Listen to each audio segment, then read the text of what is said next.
Despite being a young boy with no cultivation skills, Tang Shao somehow enabled the prodigious swordswoman Fong Row to make remarkable progress in her swordsmanship. In a small courtyard surrounded by lush green mountains, a girl wielded a fiery red sword, her movements sharp and powerful, exuding an overwhelming aura. Nearby, a boy lounged under a willow tree, his voice clear and steady as he read from a sword manual with focused attention. Suddenly, a few droplets of water fell from above, interrupting his reading. Looking up, he saw Fong Row playfully flicking water from her hand, a smile lighting up her face. "Brother Tang Shao, don't you get tired of just reading sword manuals all day instead of practicing?" she teased, her expression a mix of mock annoyance and amusement. Tang Shao closed the worn, yellow-covered Songha sword manual in his hands, his gaze soft and warm. "Not at all. Watching Miss Fong practice so beautifully makes reading all the more enjoyable," he replied with a gentle smile. Fong Row's cheeks flushed slightly as she retorted, "Since when did Brother Tang Shao learn to be so glib?" At just 14, Fong Row was already a peak martial master, a true genius in her craft. Tang Shao, on the other hand, had never trained in martial arts. He hailed from a small village called Xiaotang, located hundreds of miles away. The village, home to merely 20 or 30 families, survived by chopping wood and hunting. With no cultivation manuals or treasured weapons, the strongest among them were no more than high-level martial apprentices. 2 years ago, a catastrophe changed everything. A third-tier leopard demon, as powerful as a grand martial master, attacked Xiaotang village, turning it into a blood-soaked ruin. At the time, Fong Row had been gathering herbs with her elder sister. Witnessing the carnage, she descended the mountain with her sword to save the villagers. However, as a mid-level martial master, she was an entire realm weaker than the leopard demon. If not for Tang Shao pulling her behind a low wall to hide, she would have fallen prey to the beast. While awaiting rescue, the two children hid in a small courtyard. Although the leopard demon was immensely strong, it was astonishingly unintelligent and couldn't figure out how to climb over the low wall. By the time it found the gate, Fong Rao's elder sister had arrived with reinforcements. Out of Xiaotang village's 100-plus residents, Tang Shao was the sole survivor. Fong Row brought him to Huawan Peak, hoping he could join the sect. However, the sect steward deemed him too old to begin martial training and refused his entry. Despite her efforts pleading, attempting alchemy, and more, Fong Row couldn't secure a place for Tang Shao in the martial world. Tang Shao, however, took it all in stride. He built a small hut near the Dongning courtyard and settled there. Every day, he sat beneath the willow tree, reading sword manuals aloud for Fong Row. As someone had once said, this could help her better comprehend sword intent. It was the only way he could repay her kindness. Over the past 2 years, Fong Row had blossomed from a shy 12-year-old into a vibrant young lady. Whenever Tang Shao saw her rosy cheeks, a flicker of warmth would stir in his heart, though he always suppressed the feeling. As they joked and chatted one day, Tang Shao's attention was drawn to the fiery red, two-in-yun sword in Fong Rao's hand. For a moment, he thought he saw an eye staring back at him from the blade. Rubbing his eyes and looking again, the strange vision was gone. The sword, crafted by Fong Rao's elder sister, had been with her for 8 years. Though simple in design, it carried immense power. Just then, Xuelan approached, her gaze filled with disdain. "Let me take the sword. It weighs 35 pounds, and you've never trained in martial arts." Xuelan, an outer disciple of Huawan Peak, was also one of Fong Rao's handmaidens. The Dongning courtyard had 11 attendants serving Fong Row, all arranged by her elder sister.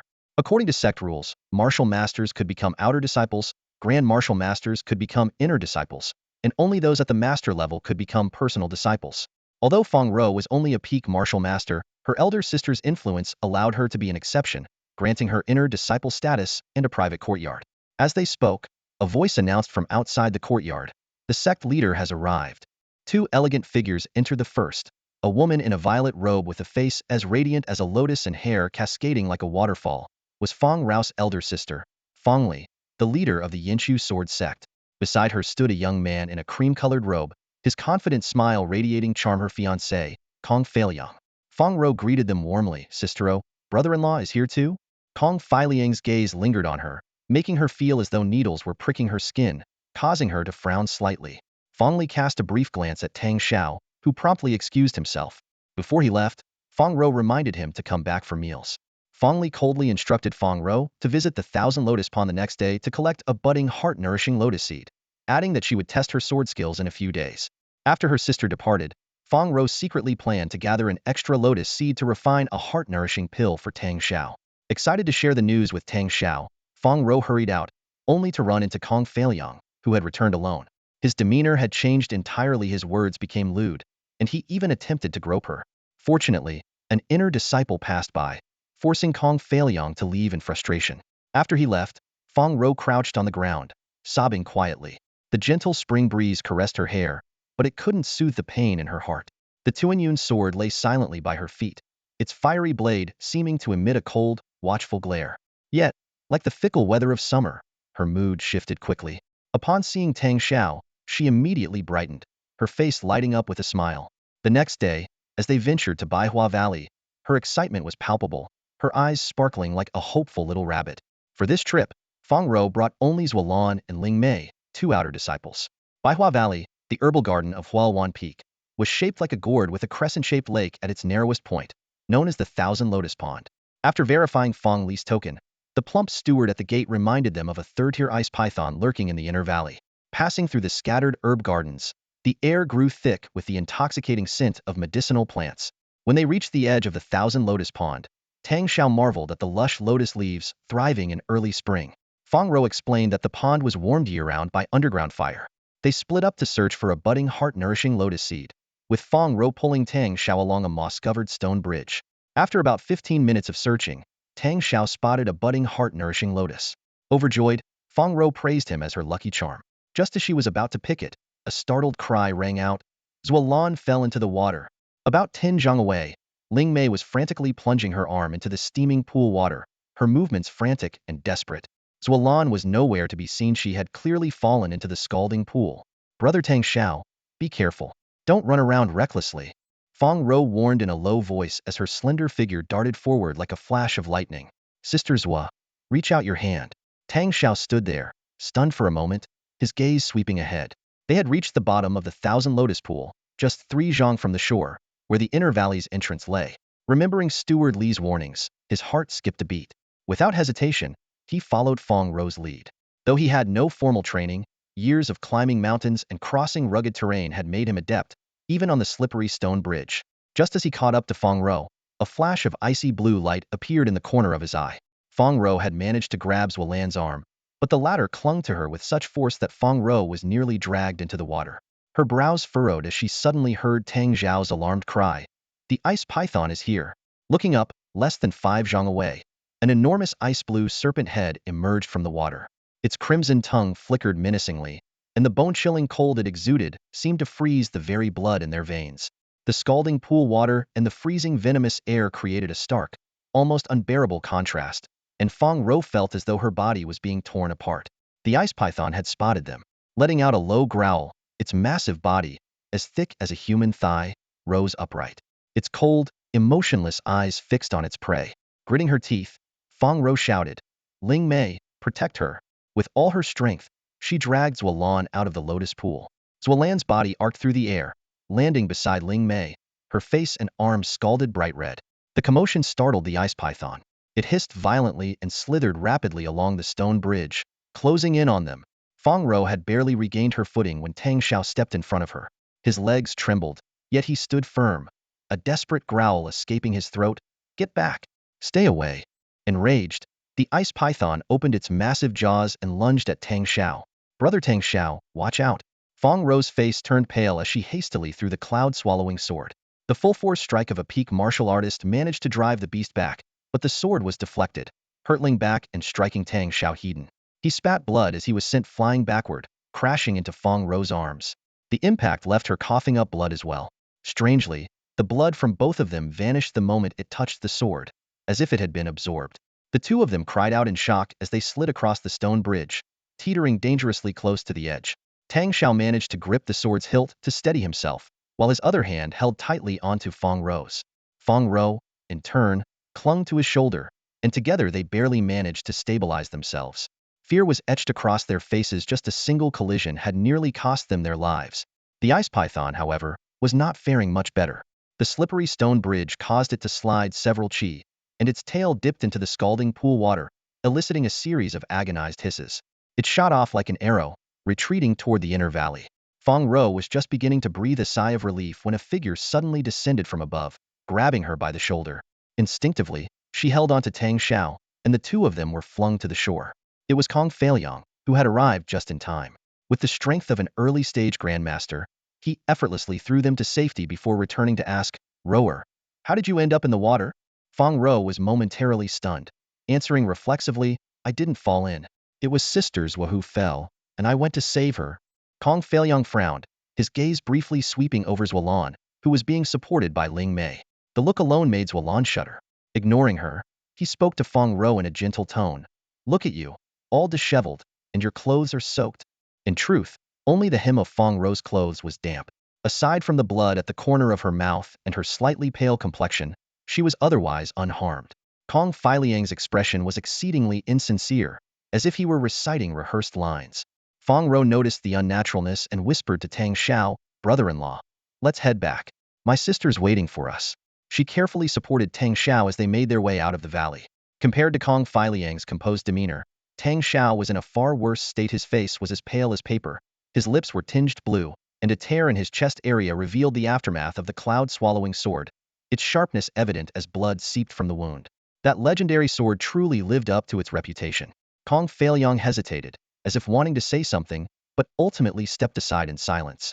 Fong Row helped Tang Shao away, while Ling Mei assisted Xuelan. Although Kong Feiyang seemed not to glance at Xuelan, she trembled uncontrollably, not daring to lift her head.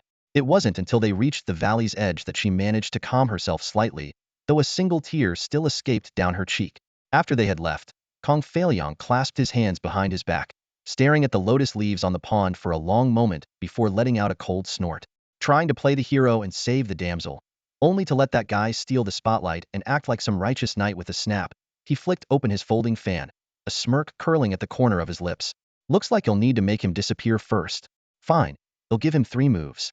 If he can still hold his ground on the peak after that, you'll acknowledge him as a worthy opponent.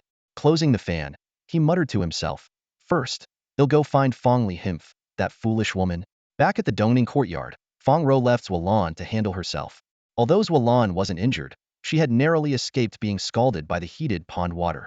When Fong Row asked why she had fallen into the water, Xuelan only replied that she had slipped accidentally. Fong Row initially wanted Tang Shao to rest in her room so she could tend to his injuries personally, but Tang Shao insisted on returning to his own humble hut. Left with no choice, Fong Row summoned Xia Qi, a fellow inner sect disciple, to help him, and sent Ling Mei to the steward's hall to fetch a chicken for making soup. Tang Shao's injuries weren't severe. The cloud-swallowing sword had only grazed his skin, and the blood loss was minor. Oddly, however, as soon as he lay down, he fell into a deep sleep, which startled Fong Row. After Xia Qi checked on him, she reassured Fong Row that he was simply exhausted and had dozed off. While tending to his wounds, Fong Row softly asked, Senior Sister Xia, why do you think Brother Tang is so foolish? He has no cultivation ability yet didn't hesitate to shield me, not even fearing the ice python. Had Tang Shao not stepped in at that critical moment, Fong Row, who had been fully focused on rescuing Xuelan, would likely have been severely injured or worse if the third ice python had struck her. Xia Qi merely smiled faintly in response. Fong Row was used to her taciturn nature and, resting her chin in her hands, gazed off dreamily. Senior Sister Xia, don't you think it'd be amazing if he could join the sect too? If we could both become direct disciples, traveling the world together with our swords. Xia Qi abruptly interrupted with a splash of cold reality. It's too late. Go back now. It was indeed nearing noon, and Fong Li would soon arrive at Dongning courtyard for her routine inspection. Fong Li cared deeply for her younger sister, always looking out for her in every way. Fong Row understood that if Fong Li came and didn't find her, she might scold her a little, but she would undoubtedly direct her anger toward Tang Shao.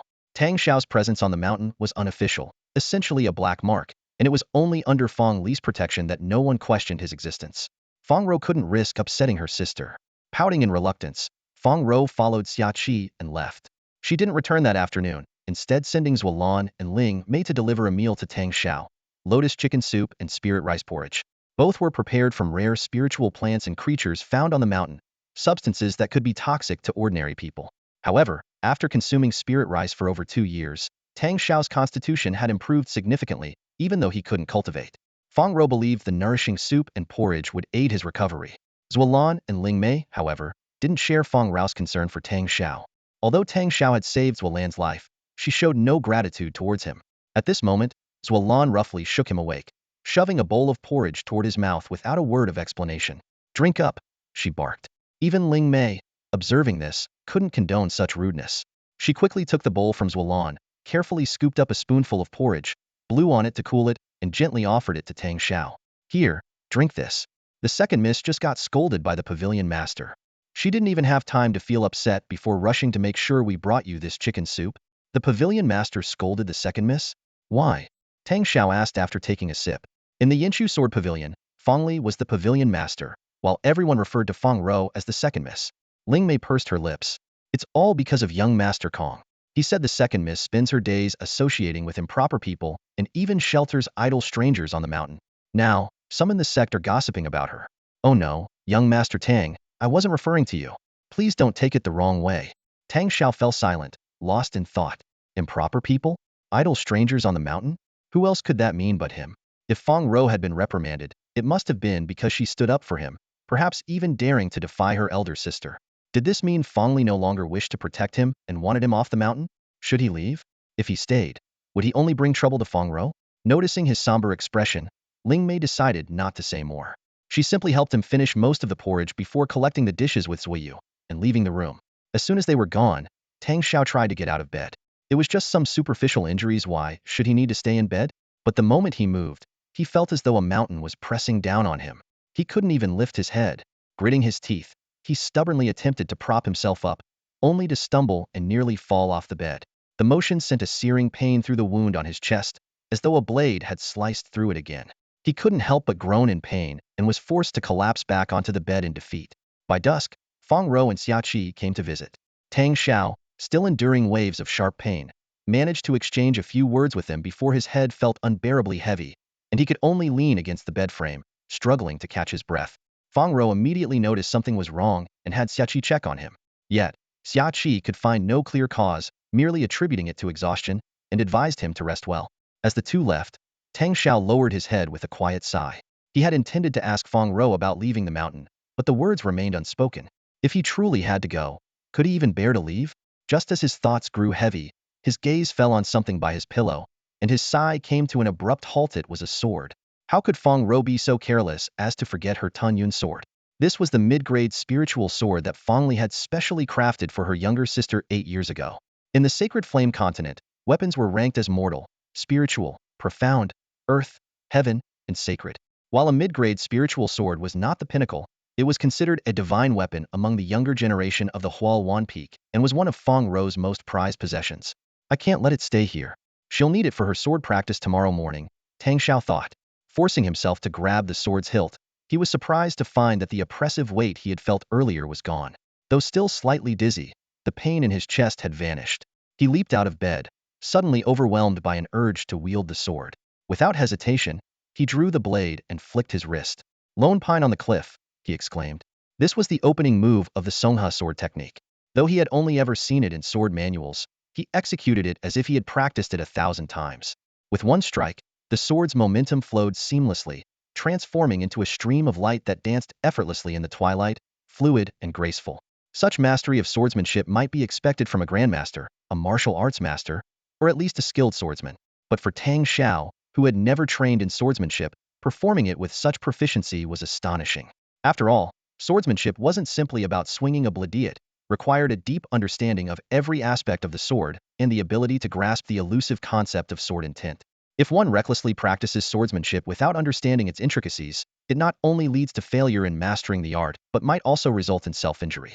However, at this very moment, Tang Shao, who was merely self-taught through a sword manual, displayed an astonishing talent that defied belief. Even more remarkable was the fact that as he practiced, the discomfort in his body seemed to dissipate unknowingly. His head no longer felt heavy, the pain in his chest vanished, replaced by an unprecedented sense of exhilaration. His entire being brimmed with boundless energy, and his spirits soared. When he completed the final move of the Songha sword technique, he couldn't help but burst into hearty laughter 3 times, his voice filled with sheer exhilaration and satisfaction. After finishing his practice, he walked straight back to the hut, casually placing the swallowing cloud sword beside his pillow, and soon drifted off into a deep sleep, his breathing steady and even. As for the original intention of returning the swallowing cloud sword, that thought had long been cast aside. The night deepened, and a bright moon climbed to the peak of the mountain, its hazy light draping over the sleeping boy in the hut. At that moment, a sinister shadow silently emerged at the edge of the forest. The figure was tall and slender, dressed entirely in black, with even their face concealed by a black cloth, making it impossible to discern their gender. They held a gleaming longsword in hand and moved with the agility of a hawk, leaping effortlessly into the air and landing noiselessly in front of the hut. A mere boy who doesn't even qualify as a martial apprentice, and yet I have to deal with him personally? The shadow muttered in an almost imperceptible voice as they stealthily approached Tang Shao's bedside. They coldly regarded the peaceful, sleeping youth. You little brat, I don't know how you offended the young master, but dying at the hands of the Fishbone clan is an honor you should be grateful for. The shadow was supremely confident in their methods. Upon entering the hut, they had already scattered a handful of bewildering powderous substance so potent that even a peak martial master like Fong Row would be rendered unconscious for half an hour, let alone an ordinary person like Tang Shao. Let's send you off in the midst of your dreams. Consider it my final act of mercy, the shadow sneered, a cruel smile curling at the corners of their mouth as they slowly raised the long sword. But in the next instant, their expression froze, the sneer twisting into sheer terror. Their hands, gripping the sword, began to tremble uncontrollably. Suspended before them, without any visible force holding it, was a fiery red longsword. Its tip pointed unwaveringly at the center of their brow. It was none other than the swallowing cloud sword. This eerie situation caused the shadowy figure's eyes to widen like saucers. A sword moving on its own without anyone wielding it? This was unmistakably one of the legendary flying swords. In the entire Huawan sect, only peak masters and grand elders possessed the power to forge such a weapon. But why would such a powerful figure protect a mere boy in this secluded hut? Unless it was one of those legendary spirits, the kind that appear and vanish without a trace. Either way, neither possibility was something he could afford to provoke. His legs trembled as he instinctively took a step back. 2M sorry senior. The Tuanyun sword had no interest in his plea for mercy. Its tip turned sharply, transforming into a streak of piercing light that shot straight at him. The shadowy figure felt a chill run down his legs and let out a startled cry before fleeing in panic. How could he dare to confront such a being? No mission was worth more than his own life. However, the Tuanyun sword would not let him escape. Its radiant blade shimmered, darting like lightning toward his back. Desperately, the shadowy figure spun around and swung his sword in defense, but it struck nothing but air. The Tuanyun sword curved gracefully behind him before plunging straight into his back. The immense force hurled him through the hut's wooden door with a loud crash, sending him flying over 10 yards before he landed heavily in a small forest, startling a flock of birds into the sky. The screams abruptly ceased. The Tuanyun sword whizzed back, its blade faintly tinged with blood, before sheathing itself quietly beside Tang Zhao's pillow, emitting a low, resonant hum. The hut returned to its previous calm. Apart from the shattered door, it was as though nothing had happened. Despite the commotion, Tang Shao slept soundly, not even stirring. The next morning, he stared at the broken door in confusion. What happened? Did I sleepwalk and crash into it? He measured himself against the doorframe with a puzzled look. Miss Fong is coming soon. I can't let her see this mess. Well, I'd better make a new door quickly. He grabbed the Tuanyun sword and headed into the forest. The area was in disarray, as if something had crashed through, yet there were no bloodstains or traces of the shadowy figure. Tang Shao had no memory of what had transpired, and simply scratched his head before selecting a large tree to fell. Perhaps due to his restful sleep, he felt invigorated, his body brimming with strength. It took him only a quarter of an hour to chop down the tree, a task that would normally take him half a day. He gently patted the Tuanyun sword and chuckled softly. Good thing this sword is so sharp. If Miss Fong finds out I used her precious sword to chop wood, I wonder if she'd use it on me instead? The blade's fiery red patterns seemed to ripple, as if trying to communicate something, but Tang Shao couldn't understand. He continued his work, trimming the branches and peeling the bark, eventually fashioning a wooden plank about his height. Using nails salvaged from the old door, he managed to cobble together a makeshift replacement. Though he knew this damp wood door would warp and attract pests come spring and summer, he had no other options. He couldn't go to the steward's hall to request a new door, nor did he want to trouble Fong Row. After all, his days on Fire Huawan Peak were numbered. Both Kong Feilyong and Fong Li wanted him gone, and even Fong Row might not be able to protect him for much longer. Just as he sighed, Fong Row appeared in the distance with Xia Qi, carrying a food box. Hey, brother Tang Shao, why do you have a new door? Fong Row asked with a cheerful smile. Tang Shao smiled back. Some wild animal must have come by last night and scratched it up. He had already tossed the shattered remains of the old door into the chaotic forest. Fong Row grabbed his arm. Sister Xia, could you help brother Tang Shao hang the new door? Brother Tang Shao, let's head inside. Xia Qi muttered under her breath. What a waste of talent. Having a master craftsman's sword like the Tuanyun sword used for such mundane tasks was, indeed, a case of extravagant misuse. Come on, don't worry about senior sister Xia. Fong Row eagerly took the food box from Xia Qi's hands, her eyes lighting up with anticipation. She carefully opened the box, and an enticing aroma filled the air. Brother Tang Shao, today I made black glutinous spiritual rice porridge with spirit wheat dumplings stuffed with 5-spice spiritual pork. Try it quickly. Though she was the second daughter of the Yinshu Sword Pavilion, Fong Row showed none of the arrogance typical of nobility. Her cooking, like her personality, was pure and comforting. Tang Shao, famished as he was, devoured the basket of dumplings and 2 bowls of porridge in no time. Watching him eat so heartily, Fong Row's eyes curved into crescents as she smiled, her fair skin glistening translucently in the morning sunlight, almost mesmerizing in its radiance. Just as Fong Row was about to remind him to slow down, a voice called out from the distance. "Second miss, the pavilion master is waiting for you in the courtyard. She asked you to bring young Master Tang along too," Ling Mei announced. Fong Row's delicate brows furrowed slightly. "Brother Tang Shao, are your injuries all right?" "I'm fine now," Tang Shao replied briskly, quickly tidying up the bowls and chopsticks. His voice was full of energy. "If the pavilion master wants to see me, let's not keep her waiting." He did feel lighter and more refreshed, his head no longer heavy, and his chest no longer aching, almost as if he'd never been injured at all. Xia Qi locked the door and carried the food box as the group headed toward the Dongning courtyard. Fong Li stood with her back to them, gazing at the willow tree in the courtyard. "The executive hall has issued an order. Our Yinshu Sword Pavilion must forge 50 lower-grade spiritual swords for the upcoming trial. I need to head to Dianfeng," she explained.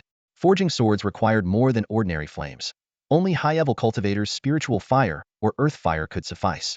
The nearest source of earth fire was at Dianfeng, over 200 miles away from Huawan.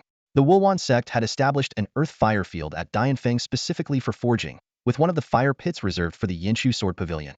This arrangement often required Fong Li to travel frequently between the 2 peaks, sometimes for months at a time. During her absences, all matters of the Sword Pavilion, including looking after Fong Row, were entrusted to her fiancé, Kong Feiliang. At the moment, Kong Feiliang stood beside Fong Li, fanning himself with a folding fan, a mysterious smile playing on his lips. "Congratulations, sister," Fong Row said cheerfully. "The sect is placing even greater trust in you." After all, the trial at the Magnetic Spirit Abyss was a major event for the sect, and being entrusted with such responsibility was a significant honor. "Since I'll be busy with sect duties, you'll stay at your brother-in-law's Xingshin Pavilion for the next few months," Fong Li said calmly. Fong Row's brows knitted as she glanced at the smug-looking Kong Feiliang. "Why?" she asked. She was well aware of her brother-in-law's ulterior motives. Staying at Xingshin Pavilion would be like walking into a trap. "You've been living alone in Dongning Courtyard, with no one to discipline you. Do you think you can just run wild?" Fong Li's tone left no room for negotiation. "Your brother-in-law has offered to look after you properly. He's your brother-in-law. I trust him completely." "You trust him?" Fong Row's voice rose sharply. "You don't even know anything, yet you trust him? I won't go. How dare you?" Fong Li spun around abruptly, her face as cold as frost. "Are you going to accuse your brother-in-law again? Claim he's been harassing you and plotting to take over the Sword Pavilion? He said you've been associating with questionable people and are too gullible. I didn't believe him at first, but now it seems he's right. You don't even trust your own brother-in-law but instead put your faith in outsiders. Outsiders, insiders, it doesn't matter. You just don't believe me." Fong Row retorted angrily. "Don't believe you?" Fong Li's voice grew sharper. "Should I ask others then? Who can verify your stories? You claim your brother-in-law tried to assault you and tear your clothes." Xia Qi, she stopped herself, shaking her head. "Forget it. You're too silent to bother asking. Zualan, Ling Mei, you two speak up. Did anything like that happen?" The 2 outer disciples shrank back, their gazes darting nervously between Fong Row and Kong Feiliang. But neither dared to utter a word. Fong Row anxiously looked at everyone in front of her, her voice trembling slightly.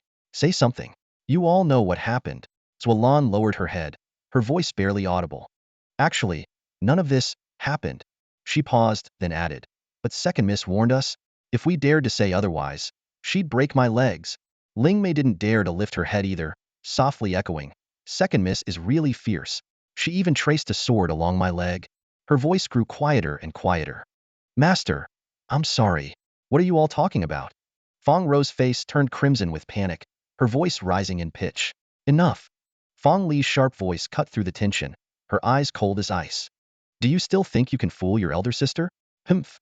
Your brother-in-law warned me time and again that you've changed, that you've been led astray by unsavory people, but I didn't believe him. Now it seems I was wrong.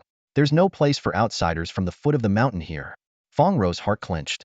She instinctively turned to Tang Shao and asked, word by word, "You're going to drive him away?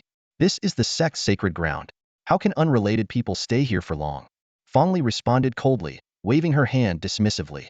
"Tomorrow, you will move to Xingshin Pavilion. The Dongning courtyard will be closed and returned to the sect. That way, the Hall of Stewards will stop nagging me every day. As for those who don't belong to the sect, they must leave the mountain immediately. Tang Shao stood silently to the side, feeling as though he had been plunged into an icy abyss. This day had finally come. From the moment he first climbed the mountain, he knew he was an outsider. The sect would never let him continue consuming its resources indefinitely, and Fongli would not shelter him forever. But how he wished this day could have come later. He couldn't bear to part with Fong Row, this pure, stubborn, and endearing girl.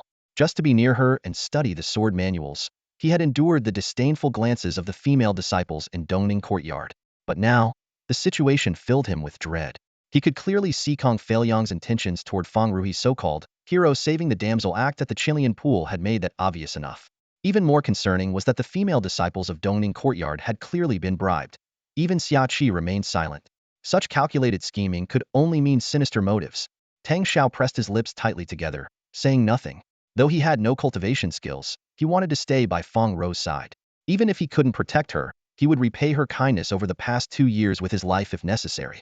Fong Row took a step back, her gaze sharp as a blade as she stared at Kong Feiliang. This is your scheme, isn't it? How dare you? Fong Li roared, slapping her across the face. 5 finger marks instantly appeared on Fong Row's fair cheek. You hit me. Fine. Go ahead. Hit me.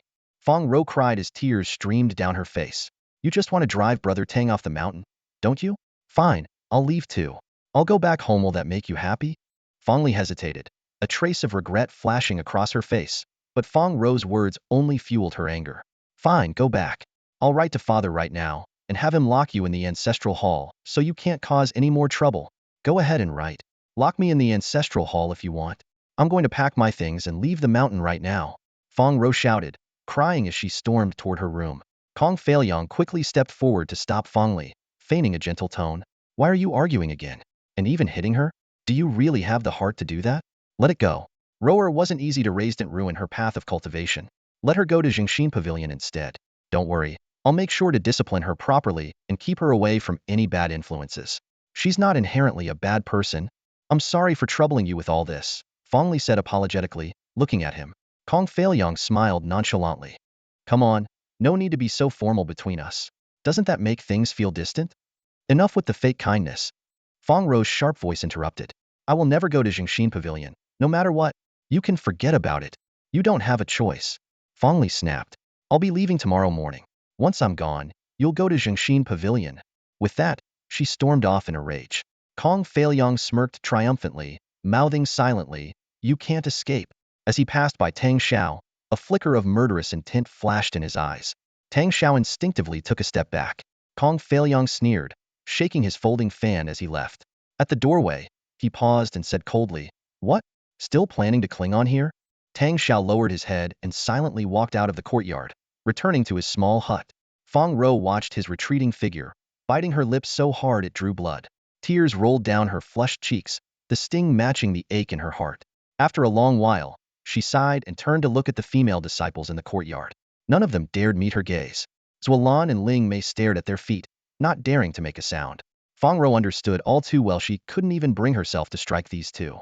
Her gaze fell on Xia Qi, her voice heavy with grief and resentment. Back then, my sister entrusted me to you. Xia Qi stood motionless, like a statue, neither speaking nor moving an inch. Tang Shao dragged his weary body back to the thatched hut and lay down on the simple bed, still fully clothed. His vacant eyes stared at the mottled ceiling above. He thought to himself that perhaps he should have bid farewell to Miss Fong when she visited that afternoon. Otherwise, he feared he might bring misfortune to her. Yet, to his surprise, it was not Fong Row who came, but Zuolan. What shocked him even more was Zuolan's complete change in demeanor. Zuolan entered the room with a radiant smile on her face. She gracefully opened the food container and scooped up a spoonful of steaming chicken soup. I made this myself. Tang Shao, caught off guard by her kindness, quickly reached out, flustered. Senior sister, let me do it myself. I wouldn't dare trouble you. Trouble? What trouble? Zuolan insisted on feeding him herself, a faint smile playing at the corners of her lips. After all, serving others is what we're meant to do. Faced with her persistence, and lacking the strength to argue, Tang Shao had no choice but to accept her attentiveness, albeit uneasily. She did nothing out of the ordinary, simply engaging him in casual conversation. I noticed you've replaced your door. Did something happen last night? I'm not sure. When I woke up this morning, The door was scratched up. Probably some wild animal. Wild animal? Zualan's bright eyes locked on his, a probing look in her gaze. Are you sure it was an animal and not a person? A person? Tang Zhao's heart skipped a beat as his mind involuntarily recalled the human-shaped hole. What kind of person? Zualan's gaze wavered, avoiding his. How would I know? You're sure you didn't encounter anyone last night? No, I didn't. Tang Shao replied, confused. Should I have? Zualan fell silent. After feeding him a few more spoonfuls of soup, she hurriedly packed up the food container and left, leaving Tang Shao alone on the bed, puzzled and unable to make sense of it all. Strangely, he didn't feel no dizziness. No chest pain, yet it was as if an invisible force was pinning him to the bed, rendering him immobile. Gradually, his consciousness began to blur, and before he realized it, he had drifted into a deep sleep. He didn't know how much time had passed when a piercingly cold night wind jolted him awake. Then he heard the sharp sound of a sword slicing through the air, followed by a terrified scream. A ghost! A ghost! Tang Shao's eyes flew open, and the horrifying sight before him drained the color from his face. Instinctively, he joined in the panicked shout. A ghost! A ghost! A man dressed in black stood at the foot of the bed. His figure, short and stout like a plump pumpkin, moved with an unexpected agility, as nimble as a falling leaf. His face was masked with a black cloth, and the long sword in his hand gleamed coldly under the moonlight. Yet at this moment, this seemingly skilled swordsman resembled a frightened rat, scurrying around the room in a desperate search for an escape. But it wasn't a human pursuing him, it was a sword. A legendary blade named Tuan Yun. Little did Tang Shao know that just last night, another black-clad figure had been similarly hunted by this sword, chased to the point of no escape, and ultimately hurled into the forest outside, leaving not even a trace of a body behind. Now, the eerie scene was unfolding before his very eyes. Tuan Yun's sword, held by no one, moved with the fluid grace of a dragon, its glowing blade illuminating the small wooden hut. The light reflected the despair in the intruder's lifeless eyes and his ashen face. Even though Fong Li had meticulously forged the Tuan Yun sword, the idea of it being able to slay enemies from miles away seemed impossible. Could there be a hidden master protecting Tang Shao from the shadows? The thought was laughable, even to himself. That left only one explanation: it was a ghost controlling the sword. The mere idea sent shivers down Tang Shao's spine. His face turned pale, and he found himself unable to utter a word. The black-clad man's plight was even more pitiful. He had lost all will to survive. No matter how hard he tried to evade, the fiery red tip of the sword stayed relentlessly 3 inches from his chest. The moment his footing faltered, the blade pierced his throat. Strangely, no blood spurted out. Instead, the sword carried the man's lifeless body, smashing it through the wooden door one that Xia Qi had just fixed that morning. The destruction was even worse than the previous night. Without so much as a scream, the man was flung over 30 feet into the forest, disappearing into silence. In the blink of an eye, the Tuan Yun sword flew back into its sheath with a sharp swoosh, lying quietly beside the pillow as if nothing had happened. Tang Shao shot upright from the bed, staring at the sword without blinking. His mouth hung agape, wide enough to fit an egg. He reached out to touch the hilt, but his hand recoiled as if shocked by electricity. The dull gemstone embedded in the hilt seemed to shimmer faintly, its swirling patterns resembling a cold, mocking eye. As Tang Shao sighed in disbelief, a panicked voice suddenly broke the silence. Tang Xiaoga, help me. A figure dashed into the room in a whirlwind, snatching up the Tuan Yun sword with a gasp. So this is where you've been, the figure exclaimed before diving under the bed. Tang Xiaoga, please, don't tell anyone I'm here. I'm begging you. The unexpected visitor was Fong Row, though it was unclear why she had come in the dead of night. Moments later, angry shouts erupted outside. Hurry up, the master said we must bring her to the Hall of Righteousness, no matter what. Without time to think, Tang Shao stepped through the shattered doorway. Outside, a group of men surrounded the hut, their demeanor menacing. Leading them was Fong Row's brother-in-law, Kong Feiliang, a refined young man leisurely fanning himself. Well, you're up early, aren't you? Sneered a burly man wielding a large blade. He stood beside Kong Feiliang like a loyal guard dog. Kong Feiliang said nothing, his gaze resting on Tang Shao with a cryptic smile. Tang Shao glanced at the sky. It was nearing the end of the hour of the ox, the darkest moment before dawn. He let out a soft sigh and asked, Young Master Kong, what brings you here at such an hour? Kong Feiliang remained silent, but the muscular man eyed the broken door frame and smirked. What happened to your door? It was knocked down by a wild beast, Tang Shao replied, narrowing his eyes. It wasn't entirely a lie after all. The black-clad assassin was no different from a wild animal. A wild beast? The man burst into laughter. Couldn't you come up with a better excuse? Since when are there wild beasts on Huawan Peak? Tang Shao pressed his lips together, refusing to answer further. Kong Feilyang chuckled lightly and said, let's just say it was a wild beast. So, where is it now? Tang Shao shrugged and spread his hands. I don't know. I was sleeping too deeply. It came and went, and I didn't even notice. Worthless. Kong Feilyang spat out the word with disdain, a cold glint flashing in his eyes. No more riddles. Last night and tonight, 2 people must have come to see you. Where are they? As for the third one, I believe you know exactly who I mean. Tang Zhao's heart surged with turmoil. So there had been another black-clad visitor last night? Most likely an assassin sent to end his life. But where was that person now? Could they have been taken away by the mysterious powers of the Tun Yun sword, just like tonight's intruder? Though Kong Feilyang's killing intent was evident, that wasn't the most pressing issue. What mattered most now was ensuring they didn't discover Fong Row. Taking a deep breath, Tang Shao forced a faint smile. Aside from you, the only ones who visited my humble hut are people from the Dongning courtyard. Young Master Kong, are you looking for Zui Yu or Ling Mei? A flicker of anger crossed Kong Feilyang's face. You ignorant brat. Fong Li has already left and personally ordered Fong Row to report to Jingshin Pavilion. Are you planning to defy the orders of the Yinshu sword sect's leader? Or do you think your life is so precious that you can play games with me and still survive? Tang Zhao's entire body trembled uncontrollably. He knew full well that not only was Kong Feilyang a direct disciple at the Grandmaster level, but even the burly man beside him was an inner sect disciple at the great martial master level, both far beyond his ability to contend with. Yet, he had no other choice. Channeling all his strength into his legs, he gripped the doorframe tightly with both hands, his teeth clenched, and his eyes wide with determination. He had no idea what would happen next, but he knew one thing. He had to defend this door at all costs. Just as Kong Feilyang's anger deepened, and he signaled the burly man to raise his massive blade, a figure darted in from the distance. Young master, the family head requests your return to discuss the magnetic spirit abyss trial. Kong Feilyang frowned, but eventually lowered his arm. Fine, he'll trust you're not lying. Kong Shtong, take him away and throw him in the water dungeon. Let's see how long he lasts. Kong Ji, burn this hut to the ground.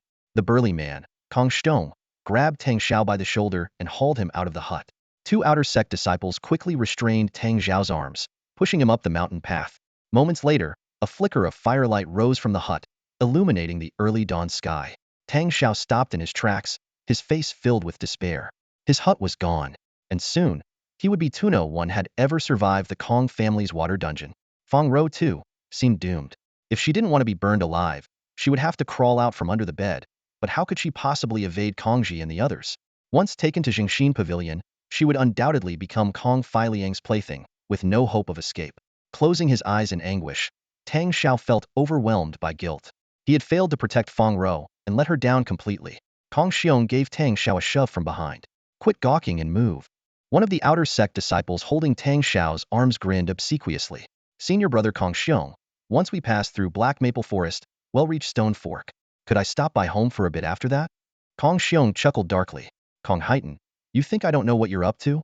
You can't go a day without that little wife you snatched from Blackstone Town, huh? Fine. They'll let you go if you let me have a turn with her someday. Kong Haitan gave an awkward laugh.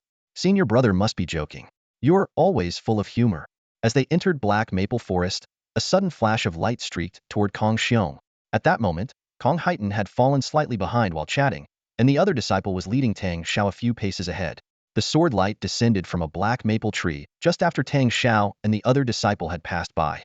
Caught off guard, Kong Xiong barely had time to raise his blade. He bellowed, "It's an ambush." Though he instinctively tried to retreat, the sword light had already reached his wrist. The attacker had anticipated his reaction and aimed not for fatal areas like his head, throat, or chest, but directly at his wrist, disarming him by knocking his blade to the ground. Once unarmed, he was at their mercy. With a resounding clang, the broadsword fell to the ground. The sword's gleam, swift as a silken ribbon, coiled back in an instant, capturing Kong Xiong's head within its deadly embrace. Amidst a thunderous roar of fury, blood erupted like a geyser as half of Kong Xiong's neck was brutally torn apart. As the sword's light dissipated, his body collapsed heavily to the ground. Though not immediately dead, it was clear he was beyond saving. In the blink of an eye, Kong Haitan barely had time to react before a tall woman stepped forward, holding a blood-streaked longsword. She stood before him like a vengeful deity, her blade pointed directly at his chest, blood dripping steadily from its tip. "Xia, Xiaoshiji, please, spare me," Kong Haitan stammered, his teeth chattering in terror. Before he could finish his plea, Xia Qi's sword had already pierced his heart. A master martial artist of her caliber, Her ambush was lethal even to Kong Xiang, let alone someone like Kong Haitan. Meanwhile, Fong Row, gripping her swallowing cloud sword, intercepted the inner sect disciples escorting Tang Shao. Unlike Xia Qi's ruthless decisiveness, Fong Row was clearly unaccustomed to killing. Forcing herself to appear composed, she shouted, "Kong Yu, let him go, or I'll kill you." Kong Yu felt Xia Qi's murderous intent looming behind him and dared not even turn his head. Trembling, he nodded and released Tang Shao. As Fong Row pulled Tang Shao to her side, Xia Qi's blade had already pierced through Kong Yu's back. "Miss Fong," Tang Shao called softly. Fong Row's face turned pale, the heavy stench of blood in the forest and the sight of 3 corpses on the ground making her feel nauseous. Yet she forced herself to endure it, managing a weak smile. "Brother Tang Shao, we should..." "Enough. Head down the mountain." Xia Qi interrupted coldly. By now, descending the mountain was their only option. With Fong Li's return uncertain, even if she came back in time, the deaths of 3 disciples would undoubtedly bring the wrath of the punishment hall down on Fong Row and Xia Qi. As for Tang Shao, a nameless drifter, his life or death mattered to no one. Fong Row clutched Tang Xiao's hand and whispered, "Brother Tang Shao, hurry. Once we're down the mountain, you'll need to take care of me." Before she could finish, Tang Shao suddenly froze in place. A chilling, killing intent surged from behind, enveloping him like a serpent locking onto its prey. Xia Qi spun around sharply, only to see Kong Feilyang standing behind them, his face twisted with fury, a far cry from his usual refined demeanor. "You've got some nerve, daring to kill members of the Kong family. Fong Row, surely your sister won't have any complaints now, will she? So, are you going to drop your sword? Or must I make you?" Fong Row's face was ashen, but she stubbornly prepared to turn and fight. Xia Qi shouted, "Go." In a flash, she darted back, shoving Fong Row and Tang Shao toward the mountain path while charging at Kong Feilyang herself. Kong Feilyang sneered, a moth to the flame.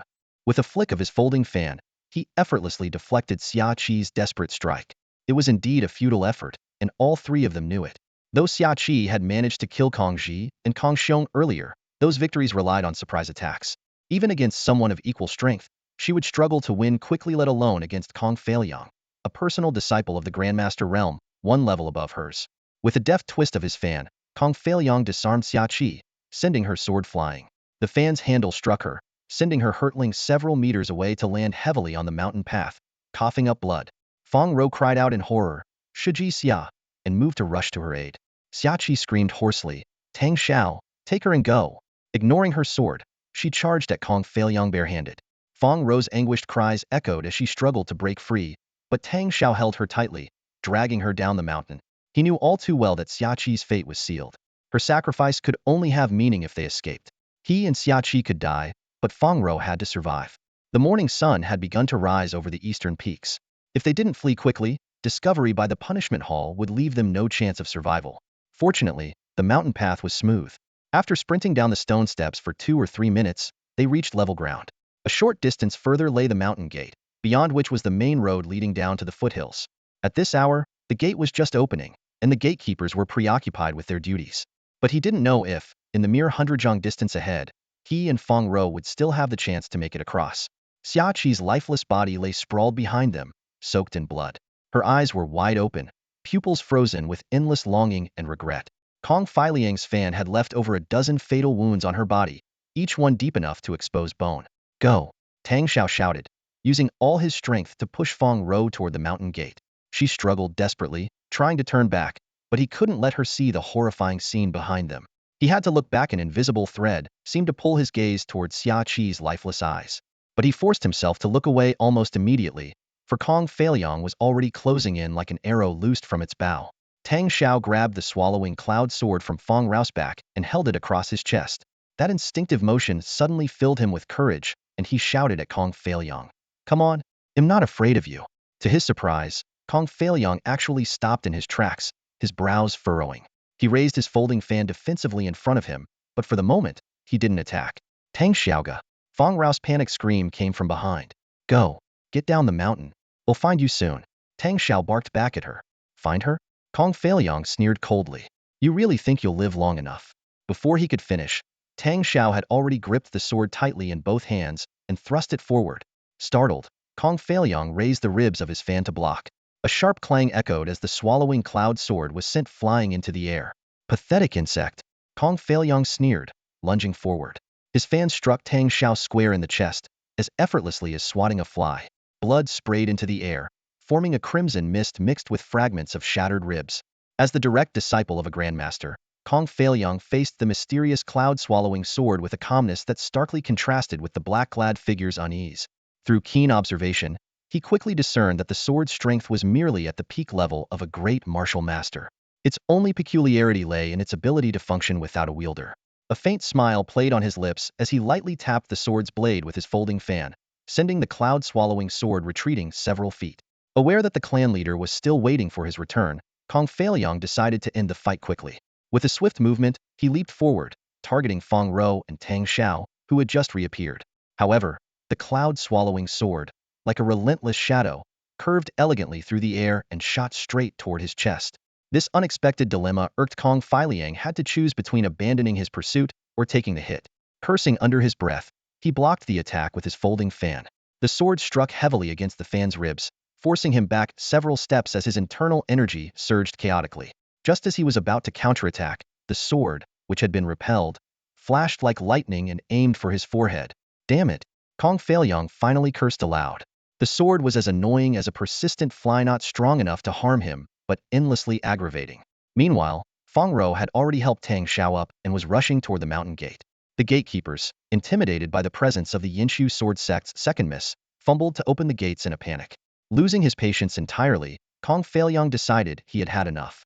With a burst of power, he struck the cloud-swallowing sword repeatedly with his fan. Each blow caused the sword to emit a pained hum, and even the fiery red glow along its blade dimmed slightly. Yet, the stubborn sword refused to yield, continuing to block his path even as Fong Row and Tang Shao escaped through the gates. Kong Feiliang stopped his assault and smirked coldly. With one powerful strike, he sent the cloud-swallowing sword flying. Do you really think you can save them like this? I won't waste time with you anymore. Let's see how long they can survive. He couldn't afford further delay. If he didn't return soon, his uncle's temper might earn him a beating. As for the two escapees, he was confident in their capture. With a wave of his hand, two shadowy figures silently darted through the gates in pursuit. These were none other than the deadly Fishbone generals, both at the peak of the great martial master level. Even if the cloud-swallowing sword weren't damaged, it was no match for these two formidable warriors. The heavily damaged cloud-swallowing sword trembled in midair, barely able to remain aloft. After letting out a low hum, it shot like an arrow through the gates, chasing after Fong Row and Tang Shao. At that moment, Fong Row was racing down the mountain path with Tang Shao on her back. Despite having several ribs broken by Kong Feiliang's earlier attack, Tang Shao, though pale and drenched in sweat, could still move with some difficulty. However, knowing that supporting him would slow them down, Fong Row had decided to carry him instead. Though she was a full head shorter than Tang Shao, forcing his legs to trail awkwardly on the ground, the deserted mountain road spared them from any ridicule. Miss Fong, put me down, I can manage, Tang Shao murmured weakly. Fong Row frowned. Brother Tang Shao, don't talk, we've faced life and death together so many times, why be so distant now? Rendered speechless, Tang Shao listened as she continued softly. My sister used to call me Ruer. I don't know when she stopped calling me that. Brother Tang Shao, why don't you call me Ruer from now on? I like it when you call me that. Overcome with emotion, Tang Shao blurted out, Ruer? Fong Row responded crisply, but her smile faded almost instantly. I've caused such a mess, I've even dragged senior sister Xia into this. The mention of Xia Qi's death brought a wave of sorrow to Tang Shao's heart. Among the disciples at the Dongning branch, she had been the only one who never looked down on him or treated him coldly. Ruer, what are you saying? I once asked her if she remembered what she said when my sister entrusted me to her, Fong Row said, her voice breaking with sobs. When she first arrived at the Dongning branch, I was only 8 years old. Back then, the branch had just been established. The words her elder sister had said echoed in Fong Row's mind. If she truly wished to repay her sister's life-saving grace, she should treat her as a sister and direct her gratitude toward her. At this moment, Tang Shao finally understood why Xia Qi had risked her life to save him. Yet, this realization tore at his heart. Why was the heavens so unjust? Why did someone as kind as senior sister Xia perish, while a scoundrel like Kong Feiliang continued to roam free? As Tang Shao silently lamented, a sudden, crushing weight pressed down on him, like Mount Tai bearing down from above. With a dull thud, he slipped off Fong Row's back and landed heavily on the mountain path. Alarmed, Fong Row hurriedly lifted him, only to find his face deathly pale, large beads of sweat rolling down his sallow cheeks. She was about to shake him awake when her gaze fell on his bloodied chest. Stopping herself, she quickly retrieved a small pill bottle. It was the Xionglu pill, a rare and potent healing remedy unique to the Huawan sect, which Xia Qi had given her before departing. Thinking of Xia Qi, Fong Row felt a sharp pang in her heart. Biting her lip, she placed the Xionglu pill into Tang Xiao's mouth. She wanted to set his bones and dress his wounds, but time was against them. In the distance, faint figures were already appearing, and this open mountain path offered no cover. Hoisting Tang Shao onto her back once more, Fong Row slipped into the cedar forest lining the mountain road. She needed to carefully plan her next move, but she failed to notice Tang Xiao's lips faintly moving. Returning to the sect was a dead end. Senior sister Xiao was gone, and the Dongning branch was controlled by her brother-in-law. It was nothing but a den of wolves. No, she had to find her elder sister and reveal the truth. She couldn't let Xia Qi's sacrifice be in vain. With Tang Shao on her back, Fong Row trudged forward. Though she didn't know the exact direction of Dianfeng, she dared not take the main roads and instead followed a path through the cedar forest, hoping to find a junction where she could ask for directions. The forest wasn't tall, but it was thick with thorny undergrowth. Traversing it alone would have been difficult enough, let alone while carrying Tang Shao. Braving the scratches that left trails of blood on her arms and legs, she carefully untangled the branches that snagged on Tang Shao. It took her the better part of the day to emerge from the forest. By then, her stomach was audibly protesting. She hadn't eaten a thing since the night before. But there was no time for food, and besides, all she carried were medicinal pills. There wasn't even a morsel of dried food. Fong Row set her jaw, her face tense, afraid that the moment she let her guard down, she'd collapse into tears. Tightening her grip on Tang Shao, she used the swallowing cloud sword as a makeshift staff to keep moving. At some point, the sword had inexplicably returned to its sheath and fallen into her hands. Beyond the forest lay a barren slope, far from the sect. Glancing back, the mountain gate now appeared no larger than a sesame seed, yet its grandeur and majesty were still apparent. Tears blurred her vision as she gazed at the peak where she had spent the past 8 years of her Lithia place, now forever separated from her. Biting her lip, she adjusted Tang Shao's weight on her back and continued down the slope. As the sun dipped westward, she finally reached a three-way crossroads. To her relief, there was a small thatched pavilion nearby, with 2 battered tables outside, one propped up by a stone where a leg was missing, and the other split down the middle. Inside the pavilion stood a single table, upon which rested a teapot. Next to it, a young boy with a dark gray headscarf crouched by a small stove, boiling tea. The tea stand was otherwise deserted, likely due to the late hour. Fong Row gently seated Tang Shao on a bench by the table. His lips were still moving, but she remained oblivious. Wiping the sweat from her brow, she softly asked, "Little brother, could I trouble you for a cup of tea?" The boy looked up, his dusty face splitting into a bright grin that revealed a set of gleaming white teeth. "Of course. Just a moment. Senior sister, the water's almost ready." Fong Row glanced around before asking, "Little brother, could you tell me which way leads to Dianfeng?" The boy picked up the steaming teapot and poured tea into a chipped, soot-blackened cup. "Senior sister, are you heading to Dianfeng? Then you've taken the wrong road. This path leads down the mountain. You need to go back up to the mountain gate and take the 5 turns trail from there." Fong Row cut him off in a hurry. "I know, but I don't have time to go back. It's urgent." "Then take this road." The boy placed the tea in front of her and eagerly pointed the way. "Go past Wild Chicken Hill, then head toward Old Crow's grave. After about 100 miles, you'll find the main road to Dianfeng." Fong Row stared at the tea bowl before her and couldn't help but frown. The state of the bowl was unbelievable. Thick layers of tea stains coated both the inside and outside, as if it had never been washed. Her fingers trembled slightly, and just the thought of touching it made her stomach churn. The young man noticed her hesitation and let out an awkward chuckle. However, he showed no intention of replacing the bowl, simply turning back toward the tea stand. Fong Row sighed helplessly and asked, "How much is it?" 5 won. The boy replied loudly, clearly more eager about collecting money than offering better service. The price was indeed steep. Roadside tea at the foot of the mountain usually cost only 2 won, but given the scenic location of Huawan Peak, the higher price was somewhat expected. Fong Row reached for her money, only to realize an awkward truth: she hadn't brought any copper coins. As a disciple who had grown up on the mountain, she was used to trading with spirit stones and had little concept of mundane currency. At that moment, she regretted her impulsive decision to descend the mountain unprepared. After searching every pocket, she finally pulled out a thumb-sized spirit stone. "Well, consider yourself lucky," she muttered. She tossed the spirit stone onto the counter, hoisted Tang Shao onto her back, and continued on her way in the direction the young man had pointed. The boy, overjoyed, dashed over to pick up the stone. This was the moment he had been dreaming of. Though it was just a low-grade spirit stone, it could fetch at least 5 taels of gold in the towns below, equivalent to 500 taels of silver or 50,000 copper coins. Once a servant disciple expelled from Huawan Peak due to his lack of talent, the boy now sold tea at the mountain pass, hoping to encounter naive disciples like Fong Row. In over a year, she was only the second one had met. The last disciple had given him a pea-sized spirit stone, which sold for 1 tael of gold.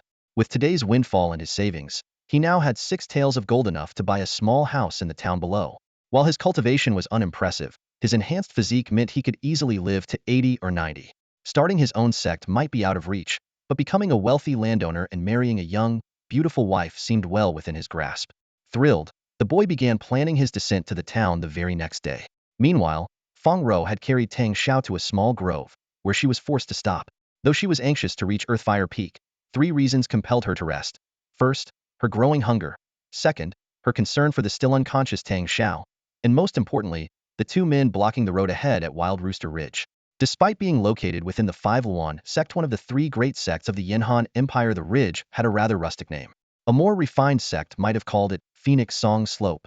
In reality, Wild Rooster Ridge was nothing more than 2 massive rocks, one lying horizontally and the other standing upright, towering 6 or 7 zhang high and resembling a crowing rooster from a distance. The mountain path ran through the gap between the stones, leading toward Crow Grave Pass. At the moment, 2 burly men dressed in black and armed with waist knives stood guard at the base of the rocks, their eyes sharp and menacing. Already on edge, Fong Row instinctively ducked into the grove upon spotting them. Fortunately, the red poplar forest was spacious, with trees spaced 2 or 3 zhang apart and only ankle-high grass on the ground, unlike the thorny underbrush of the cedar woods lining the main road down the mountain. She gently set Tang Shao down and noticed his lips moving faintly. Leaning closer, she asked, "Tang Xiaoga, do you want some water?" He shook his head weakly, his lips still trembling. Fong Row leaned in further and managed to catch 2 barely audible words.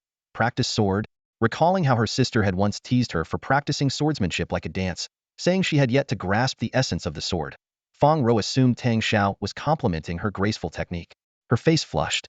"Tang Xiaoga, you've learned to tease me," she said, half embarrassed.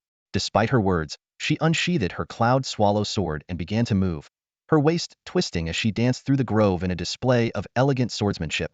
Her moves were indeed beautiful, resembling a willow swaying in the wind.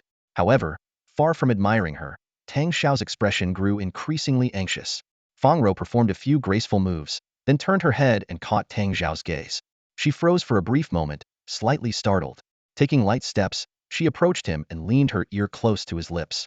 This time, though his voice was still faint, the 3 words he uttered rang clearly in her ears. "I want to train." A soft blush crept across Fong Row's delicate face as her mind briefly wandered, expecting perhaps some other kind of remark. She cast a doubtful glance at Tang Shao, who appeared pale and frail. "But can you even train in your condition?" she asked, her tone tinged with concern.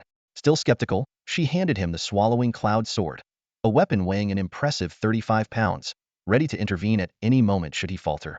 What happened next completely shattered her expectations. The moment Tang Shao gripped the hilt of the sword, it was as though a surge of vitality coursed through his entire being. In one fluid motion, he sprang to his feet, his movements swift and precise. Though his face remained pallid and beads of sweat glistened on his brow, an unmistakable aura of power radiated from within. The sword in his hand seemed to come alive as he transitioned seamlessly from lone pine on the cliff to crane's cry in the sky, and then to pine and crane emerging from the clouds. The 36 forms of the pine and crane sword technique unfolded like a flowing river, each move brimming with precision and elegance. The force of his strikes stirred the air, sending flocks of startled crows into flight, their cries rising and falling in an eerie symphony that accompanied his unexpected sword dance. Fong Row was mesmerized. Her mind drifted to her sister's words, a time when she had been told that her own swordsmanship was all style and no substance, her talent for the way of the sword mediocre at best. Back then, she had dismissed the remark. But now, watching Tang Shao, she was utterly convinced. The same techniques, in his hands, exuded a profound and almost otherworldly mastery. "Tang Xiaoga," she couldn't help but ask, her voice tinged with wonder. "This can't be the first time you've practiced swordsmanship, right? Is your talent really this extraordinary?" Tang Shao opened his mouth to reply, but before he could speak, a harsh, grating voice shattered the tranquility of the forest. "Talent? What good is talent if you're dead?" From the edge of the woods, 2 figures cloaked in black emerged, their swords gleaming menacingly in their hands. Their cold, mocking laughter echoed through the trees, transforming the serene glade, once alive with the beauty of Tang Xiao's sword dance, into a battlefield fraught with danger. Fong Row pointed angrily at the 2 men dressed in black, her small face flushed with fury. These 2 men were none other than Kong Ming and Zhao Qingyi, who had earlier been standing beneath the large rock at Wild Chicken Ridge. "Kong Ming, it's one thing for you to follow Kong Feilyong's orders, But Zhao Qingyi, why are you helping him commit such evil? Do you think you'll get away with this when my sister returns? She demanded. Kong Ming stepped forward, a cold smirk playing on his lips. Second Misso, wait, I should call you Madame Chiru now, shouldn't I? Stop pinning your hopes on her. Even before the marriage, Madame listens to the young master about everything. Do you really think she'd risk offending him for your sake? You're not even real sisters. Sure, she might care about you on the surface, but do you think she'd trade her life for yours? These words left Tang Shao, standing to the side, utterly shocked. He turned to look at Fong Row, astonished to learn that she and Fong Li were not blood-related. Fong Row lowered her head, her voice tinged with bitterness. My mother was just a concubine, and now she's fallen into destitution in Jiangnan. So what? Because I was born to a concubine, you think that gives you the right to? Rower is the one who took me in, not the sect leader. Of course, I'll listen to you. Tang Shao interrupted her, then turned to face the two men in black. Let's make a deal, pretend you never saw us. After all, the two of them are still sisters. If you push her too far, even if we all die here, aren't you afraid of the sect leader's revenge later? Zhao Qingyi's eyes flickered at his words, but Kong Ming only sneered. You? A man who hasn't even stepped into the martial disciple realm? Did you learn a single sword technique and suddenly think you're invincible? What makes you think you have the right to bargain with us? As seasoned martial masters, they could instantly tell that Tang Shao had not begun cultivating. Without the aid of cultivation techniques, practicing swordsmanship alone could never lead to the martial disciple stage, let alone the enhancement of the body or the development of speed. Kong Ming's words infuriated Fong Row. Her delicate face tightened with determination, and she reached out to grab the cloud-swallowing sword in Tang Xiao's hand. But Tang Shao dodged her grasp and whispered, "You need to leave. We can't go to Flaming Peak anymore. We'll have to find another way." Fong Row hesitated. Leaving Tang Shao behind was not something she could bring herself to do. "Trust me. I have a way to get out of this. Go to the tea house and wait for me. I'll come find you soon. You listen to me. If you don't come back, I won't live either. I'll follow you even in death." Fong Row gritted her teeth as she spoke. Realizing the unintended implication of her words, her face turned as red as fire. She stomped her foot in frustration before turning and running off. The two martial masters watched this scene unfold, smirking but making no move to pursue her. To them, the girl was far too naive if she thought she could truly escape. Tang Shao raised the cloud-swallowing sword. "Gentlemen, this is my final warning." Before he could finish, Kong Ming bellowed, "Enough talk, die already." A cold gleam flashed as his sword struck toward Tang Xiao's throat. But as fast as Kong Ming was, Tang Shao was faster. In the blink of an eye, the cloud-swallowing sword was at Kong Ming's neck. The movement was so swift that Zhao Qingyi couldn't even follow it. Startled, he stumbled backward, only to find himself with Kong Ming's sword pressed against his own back this time, in Tang Xiao's hands. Impossible. How can you have the power of a peak martial master? Kong Ming's face turned pale with shock. The truth was, Tang Shao had no idea either. Without a sword in hand, he was just an injured, ordinary man. His mind felt heavy as a mountain. His broken ribs throbbed with unbearable pain. But the moment he gripped the cloud-swallowing sword, it was as though something had possessed him. His strength surged, and a bloodthirsty urge to cut these men into pieces burned within him. Suppressing the killing intent with great effort, Tang Shao growled, "Get lost before I change my mind. And don't let me see you again." He stepped back, creating some distance. Tang Shao despised killing, especially after witnessing Xia Qi's tragic death. Even with the upper hand, he had no desire to spill blood. Unfortunately, his mercy did not earn him any goodwill from his enemies. Zhao Qingyi was indeed scared out of his wits by Tang Shao, but Kong Ming refused to back down. He grabbed the long sword that had fallen to the ground, delivered a fierce kick to Zhao Qingyi's backside, and angrily rebuked, "Coward." With that, he raised his sword and charged after Tang Shao. "How dare you hold a sword to my neck? If I don't tear you to pieces, how will I ever erase this humiliation?" Kong Ming's anger burned fiercely. As a seasoned martial master, he had no intention of fearing a mere peak-level martial artist. With a few swift movements, he closed the distance between himself and Tang Shao, his sword trembling slightly as it aimed directly at Tang Xiao's back. Tang Shao turned and parried with a sword in his hand, a finely forged steel blade he had taken from Kong Ming. His peculiar swallowing cloud sword remained sheathed on his back, as he was wary of its unpredictable nature, fearing it might once again push him into a bloodthirsty frenzy. To Kong Ming, however, this scene was the ultimate insult. "You insolent brat! Using my own sword against me?" His fury surged, and his strikes became even more relentless. Sword shadows rained down like a storm, enveloping Tang Xiao's upper body. But Tang Shao had no intention of prolonging the fight. His keen eyes had already spotted several black-clad figures darting through the forest, heading straight for the tea pavilion at the forked path beneath the mountain gate. Their target was clearly Fong Row, and with her unarmed, how could she possibly fend off 5 or 6 attackers? In his urgency, Tang Shao no longer cared which sword he wielded. With both swords in hand, he unleashed a powerful strike. A deafening clang echoed as he deflected Kong Ming's blade, and in the next instant, the swallowing cloud sword pierced into Kong Ming's shoulder. Blood spurted out as Kong Ming collapsed against a red poplar tree, screaming in agony.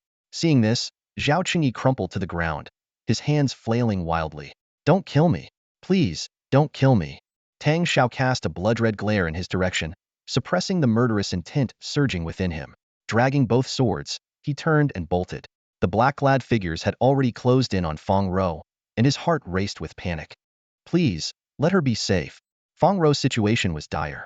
Despite giving it her all, she had only managed to flee as far as the tea pavilion. Night had fully descended, and the pavilion's fire had gone out. A young man was busy packing up his belongings. It was his last day running the stall, as he planned to descend the mountain the next day with the thumb-sized spiritual stone he'd earned, ready to enjoy a life of leisure and wealth. He was tidying up with extra care. When the young man saw Fong Row rushing toward him, he felt a surge of excitement. He thought that if he could help this kind-hearted senior sister one more time, he might earn another spiritual stone. Just as he was about to greet her, however, several black-clad figures surrounded Fong Row in an instant. The young man recognized their attire immediately. They were members of UC. He had seen them at his tea stall before and had learned of their identity through casual conversations. But now, he dared not make a sound. He crouched behind the stove, tightly covering his mouth. Realizing she couldn't escape, Fong Row stopped and coldly demanded, "What do you want?" The leader, a withered old man, chuckled hoarsely. "How could we dare be disrespectful to someone as esteemed as the Lady Qiru? Please, come with us willingly. Don't make things difficult for us." It was clear that the UC members were now openly addressing Fong Row as Lady Qiru, a sign that Kong Feiliang no longer intended to conceal his intentions. Fong Row bit her lip hard. "Go back and tell my brother-in-law to stop dreaming. I will never return, not even in death." "Lady Qiru, it seems you misunderstand," the withered old man sneered. "Surrounded as you are, even death is not an option. Stop resisting and come with us. We're all looking forward to the wedding feast. In your dreams." Fong Row grabbed a stool and swung it wildly at them. She didn't recklessly target the withered old man, a martial master, but instead aimed for a female martial artist, hoping to break through. The sudden attack caught her opponent off guard, and Fong Row seized the opportunity to dash through the opening. But as soon as she escaped, she was forced to retreat. A tall, thin black-clad figure emerged from the shadows, sword in hand, its tip aimed directly at her eyes.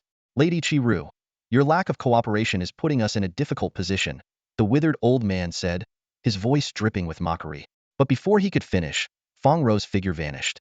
Slim and agile, she had taken advantage of the tall swordsman's momentary lapse as he lowered his blade, darting under a table and disappearing into the dense shadows of the night. The tea pavilion was surrounded by clutter, its shapes obscured in the dim light. Without a thorough search, finding her hiding spot would be nearly impossible. The hoarse voice of an elderly, emaciated man shattered the stillness of the night. "Burn down that straw pavilion and see where she can hide." Before his words had fully dissipated, a man clad in black dashed toward the pavilion with a flint in hand.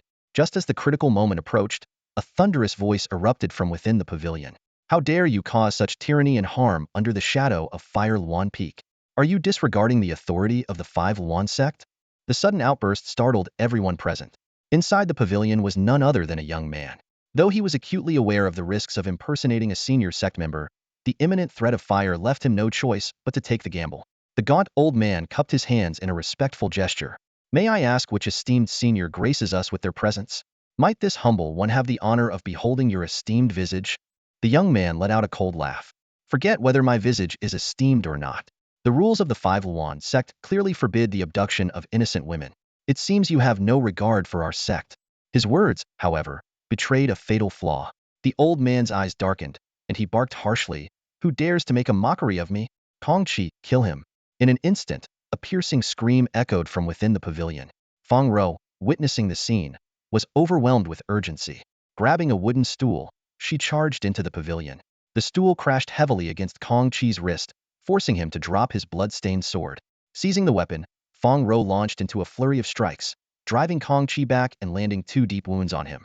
But the other black-clad assailants swiftly closed in, including the gaunt old man and a tall, thin man whose martial skills were clearly superior. Fong Row's face grew pale as despair set in. New escape was impossible. Her only regret was that she wouldn't die alongside Tang Shao. She fought valiantly, but her strikes faltered, and she ultimately collapsed from her injuries. Tang Shao, she murmured weakly, her vision blurring, when suddenly a figure wielding the crimson swallowing cloud sword stormed into the fray. It was Tang Shao. At that moment, he was like a cornered beast, his eyes bloodshot as he cut down several black-clad men with wide, ferocious strikes.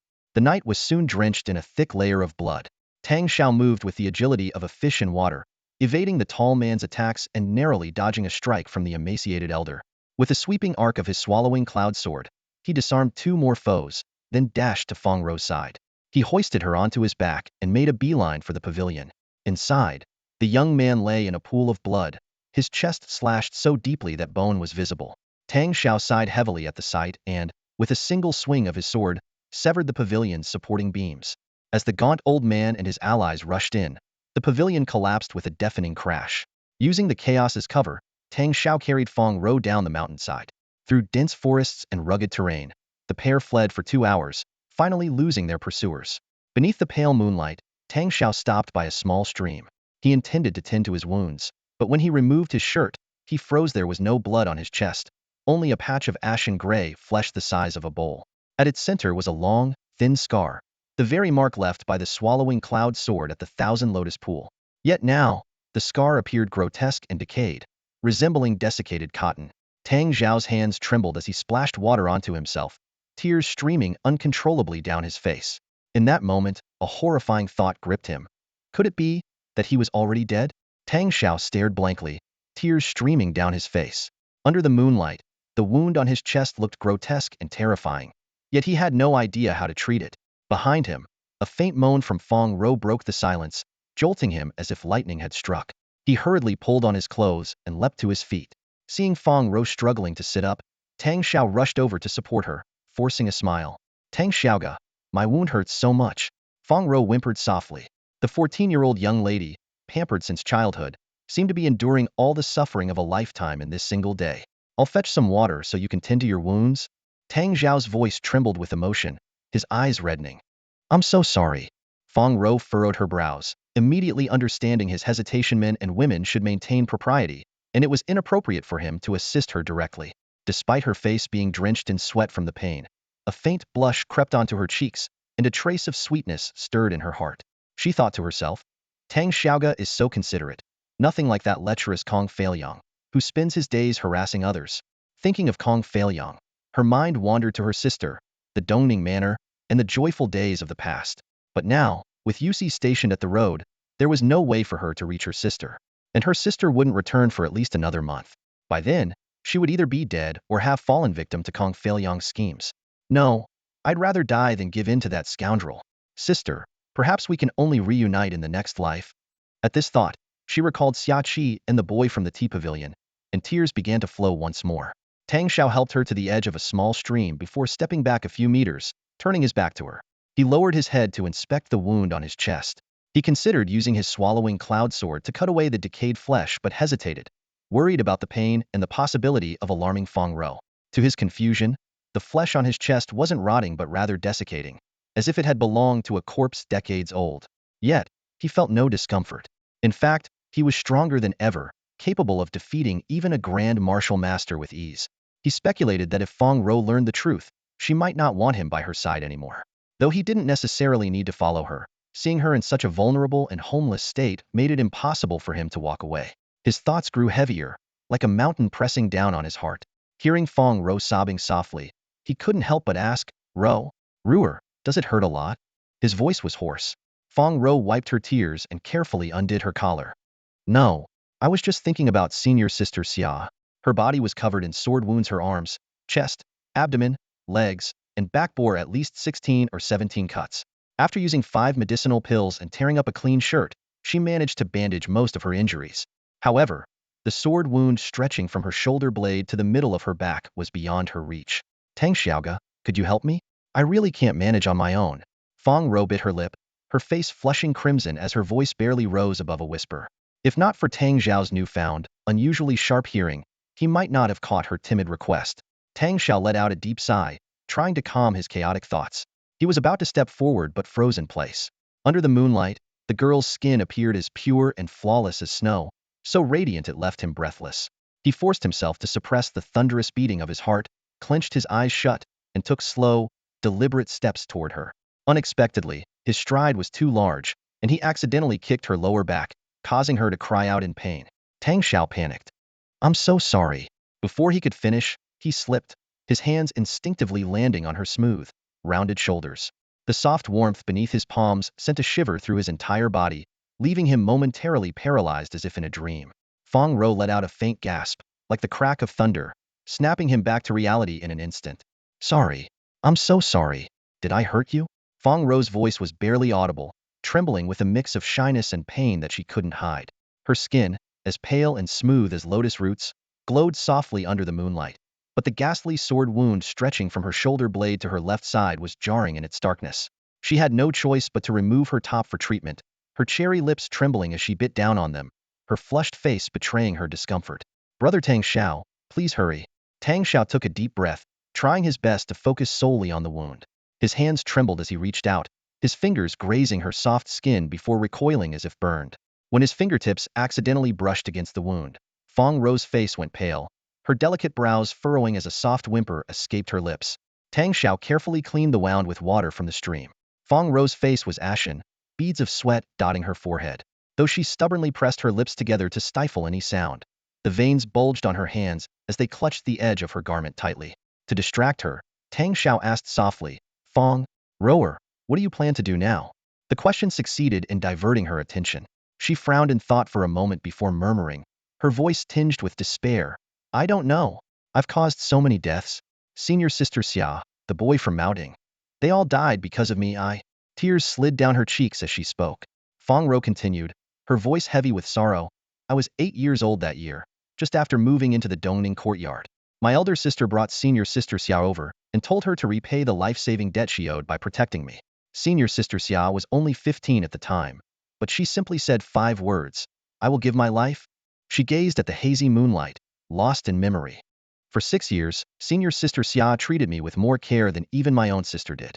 My sister was kind to me when I was little, but as she took on the responsibilities of managing the Yinshu sword sect, she grew distant. It was Senior Sister Xia who looked after me wholeheartedly, teaching me everything. She was like both an elder sister and a mentor to me." Her voice cracked, and she finally broke down into sobs. Tang Shao silently took the medicinal pill she handed him, carefully crushing it and applying it to her wound. He tried to comfort her, saying, "If Senior Sister Xia's spirit is watching over you, she wouldn't want to see you like this. You need to stay strong." But Fong Row only grew more despondent. "But I'm a cursed person. I brought misfortune to Senior Sister Xia, to you, and to that boy from Mouting. If it weren't for me, he wouldn't have crossed paths with those killers and been cut down by a single sword strike." Tang Shao interrupted her urgently, "Rower, even if those people died because of you, you weren't the one who killed them, were you? Earlier, I killed 3 or 5 men with my own hands, at least 2 of them died on the spot. By your logic, doesn't that make me even more cursed, more despicable? Am I a monster, a devil?" At the mention of the word devil, Tang Shao froze mid-sentence. Fong Row handed him a clean bandage, but he remained motionless. When she turned back in surprise, a glimpse of her chest, partially exposed, made her cheeks flush with embarrassment. She quickly turned away, scolding, "Brother Tang Shao, what are you doing?" Tang Shao snapped out of his daze and hurriedly took the bandage to wrap her wound. Then, as if fleeing, he darted several feet away to crouch by the stream, refusing to lift his head. Fong Row assumed he was simply flustered, unaware of the cold dread that now gripped him. "Devil, a devil? Am I really becoming a devil?" Tang Shao muttered to himself, his voice barely audible. Having spent over 2 years on Huawan Peak, he was not unfamiliar with tales of demons and devils. It is said that those who tread the path of demon cultivation will have their bodies corrupted by demonic energy, leading to inevitable decay. Tang Shao lowered his gaze to his chest, where his flesh was rotting, and a wave of fear surged within him. He had heard that the path of ghost cultivation was even more arduous. After the soul leaves the body, it requires years of painstaking effort to walk the ghostly path, during which the physical bodhi's decay is unavoidable. Zombies, ghouls, corpse demons, dried demons, these words swirled in his mind. The decayed bodies of these creatures were no different from his current condition, yet he had never practiced any cultivation technique. So why had he inexplicably fallen into this demonic path? What puzzled him even more was that, aside from the abnormality on his chest, the rest of his body brimmed with vitality, his flesh full and healthy. Tang Xiaoga. Fong Row called softly, now fully dressed as she walked up behind him. Let me take a look at your wound. All right? No need. Tang Xiao's body tensed up as he quickly stood, forcing a smile. I've already bandaged it. Ruer, let's rest for a while, have something to eat, and leave the mountain overnight. I fear staying longer will only bring trouble. How could he let her see the state of his chest? That sight alone might cause her to faint on the spot or worse, drive her away from him forever. Seeing that he seemed in good spirits, with no sign of pain, Fong Row smiled sweetly. All right, we'll go prepare some food. Wait. Tang Shao stopped her hastily. You're still injured. They'll handle it. Tossing her a sword, he grabbed another and stepped briskly into the forest. Only then did he realize he had instinctively picked up the swallowing cloud sword, leaving Fong Row with Kong Ming's fine steel blade. He glanced down at the hilt of the swallowing cloud sword, where a dusky gemstone was embedded. That unsettling sensation of being watched returned, as though a cold, unblinking eye lurked within the gem. His first instinct was to throw the sword away, but then he thought of Fong Row waiting outside and suppressed the impulse. Who are you? Really, Tang Shao murmured, cradling the blade. I'm just an ordinary man. Why must you torment me like this? Ever since the day he had used the sword to fend off the ice serpent at Thousand Lotus Pond, his life had spiraled into chaos in just a few short days. His thatched cottage was destroyed, Fong Row's stoning courtyard was sealed, and the two of them were forced into exile. Worse still, Xiaoqi, Kong Xiong, Kong Haitan, Kong Yu, the young man from Maoting, the expert with the fishbone sword, so many lives had been lost. Even Fong Row had been gravely injured. Was it all connected to this sword? A sudden growl from Fong Row's stomach snapped Tang Shao out of his thoughts, reminding him that he himself no longer felt hunger. Using the swallowing cloud sword's faint red glow, he found a fruit tree in the woods and picked several fist-sized fruits. After confirming they weren't poisonous, he saved them all for Fong Row. Once she had eaten her fill, the 14-year-old girl quickly dozed off, leaning against Tang Shao's back. But he stayed alert, gripping the swallowing cloud sword tightly as his wary eyes scanned the surroundings. He hated and feared the sword, yet he couldn't be without it.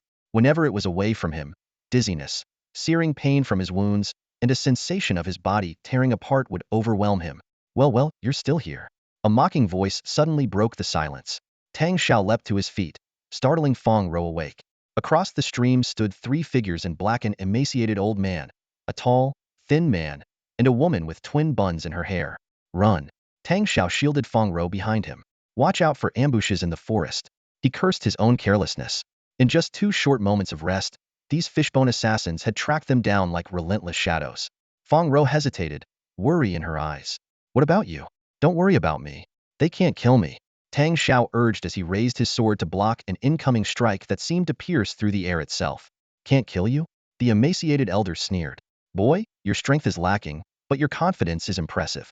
He no longer believed Tang Shao was without cultivation, but he was certain that with his 50 years of experience, this young man who could only have been practicing for a few years was no match for him.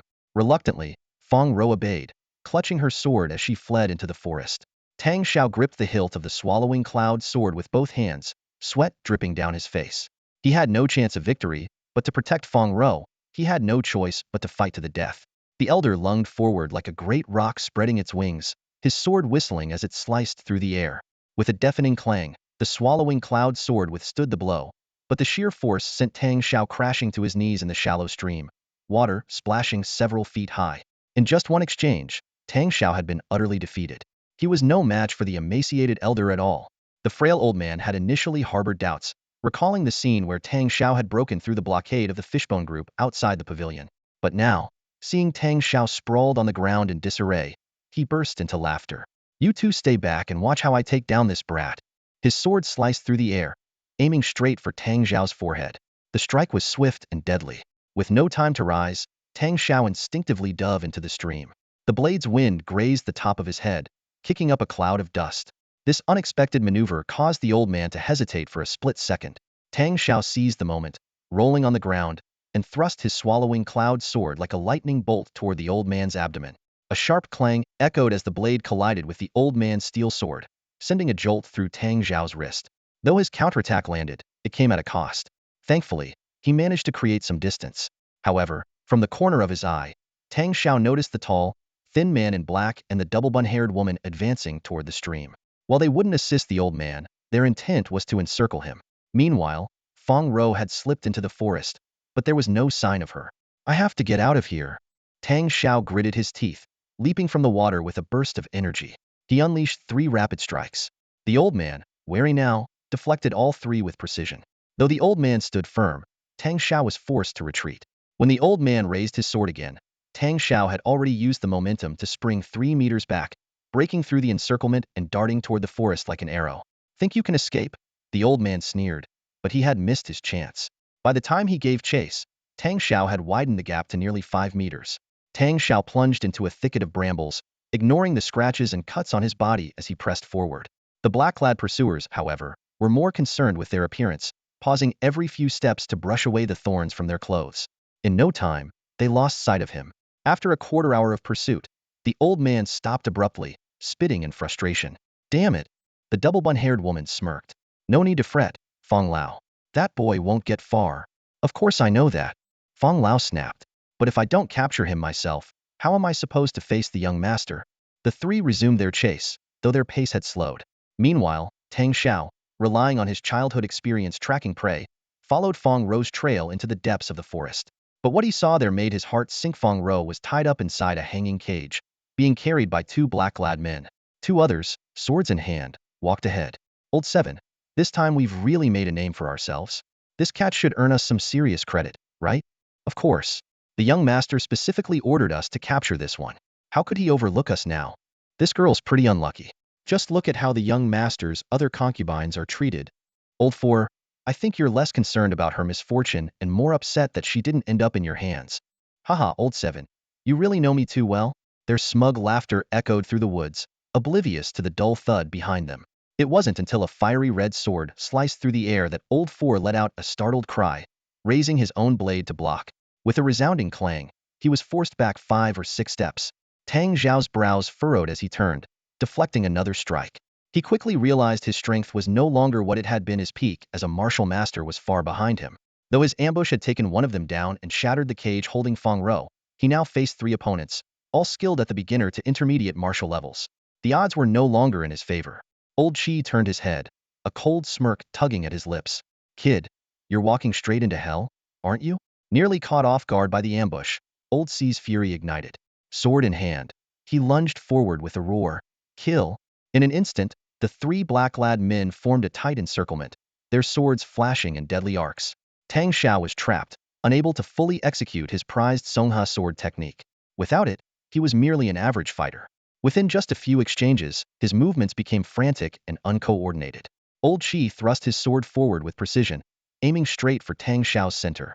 Just as Tang Shao stepped back to evade, a chilling sensation brushed his spine. Old C's sword tip was already pressing against his back. Tang Xiaoga, watch out! Fong Row's panicked voice rang out, but Tang Shao had no time to respond. In a desperate move, he twisted his body to narrowly avoid Old C's lethal strike. He swung his sword upward, barely deflecting Old Chi's attack, only to be struck hard in the chest by Old B's sword hilt. A sharp pain exploded in his chest as he spat out a mouthful of blood. Tang Xiaoga! Fong Row cried out in agony, shutting her eyes tightly. She missed the most bizarre moment. The swallowing cloud sword in Tang Zhao's hand greedily absorbed the blood like a ravenous beast. Yet after coughing up blood, Tang Shao seemed completely unharmed. In fact, he suddenly seized Old Ba's elbow with a steel grip. With a swift twist, a sickening crack echoed through the air. Old Ba shrieked in agony as his sword clattered to the ground, his arm bent at an unnatural angle. Old Ba! The other 2 black-clad men shouted in unison, their swords slicing toward Tang Shao. But their strikes were met with the blazing red blade of the swallowing cloud sword. With one powerful sweep, Tang Shao deflected both attacks. Old C, with his keen eyes, immediately noticed something was amiss. Tang Zhao's speed, precision, and power had undergone a complete transformation, had leapt from the level of a low-tier martial artist to the peak of mastery in mere moments. Sensing danger, Old C hesitated, taking a cautious step back. Old Chi, oblivious to the change, saw Tang Zhao's sword aimed at Old Ba's shoulder and rushed forward in a frenzy. Stop, he bellowed, charging at full speed. Confident in his superior speed, Old Chi believed he could force Tang Shao back. He couldn't have been more wrong. Tang Shao's movements had become lightning-fast beyond anything Old Chi had anticipated. In a flash, the swallowing cloud sword pierced through Old Ba's left shoulder and drove straight into his chest. Old Ba's scream was deafening, but the momentum didn't stop. Tang Shao pushed forward, the sword impaling Old Chi's chest as well as single thrust, taking down 2 foes. As Tang Shao withdrew the swallowing cloud sword, The two black-clad men crumpled to the ground, lifeless. Old Shi. Old Ba. Old Si's voice cracked with grief and terror. He raised his sword but dared not move, not even to meet Tang Xiao's gaze. Their three-pronged attack had utterly failed, leaving two of them dead. Alone and overwhelmed, Old Si was paralyzed with fear. But Tang Shao showed no mercy. He turned, the blood-soaked, swallowing cloud sword in hand, his crimson eyes locking onto Old Si with icy determination. The sheer intensity of Tang Shao's glare made Old Si's teeth chatter as his knees gave out. A foul stench filled the air as fear overcame him. Tang Shao frowned in disgust, raising his sword for the final strike. Suddenly, Fong Row's voice broke through the tension. Tang Xiaoga? Though she had no idea how he had defeated the two enemies, the blood-red glow in his eyes sent a chill down her spine. Tang Shao hesitated for a split second, and in that moment, a sharp gust of wind announced an imminent threat. Before he could react, a blade sank into his shoulder. Fong Row's call turned into a piercing scream. Tang Xiaoga. It was the twin-braided woman in black, who had somehow crept up on him unnoticed. Her cultivation as a grand martial master was formidable, allowing her to approach with absolute silence. Neither Tang Shao nor Fong Row had sensed her presence until it was too late. The attack exposed Tang Xiao's greatest weakness, his lack of inner strength. His brief surge of power had come entirely from the swallowing cloud sword, which heightened his senses but left him vulnerable to disruptions. Without the foundation of true martial cultivation or battle-hardened experience, he was susceptible to such ambushes. Fong Row, with even less strength and skill, stood no chance of detecting the stealthy assailant. With a single swift strike, the black-robed woman with twin buns let out a cold laugh. Her wrist flicked lightly, and blood gushed from Tang Xiao's shoulder. Yet, the crimson spray never touched the ground. Instead, it was wholly absorbed by the swallowing cloud sword. Tang Shao took a deep breath, slowly raising his sword, the blood-red hue in his eyes growing ever deeper. The gaunt elder, Fong Lao, trembled at the sight. Kill him first, talk later, he barked, thrusting his sword like a bolt of lightning toward Tang Xiao's chest. Tang Shao twisted his blade in response, forcing Fong Lao back several steps. The speed and power of that strike seemed to surpass Fong Lao's abilities. Wu Xia, Su Jun, attacked together. Stop fighting him, unknown. Fong Lao's eye twitched, realizing the danger. Though the two other black-robed figures sneered with disdain, they followed his command. The three martial masters quickly synchronized their attacks, their swords sealing off all of Tang Xiao's possible escape routes. But Tang Shao advanced instead of retreating. Gripping the swallowing cloud sword with both hands, he unleashed a dazzling crimson arc. Wu Xia and Fong Lao's blades were forced back, but Su Jun seized the opening, driving his sword into Tang Xiao's left side. Tang Shao roared in pain, reversing his sword to deliver a crushing blow to Su Jun's elbow. Once again, the swallowing cloud sword absorbed the spurting blood entirely. This sword is strange, Fong Lao exclaimed in alarm. Go all out. Don't give him another chance. Before he could finish, Tang Shao had already launched his counterattack. The swallowing cloud sword radiated fiery glimmers, slicing through Fong Lao's shoulder and into his chest. As the others gasped in shock, Tang Shao spun around and appeared behind Fong Lao. In a flash of sword light, Fong Lao's head soared into the air, his murky eyes wide with disbelief, as if he could not comprehend what had just happened, even in death. You've reached the state of unity with the sword? Sword form? How is this possible? Wu Xia cried out in disbelief. In the Huawan sect's swordsmanship hierarchy, the levels of mastery were sword form, sword intent, and sword heart, determined by the practitioner's harmony with their blade. Even after decades of training, Wu Xia herself had not touched the threshold of sword form. Yet here stood Tang Shao, someone who had never formally trained, already stepping into this realm. Tang Shao seemed oblivious to the astonishment, his cold sneer unwavering as he raised his sword again. Wu Xia recoiled in terror, shoving Su Jun forward. Su Jun's trembling arm betrayed his fear, his stance faltering as he held his sword. In just 3 moves, Tang Shao ended Su Jun's life. The first strike disarmed him, the second cut off his retreat, and the third pierced his chest. Su Jun couldn't even manage a complete scream before collapsing lifelessly to the ground. Now, Tang Xiao's blood-red eyes locked onto his final prey, Wu Xia. But just as he struck down Su Jun, Wu Xia's figure vanished like a streak of silver light, disappearing into the shadows of the dense forest. Her movements were astonishingly swift. Even if Tang Shao wanted to pursue her at that moment, the opportunity had already slipped away. Brother Tang Shao, Fong Row's soft voice called out, pulling his attention back to the present. Looking at Fong Row, still trembling inside the hanging cage, a trace of pain flickered in Tang Xiao's eyes. He rushed forward in a few quick strides, and with a flash of cold light from the swallowing cloud sword in his hand, he precisely severed the cage's lock with 2 clean strikes. Carefully, He helped Fong Row out, but to his surprise, she suddenly threw herself into his arms, bursting into uncontrollable sobs. At that moment, all the grievances and pain that Fong Row had endured poured out like a flood breaking through a dam. She cried in his embrace for a good 4 or 5 minutes, her wails gradually subsiding. "Brother Tang Shao, do you know? I thought I'd never see you again," she murmured, leaning on his shoulder, her voice still choked with emotion. "When they surrounded me, I fought back with all my might, but my sword skills are so poor. They even broke my sword." Her voice grew quieter and quieter. "I'm so weak." Tang Shao gently patted her back. "No, it's my fault. I took your swallowing cloud sword." As he spoke, he handed the sword back to her. The moment it left his grasp, he felt as though his head had become unbearably heavy, and the pain from his wounds surged violently through his body. Yet, he endured it without showing any sign of discomfort. Despite the agony of parting with the sword, he knew it belonged to Fong Row, and he could not keep it for himself. However, Fong Row pushed the sword back into his hands. "No, you should keep it. In my hands, it can't reach its full potential. My sister was right, my swordsmanship is far too lacking. I can't compare to your talent at all." She bit her lip, her expression tinged with frustration, as she asked, "Brother Tang Shao, why is it that even though we both practice swordsmanship, I can never measure up to you?" Tang Shao paused to reflect for a moment before responding earnestly, "Because I follow the way of the sword, while you dance with the sword." "The way of the sword? Sword dance?" Fong Row repeated the two phrases under her breath, a glimmer of understanding flickering in her eyes. Tang Shao gazed at Fong Row, who was lost in thought, his eyes soft and filled with a hint of pity. Yet, the moment he was alone, his expression darkened instantly, his brows furrowing deeply. They didn't dare linger in the small grove for long, and continued descending the mountain for over an hour. Fong Row was utterly exhausted, her steps unsteady, as if she might collapse at any moment. Near a massive boulder, Tang Shao decided to let her rest for a while. The fishbone had not pursued them after Wu Xia and Old Four escaped, so they were temporarily safe. Fong Row fell into a deep sleep beside him, her petite frame curled up slightly. Her long lashes cast shadows over her almond-shaped eyes, and a lone tear clung to the corner of her eye, not yet dry. Tang Shao sighed softly, turning away as he trembled while untying his robe. He lowered his gaze to his chest, despair filling his eyes. The patch of grayish, decayed flesh showed no signs of healing. Instead, it was spreading. What had once been the size of a teacup had now expanded to the size of a goose egg. The surrounding muscle tissue was turning grayish-white, resembling something pickled.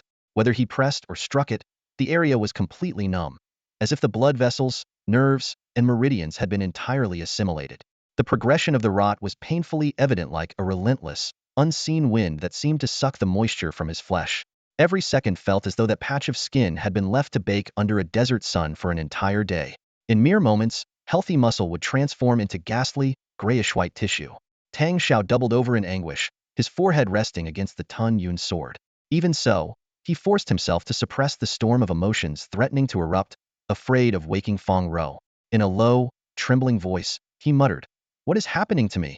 Suddenly, he lifted his head sharply, his bloodshot eyes locking onto the Tun Yun's sword. A terrifying realization struck him: everything was tied to this sword. Ever since he first held it at the Thousand Lotus Pond, their fates had been like stones thrown into an abyss, plunging endlessly downward. Fong Row had been targeted by her brother-in-law, the Dongning courtyard had been sealed. Senior sister Xia had been brutally killed, the other senior sisters had betrayed them, and she was now homeless. As for him, an ordinary man with no prior training, he had inexplicably gained the power to kill martial artists and even grandmasters. But what was the price of such power? The moment he let go of the Tun Yun sword, he would be consumed by splitting headaches and unbearable pain, as though every bone in his body were fracturing. His strength, it seemed, was purchased with his own blood. Just like earlier in the grove after coughing up blood, he had instantly reached the peak of a martial master's power, effortlessly defeating Old 7 and Old 8. Even in his severely injured state, he had managed to repel 3 grandmasters with a single sword strike. Now, after over an hour without spilling any blood, he could feel his strength waning again, likely only slightly stronger than Fong Row. Meanwhile, the decay on his chest continued its relentless expansion. "This is a cursed sword." Tang Shao's voice trembled with dread as his bloodshot eyes grew even darker. His fingers gripped the hilt tightly, the veins on the back of his hands bulging like venomous snakes. Perhaps the only thing he should do now was to return the Tun Yun sword to Fong Row. "This is not a good sword." Tang Shao stared at the cloud-swallowing sword in his hand. The murky yellow gem embedded in the hilt shimmered eerily under the sunlight. He knew all too well this sword could grant him immense power and free him from pain, but the price it demanded was his blood, his soul, and ultimately, his life. No, I absolutely cannot return it to Fong Row, he silently vowed in his heart. The image of Fong Row's innocent, cheerful face tightened his chest with guilt. How could such a cursed, venomous, demonic sword remain by her side? Memories surged forth. Back in Little Tang village, if not for her risking her life to save him, he would have perished in the jaws of the leopard demon. Later, at Huawan Peak, it was again her assistance that spared him from becoming a lifeless skeleton on the roadside. Not to mention, in the Five Huawan sect, she treated him like her own brother. You treat me with kindness, and I will repay you tenfold. That was the principle Tang Shao lived by. He silently vowed to protect her with all he had, to ensure her eternal happiness and peace. Yet reality was cruel because of him. She had borne far too much suffering. Tang Shao sighed, wanting to throw the cloud-swallowing sword far away, but his grip hesitated. It wasn't fear of death, nor dread of the excruciating pain. He was willing to endure 1,000 cuts to rid himself of this cursed blade. He would give anything to return to normal and safeguard Fong Row. But if he discarded the sword, he would lose all his strength. How then could he protect that delicate figure from the relentless pursuit of the fishbone assassins? It was like a cup of poisoned wine placed before him. Drink it and risk death, but refuse and die of thirst. The bitterness spread in his mouth as he gazed at the gem on the hilt. Its cloudy, swirling patterns shrouded secrets he could not fathom. I know you're in there. What do you want? Can we just? Before he could finish, a heavy drowsiness overcame him. His grip loosened, and he slumped against a rock, falling into a deep sleep. Within the gem, a pair of sinister eyes flickered faintly, coldly observing the young man. The sun climbed high in the sky, its warm rays falling on the two slumbering figures. The early spring warmth should have been comforting, yet Tang Shao shivered awake with a sudden chill. Behind the rock, a group of black-clad figures crept closer, laying an inescapable trap. Though they moved with utmost stealth, Tang Shao immediately recognized them as fishbone assassins. For martial masters, and among them, Wu Xia lurking at the rear. Tang Shao grabbed the cloud-swallowing sword, ready to slash it across himself. If his blood could empower the sword, why not feed it now to increase their chances of survival and protect Fong Row? Tang Xiaoga, what are you doing? Fong Row cried out, grabbing his arm in alarm. Ruer, don't be afraid. He'll protect you and break through. No, let's just go down the mountain instead. Ruer, aren't you heading to Earthfire Peak? Fong Row gave a bitter smile and shook her head. I can't anymore. I won't go. After killing so many of Kong Feiliang's men, not even my sister can shield me. His grandfather is the Peak Lord. Our Fong family is nothing more than ants in his eyes. Tang Xiaoga, I want to go home, back to the Fong family in Fengxiang County. Can we? Tang Shao fell silent for a long while, then murmured, I'm sorry. It was he who had killed those people, yet Fong Row was the one paying the price, unable even to see her sister. At just 14, she now faced the daunting task of crossing 1,000 miles alone to return home. Fong Row gently shook her head, though her heart whispered a different thought. Perhaps her sister had never intended to save her. The Flame Void Sword sect had already been infiltrated and corroded by Kong Feiliang. How could her sister possibly protect her? Let's go, before the fishbone assassins notice us. The two quietly slipped away from the rock, skirting the edge of the forest to reach the downward mountain path. Then, they broke into a desperate run. After a day and more of arduous travel, they finally left the desolate wilderness behind and began to enter areas teeming with human activity. Around midday, they found a place to rest at a roadside tea stall. 2 steaming bowls of fried rice, though far less flavorful than the spiritual grain from the mountains, were still their first proper meal in 3 days. When it came time to pay, Tang Shao stopped Fong Row from reaching for her spiritual stones and instead brought out a medicinal herb he had picked along the way. The herb was worth 1,000 copper coins, enough to pay for over 100 bowls of fried rice, but it was the least valuable item they had left. The kind-hearted stall owner even gave them back over 100 copper coins in change. As dusk fell, the silhouette of a small town gradually became visible in the distance. Fong Row, utterly exhausted, seemed to regain a burst of energy the moment she caught sight of the towering city walls. Tang Xiaoga, hurry. We can finally stay at an inn tonight, she exclaimed excitedly. Tang Shao sighed inwardly. He knew Fong Row was worried about his injuries and wanted to find a doctor in town to treat him. But how could such wounds be healed by an ordinary physician? Sitting down under a locust tree by the roadside, he feigned fatigue. I can't go on anymore. Tang Xiaoga, what's wrong? Is your wound hurting again? Fong Row hurriedly approached him. Thanks to the Xiong Lu Dan's effects, her injuries no longer pained her, but Tang Shao had yet to treat his own wounds.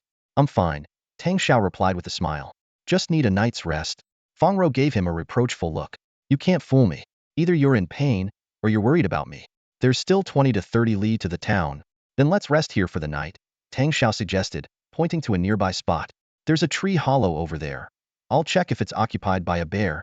The tree hollow turned out to house only a small rabbit, which soon became their dinner. Tang Shao was swift in hunting, and Fong Row's cooking skills were excellent.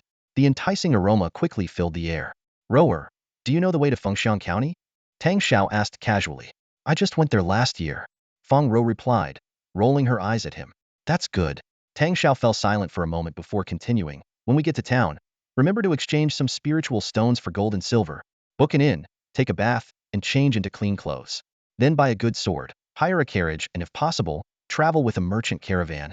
Fong Row looked at him with her bright, clear eyes. Why don't you just remind me when the time comes? I still need to buy you a new set of clothes. You're so handsome, definitely 100 times better looking than that scoundrel Kong Feilyong. Tang Zhao's smile was tinged with bitterness, but he said no more. It wasn't until the next morning that Fong Row understood the meaning behind his words. She woke up alone in the tree hollow, rubbing her eyes as she stepped outside, hoping to see Tang Zhao's familiar smile. But the forest was empty. On the tree trunk, a few crooked lines were carved.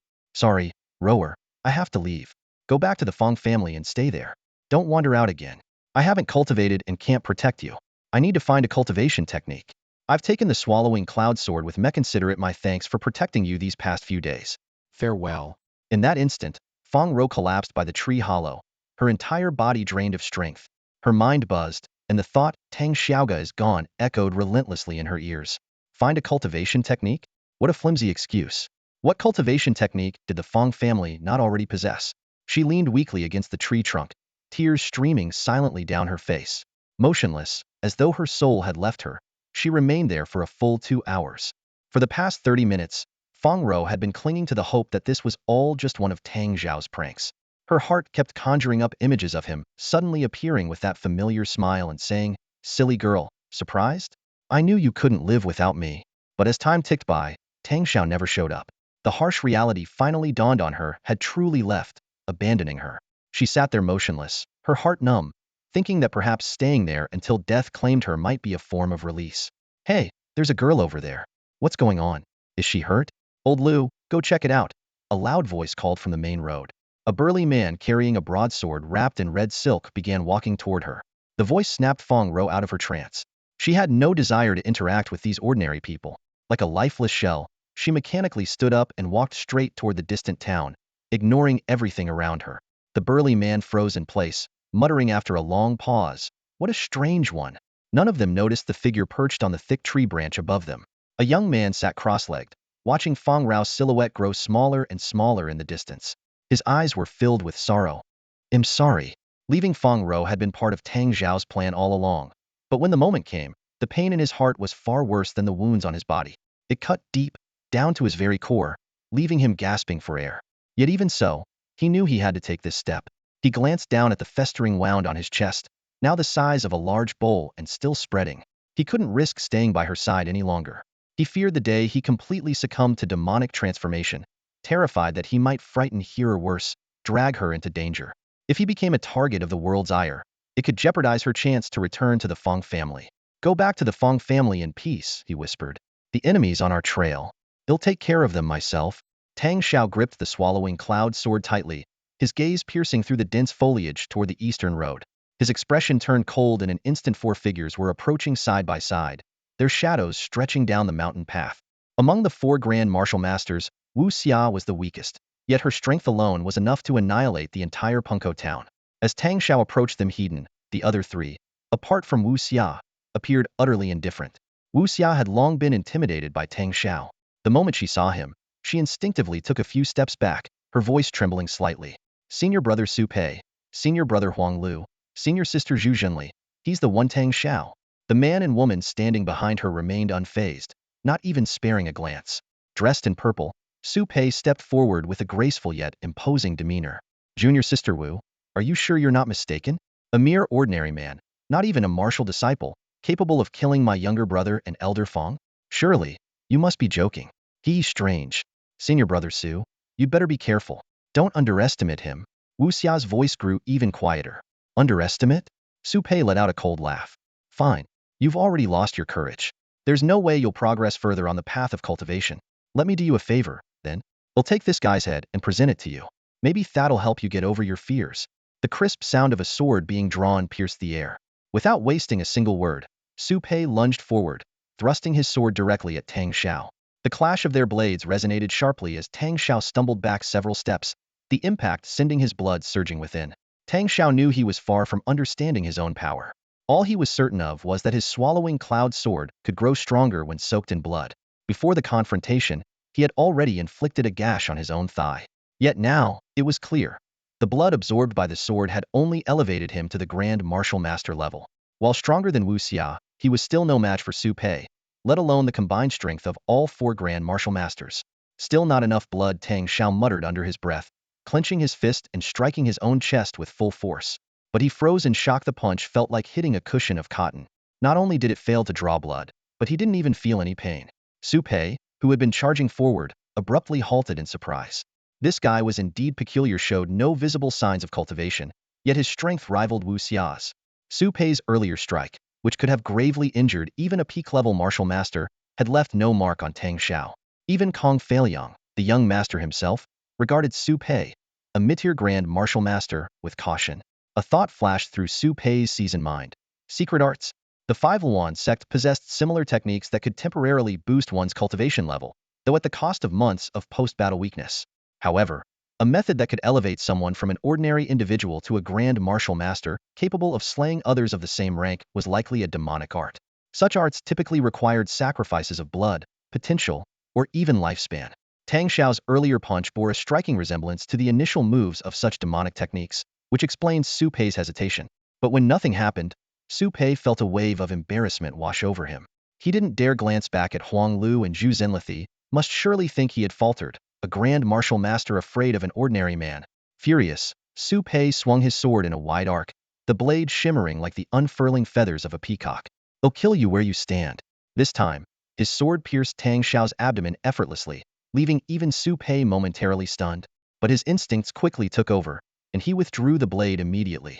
He knew that the damage caused by pulling out a sword was far greater than that caused by the initial stab. No matter what kind of monster Tang Shao was, a dead man was still a dead man. Whatever strange tricks he had would only serve as Su Pei's merit when reporting to Kong Feiliang. As the blade exited his body, a jet of blood erupted from Tang Shao's wound. However, Tang Shao had anticipated this. He swiftly positioned the swallowing cloud sword over the injury, allowing the gushing blood to be absorbed entirely by the blade. Not a single drop wasted. And yet, with just that spurt of fresh blood, the wound bizarrely stopped bleeding on its own, not a single drop continuing to seep out. This strange sight caused Su Pei's pupils to contract sharply as he exclaimed in shock, "What kind of sword is this?" Before he could finish speaking, the Tuanyun sword had already streaked toward him like lightning. In that instant, Tang Shao seemed like a completely different person. His aura surged, leaping at least a whole level, and his movements were imbued with razor-sharp ferocity. The speed, angle, and force of his sword strikes were now far superior to what they had been moments ago. Su Pei's heart sank in alarm, and he instinctively leaped backward. But Tang Shao, now one with his sword, pursued him like a ghost. The Tuanyun sword pierced through Su Pei's left shoulder with an unstoppable momentum, its tip emerging from his back as blood trickled down the blade, quickly staining the ground in a shocking crimson. If not for Huang Lu's swift intervention placing a palm on Su Pei's shoulder to forcibly lower his body, this strike would have pierced Su Pei's heart. Huang Lu and Zhu Zhenli's faces turned pale as they reacted, forming a triangular formation with Su Pei to encircle Tang Shao at the center. That breathtaking sword strike had not only severely injured Su Pei but also stunned everyone present. Wu Xia, in particular, went as pale as a sheet, for she knew all too well that Tang Zhao's most terrifying killing move had yet to come. That technique had claimed the lives of Fong Lao and Su Jun, leaving an indelible shadow in her heart. As this thought crossed her mind, Wu Xia suddenly realized that Tang Shao was already beginning to execute that deadly move. His body moved with the sword, as if he had merged entirely with the Tuanyun sword. In Wu Xia's eyes, Tang Shao was no longer a man of flesh and blood, had transformed into a massive, humanoid divine blade. Man and sword as one. The sword form realm. A dazzling arc of sword light swept across the air. Although the 3 grand martial masters retreated in time, they still spat out blood simultaneously. In terms of raw power, even with the Tuanyun sword absorbing a significant amount of blood, Tang Shao was only slightly stronger than Su Pei, barely reaching the peak of the mid-tier grand martial master level. Under normal circumstances, he would not have been a match for the 3 of them combined. However, none of the three had comprehended the sword form realm, and their understanding of swordsmanship was far inferior to Tang Xiao's. Even though Tang Xiao's mastery of the sword form realm was not self-cultivated and lacked full control, it was still enough to rival mid-tier or even high-tier grand martial masters. This was the fearsome nature of the sword realm. The three of them were forced back several paces, their chests a gruesome mess of torn flesh, and their faces as pale as paper. Seeing this, Wu Xia's teeth chattered in fear, and she instinctively turned to flee. "You brat!" Su Pei suddenly roared. "Was it this very sword strike that killed my brother?" Tang Shao stood with his sword in hand, his blood-red eyes coldly fixed on Su Pei. "Who is your brother?" This question utterly enraged Su Pei. "Are you saying you kill people without even caring to remember? Do you hold the Su family in such contempt?" This accusation was unjust for Tang Shao. Though the Su family was as renowned as the Fong family, Tang Shao, as an outsider, was only familiar with a handful of individuals like Fong Row and Kong Feiliang. In recent days, too many had fallen to his sword, and he truly had no time to concern himself with which of them was Su Pei's brother. He simply gazed at the tip of the Tuanyun sword and said coldly, "What do you want?" Though the question seemed redundant, his purpose was clear: to hold off these four grand martial masters and prevent them from pursuing Fong Row. To the three of them, however, his words only made Tang Shao seem even more arrogant and audacious. Amid their furious shouts, three long swords struck out simultaneously, weaving an impenetrable web of sword strikes in an instant. Sword energy howled, shadows of blades layered upon one another, trapping Tang Shao in a sea of swords. At this moment, counterattacking let alone escaping seemed utterly impossible for him. The three grand martial masters exchanged cold smiles. This boy had been far too reckless and clearly underestimated the essence of the five Luan sect swordsmanship, which lay in their coordinated techniques. The more fighters involved, the stronger their power. It was obvious he had never grasped the meaning of the phrase inscribed on the Luan shadow wall. Its purpose as firm as gold, its edge as true. Under the relentless pressure of the descending sword shadows, Tang Shao was forced to bend lower. Even though he had surpassed the three grand martial masters at this moment, he struggled to withstand the overwhelming sword web. In the blink of an eye, his body was riddled with 5 or 6 new sword wounds, blood spurting out. Yet, strangely, not a single drop of blood reached the ground. The Tuanyun sword, like a ravenous beast, absorbed every drop of blood. Immediately, a surge of immense power coursed through Tang Xiao's body. His eyes turned a deep, blood-red hue, radiating a chilling, demonic glow. Meanwhile, the Tuanyun sword was enveloped in a fiery red aura, as if encased in a sheath of molten light. "This is Wu Xia," watching from the sidelines, suddenly cried out in terror. Noit sword chi manifestation. Zhu Zhenli's face turned deathly pale in an instant, as though she had just glimpsed a terrifying apparition. Without hesitation, she turned to flee. The three martial masters who had heard her warning found themselves with no way out. Jin Gang, a profound evolution of swordsmanship, manifests when one reaches the pinnacle of the sword form's mastery. It condenses the radiance of the blade into an extension of the sword itself, allowing the originally 3-foot blade to gain an extra, lethal inch. That single inch often determines life or death, enabling you to strike while remaining untouchable. More importantly, the sharpness of Jian Gang far surpasses the physical blade, capable of slicing through gold, shattering jade, and cutting through anything in its path.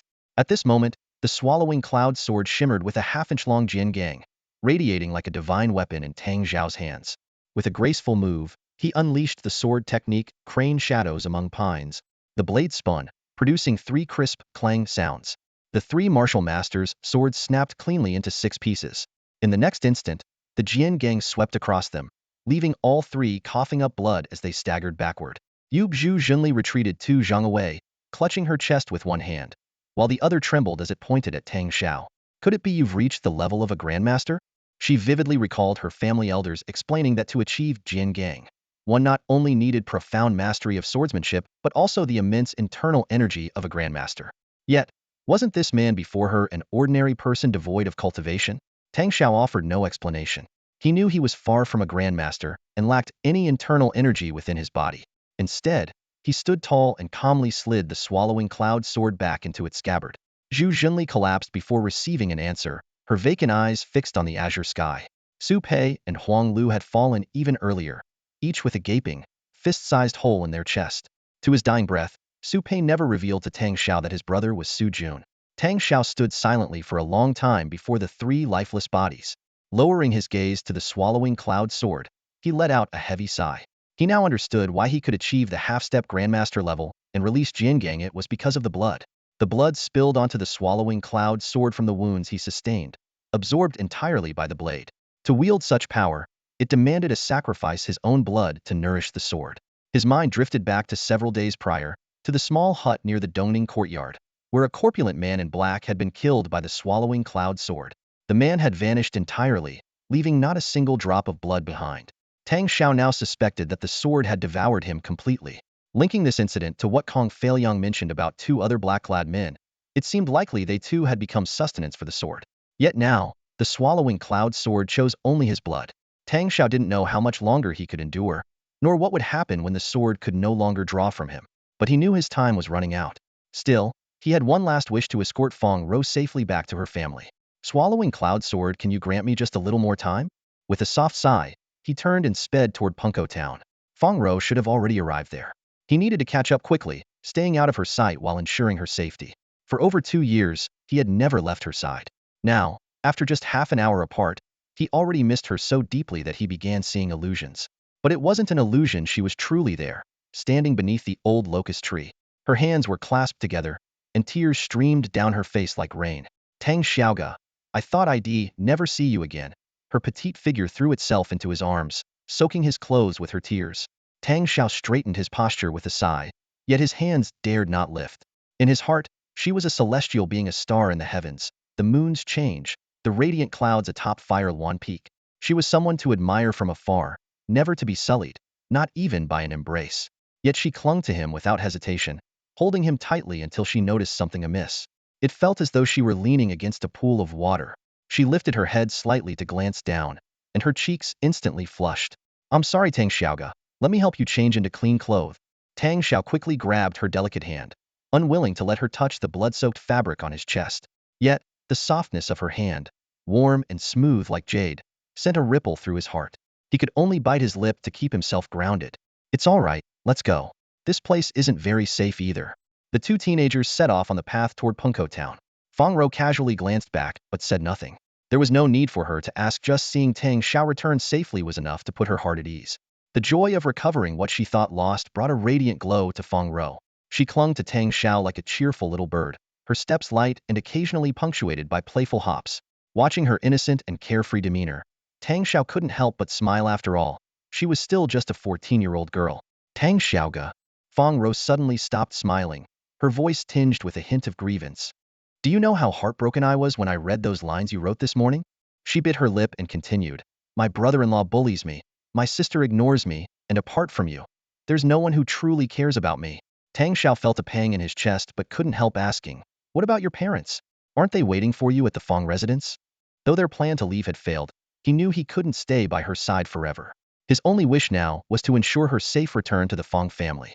As for himself, life or death, human or demon, it no longer mattered. Fong Row's face fell, and she spoke softly. Actually, I'm not a legitimate daughter of the Fong family. My mother was just a maid in the household. She only became a concubine after giving birth to me, and even then, it was a reluctant acknowledgement from my father and the main wife. But she wasn't allowed to stay in Fengxiang County and was sent far away to Jiangnan. She idly kicked a pebble by the roadside and continued. My sister is my father's eldest daughter, 15 years older than me. Though born of the main wife, her personality is nothing like her mother. She's brave, strong-willed, and very caring. When I was 5, after my mother was sent away, the main wife never showed me any kindness. My father, busy vying for the position of family head and needing the support of the main wife's family, ignored me as well. It was my sister who took care of me and brought me to Huawan Peak, which is the only reason I survived to this day. Tang Shao remained silent for a long time before finally murmuring, how about we go to Dianfeng instead? No. Fong Row shook her head firmly, tears welling up in her eyes. We've already caused so much trouble. If we go there, even my sister will be dragged into it and harmed. She began to sob softly. I don't even know if I can go back to the Fong family. Father might just beat me to death. Tang Shao lowered his head in silence, his heart aching. How much longer could he protect her? Was drinking poison to quench thirst worse than thirst itself? Or was it the only choice left? Bang! A deafening crash erupted in the attic, and a deep palm print, half an inch into the surface, cleanly carved as if by a blade, appeared on the ironwood desk in the study. The disciples guarding outside the attic shuddered in unison. They knew all too well this was yet another eruption of 4th Master Kong Chengji's infamous temper. 3rd young master had been inside for a quarter of an hour and hadn't come out yet, clearly the target of this thunderous rage. The name Kong Changjia was synonymous with fear on Huawan Peak. This towering, broad-shouldered man in ornate robes was notorious for his explosive temper. Even the envoys from the main peak dared not challenge him, let alone ordinary disciples. At this moment, he had one foot planted on the desk, his face dark as a storm cloud, glaring down at Kong Feilyong. Standing 10 feet away, Kong Feilyong kept glancing nervously at his uncle's left hand, worried something might come flying his way at any moment. Beside him, Wu Xia was pale as a sheet, barely daring to breathe. I don't know what you're even capable of. Kong Changjia slammed his palm on the desk again. This time, he held back slightly, but it was still enough to make the two of them flinch. I gave you Fishbone to help you seize the Yinshu sword pavilion from the Fong family. And what did you do? Wasting time in some romance with Fong Liar, completely spineless. Not only did you fail to secure the pavilion, but you also lost 5 grand martial masters and even the Su brothers are gone. There was no way Kong Feilyong could tell the truth. If his uncle found out that Fishbone had died because of his infatuation with Fong Row, he'd be crushed into a pulp on the spot. He could only stammer, I'm sorry, fourth uncle. I misjudged that man's strength. Kong Changjia turned to Wu Xia. You said that man seemed to have turned demonic? At the mention of Tang Shao, Wu Xia trembled all over. He wields a demonic sword. Its strangite absorbs his own blood. Every time it drinks his blood, his power surges like a rocket. A blood sacrifice technique? Kong Changjia sneered. If it's really the sword's doing, then it's quite the treasure. Just so happens I could use a good blade. I'll take it and study it myself. Though Kong Feilyong knew the sword was Fong Li's forged Tuanyun sword, he didn't dare mention it. The blood-draining aspect baffled him, and he feared saying more would only lead to trouble. He kept his mouth firmly shut. Kong Changjia narrowed his eyes and clapped his hands. Fine. Since Fishbone is no longer of use, well, mobilize the academy. At the mention of the academy, Kong Feilyong froze. On Huawan Peak, beyond external forces like Fishbone, the true power of the Kong family lay in its 1 manor, 2 academies, the Jisheng Manor, Chunhui Academy, and the 6 Arts Martial Academy. This matter had clearly escalated far beyond what he could handle. The senior brothers at the academy were indeed the elites of their respective families, each one formidable in their own right.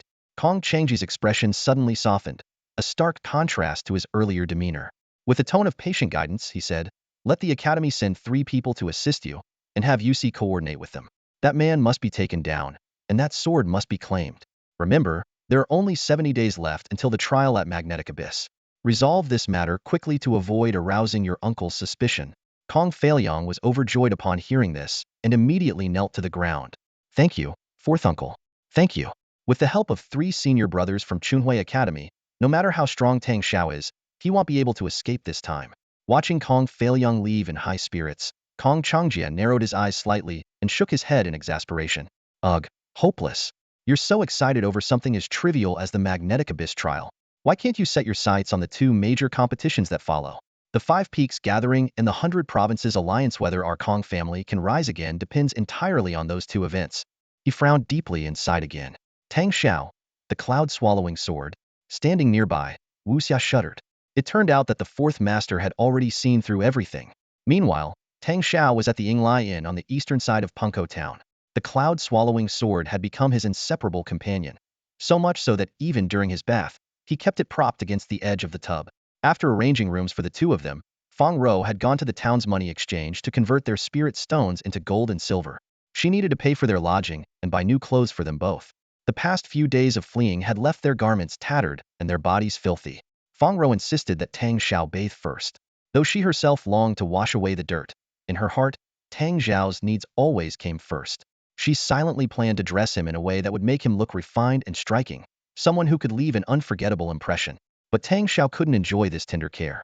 He had been sitting motionless in the tub for half an hour, staring at the patch of decayed flesh on his chest. Once the size of a bowl, it had now spread across most of his torso.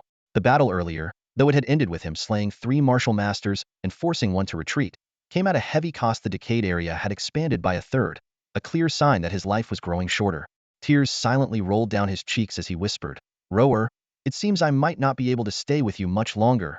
Suddenly, the cloud-swallowing sword emitted a faint hum. Tang Shao's heart skipped a beat. This was a sensation he had never experienced before. A realization struck him. Fong Row had been gone for over half an hour. In a small town like Punko, she should have finished her errands by now. Could the sword be warning him of danger? Ignoring his own condition, Tang Shao quickly dressed, grabbed his sword, and rushed out the door. He didn't even notice that his eyes had turned a deep, blood-red hue. The streets were bustling with people, but Tang Shao headed straight for the money exchange. The spacious hall was crowded, but Fong Row was nowhere to be seen. After questioning a shop assistant, he learned that she had indeed been there, exchanging over 700 taels of gold, but she had left nearly half an hour ago. Next, he inquired at the tailor's shop, but the owner claimed he hadn't seen any well-dressed young woman fitting her description. Panic set in. Punko town was not large. Fong Row couldn't have gotten lost. Wandering out of the tailor's shop in a daze, Tang Shao had no idea where to search next. He didn't seem to notice the two youths with suspicious expressions trailing behind him at a distance, following him as he turned into an alley leading to Southgate Street. This street led to the southern gate, beyond which stretched a range of mountains. To the east was the road to Huawan Peak, and to the west lay a vast expanse of wetlands. Just as Tang Shao approached the street's end, he abruptly stopped, as though deep in thought. The two youths quickly ducked behind a large willow tree, straining their ears to catch any sound, but all was silent. Two young boys hid behind a willow tree, sneaking glances. But before they knew it, a sharp pain struck their foreheads. Tang Shao had already spotted them and delivered a flick to each of their heads. What are you talking about? I don't understand. The boy on the left rolled his eyes, feigning ignorance. Yeah, we're just playing around here. The boy on the right chimed in with a nervous laugh. Tang Shao let out a cold chuckle. The sound of swallowing Cloud's sword being unsheathed cut through the air like a blade itself. Following me from the bank to the tailor shop, and now hiding here, you both know exactly what I'm looking for. Since you're no help, I might as well silence you permanently. With the sword in his hand, Tang Shao seemed like a completely different person. Without it, he was just an ordinary man, battered and worn by pain. But with the sword, his senses sharpened, his strength magnified. In a town like Punko, where he had no allies or family, someone tailing him could only mean one thing: it had to be connected to Fong Row. These two boys might not be the fish bones of the mountain bandits, but they were certainly tied to her disappearance. With a flick of the sword, the blade rested against their necks. Their legs turned to jelly, and they stammered in terror. We'll talk. Just don't kill us. One at a time, Tang Shao said coldly. If you start babbling, I'll kill one first. The two instantly fell silent. Tang Shao pointed his sword at the boy in black. You first. WWE didn't mean any harm, the boy stammered, trembling. Your companion. She caught the eye of our leader, and she was just taken up the mountain to Jinyun Stronghold. Your leader? Who is he? Tang Zhao's eyes narrowed. Jinyun Stronghold is on Tanlong Mountain, 100 miles south of town, the boy explained hurriedly. Our leader, Lei Xiaoyuan, also known as 100 Steps Cloudstrike, is only 19 but already a master-level warrior. Your companion? She shouldn't have been so beautiful, nor should she have revealed her spiritual stone. The leader noticed her right away. Tang Zhao's heart sank. Fong Row, though a peak-level martial artist, had a timid nature. She was likely terrified by now. Take me to Jinyun Stronghold. Now. Tang Shao pressed the sword's tip harder against their throats. Both boys nodded frantically. After sheathing his sword, Tang Shao calculated silently, though the swallowing cloud sword hadn't been fed blood in half a day, he should still retain the strength of a mid-level martial master. Handling these two cowardly bandits wouldn't be an issue. However, Lei Xiaoyuan, a 19-year-old master, puzzled him. How had someone so young slipped past the watchful eyes of the Huawan sect?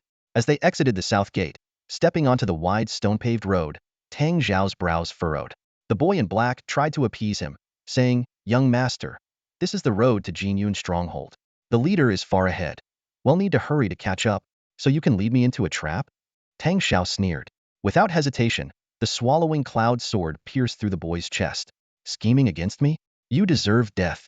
Blood sprayed forth, and the boy in yellow dropped to his knees, trembling and begging for mercy. Tang Shao gripped his sword tightly, feeling a wave of bloodlust surge through him.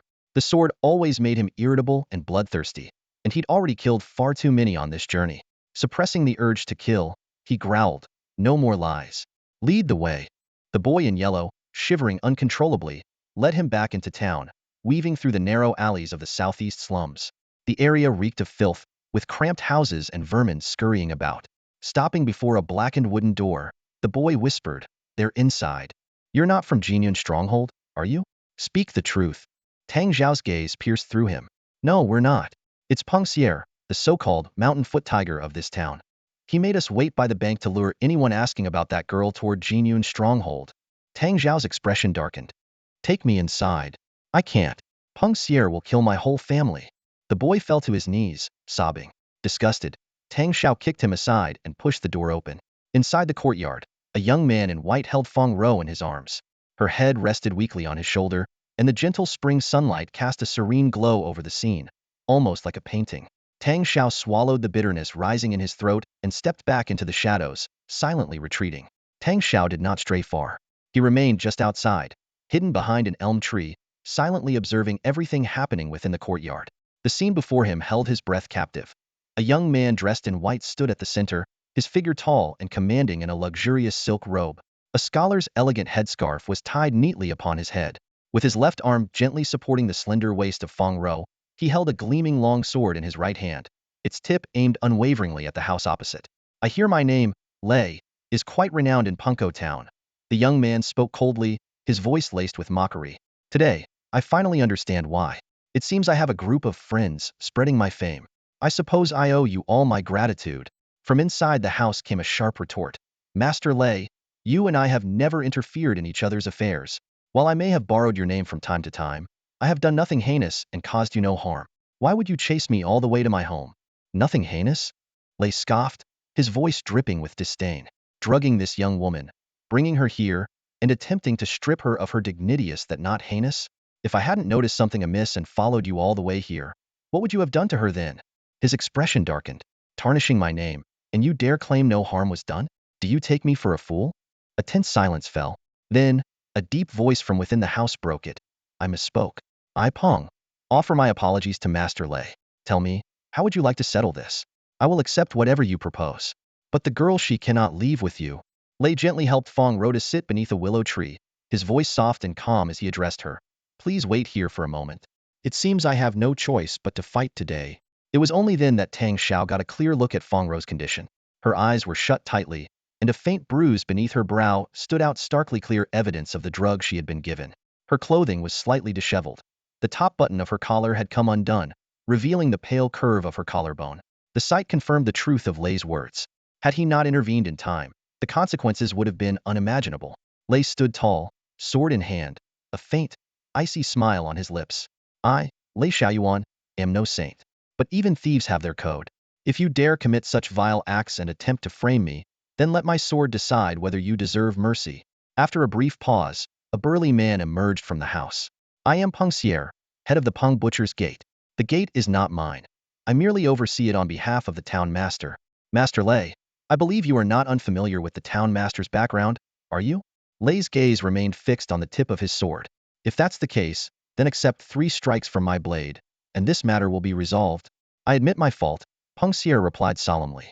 Please, Master Lei, deliver your strikes. Lei's sword moved like lightning, and in the blink of an eye, 3 strikes had been dealt. He withdrew his blade and stood with a calm smile, exuding the aura of a true master. Peng Xier staggered back 5 steps, a fresh wound bleeding across his chest. Yet he maintained his composure, merely breathing heavily as he spoke. This girl, her situation was the young town master's idea. He has a peculiar preference. He only likes older women, claiming young girls are too unyielding. We were merely preparing her to be sent to him. Master Lei. His words were abruptly cut off by an unexpected voice. Who are you? Lei turned sharply, startled. A boy in plain, earth-toned clothing now stood beside Fong Row, gripping a fiery red sword in his hand. His bloodshot eyes burned with rage, and his face was etched with a murderous expression. And who are you? Lei demanded, his voice low and wary. Tang Zhao's sudden appearance had clearly caught him off guard. Tang Zhao's voice was hoarse, filled with suppressed fury. So you're not going to act, are you? Lei fell silent. He had no connection to Fong Row, and was reluctant to provoke the town master's household further for her sake. A faint, grim smile tugged at Tang Zhao's lips. Raising his crimson sword, he pointed it at Peng Xier. Then I'll just have to kill you myself. Peng Xier's face twisted in anger. As a peak-level martial master, he instantly saw through Tang Zhao's lack of cultivation. The boy was clearly relying on an extraordinary sword to feign strength. The blade was indeed remarkable. If Peng could seize it, his dominance over the southern region would be unshakable. With this thought, Peng Xier's brows furrowed as he lunged forward, his own sword darting out like a striking serpent. Though he dismissed Tang Shao as insignificant, he knew better than to take chances. After all, only the dead could pose no threat.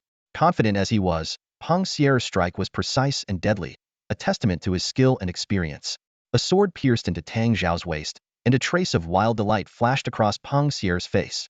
Yet before the joy could fully settle, an unexpected scene unfolded before his eyes. His burly figure was sent flying backward like a kite with a broken string. The blood drawn from Tang Zhao's wound was instantly absorbed by the Tuanyun sword, its fiery blade emanating a faint, shimmering aura of sword energy. In that moment, Tang Xiao's aura surged dramatically. With a flash of the blade, Peng Sierra's sword shattered into two, and fresh wounds appeared on his body. You? What kind of sword is that? Peng Sierra gasped in shock. As a novice, he had no understanding of the mysteries of sword energy or the essence of swordsmanship. All he saw was the Tuanyun sword twisting midair, effortlessly slicing his prized steel longsword in half. Tang Shao let out a cold laugh, the tip of his sword now pressing against Peng Sierra's throat. Just then, a frantic voice called out from inside the house. Stop! Spare him! A stout, heavy-set man rushed out, hastily attempting to mediate. We're all brothers here. My good sir, Peng Sierra is a trusted and valuable asset to the young town lord, brave, capable and resourceful. Before he could finish, a flash of crimson light streaked through the air. Peng Sierra let out a blood-curdling scream as blood sprayed across half the courtyard. You dare kill Peng Sierra? The stout man roared, stomping in fury. You're doomed. Killing someone from the town lord's minority has sealed your fate. Tang Shao paid no heed to the man's threats and instead turned to Lei Xiaoyuan. Lei village chief. Just now, you hesitated to step in and save him. Lei Xiaoyuan's heart skipped a beat. No, I just thought. Lei village chief. Tang Shao interrupted. Let's make a deal. I kill and you save.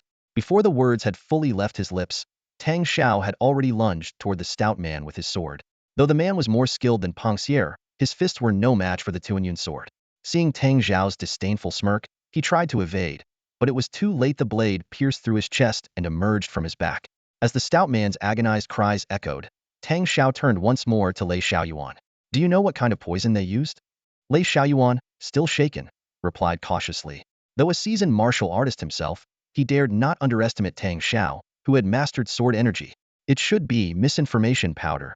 It's not very potent. They'll regain consciousness in about half a quarter of an hour. I need a favor, Tang Shao said in a low voice. Anything, my lord. Please speak. Lei Xiaoyuan responded quickly. I want you to take her back to Jingyun village and escort her safely to Fengxiang County. Fengxiang County? That's over 1,000 miles away. Lei Xiaoyuan hesitated. Tang Xiao's gaze fell on the glowing blade of the Tuanyun sword. You can refuse. Hearing the veiled threat in Tang Xiao's words, Lei Xiaoyuan quickly relented. What about you? What will you do? Kill? Tang Shao replied indifferently. Some questions are not yours to ask.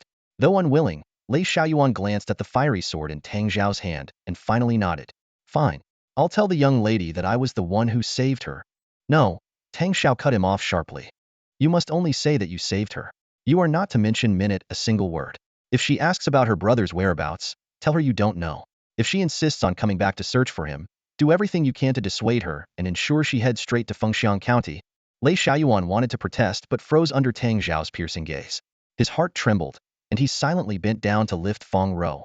The peculiar effects of the missing powder became evident. Fong Row, though her eyes remained tightly shut and her mind clouded, could still walk slowly with Lei Xiaoyuan's support, gradually disappearing into the depths of the courtyard. Tang Shao stood upright, the cloud-swallowing sword in his hand, as tame as a docile lamb, watching them leave. No one could discern the anguish in his heart at that moment, and he had no intention of letting anyone see through him. The instant Lei Xiaoyuan and Fong Row's figures vanished, Tang Shao's expression changed abruptly. Hey! Inside the house, can you tell me which direction leads to the town lord's manor? A startled voice came from within. You're planning to go to the town lord's manor? In the entire Yinhan Empire, the three great sects are like local tyrants. From governors to town lords, they're all under their control.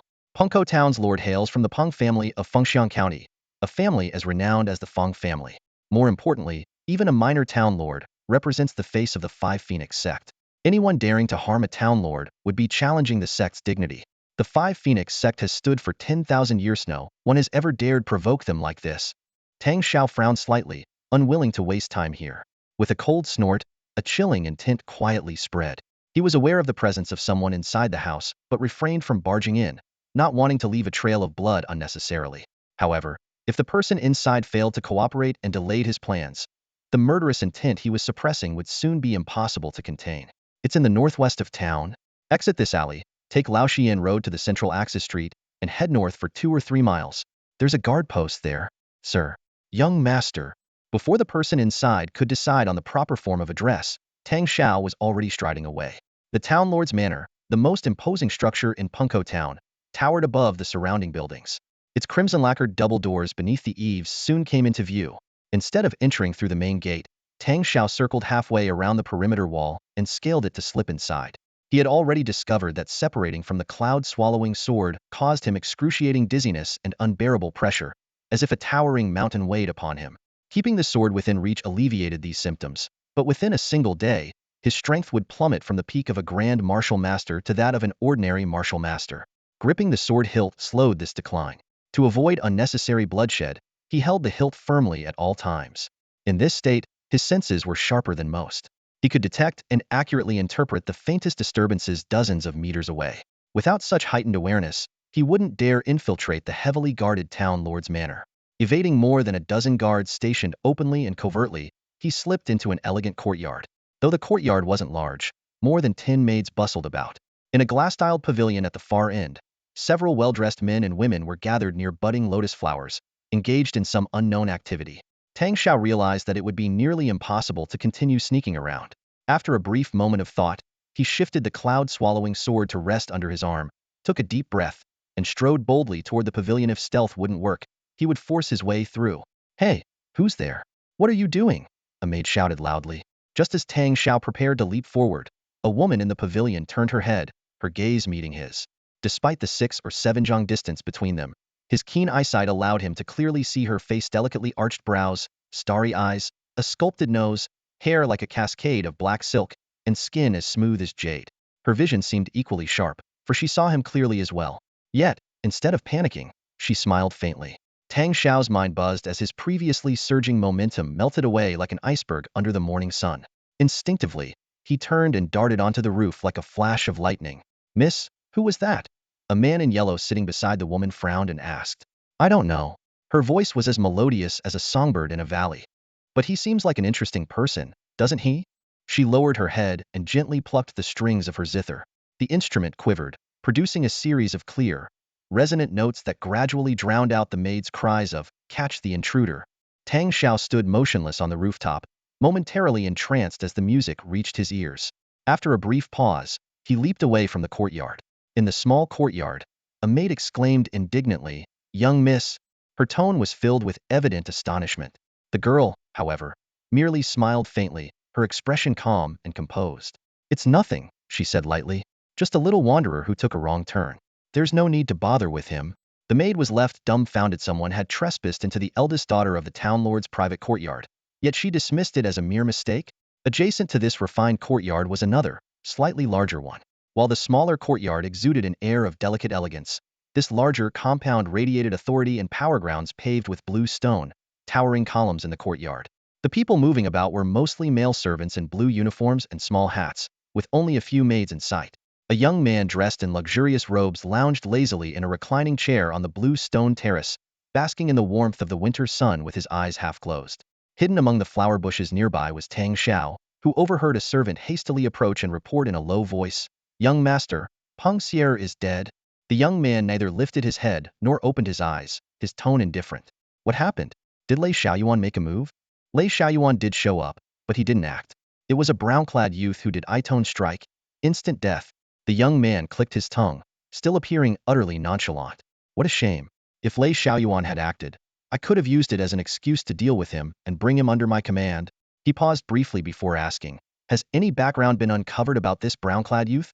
In the Yanhan Empire, a town lord was often granted the title of earl, thus earning a place among the nobility. The children of such nobles could refer to themselves as lord-in-waiting, signifying their future inheritance of the title. The servant replied, "Nothing has been found yet." He appeared in the town suddenly, reportedly arriving at the same time as that girl. They must be traveling together. Peng Xier had intended to frame Lei Xiaoyuan, but instead, he was killed by that youth. Useless fool, good for nothing but trouble. The young man waved his hand dismissively, as if shooing away a fly. "Forget it. Leave him be. Go check if that girl has been broken in yet. If she has, bring her to my quarters. If not, tell them to hurry up. Must I handle everything myself?" Tang Shao silently speculated that the girl in question was likely Fong Row. It seemed this young lord was unaware that Fong Row had already been rescued by Lei Xiaoyuan.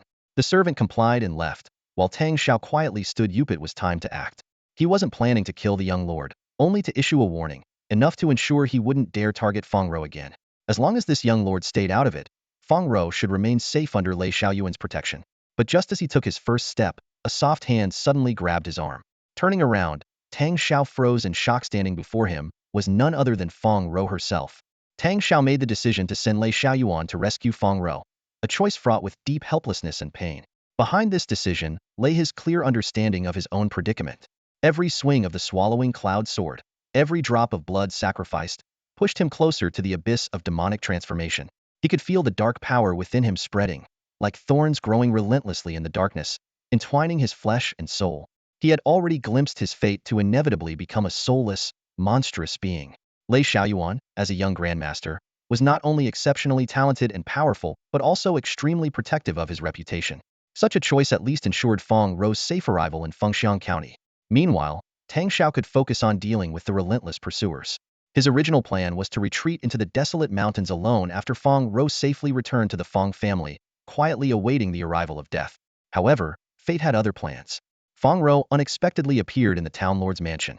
This discovery sent a chill through his heart. Was she captured? Although the dense flower bushes around them concealed their figures, and there was no one within a 3-zhang radius, the situation remained dangerous.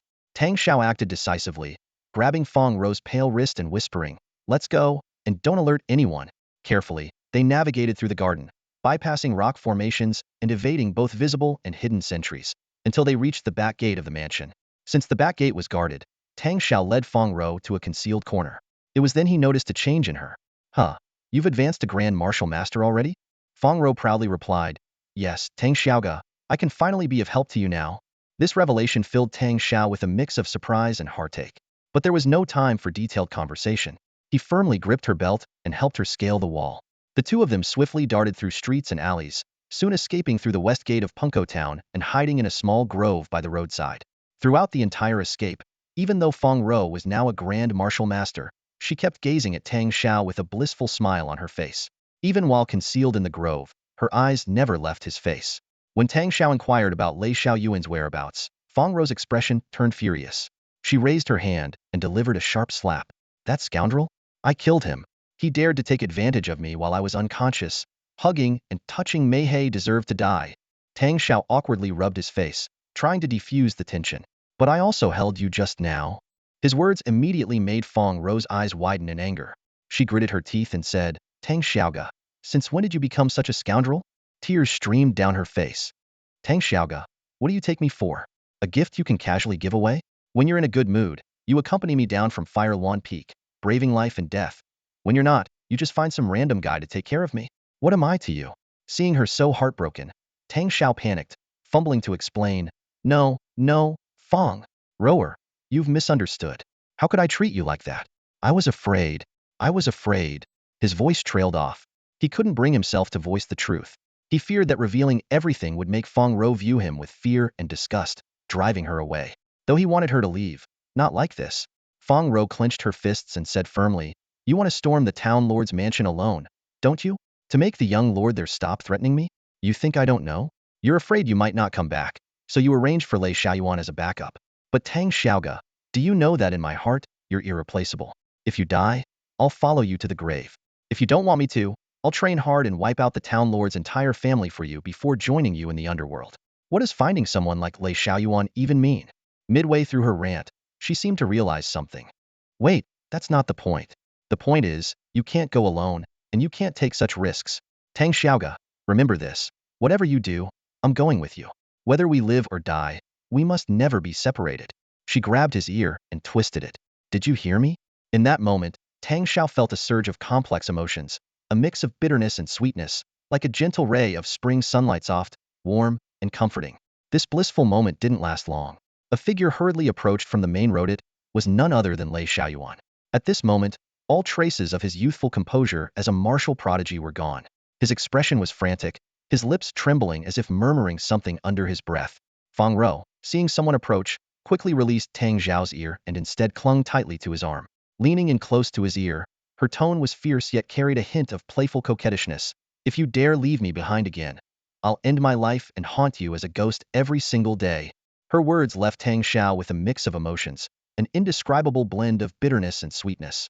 Lei Xiaoyuan, spotting the two from afar, didn't come closer but instead anxiously waved his arms to signal them. Tang Shao frowned slightly, and this subtle change made Fong Row instinctively retreat half a step. At that moment, Tang Shao exuded an unsettling aura that sent a chill down Fong Row's spine, a piercing coldness that contrasted sharply with the springtime warmth around them. She couldn't make out what Lei Xiaoyuan was shouting, but Tang Shao did. They're coming. Run. This was the renowned leader of the Jingyun stronghold, a young martial master of considerable strength despite not yet reaching the sword form realm. Yet now, he was in such a state of panic. Who could possibly be pursuing him?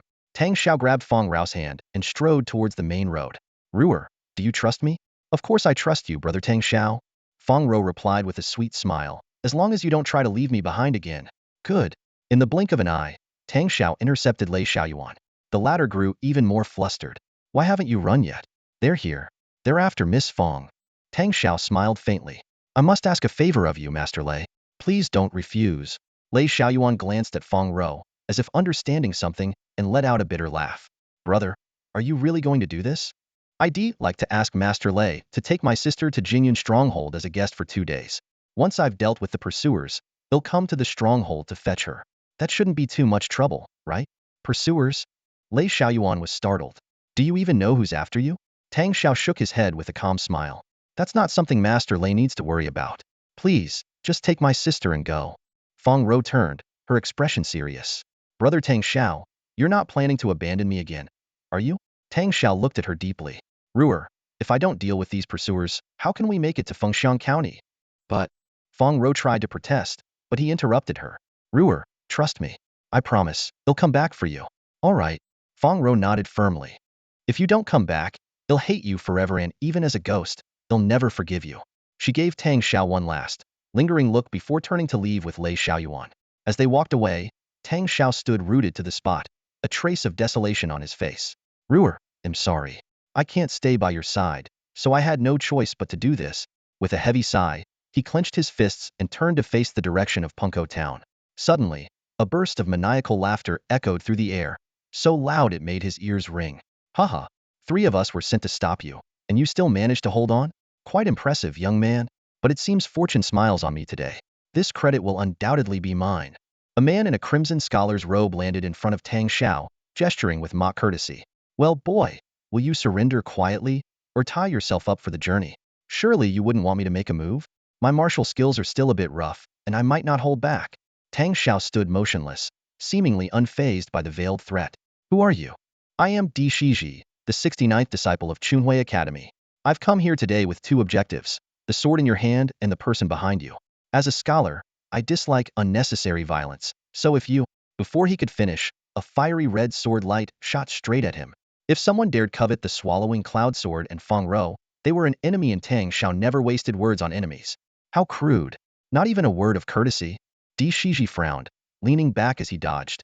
In his hand, a massive brush appeared, its shaft as thick as a forearm, over 2 feet long, with a 3-inch brush tip. The bristles formed a black sphere the size of a bowl, with a single drop of ink precariously hanging at its tip. With a resounding clang, the swallowing cloud sword clashed against the brush shaft, forcing Tang Shao back 3 steps. His expression turned grave. This Di Shiji was clearly a mid-tier martial master, far surpassing Lei Xiaoyuan, who had only just entered the realm of mastery. No wonder he had managed to send the latter fleeing in disarray. Tang Shao couldn't help but question whether he could hold his ground against this refined yet formidable academy disciple. Di Zixi's gaze locked onto the swallowing cloud sword, burning with desire. Before arriving, he had already heard about the peculiarities of the Tuanyun sword. This fiery red blade carried an air of deep malevolence, and with his experience, he recognized it at a glance. It was clear that this sword was the young man's sole reliance. Di Shiji was always a man of action. At this moment, with a light flick of the black brush in his hand, a single drop of ink shot toward Tang Shao. Before the ink even reached him, a nauseating stench filled the air. It was clear this was no ordinary ink, but a highly toxic substance. Tang Shao frowned deeply. As an amateur, he might manage to fend off attacks with random sword slashes, but against such venomous tactics, he was completely at a loss. In desperation, he raised the sword horizontally to block the attack. Hiss. The moment the ink made contact with the sword, a sharp, ear-piercing sound accompanied by wisps of white smoke rose into the air. Tang Shao felt his wrist lighten as the strength within his body abruptly diminished. In an instant, his cultivation plummeted from the half-step Grandmaster realm to that of an entry-level great martial master. It felt as though a part of the Tuanyun sword had been corroded, and along with it, his power was being drained. Gritting his teeth, Tang Shao's wrist trembled as he thrust the sword forward repeatedly, aiming directly at Di Zizi's vital points with each strike. He had no choice but to attack proactively, having never formally learned swordsmanship. He only knew how to attack and had no concept of defense. However, these strikes, whether in force, angle, or momentum, fell far short of his earlier attempts and posed no real threat to Di Shiji. With a simple horizontal sweep of the brush, Di Shiji easily deflected the Tuanyun sword. This exchange left Di Shiji utterly astonished. He was a mid-level grandmaster, stronger even than Kong Feiliang and on par with Fong Li, making him one of the most formidable among the younger generation of Huawan Peak. Yet, Tang Shao, a mere ordinary man with no prior cultivation, had managed to hold his ground against a full-force attack and defense from him. How could this not shock him? Unfortunately, Tang Shao's performance was ultimately fleeting. After repelling this round of attacks, Di Shiji immediately switched to offense. His figure flashed like lightning as he closed in on Tang Shao, striking him heavily on the shoulder with the brush handle.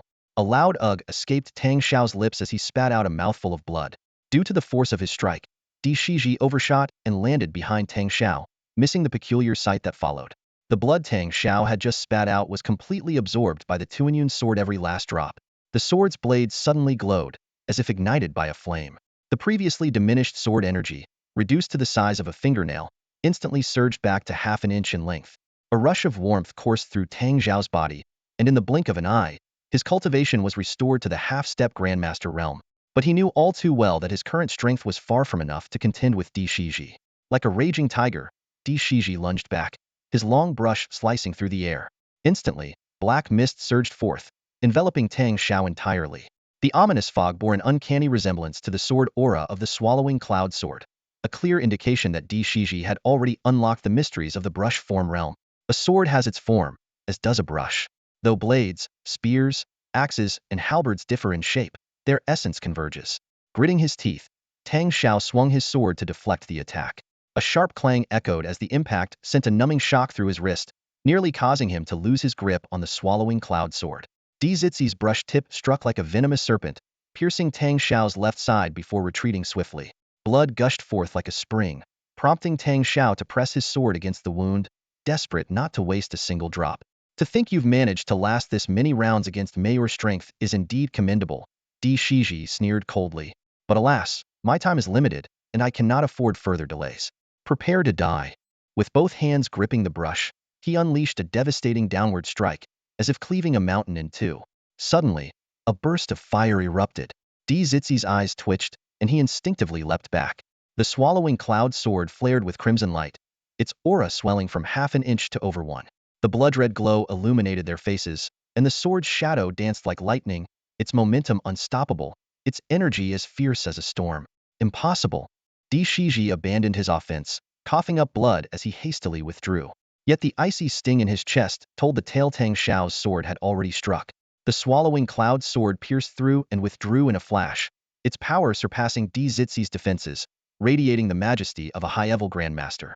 From a low-tier martial master to a half-step grandmaster, and now surging into high-tier grandmaster territory, how could an ordinary man, one who supposedly could not cultivate, achieve such staggering leaps in power?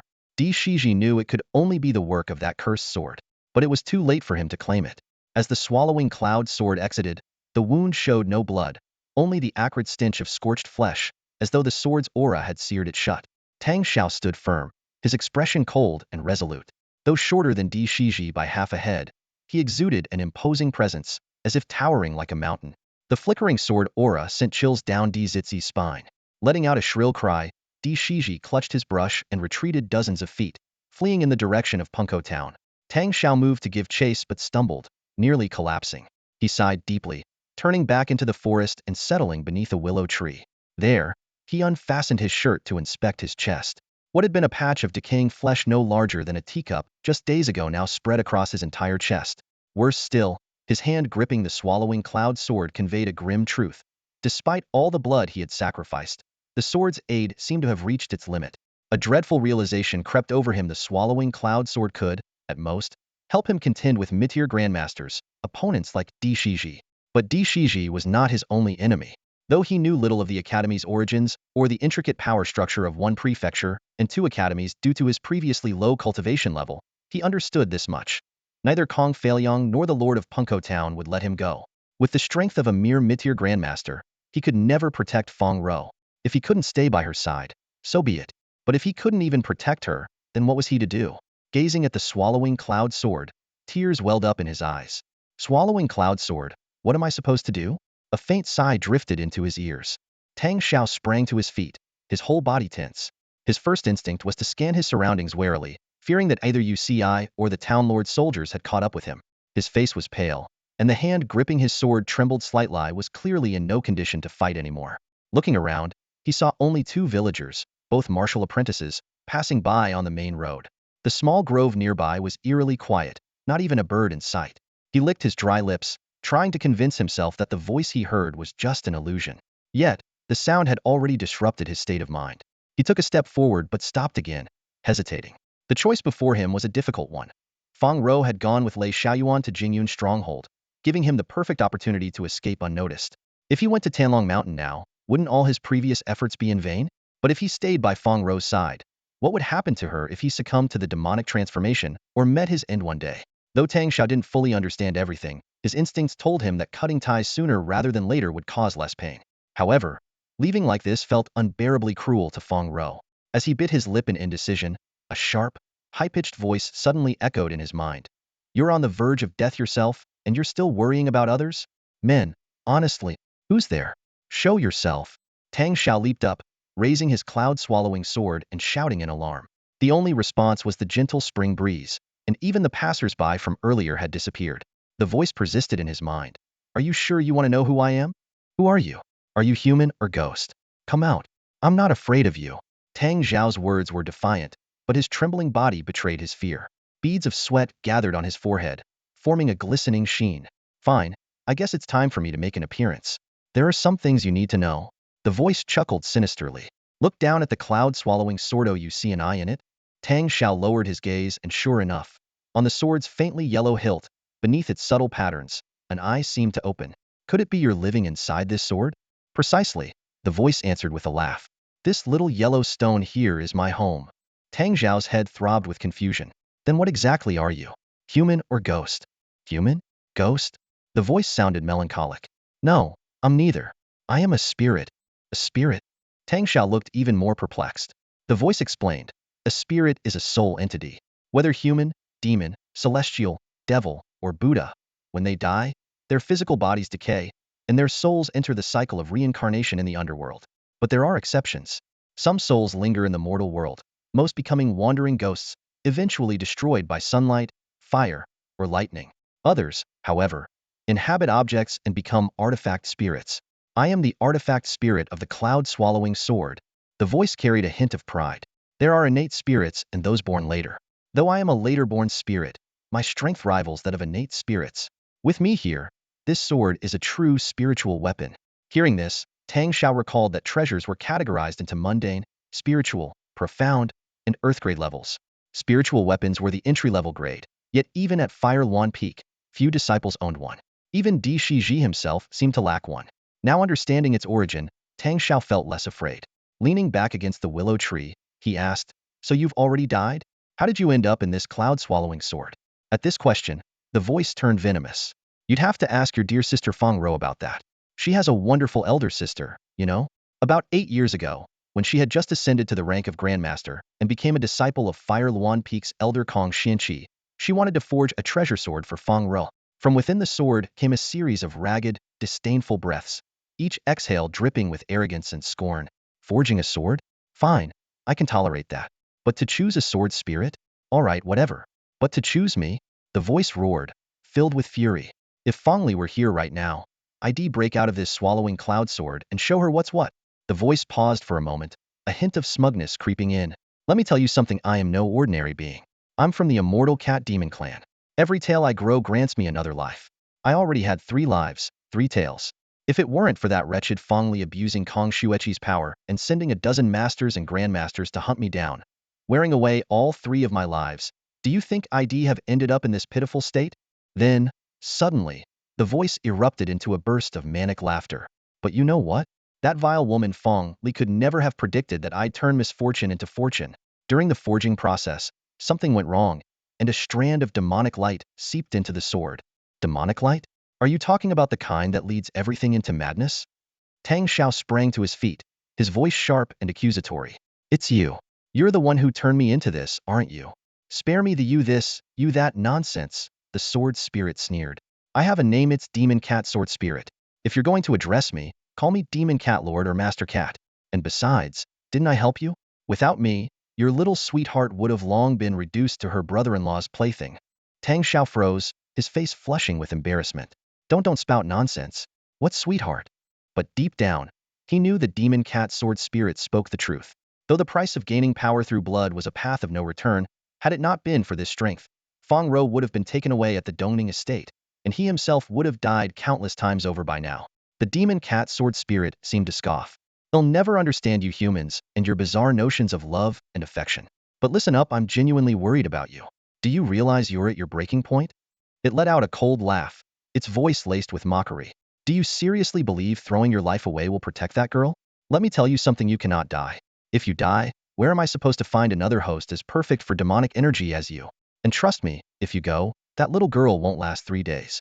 Believe me or not, that's your choice. Tang Shao clenched his fists tightly, growling through gritted teeth. If anyone wants to harm her, they'll have to kill me first. You think you're some kind of invincible hero, huh? The Demon Cat Sword Spirit snorted disdainfully. You barely managed to hold your own against Di Shiji, and now they've sent not one but 3 grandmasters after you. On top of that, both Yusi and Punko Town are gunning for your head. And let's not forget your strength is already stretched to its limit. No, you can help me, like you've done before. I can give you more blood. Are you insane? The Demon Cat Sword Spirit snapped, cutting him off. Your blood isn't infinite. You've already lost at least a third of it. That rotting flesh on your chest? It's because your boat is running out of blood. The more you lose, the more your flesh will decay. And when your blood's completely drained, your entire body will turn into a rotting corpse. Worse still, your soul will be trapped in your brain, unable to reincarnate, forever stuck in torment. Even so, Tang Shao's fists remained clenched, his determination unwavering. I'm not afraid. As long as I can escort her safely back to the Fong family, even if you're willing to bleed yourself dry, I can't help you anymore. The Demon Cat Sword Spirit sighed. I could help you defeat masters, grandmasters, even those stronger, because I used your blood to recover my former powers. But back when I was alive, I was only a 4th-tier demon beast. My strength isn't much greater than Di Shiji's. If you give me more blood, I might be able to keep you from losing to him. But if another grandmaster shows up, I'd be outmatched myself. How do you expect me to save you then? Don't pin your hopes on me. Then what should I do? Tang Shao's voice wavered, panic creeping in. Demon Cat Lord, Master Cat, you've got to have a solution. Even if you called me Demon Cat Ancestor, it wouldn't change a thing. The Demon Cat Sword Spirit muttered with a deep sigh. You've got no foundational mastery of techniques, no understanding of swordsmanship, no physical cultivation. Your body can't handle the power you're forcing into it, and that's one of the reasons it's breaking down and turning into this corrupted state. Sigh, why is my luck so bad? Of all things, it was your blood that woke me up, forcing me to be tied to your life. The voice of the Demon Cat Sword Spirit carried a hint of resignation. Tang Shao suddenly understood it was referring to that accident at the Thousand Lotus Pool. Back then, the wound the swallowing cloud sword had inflicted on him unintentionally awakened the Demon Cat Sword Spirit residing within the blade. Sigh, if you die, in my current state, I can't survive either. I have to come up with a solution for you. The Demon Cat Sword Spirit muttered, then its tone shifted. Well, it's not entirely hopeless. Tang Zhao's eyes lit up as he eagerly asked, Demon Cat Lord, please enlighten me. Is there a way that could work for me? Of course there is. The Demon Cat Sword Spirit's voice carried a trace of smugness. If you're lucky enough, not only can it heal all your injuries and help you truly reach the Grandmaster realm, but it can also restore your corrupted body to normal. Your physique will undergo a complete transformation. Really? Tang Shao pressed on. What price must I pay? Such an incredible benefit surely wouldn't come without a cost. The Demon Cat Sword Spirit chuckled lightly. There's no price to pay, Peresi. It's just that the method is fraught with danger. You probably know. You definitely won't succeed. Please, Demon Cat Lord, tell me. Even if it means facing death, I must try. Tang Shao declared firmly. If he could recover and break through to the Grandmaster level, he could protect Fong Row and no longer fear becoming a monster that would bring disaster upon her. The Demon Cat Sword Spirit let out a nearly inaudible laugh, pausing briefly before saying slowly, the method is quite simple. You just need to go to Huawan and find the 1000 Mechanism Divine Pearl. Huawan? 1000 Mechanism Divine Pearl? Tang Shao repeated, bewildered. He had never heard of these names before. Where are they? I have no clue, the demon cat sword spirit replied. I only heard those names from that wretched woman Fong Li, but I imagine Fong Row might know. Hearing Fong Row's name, Tang Shao hesitated. He lowered his head to look at the spreading corruption on his chest, now barely concealed by his tattered clothing. He had intended to entrust Fong Row to Lei Xiaoyuan's protection for life, only stepping in at critical moments as a final act of gratitude. But now, could he even face her again? The demon cat sword spirit sneered. You think that girl hasn't already suspected you? You think you can slip away from her unnoticed? Head east. You won't have to go far to find out. Tang Shao guessed that Fong Row was likely waiting for him at the eastern crossroads, rather than following Lei Xiaoyuan to explore Dragon Mountain. Yet, he chose not to heed the spirit's advice and instead turned into the depths of the forest. Since Fong Li had mentioned those names, they were probably connected to Huawan Peak.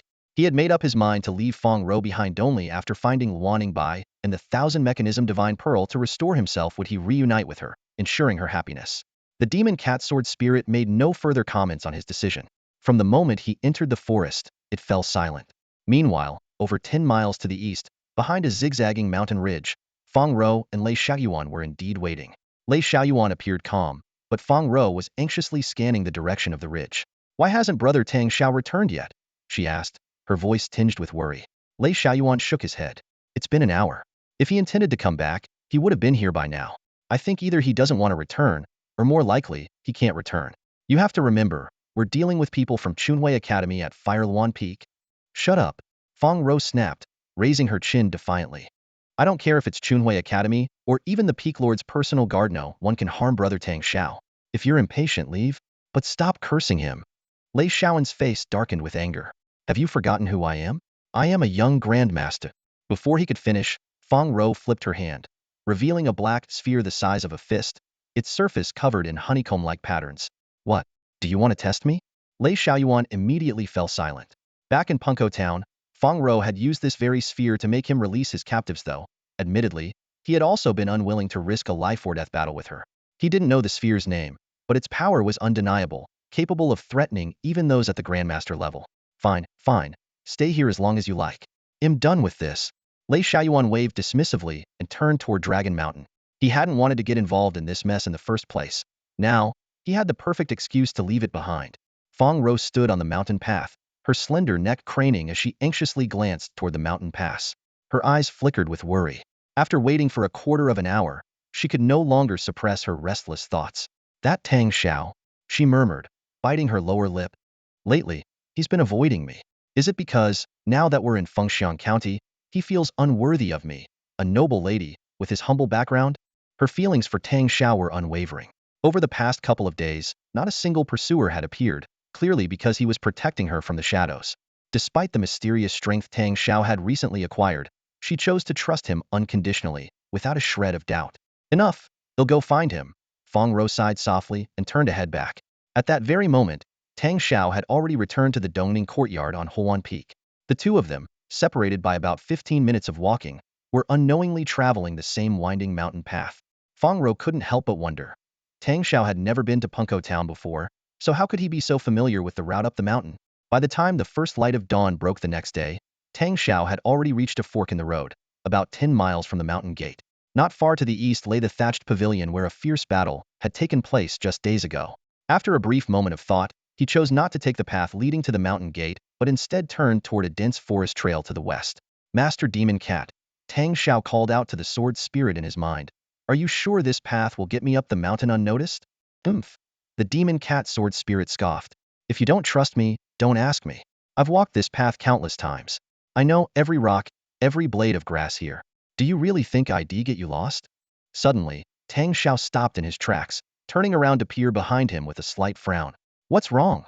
The demon cat sword spirit asked. I have a bad feeling, Tang Shao murmured. What's there to worry about? The sword spirit urged impatiently. Hurry up and find the Luan Shadow Wall and the Thousand Mechanism Divine Pearl, so you can return to normal as soon as possible. Tang Shao nodded in agreement, casting one last glance behind him before continuing his climb toward Huawan Peak. Little did he know, in that brief moment of hesitation, the distance between him and Fong Row nearly turned from a temporary separation into an eternal farewell. For beside Fong Row, 3 shadowy figures had silently emerged. Fong Row followed closely behind Tang Xiao's footsteps. The sensation was both strange and mystical. She hadn't consciously searched for any traces, nor had Tang Shao left any clues. Yet, as long as she thought, I need to find brother Tang Shao, it felt as though an invisible force was guiding her, leading her straight to him. A faint smile tugged at the corners of her lips as she felt she was about to catch up to him. But just then, three figures blocked her path: a master wielding prayer beads and two peak-level martial experts. Second miss, returning to Huawan Peak without any notice? That's quite unexpected. The master greeted her with a seemingly kind smile. Fong Row ignored his insincere pleasantries and instead drew her long sword with an imposing aura. Yet, after merely 2 or 3 exchanges, her sword shattered, and the master easily lifted her off the ground. Fo Shang, senior brother, you've finally captured this little girl. Young Master Kong will surely be overjoyed. Senior brother, you've done a great deed. One of the peak martial experts flattered him with an ingratiating smile. The master cast him a cold glance. Catching the second miss is no great feat. Capturing that boy and retrieving that sword now, that would catch the fourth lord's attention. You lack ambition, always content with mediocrity. No wonder you'll never amount to much. With lightning-fast movements, he pressed several points on Fong Row's shoulder and leg, then tossed her to the other peak martial expert. Junior Sister Huang, I've sealed her meridians. She won't be able to speak or move for at least 6 hours. Carry her on your back, and let's go after that boy. Humph, if we can earn the fourth lord's favor, someone like Kong Feiliang will mean nothing. The three of them leaped into the air and disappeared into the dense forest. Not long after, a sneaky figure emerged. It was Lei Xiaoyuan.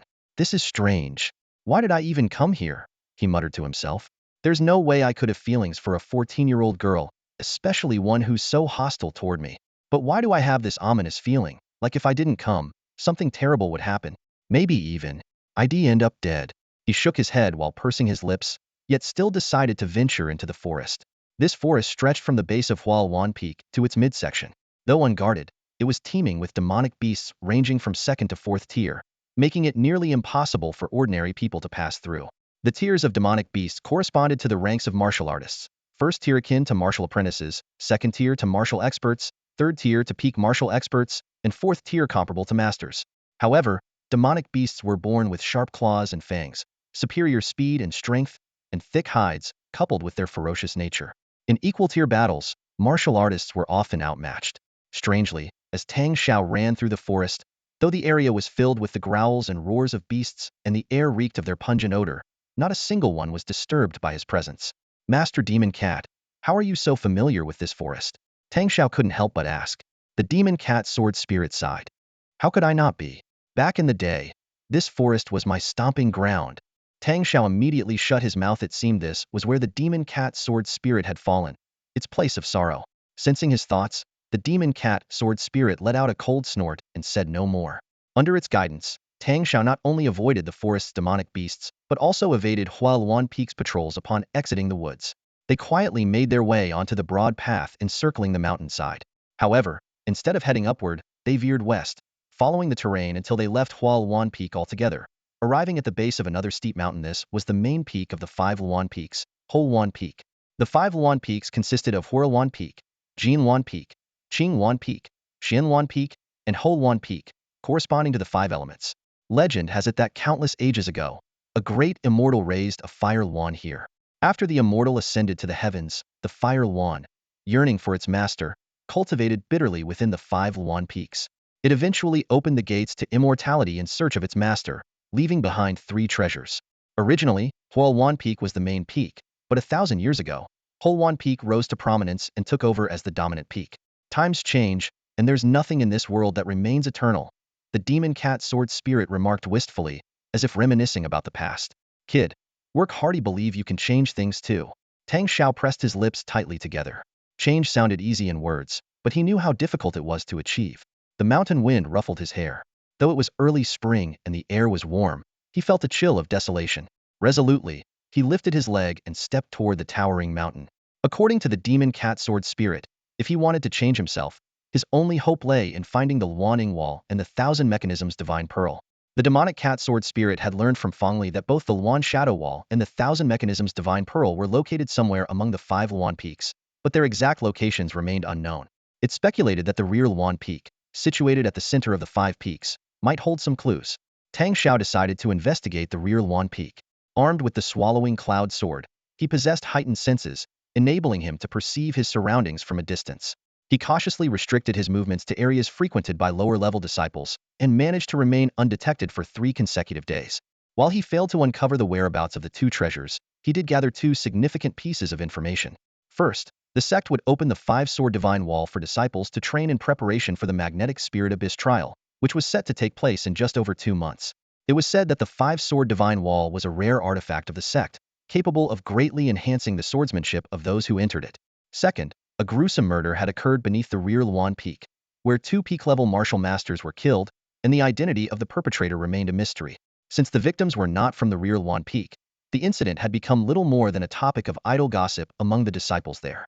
After consulting with the demonic cat sword spirit, Tang Shao concluded that the 5-sword divine wall was highly suspicious and decided to infiltrate it for further investigation.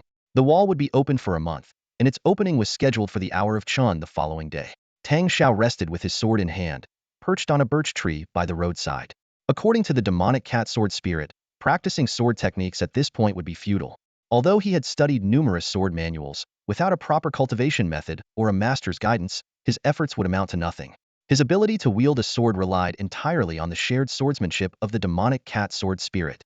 Having cultivated within the swallowing cloud sword for 8 years, the spirit's understanding of the sword far surpassed that of ordinary people and had reached the great accomplishment stage of the sword form realm. The path of swordsmanship was divided into 3 realms: sword form, sword intent, and sword heart, with each realm further divided into 4 stages: initial entry, minor accomplishment, great accomplishment, and perfection. However, while the spirit could temporarily lend its abilities to Tang Shao, it could not explain the profound mysteries of swordsmanship to him, let alone help him achieve rapid mastery. According to Fong Li, the Luan Shadow Wall contained a swordsmanship inheritance. If Tang Shao could obtain it and pair it with an appropriate cultivation method, he could embark on the path of cultivation. Furthermore, the Thousand Mechanisms Divine Pearl was said to hold boundless sword intent, which could not only propel his swordsmanship to new heights, but also aid in tempering his body. Only by advancing his cultivation level could he suppress the demonic energy within the swallowing cloud sword and hope to return to normal. As Tang Shao was conserving his energy, a sudden commotion startled him awake. It was the darkest hour before dawn, and the howling wind roared through the mountain forest, sending shivers down his spine. The sky was shrouded in thick clouds, devoid of stars or moonlight, adding to the oppressive atmosphere. The season of awakening insects was near, and an impending thunderstorm loomed, as if the black clouds were about to crush the city below. Amid the gusting winds, Tang Shao caught the faint sound of footsteps. Gripping the hilt of his sword tightly, he peered through the dense birch foliage and caught a glimpse of a blurry figure running along the road. Behind them, a taller figure pursued closely. Fragmented shouts reached his ears through the wind. As the 2 figures drew closer, he could make out the clearer voice of the one behind, calling out, "Stop running, the night is..." More figures soon emerged, revealing a full-blown chase. The cicada fled in a panic, panting heavily but with a sharp, delicate voice. "Stop chasing me. I won't go with you." Tang Zhao's ears perked up, and his blood froze instantly. This voice. It was unmistakably Fong Row. Hadn't he instructed Lei Xiaoyuan to take her to Jing'an Fortress? Why was she here?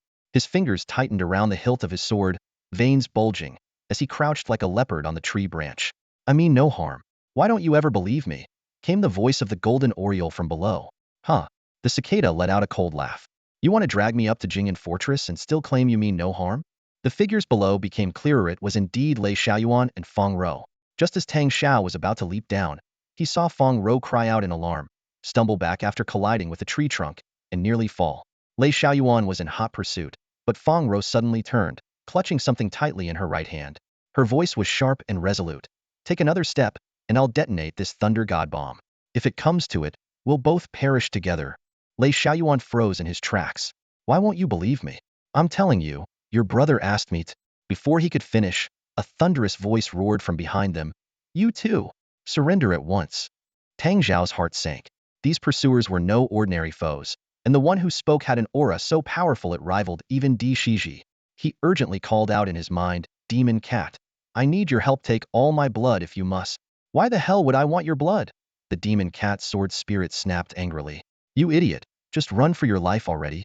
"No," Tang Shao replied firmly. "I have to save Rower. I'm telling you to grab your little girlfriend and run, you fool. Or do you want to watch her die?" Tang Shao exhaled deeply and dropped like a meteor from the birch tree. Fong Row, eyes tightly shut and clutching the thunder god bomb, murmured softly, "Goodbye, brother Tang Shao." Suddenly, the object in her right hand was snatched away, and a strong arm wrapped around her waist. The familiar scent made her lightheaded, and her body went limp. When she opened her eyes, the face she had longed for day and night was right before her. Brother Tang Shao, she murmured faintly. Are you coming with us, or not? Tang Shao turned to Lei Xiaoyuan. Of course I am. Lei Xiaoyuan shouted as he ran, his tone a mix of urgency and frustration. There are 2 grandmasters and 3 martial masters chasing you if we don't run. We're dead meat. Tang Shao raced forward with Fong Row in his arms. Her delicate face rested against his shoulder, her gaze fixed dreamily on his profile, as if trying to etch this moment into her memory forever. I told you to take her to Jingyan Fortress. How did you end up at Huawan Peak instead? Tang Shao asked. Lei Xiaoyuan gave a wry smile. How was I supposed to know? Your sister is so stubborn. Not even 9 oxen could drag her back. The moment you left, she came looking for you. I tried to ignore her and headed toward Jingyan Fortress for dozens of miles. But then I remembered what my uncle once said. The most important thing in life is to keep your word. Plus, his voice lowered. To be honest, I was afraid you'd blame me if you came back to the fortress and couldn't find her. Tang Shao chuckled lightly. So you followed her, and now you're being chased by this entire group of pursuers? That's not it. Lei Xiaoyuan shouted indignantly. You have no idea your sister almost died 3 times. Tang Zhao's expression darkened, and a chilling aura emanated from him. What happened? Lei Xiaoyuan was about to explain, but Fong Row quickly whispered, Don't say it. He immediately clammed up. Tang Shao tightened his grip around Fong Row. Rower, tell me. Fong Row hesitated, then spoke timidly. Well, when I first entered the mountains, I was caught by senior brother Foshing and his group. Foshing? Fong Row quickly explained. Senior brother Foshing is a disciple of the Martial Academy. The Kong family of Huawan Peak is the most powerful clan here, and they control 3 major factions, the Sage Manor, the Spring Radiance Academy, and the Six Arts Martial Academy. The Spring Radiance Academy has 72 disciples, and the Martial Academy has 36 retainers. All of them are grandmasters, far stronger than that scoundrel Kong Failiang. Tang Shao frowned. I once encountered someone named Di Shiji. Is he from the Academy, or the Martial Academy? He's a disciple of the Academy, ranked 68th. But even he is stronger than this guy with the surname Lei, she said, gesturing toward Lei Xiaoyuan. Lei Xiaoyuan scratched his nose and smiled awkwardly had now been reduced to that guy with the surname Lei. Tang Shao cast an apologetic smile at Fong Row, his eyes reflecting a hint of concern. Rower, when Foshan captured you, how did you manage to escape? Fong Row looked at Tang Shao with eyes as soft as water, her voice sweet and captivating, a stark contrast to her cold demeanor toward Lei Xiaoyuan. For this, I actually have to thank that man Lei. After they caught me, they didn't take me directly to Jingshin Pavilion. Instead, they interrogated me about the whereabouts of the Swallowing Cloud Sword. So, I led them here to Huawan Peak. She bit her lower lip lightly, a shy glimmer flashing in her gaze. Brother Tang Shao, I don't even know why, but I just felt I'd find you here on Huawan Peak. She continued recounting her escape. At the foot of Huawan Peak, young Master Lei caught up with us. At that time, senior brother Fo Shang happened to be away, and I was being guarded by 2 martial masters. Young Master Lei ambushed and killed them, and I took the opportunity to escape in the chaos.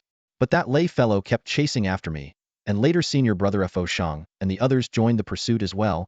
Lei Xiaoyuan, hearing her words, helplessly rubbed his nose.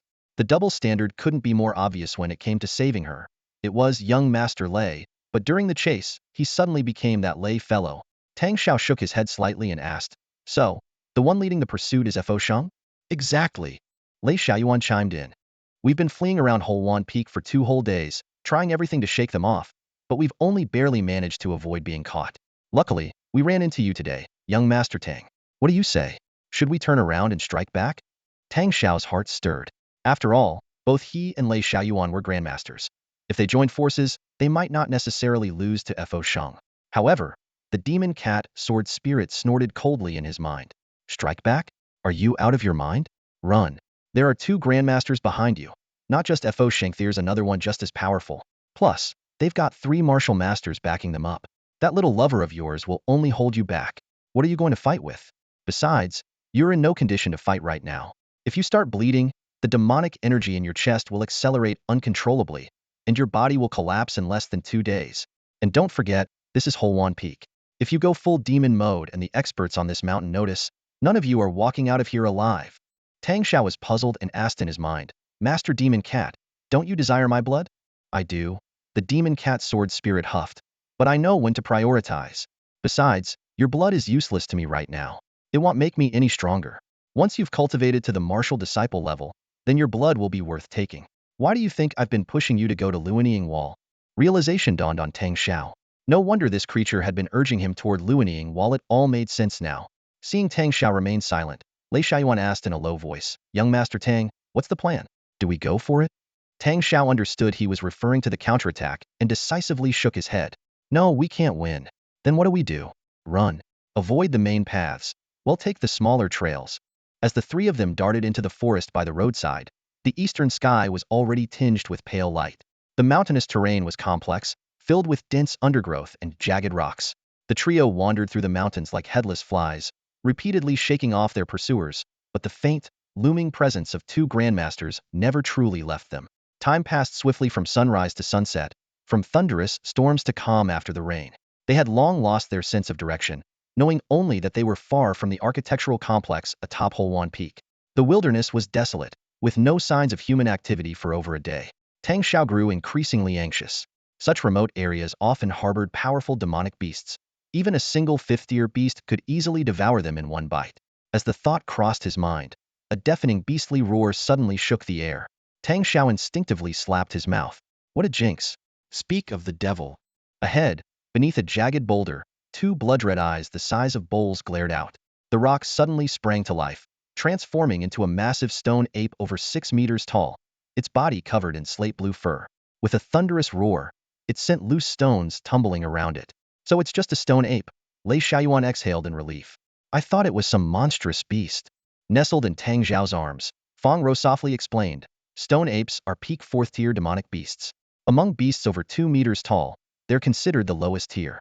They possess immense strength and tough hides that even spirit swords struggle to pierce, but they're slow, so the threat is manageable."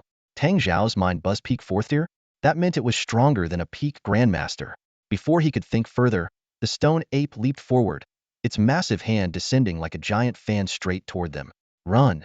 Tang Shao grabbed Fong Row by the waist and leaped backward. The massive hand missed, kicking up a cloud of dust. "I'm over here." Lei Xiaoyuan emerged coughing from the dust, his face covered in dirt. "I have to admit, young Master Tang, you're better than your sister.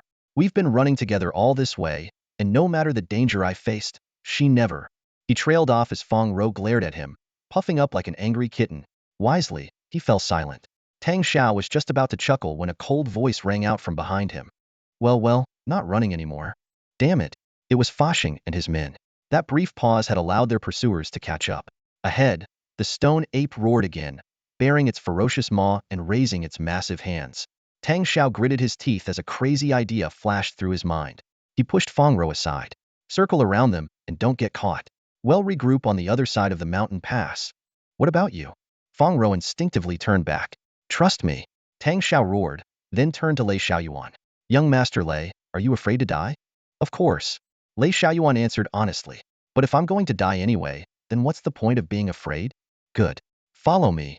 Tang Shao shouted, turning abruptly and charging toward Fashing and his men, thrusting his cloud-swallowing sword forward. "Umidba.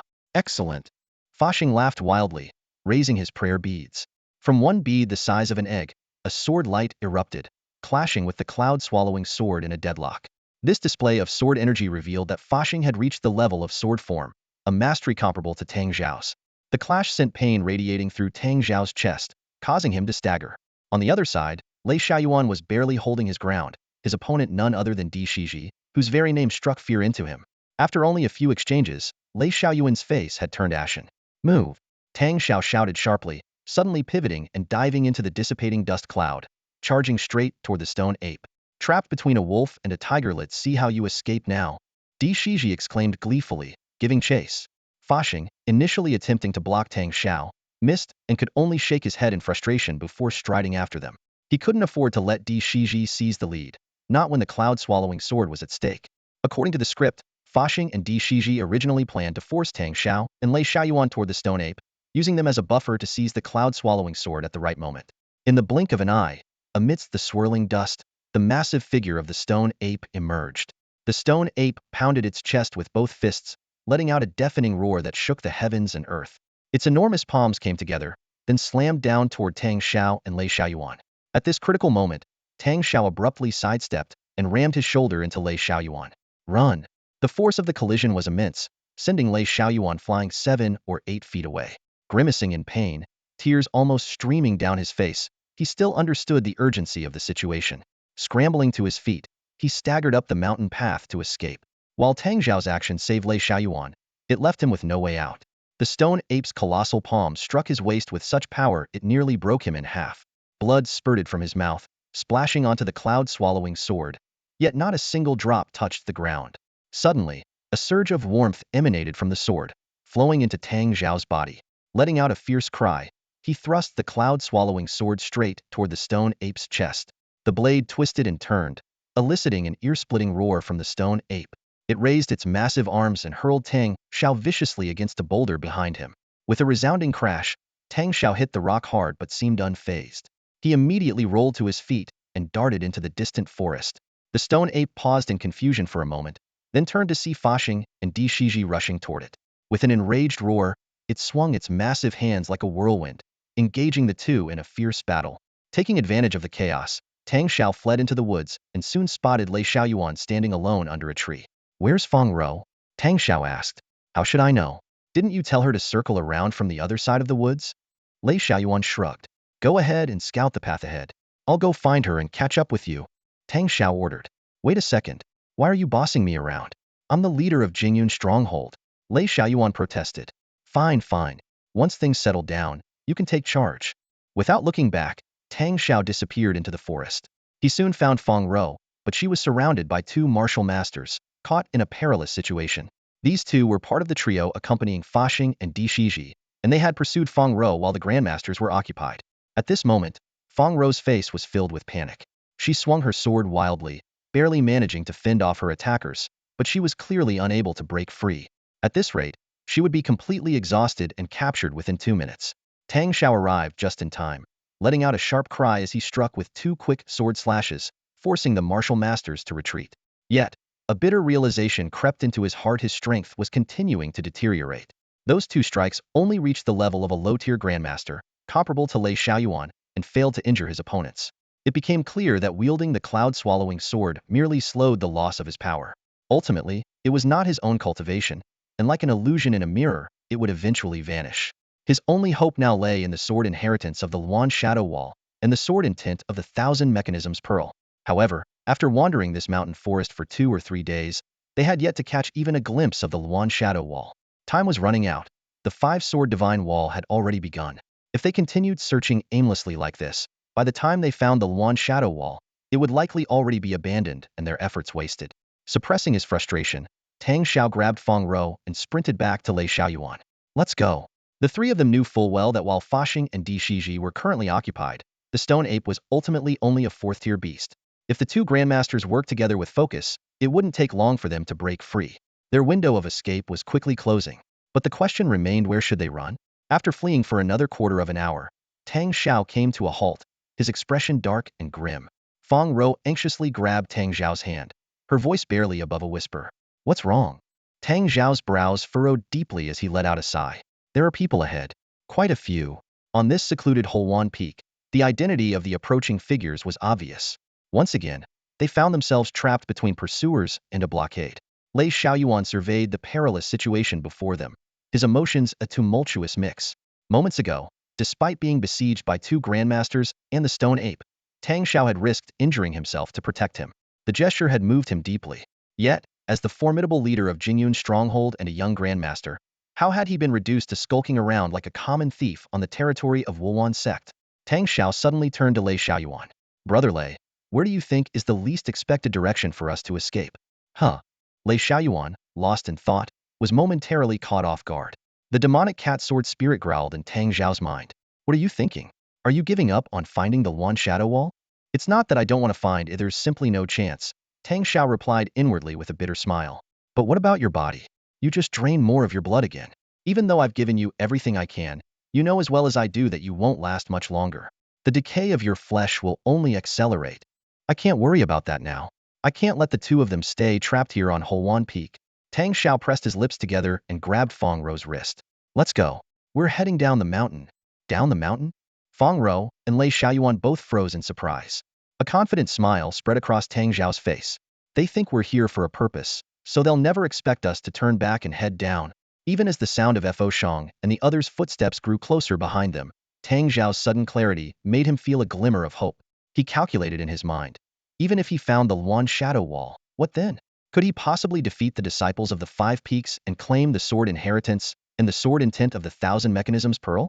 Rather than dragging Fong Row and lay Xiaoyuan deeper into danger, it was better to let go. Once they reached the foot of the mountain, he could send Fong Row back to Fengxiang County and lay Xiaoyuan back to Jingyan Stronghold. As for himself, he would find a desolate mountain or wilderness either to succumb to his decay or to perish at the hands of a beast. He would never allow himself to fall into madness.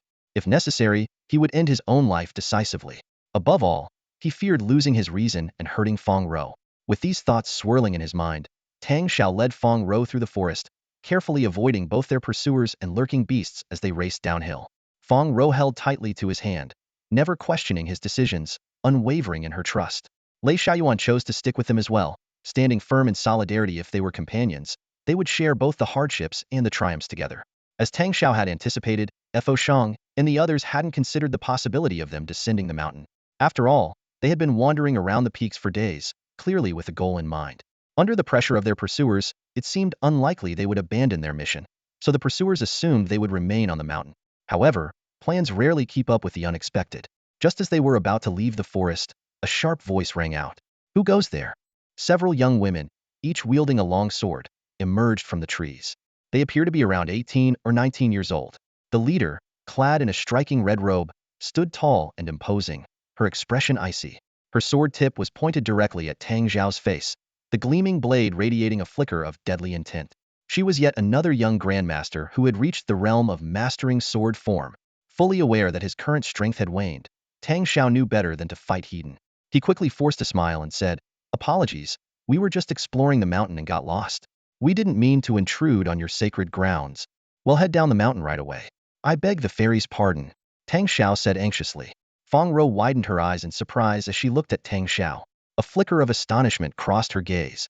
She had never seen this side of Tang Shao before. He was usually either honest and awkward or as sharp and unyielding as an unsheathed sword. This smooth and tactful demeanor was entirely new to her. The female master furrowed her brows slightly, suspicion gleaming in her eyes. "Intruded by accident? Lost your way? This is the sacred ground of Huawan Peak, Huaqianxi's territory. Ordinary travelers wouldn't wander this deep into the area. Perhaps you have other motives?" Tang Shao froze at her words. She had no idea what Huaqianxi was, leaving him momentarily speechless. Seeing his hesitation, the female master's suspicion deepened. Just then, Fong Row let out a light laugh to diffuse the situation. "Fairy, you must forgive us. We truly got lost. We've been wandering through the forest for days, dodging here and there, and we didn't realize we'd stumbled into Huaqianxi's domain. Please have mercy and allow us to pass so we can head down the mountain." The female master's gaze lingered on Fong Row's face for a moment, her expression unreadable. After a brief pause, a faint smile finally appeared on her lips. "Fine, let's say you're lost. Leave quickly. Huaqianxi does not tolerate trespassers." Yes, we'll leave right away," Fong Row responded promptly, pulling Tang Shao along as they turned to go, with Lei Xiaoyuan following closely behind. As their figures faded into the distance, another woman approached the female master and asked, "Tang Shiji, you are just letting them go so easily? Who said I'd let them off the hook?" Tang Shiji smirked meaningfully. "We still need to make our way to the Five-Sword Divine Wall. We don't have time to deal with them. However, the news from Huawan Peak will surely interest Kong Feiliang and his group, who are trailing behind us." She sheathed her sword, her tone calm yet calculating. "Send word to them. It'll delay their progress and earn us a favor from the Kong family. Isn't that killing two birds with one stone?" Once out of sight of the group of women, Tang Shao suddenly barked, "Move faster." He quickened his pace, nearly causing Fong Row to stumble. "Tang Gongzi, what's going on?" Lei Xiaoyuan asked urgently. "This place is too dangerous. We need to leave immediately," Tang Shao said in a low voice. "Really?" Fong Row frowned. "Huaqianxi is just a female organization from Huawan Peak. They've always had a good reputation. Tang Xiaoga, aren't you being a bit too?" Before she could finish, her expression changed drastically. On the hillside, a group of people approached. 5 or 6 disciples dressed in white, each carrying a sword, surrounded a young man in white robes leisurely fanning himself with a folding fan. Kong Feiliang. Tang Zhao's senses were far sharper than Fong Row's, and he noticed the group immediately. His expression changed in an instant, not out of fear. After days of bloodletting to hone his abilities, he had already reached the level of a grandmaster, rivaling Kong Feiliang in strength. What worried him was Fong Row's emotional turmoil. Her eyes were filled with a mix of fear and hatred. The demon cat sword spirit had warned him before. Intense emotional fluctuations could lead to demonic possession. Let's hide, Tang Shao whispered. Though he could now stand on equal footing with Kong Feilyang, his strength had somewhat declined. Even more troubling was the presence of another grandmaster in the opposing group, a man with a large blade strapped to his back and a red cloth tied around his head, whose power was comparable to Lei Xiaoyuan. Taking reckless action on the Huawan sect's territory would be too risky. Fong Row obediently nodded and was about to follow Tang Shao into the woods when she noticed his expression shift suddenly. Tang Xiaoga, what is it now? She asked. Fo Shang and his men have caught up. Tang Zhao's face darkened. Lei Xiaoyuan gritted his teeth. Those people really are like ghosts that won't leave us alone. Tang Shao took a deep breath. It's not just them. To the left, to the right there are 5 or 6 groups spread across the hillside now. Each group is led by 2 or 3 grandmasters, along with 5 or 6 martial masters. They're combing the area. Should I go out and surrender? Lei Xiaoyuan said with a wry smile. I could claim I'm the leader of Jingyan Stronghold on Dragon Mountain. Maybe they'd show me some respect. Tang Shao shook his head. The Huawan sect wouldn't mobilize such a large force just for Kong Feilyang. His gaze shifted downward to the base of the hill, where 2 groups of female disciples were stationed, each consisting of 4 or 5 members. They were about 40 or 50 yards apart from the other groups. After a moment of calculation, Tang Shao suddenly wrapped an arm around Fong Row's slender waist. Young Master Lei, hold on to her arm. With 2 grandmasters working together, the lightweight Fong Row was lifted effortlessly, and their speed skyrocketed. The 3 figures shot forward like arrows, racing toward the female disciples. Though their movements alerted the surrounding groups, strangely, no one gave chase. Everyone seemed to be heading toward the mountain peak instead. As they neared the female disciples, the trio abruptly changed direction, veering off the path and cutting through the overgrown grass on the side. Leader, why are they running downhill? Someone in the first group of female disciples exclaimed in surprise. A tall, slender woman turned her head to look. It was Fong Li. Fong Row's heart skipped a beat. Her sister had returned. The sisters' eyes met for a fleeting moment, both wanting to speak but hesitating. In that brief instant, they passed each other like ships in the night. Tang Shao also sensed the danger and urgently shouted, "Stop!" But Fong Row let out a sharp cry, "No, go!" In that moment, her mind was unusually clear. Stopping meant survival, but it also meant facing the fate of being captured by Kong Feilyang, and Tang Shao would surely die. What broke her heart even more was the fleeting glance she exchanged with Fong Li. In her sister's eyes, she saw only surprise, anger, and hatred, none of the sisterly affection they once shared. The older half-sister who had cherished her like a treasure and cared for her in every way now seemed like a stranger. Fong Row's eyes brimmed with tears, but she stubbornly bit her lip and turned her head away. Master, that seems to be the second miss, a female disciple quietly reminded. Fong Li clenched her fists tightly, her voice cold as ice. The second miss is already dead. What we encountered are just strangers. Among the many disciples of Huawan Peak, how many can truly be recognized? She paused. And I am no longer the master. Don't call me that. Don't give senior sister Kong a reason to mock us, nor jeopardize the cooperation between the Fong and Kong families. In the group, a young woman in her early 20s, dressed in purple robes, smiled faintly but said nothing. And so, the 2 sisters passed by each other without a word. Neither could have imagined what their next meeting would be like. Since Fong Li regarded Tang Shao and Fong Row as strangers, the group of female disciples abandoned their pursuit. The second group of pursuers also seemed to adopt the same attitude, allowing the 3 to rush down the hillside unimpeded. Even Fo Shang and the other pursuers stopped chasing and instead regrouped with Kong Feilyang. Once they descended the slope, the 3 ran desperately along the mountain trail. Along the way, they dodged sect disciples who appeared unexpectedly and occasionally had to fend off wild beasts, leaving them in a wretched state, like fugitives with nowhere to go. To make matters worse, they soon realized they were lost. The 5 peaks of the Huawan sect were not standalone mountains, but were surrounded by countless smaller hills. Between Huawan Peak and Huawan Peak alone, there were over 20 or 30 smaller peaks, layered and intertwined. The mountain paths were mostly non-existent, and even the occasional animal trails were crisscrossed, overgrown with weeds and labyrinthine. For 2 or 3 days, the trio wandered in this maze, not only failing to find a way out, but instead stumbling into a dead-end cliff. Tang Shao stood at the edge of the precipice, peering down into the misty abyss, the bottom obscured by clouds. His head spun as he looked across the gap. The cliff was about 5 or 6 zhang wide, and on the other side was a small hill where 2 wild rabbits could be faintly seen playing. What now? Lei Xiaoyuan asked. Do we go back or risk crossing?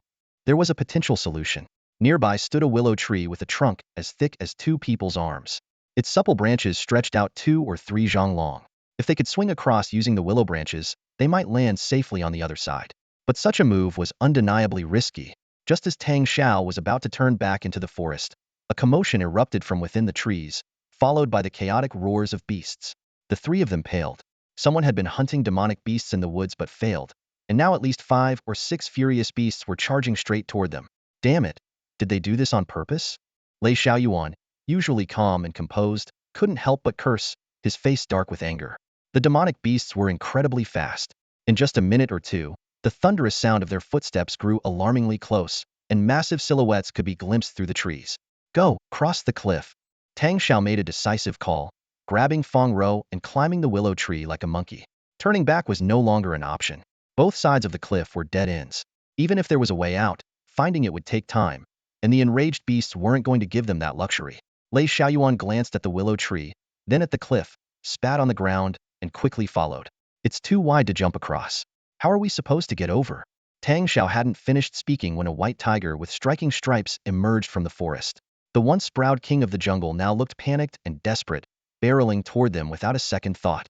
He gritted his teeth, his gaze resolute as he fixed his eyes on the willow branches before him. A few slender twigs swayed gently in the mountain breeze, as if waiting for his decision. Without hesitation, he grabbed hold of 5 or 6 branches, bundling them together tightly, preparing to use them to swing across the chasm. Young Master Lei, you go first. The three of us can manage, but make sure you take extra care of Rower. Lei Xiaoyuan glanced at Fong Row and gave a solemn nod. Fong Row, however, seemed unusually calm, leaning lightly against Tang Shao as if his presence alone was the safest harbor in the world. Following Tang Zhao's plan, the three of them moved one after another. Just as a ferocious tiger with piercing eyes leapt out from the forest, Lei Xiaoyuan had already sprung into the air.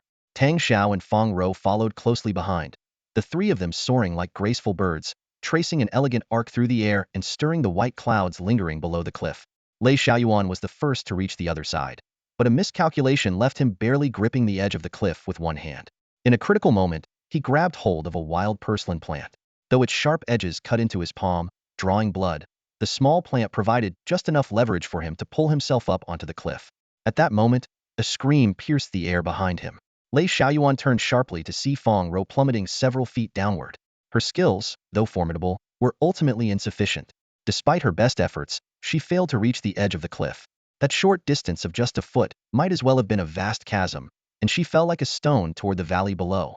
In a split second, Tang Shao lunged after her, but his hand missed its mark. Quickly adjusting his position midair, he descended even faster. In a flash, he positioned himself beneath Fong Row, catching her by her legs and using the strength of his core to push her upward toward the cliff's edge. Lei Xiaoyuan, reacting swiftly, grabbed hold of her wrist just in time. Fong Row landed heavily on the rocks, ignoring the pain radiating through her body as she cried out hoarsely, "Tang Xiaoga!" But Tang Shao, in the very moment he propelled her to safety, had lost all momentum to ascend. His voice echoed faintly from the depths of the valley as he disappeared into the mist below. Go to Jingyun village? Tang Xiaoga. Fong Row struggled to leap off the cliff after him, but Lei Xiaoyuan quickly wrapped his arms around her, holding her back. Let go. Fong Row shouted, raising a thunderbolt bomb in her hand, her fingers already gripping the activation ring. Don't throw your life away. Lei Xiaoyuan shouted urgently. If Tang Xiaoga is gone, why can't I follow? Let me go. Fong Row threatened, shaking the explosive device in her hand. Lei Xiaoyuan tightened his grip around her waist, his voice steady and firm. He told you to go to Jingyun village. That means he believes he'll survive. Fong Row froze for a moment, her hands hovering midair. He's lied to me so many times before, she muttered bitterly, though she slowly lowered the thunderbolt bomb in her hand. You go to Jingyun village. I'm going to the valley to find him. No way. Lei Xiaoyuan immediately tightened his hold again, fearing she might jump. Fong Row shoved him away forcefully. Let go of me. I'm looking for a way down to the valley, not jumping off the cliff. Lei Xiaoyuan awkwardly released her, stepping back. Watching this stubborn girl who only reserved her gentleness for Tang Shao, he felt a surge of protective instinct, like that of an older brother. Unlike Tang Shao's self-sacrificing approach to protecting her, Lei Xiaoyuan simply wanted to safeguard her within his own capabilities. I'll go with you to the valley to search for him, Lei Xiaoyuan said softly. Fong Row glared at him. What does this have to do with you? Well, Tang Shao is my friend. After all, I don't need your permission to look for a friend, do I? Fong Row was silent for a long time before finally replying. Suit yourself. But if you have any ulterior motives toward me, You can forget it right now. Fong Row's voice trembled slightly. She stared at Lei Xiaoyuan with a mix of wariness and anger in her eyes. Lei Xiaoyuan smirked, thinking to himself, this kid, does she really think I'd take advantage of her while she's at her lowest? How full of herself.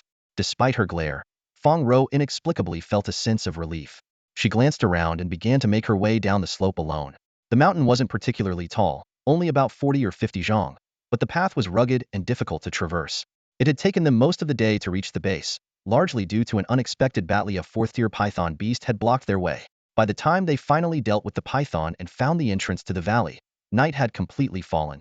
Lei Xiaoyuan had wanted to suggest resting until morning before continuing their search, but Fong Row was far too impatient for that. She hastily broke off several dry branches and fashioned a makeshift torch. The flickering firelight illuminated her anxious face as she rushed into the valley. The valley wasn't particularly large, just over 100 zhong in length, and its terrain was relatively simple. Aside from a few scattered rocks and a winding stream, there wasn't even a cave to hide in. Yet what filled Fong Row with despair was that, apart from a bloodstain beneath one of the rocks, there was no trace of Tang Shao anywhere. Tang Xiaoga? Did Tang Xiaoga fall to his death? Fong Row's voice quivered with despair. But there aren't even any beasts here. Even if he did fall to his death, where's the body? He couldn't have just shattered into dust. Seeing her desolate expression, Lei Xiaoyuan worried she might have thoughts of ending her own life again. He quickly said, it's very possible that he woke up after falling, walked away on his own, or was rescued by someone. This valley isn't that remote, and don't forget how long we were delayed coming down the mountain. Fong Row knew this was the most logical explanation, but she couldn't accept it. Though the valley wasn't secluded, there were no signs of anyone else having been there. The likelihood of Tang Shao being rescued was slim. The most probable explanation was, after falling, Tang Shao had taken the chance to leave. It wouldn't be the first time he had tried to leave her. In the past, it was only her desperate pleas that had kept him from succeeding. Suddenly, the torch fell to the ground with a crackling sound. The firelight illuminated Fong Row's frozen figure. She stood motionless in front of the blood-stained rock, her gaze vacant, her heart utterly shattered. Tang Xiaoga, have you left again? Have you abandoned Ruer once more? After tremendous effort, Lei Xiaoyuan finally managed to persuade Fong Row to temporarily leave the valley. Deep in his heart, he remained convinced of one thing: Tang Shao was still alive, albeit recovering from injuries somewhere. After all, falling from such a height without any harm was simply impossible. Lei Xiaoyuan contemplated various possibilities. Perhaps Tang Shao had regained consciousness and set off to search for Fong Row, only to collapse and be rescued along the way. Or maybe he had fallen into an inaccessible location, unable to escape for the time being. Although Fong Row agreed to leave the valley, she lingered nearby. Over the next 2 days, she tirelessly searched every corner within a radius of 20 to 30 miles, almost as if digging up the entire ground. It wasn't until she could no longer find food to sustain herself that she was forced to accept reality. I have to work hard and earn money. Fong Row clenched her small fists, vowing, I'll buy a storage ring, fill it with supplies, and come back to find brother Tang Shao. If I can't find him, I'll never leave. Lei Xiaoyuan sighed and said, you should come with me to Jingyun village first. We can figure out the next steps from there. But Tang Gongzi told you to go to Fengxiang County. I'm not going to Fengxiang County. Fong Row interrupted stubbornly. He disappeared here, so I must search for him here. But, Lei Xiaoyuan said anxiously, how will you afford a storage ring if you don't go to the Fong family in Fengxiang County? This statement seemed to drain all the strength from Fong Row. She slumped onto a roadside rock, staring blankly at the setting sun. After a long while, she let out a heavy sigh. Fine. I'll just go back to Fengxiang County, she murmured. You're right. It's easier to make money in a big city. Seeing her weary expression, Lei Xiaoyuan couldn't help but try to comfort her. In your current state, I doubt you could last 2 days on the road. How about you rest at Jingyun village for a few days first? That way, I'll feel more at ease. Fong Row's small face suddenly turned cautious. Why are you so insistent on taking me to Jingyun village? What are you up to? What could I possibly be up to? Lei Xiaoyuan sighed helplessly. Are you worried I'll fall in love with you? Or that you'll fall for me? Don't be ridiculous. I mean no harm to you. How about this? Let's become sworn siblings instead. Really? Fong Row's eyes lit up. Without hesitation, she clasped her hands together and bowed. Elder brother, please accept this bow from your younger sister, Fong Row. In the middle of this desolate wilderness, the two of them became sworn siblings. But just as Fong Row straightened up, a cold chuckle pierced the air. Sworn siblings, huh? Perfect. Now you can hold hands and face your fate together. Lei Xiaoyuan spun around, sword in hand. But as he saw the newcomer, his hands began to tremble involuntarily. The man before them was an elegant yet intimidating figure, his hands clasped behind his back and his eyes radiating a chilling sharpness. Brother, is this man strong? Fong Row whispered as she moved closer to Lei Xiaoyuan. He's likely at the Xiantian level, Lei Xiaoyuan replied through gritted teeth. Sister, if you get the chance, run. Don't worry about me. Fong Row's expression hardened as her small hand slipped into her sleeve. She understood all too well what Xiantian meant. It was the realm where one truly embarked on the path of cultivation. From martial apprentice to grandmaster, the Hotian stages were merely the beginning of the pursuit of power. Only by breaking into Xiantian could one start chasing the elusive path of the heavens and immortality. Xiantian was divided into 4 stages: Qi awakening, Qi crossing, Qi condensation, and Yuan Qi. Lei Xiaoyuan assessed that this refined man had just entered the Qi awakening stage, only slightly stronger than a peak grandmaster. Yet even so, his power was at least double Lei Xiaoyuan's. Despite his trembling legs, Lei Xiaoyuan gripped his sword tightly and stood firmly in front of Fong Row. The refined man cast a cold glance at the two of them. Brother and sister? Miss Fong, weren't you the one who descended the mountain with Tang Shao? How quickly you abandoned that foolish boy and found yourself a new companion. Fong Row's face turned crimson with anger. You shameless liar. How dare you speak like that? Lei Xiaoyuan said sternly. She's just a 14-year-old girl. The refined man sneered. There's no need for idle chatter. Just remember, the one who kills you is Kong Xian. Lei Xiaoyuan knew that the moment those words were spoken, Kong Xian would strike. As he shouted a commanding go, Fong Row had already launched herself forward like a gust of wind, her palms striking out with unstoppable force. Her figure blurred into a streak of motion as she lunged toward Kong Xian. The sudden turn of events caught Lei Xiaoyuan completely off guard, forcing him to stagger back several steps. Brother, farewell? Fong Row's sorrowful voice echoed through the valley. Sister. Lei Xiaoyuan's eyes widened in anguish as he roared in desperation. By then, Fong Row had already reached Kong Xian, her teeth clenched tightly. With both fists brought together, she unleashed a devastating blow. Fireflies glow. Kong Xian's lips curled into a faint, icy smile. With a casual wave of his sleeve, a fierce gust of energy erupted, slamming into Fong Row. A sharp cry escaped her as blood spurted from her mouth, and her body was sent hurtling backward like a kite with a broken string. Lei Xiaoyuan's heart sank in horror. He leapt forward, catching her frail frame midair. Fong Row, her voice weak and trembling, whispered, Go! It's going to explode. Before she could finish, she lost consciousness. Realizing her intent immediately, Lei Xiaoyuan tightened his hold on her and retreated swiftly. Kong Xian frowned, preparing to give chase, but suddenly felt something amiss within his sleeve. Glancing down, he was startled to find a Thunder God bomb resting in his palm. He hadn't even noticed when Fong Row had slipped it into his sleeve. Damn it! Kong Xian's curse was cut short as a blinding light erupted.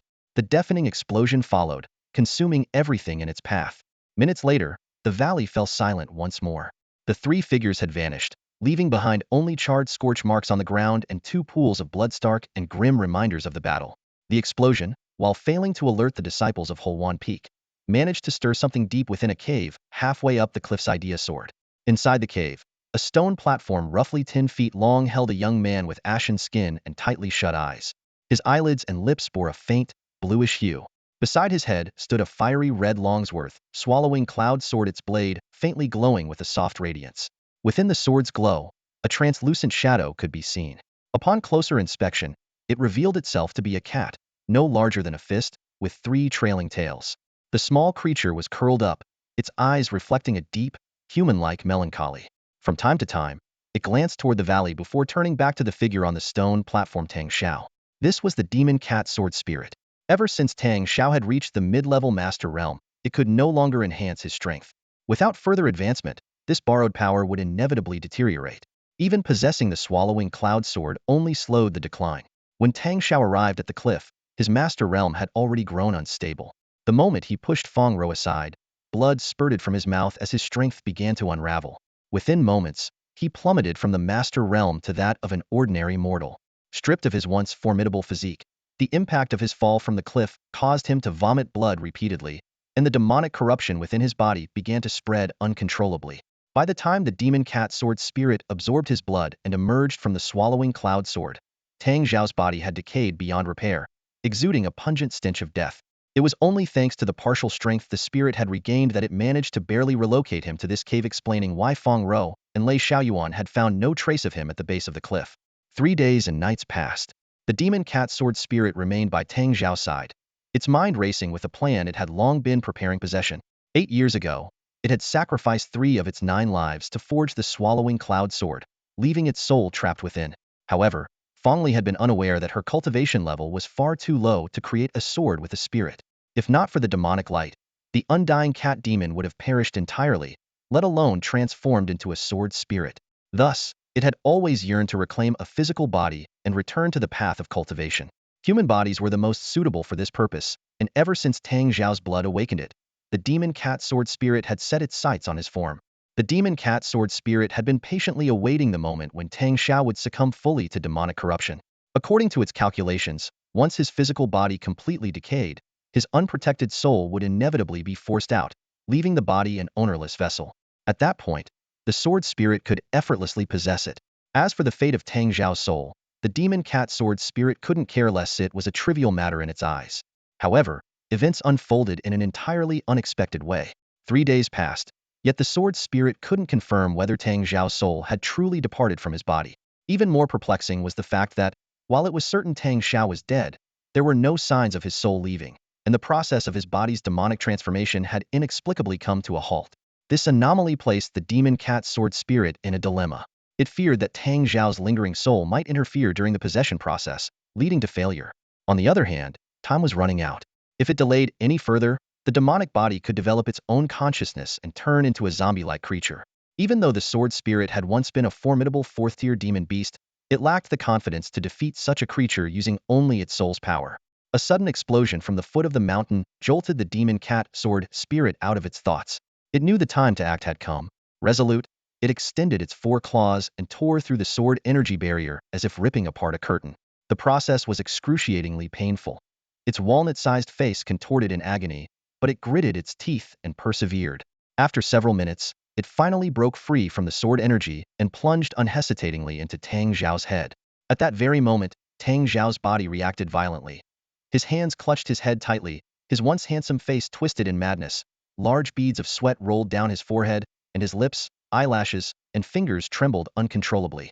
These unusual reactions would have undoubtedly made the demon cat sword spirit question whether Tang Shao was truly dead. But by then, it was already inside his body, and the mountain cave intimidated by the sword spirit's presence was devoid of any creatures, leaving no one to witness what was transpiring. A day and night passed in the blink of an eye, and twilight once again shrouded the cave.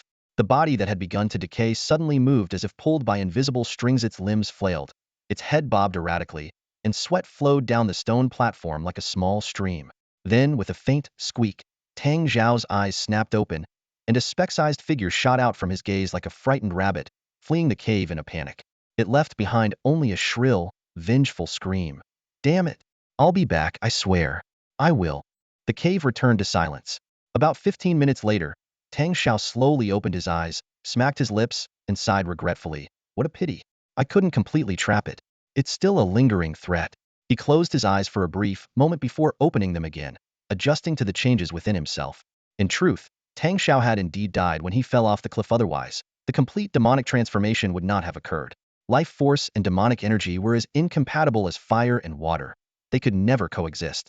However, his soul had not left his body.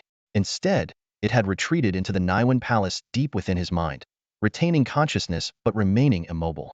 The Naiwan Palace was a mysterious region, specifically designed to house the soul. Typically, only cultivators who had reached the qi condensation stage could unlock the Naiwan Palace and begin soul cultivation. Tang Shao had no idea why he was able to hide within it. This unexpected phenomenon rendered the demon cat sword spirit's possession attempt a failure. Since Tang Xiao's soul had not been expelled, the spirit couldn't fully claim the body. Furthermore, without complete possession, any actions it took within Tang Xiao's mind rapidly drained its soul energy. By the time the demon cat sword spirit finally located the Naiwan Palace, it had already expended half of its soul energy.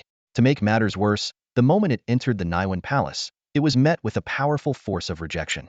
This was a natural response from the body, as a single vessel could only accommodate one soul, and the intruder was instinctively repelled. Caught off guard, the sword spirit was unable to recover from its initial excitement at discovering the palace before being violently ejected from Tang Xiao's body. During this process, it lost even more of its soul energy, shrinking from the size of a fist to that of a grain of rice. The consumed soul energy resembled strands of golden thread, quietly coiled in the depths of Tang Xiao's mind. Though he couldn't yet harness this power, as his cultivation advanced, these energies would eventually serve as nourishment for his path of enlightenment. The possession attempt by the demonic cat sword spirit unexpectedly brought Tang Shao a stroke of fortunite reopened his Naiwan palace. Previously, Tang Zhao's soul had been trapped within the Naiwan palace, as though lost in the depths of a labyrinth with no way out. This state left him a walking corpse, his body gradually succumbing to demonic corruption. Yet, in the instant the Naiwan palace reopened, his soul broke free like an unbridled horse, surging out of its confinement to regain control of his body. This was the secret behind his miraculous revival. However, the joy of rebirth was fleeting. Tang Shao lowered his gaze, staring at his demonic transformed body, the decayed flesh emitting a nauseating stench. His brows furrowed deeply as turbulent emotions churned within him. Was he still human? Perhaps from this moment forward, he had fallen into the demonic path, doomed to sink into darkness and bloodshed, forever unable to return to Fong Row's side. Yet, the flame of hope had not been completely extinguished. The residual memories of the demonic cat sword spirit were like an open book, revealing countless secrets to him. Through these fragmented memories, Tang Shao learned that the immortal cat demon selection by Fong Li was no coincidence. It had once lingered near Fong Li for months, coveting the life essence of this newly ascended master, intending to use it to cultivate its fourth tail. This greed ultimately enraged Fong Li, who, with the assistance of her master Kong Xueqi, refined the cat demon into a sword spirit. Within these memories, Tang Shao discovered a method to suppress the demonic energy and restore his body. Yet, as he unraveled the intricacies of this method, a bitter smile spread across his face. The path was unimaginably arduous. It seemed that, at least for now, he would be unable to fulfill his vow to protect Fong Row. Fong Row had been staying at Jingyun's stronghold for half a month. During this time, though her body gradually recovered under Lei Changyun's treatment, her inner turmoil grew more restless with each passing day. The escape from Huawan Peak had nearly drained every ounce of life from her young body. Lei Shun's explosive strike that repelled Kong Xian not only knocked her unconscious, but also left her already unstable Grand Martial Master's cultivation teetering on the edge of collapse. If not for Lei Xiaoyuan carrying her and fleeing for their lives, she would have long since perished. When Lei Xiaoyuan returned to the stronghold with the unconscious girl in his arms, the brothers of the stronghold greeted him with teasing and knowing smirks. Despite his repeated explanations that she was his sister, their suggestive glances and sly remarks left him utterly drained, as if he had fought a grueling battle. Lei Changyun, the former leader of the stronghold known as the Nine-Feathered Rock, used his exceptional medical skills and elixirs, along with Lei Xiaoyuan's meticulous care, to pull Fong Row back from the brink of death. Her 14-year-old body, once showing signs of complete exhaustion ravaged by severe injuries, relentless fleeing, and emotional upheaval, was nearly beyond saving. Yet, fortune smiled on her. Not only did she regain her health, but her cultivation stabilized at the early stage of the Grand Martial Master level. However, after her recovery, Fong Row secluded herself in her room, devoting her days entirely to cultivation. Lei Xiaoyuan checked on her several times daily, but their interactions rarely extended beyond a few words exchanged through the window before he would leave, his departing figure tinged with quiet loneliness. Fong Row gazed out the window, her delicate brows furrowed. She knew it was time for her to leave. Despite Lei Xiaoyuan's kindness and the outward friendliness of the others in the stronghold, the lingering glances, some suggestive, others blatantly predatory, made her skin crawl. Even Lei Changyun occasionally probed her feelings toward Lei Xiaoyuan. And after all, this was still a bandit stronghold. The unrestrained stares of some of the more unruly members, filled with undisguised desire, left her deeply unsettled. But above all else, Tang Shao wasn't here. Without Tang Shao, no matter how comfortable or luxurious the place, it was nothing more than a gilded cage to her. Return to Fengxiang County? Fong Row let out a bitter smile. She had been cast out of her family at the age of 6, and now, nearly a month had passed without anyone from the Fong family coming to look for her. She could already imagine what awaited her if she went back. Confinement in the ancestral hall or being sent to the Kong family as a pawn to secure Kong Feilyang's support. As for returning to Huawan Peak to find Tang Shao, the thought tormented her daily. Yet, whether Tang Shao was dead or alive, she could do nothing to help him. If he was gone, she lacked the strength to avenge him. If he was alive, she would only be a burden to him, just as she had been during their desperate escape from Huawan Peak. Fong Row was overwhelmed with a whirlwind of emotions. Every time she recalled the moment Tang Shao fell into the valley to save her, it felt as if her heart was being torn apart. Though she had once considered ending her own life, the lack of tangible proof of Tang Shao's death held her back. Without seeing his body, she could never truly believe he was gone. And if he were still alive while she chose to take her life, how much pain would that bring him? After much contemplation, she finally made up her mind to embark on the journey to search for Tang Shao once more.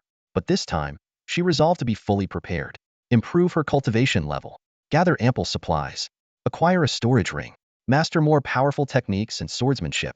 Find a sword that suited her since the swallowing cloud sword was in Tang Shao's possession. To achieve this, she decided to set out for Jiangnan. Just as every child in distress thinks of their mother, Fong Row was no different. The thought of her mother brought a comforting warmth to her heart, as though finding her would make any challenge surmountable. Although she lacked any knowledge of the geography of the Yanhan Empire, she naively assumed that Fengxiang County was just 5 or 6 days away and that a round trip to Jiangnan would take no more than a month. However, leaving Jingyun Stronghold was no simple feat. Miss Fong, is Jingyun Stronghold not entertaining enough for you? Lei Changyun asked, his smile tinged with menace. Fong Row lowered her gaze and softly replied, no, it's not that. It's just that I have urgent matters to attend to and must leave. Lei Changyun's expression darkened. Miss Fong, I'm not one for beating around the bush. You and Changyuan claim to be siblings, but if you were merely a sworn sister, I wouldn't have risked everything to save you. Let me be frank, our Lei family needs an heir, and I only go to such lengths for my own people. Do you understand? Fong Row knelt slightly in respect and said, Uncle Lei, I will forever be grateful for your life-saving grace.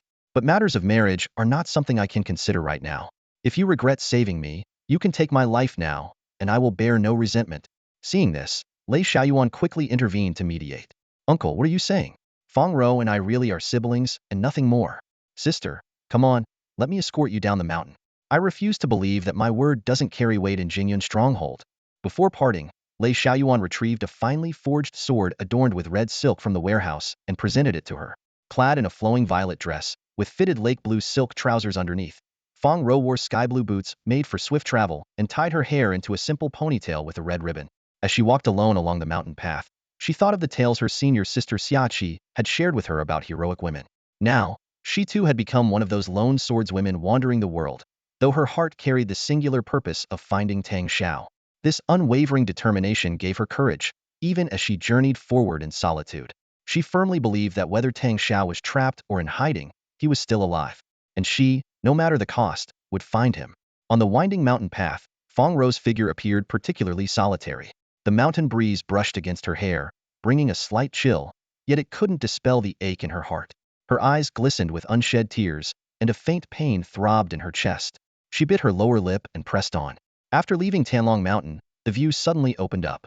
Golden fields stretched under the sunlight, and a wide road cut through the farmland, splitting into 3 forks. Fong Row paused, her gaze flitting between the 3 paths. She noticed a farmer weeding in a nearby field and quickly walked over. Jiangnan?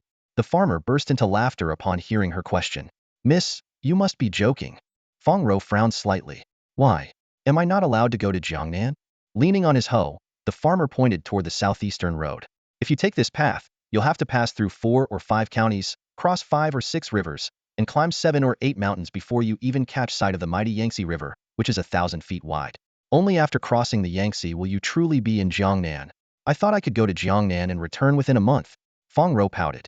Big brother, by your account, it sounds like it'll take 2 or 3 months to come back. The farmer hesitated before waving his hand dismissively. I've never been there myself, so I wouldn't know for sure. Maybe. With a sigh, Fong Row thanked the farmer, tightened the straps of her bundle, and headed toward the southeastern road. The journey might be long, but to find her mother, complete her training, and save brother Tang Shao, she had no choice. Thinking of Tang Shao, she stopped and gazed into the distance. Brother Tang Shao, where are you? How are you? Do you know that rower is thinking of you? She bit her lip, steeled her resolve, and continued onward. She walked quickly, never looking back, unaware that a figure was trailing her from afar. By noon, she arrived outside a small town called Yuanqing. The town walls stood about 30 feet high, with the name Yuanqing carved in dark red characters on the green bricks above the gate.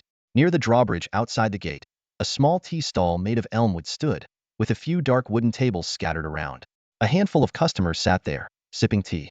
Fong Row chose an empty table and sat down. A cup of tea, please. The server responded promptly. She placed her bundle on the bench beside her, instinctively patting it before realizing her action and smiling sheepishly. Inside the bundle were 2 gold ingots and 5 or 6 silver ingots given to her by Lei Xiaoyuan. Though they had sworn to be siblings, she knew it was merely to avoid his persistence. She had left behind a spirit stone worth 500 taels of gold at Jingyun Stronghold, considering their accounts settled.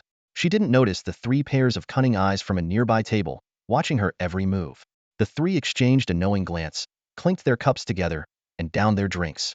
The tea served was slightly better than the bitter tea she had tasted outside the Huawan Peak sect gate, but it was still ordinary farmer's tea.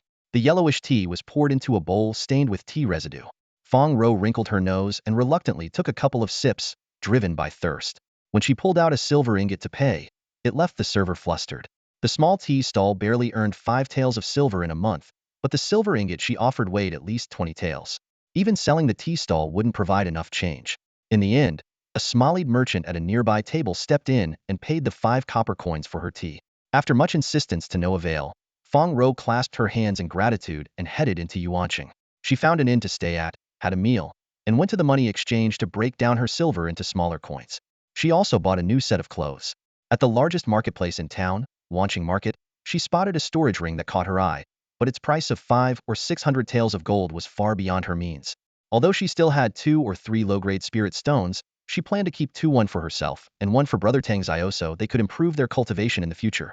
Thinking of Tang Shao again, her heart ached. Brother Tang Shao, do you know? I've been thinking of you all this time. Meanwhile, in Punko Town, a mysterious figure had arrived. He wore a pitch-black bamboo hat, his posture as sharp as a blade, exuding a chilling aura. He scanned the bustling streets as if searching for someone. A sneaky-looking young man crossed his path, startled at the sight of him. The boy tried to avoid him, but the man stepped in his way. Where is she? The mysterious man asked in a low, commanding voice. The boy froze in place. The man slowly lifted his hat, revealing a pale, ashen facade was none other than Tang Shao. At dawn, Fong Row, dressed in a flowing purple robe, stepped out of the eastern gate of Yuan City. Her slender figure had barely disappeared into the morning mist when several figures rushed out in pursuit, no more than 5 or 6 minutes later. Leading the group were 3 sharp-eyed merchants, their expressions fierce, accompanied by 5 or 6 henchmen. They hurried along the main road, only to be stopped at the edge of a forest 3 miles outside the city gate. Blocking their path were 3 striking individuals: a monk holding prayer beads, a scholar carrying a black brush, and a dashing man with a sword on his back. The 3 wore lazy, almost friendly smiles, but there was an unmistakable air of arrogance about them. The scholar raised his hand gently, and the 3 merchants froze in place as if immobilized. It's so early in the morning, and you're already in such a rush. What are you chasing after? The scholar asked leisurely. The merchant at the front, a man with a few whisker-like strands of hair and a knife tucked at his waist, seemed ready to shout angrily. But when his eyes met the scholar's, a chill ran down his spine, and whatever harsh words he'd intended to say got swallowed back. We're chasing a girl, he stammered. Oh, what kind of girl? The scholar's interest was piqued. 13 or 14 years old, a bit tall, very thin. The whiskered merchant nodded and bowed. She's carrying a sword on her back. The scholar squinted. A 13 or 14-year-old girl. Why are you chasing her? For reasons he couldn't understand, the whiskered merchant found himself confessing everything. Yesterday afternoon, we saw her with a lot of money, at least several hundred silver taels. At a tea pavilion, she only took a sip of tea before paying with a 20 tael silver ingot. We figured it must be ill-gotten wealth. He went on to describe how they had sent people to rob her in the middle of the night, only to find their men tied up in a room while the girl had already escaped. So, thieves turned bandits, huh? The scholar chuckled. And do you know this girl's name? That, we don't know, the whiskered merchant replied nervously. I know, boss. One of the henchmen suddenly spoke up. I saw the inn's registry. The girl's name is Fong Row. Fong Row? The scholar exchanged a glance with his companions, and all 3 smiled. Well, what a coincidence, the scholar said, patting the whiskered merchant on the shoulder. You'd better give up on chasing her. Even if you catch her, there's nothing you can do. Look at your group, just a bunch of martial artists. She's a master martial artist. Do you really think you stand a chance robbing her? He looked around and then approached the henchman who had spoken. Let's use you as an example. Before anyone could react, the scholar struck the henchman on the forehead with his palm. With a sickening smack, blood and brain matter splattered everywhere. The scholar, however, had already stepped back, not a drop of blood staining his sleeve. You see, no one is to speak recklessly. Otherwise, you might not get another chance to say anything. The scholar clapped his hands and smiled. The group fell silent, terror written across their faces. Some trembled so violently they could barely stand. Come now, scaring a bunch of petty thieves that really worth your time, the monk said with a smile, trying to diffuse the tension. Let's get going. The sooner we catch her, the sooner we can fulfill young Master Kong's little wish. His wedding is next month, after all. We ought to bring him a proper gift, don't you think? Brother Foshing, you're too kind, the swordsman said with a laugh. That little concubine of mine is just a bit too unruly. My apologies, my apologies. With that, the three strode off, leaving the merchants standing in place. Only after the trio's figures had completely disappeared did the merchants gather the henchman's body and trudge back to Yuan City, heads hanging low. Moments later, a young swordsman leapt down from a large tree in the forest. Lei Xiaoyuan, he muttered to himself. Fa Di Shiji, and the last one must be Kong Feiliang. The young man furrowed his brows. This is bad. I don't have the ability to take on all three of them. How am I supposed to protect Fong Row? It turned out he had been following Fong Row all the way from Jingyun's stronghold, unable to shake his concern for her. He couldn't quite explain his feeling. She thought it was just sibling-like affection. But when Lei Changyun had scolded him and urged him to go after her, he had obeyed without hesitation. Lei Changyan's intentions were clear. This future niece-in-law couldn't just slip away, not after all the resources the stronghold had invested in her. Perhaps Lei Xiaoyuan did have some feelings for Fong Row. Otherwise, he wouldn't have followed her to Huawan Peak, risking life and limb in the treacherous terrain of Huawan Peak. Yet, something seemed to hold him back, most likely his fear of Tang Shao. Lei Xiaoyuan stood on the forest path, his brow furrowed in deep thought. The memory of Tang Shao's desperate, last-ditch strike during the battle with Peng Xier still sent shivers down his spine. And the image of Tang Shao risking his own life to save Fong Row at the edge of the cliff was etched into his mind. He knew all too well if he ever dared to harm Fong Row, Tang Shao's return would undoubtedly spell his doom. Yet, despite his fear, he couldn't bring himself to let go of Fong Row. When he caught sight of Kong Feiliang and the others pursuing her, he hesitated briefly before clenching his jaw and following from the shadows. At the very least, he could lay traps to buy her some time. Fong Row's growth over the past 2 weeks had been nothing short of remarkable. Her adventures with Tang Shao seemed to have awakened something within her. She had become sharper, more decisive. The moment she sensed her pursuers, she began employing the skills she had learned by Tang Shao's side. She slipped into the dense forest, using the terrain to her advantage, and turned the chase into a game of cat and mouse with the three masters. Rocky outcrops, thickets, hollow trees, and farmlands all became tools in her clever strategy. Meanwhile, 100 miles away in Punko Town, Tang Shao was stepping out of the town gates. He had just interrogated a terrified young man, very one Peng Xier had sent to track him. Unfortunately, the boy knew nothing of Fong Row's whereabouts. After an entire night of fruitless searching, Tang Shao frowned. As a key stop on the way to Fengxiang County, how could Fong Row have bypassed this place? Tang Shao's escape from the mountain cave had not been without a price. He had discovered a way to suppress his demonic nature through the memories of the demon cat sword spirit. Those memories revealed a rare and powerful technique, the sword transformation art, an upper-tier Shin-level skill. However, this technique was feared even within the Huawan sect, and for good reason. The moment Tang Shao activated it, his physical body felt as though it was being torn apart by countless blades, disintegrating into fragments. There was no turning back. Within the span of half an incense stick, his body completely collapsed. Fortunately, his soul remained intact and was drawn into the swallowing cloud sword. The space within the sword once belonging to the demon cat sword spirit unexpectedly became his sanctuary. The sword transformation art was originally designed for sword spirits, a technique that forged the body into a vessel for the soul. It used intent to shape the spirit, energy to temper the soul, and willpower to master the mind. If Tang Shao could refine the remnants of the demon cat sword spirit's power, he could ascend directly to the master level. And if he could comprehend the essence of sword intent, he might even achieve the innate realm in one bound, bypassing the arduous grind of traditional cultivation. This rewrite preserves all the original plot details while employing a more concise and vivid narrative style to heighten readability and immersion. Tang Shao understood clearly that he had no need for the traditional methods of body refinement. For him, the true path lay in finding a suitable sword to integrate into his body. His first target was none other than the Tun Yun sword, the very blade that had drawn him into its depths. Although the sword was only classified as a mid-grade spirit weapon due to Fong Li's less than perfect forging techniques, its core material boasted the quality of a high-grade spirit sword. Using this as a foundation, Tang Shao could elevate his physical strength directly to that of a high-level grandmaster. Within the Tun Yun sword, Tang Shao spent 10 full days absorbing the remnant soul power of the demonic cat spirit that lingered within. It then took him another 3 days to complete the process of merging the sword into his body. Only after this did he return to the initial stage of the grandmaster realm. Strictly speaking, his current state was far from ideal. Traces of demonic corruption still lingered. His pale, ashen skin and the faint, unpleasant odor that clung to him served as constant reminders of this imperfection. Yet, Tang Shao could wait no longer. His heart was consumed with worry for Fong Row's safety, fearing she might fall into the hands of Kong Feiliang. Driven by this anxiety, he swiftly exited the mountain cave. In just a single day, he traversed the rugged terrain of Huawan Peak and made his way toward Punko Town. However, Upon reaching the town, he found no trace of Fong Row. This realization led him to redirect his path toward Tanlong Mountain. Based on his calculations, if Fong Row hadn't headed to Fengshan County, her most likely destination would be Jingyun's stronghold. Of course, there was also the possibility that she had been taken back to Huawan Peak. However, with his current strength, storming Huawan Peak would be tantamount to walking into a trap. Tang Shao resolved to first locate Lei Xiaoyuan, whose support would significantly increase his chances of success. To his surprise, Tang Shao discovered that his speed had surpassed that of an ordinary grandmaster at the initial stage. The journey from Punko Town to Tanlong Mountain spanned over 100 li, yet he covered the distance in just over 3 hours, arriving at the crossroads near the mountain's base. It was here that he encountered a group of bandits armed with blades and spears, heading straight toward him. Unwilling to stir up trouble, Tang Shao quietly concealed himself in the nearby fields. However, snippets of their conversation piqued his interest. "I just don't get it," one of the younger bandits grumbled. "That Fong girl might be young, but she's already a beauty in the making.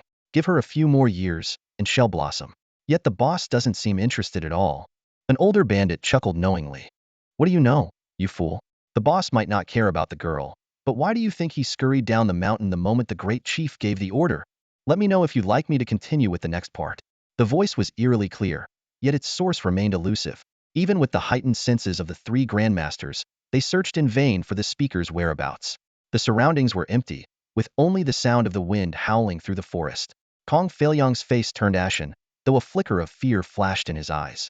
Gripping his long sword tightly, he lowered his voice and said, "Why toy with me, senior?" By this time, Tang Shao had already moved 20 zhang away. Moments earlier, he had been concealed in the treetops above the 3 of them. As soon as he delivered his cryptic words, he swiftly relocated to another tree, using the howling wind as cover for his movements. None of the 3 grandmasters thought to look upwards, and so his presence remained undiscovered. Tang Shao knew well that he could not face the 3 grandmasters hidden. Taking on all 3 at once was out of the question, and even against Kong Feiliang, a fellow novice grandmaster, he had no certainty of victory.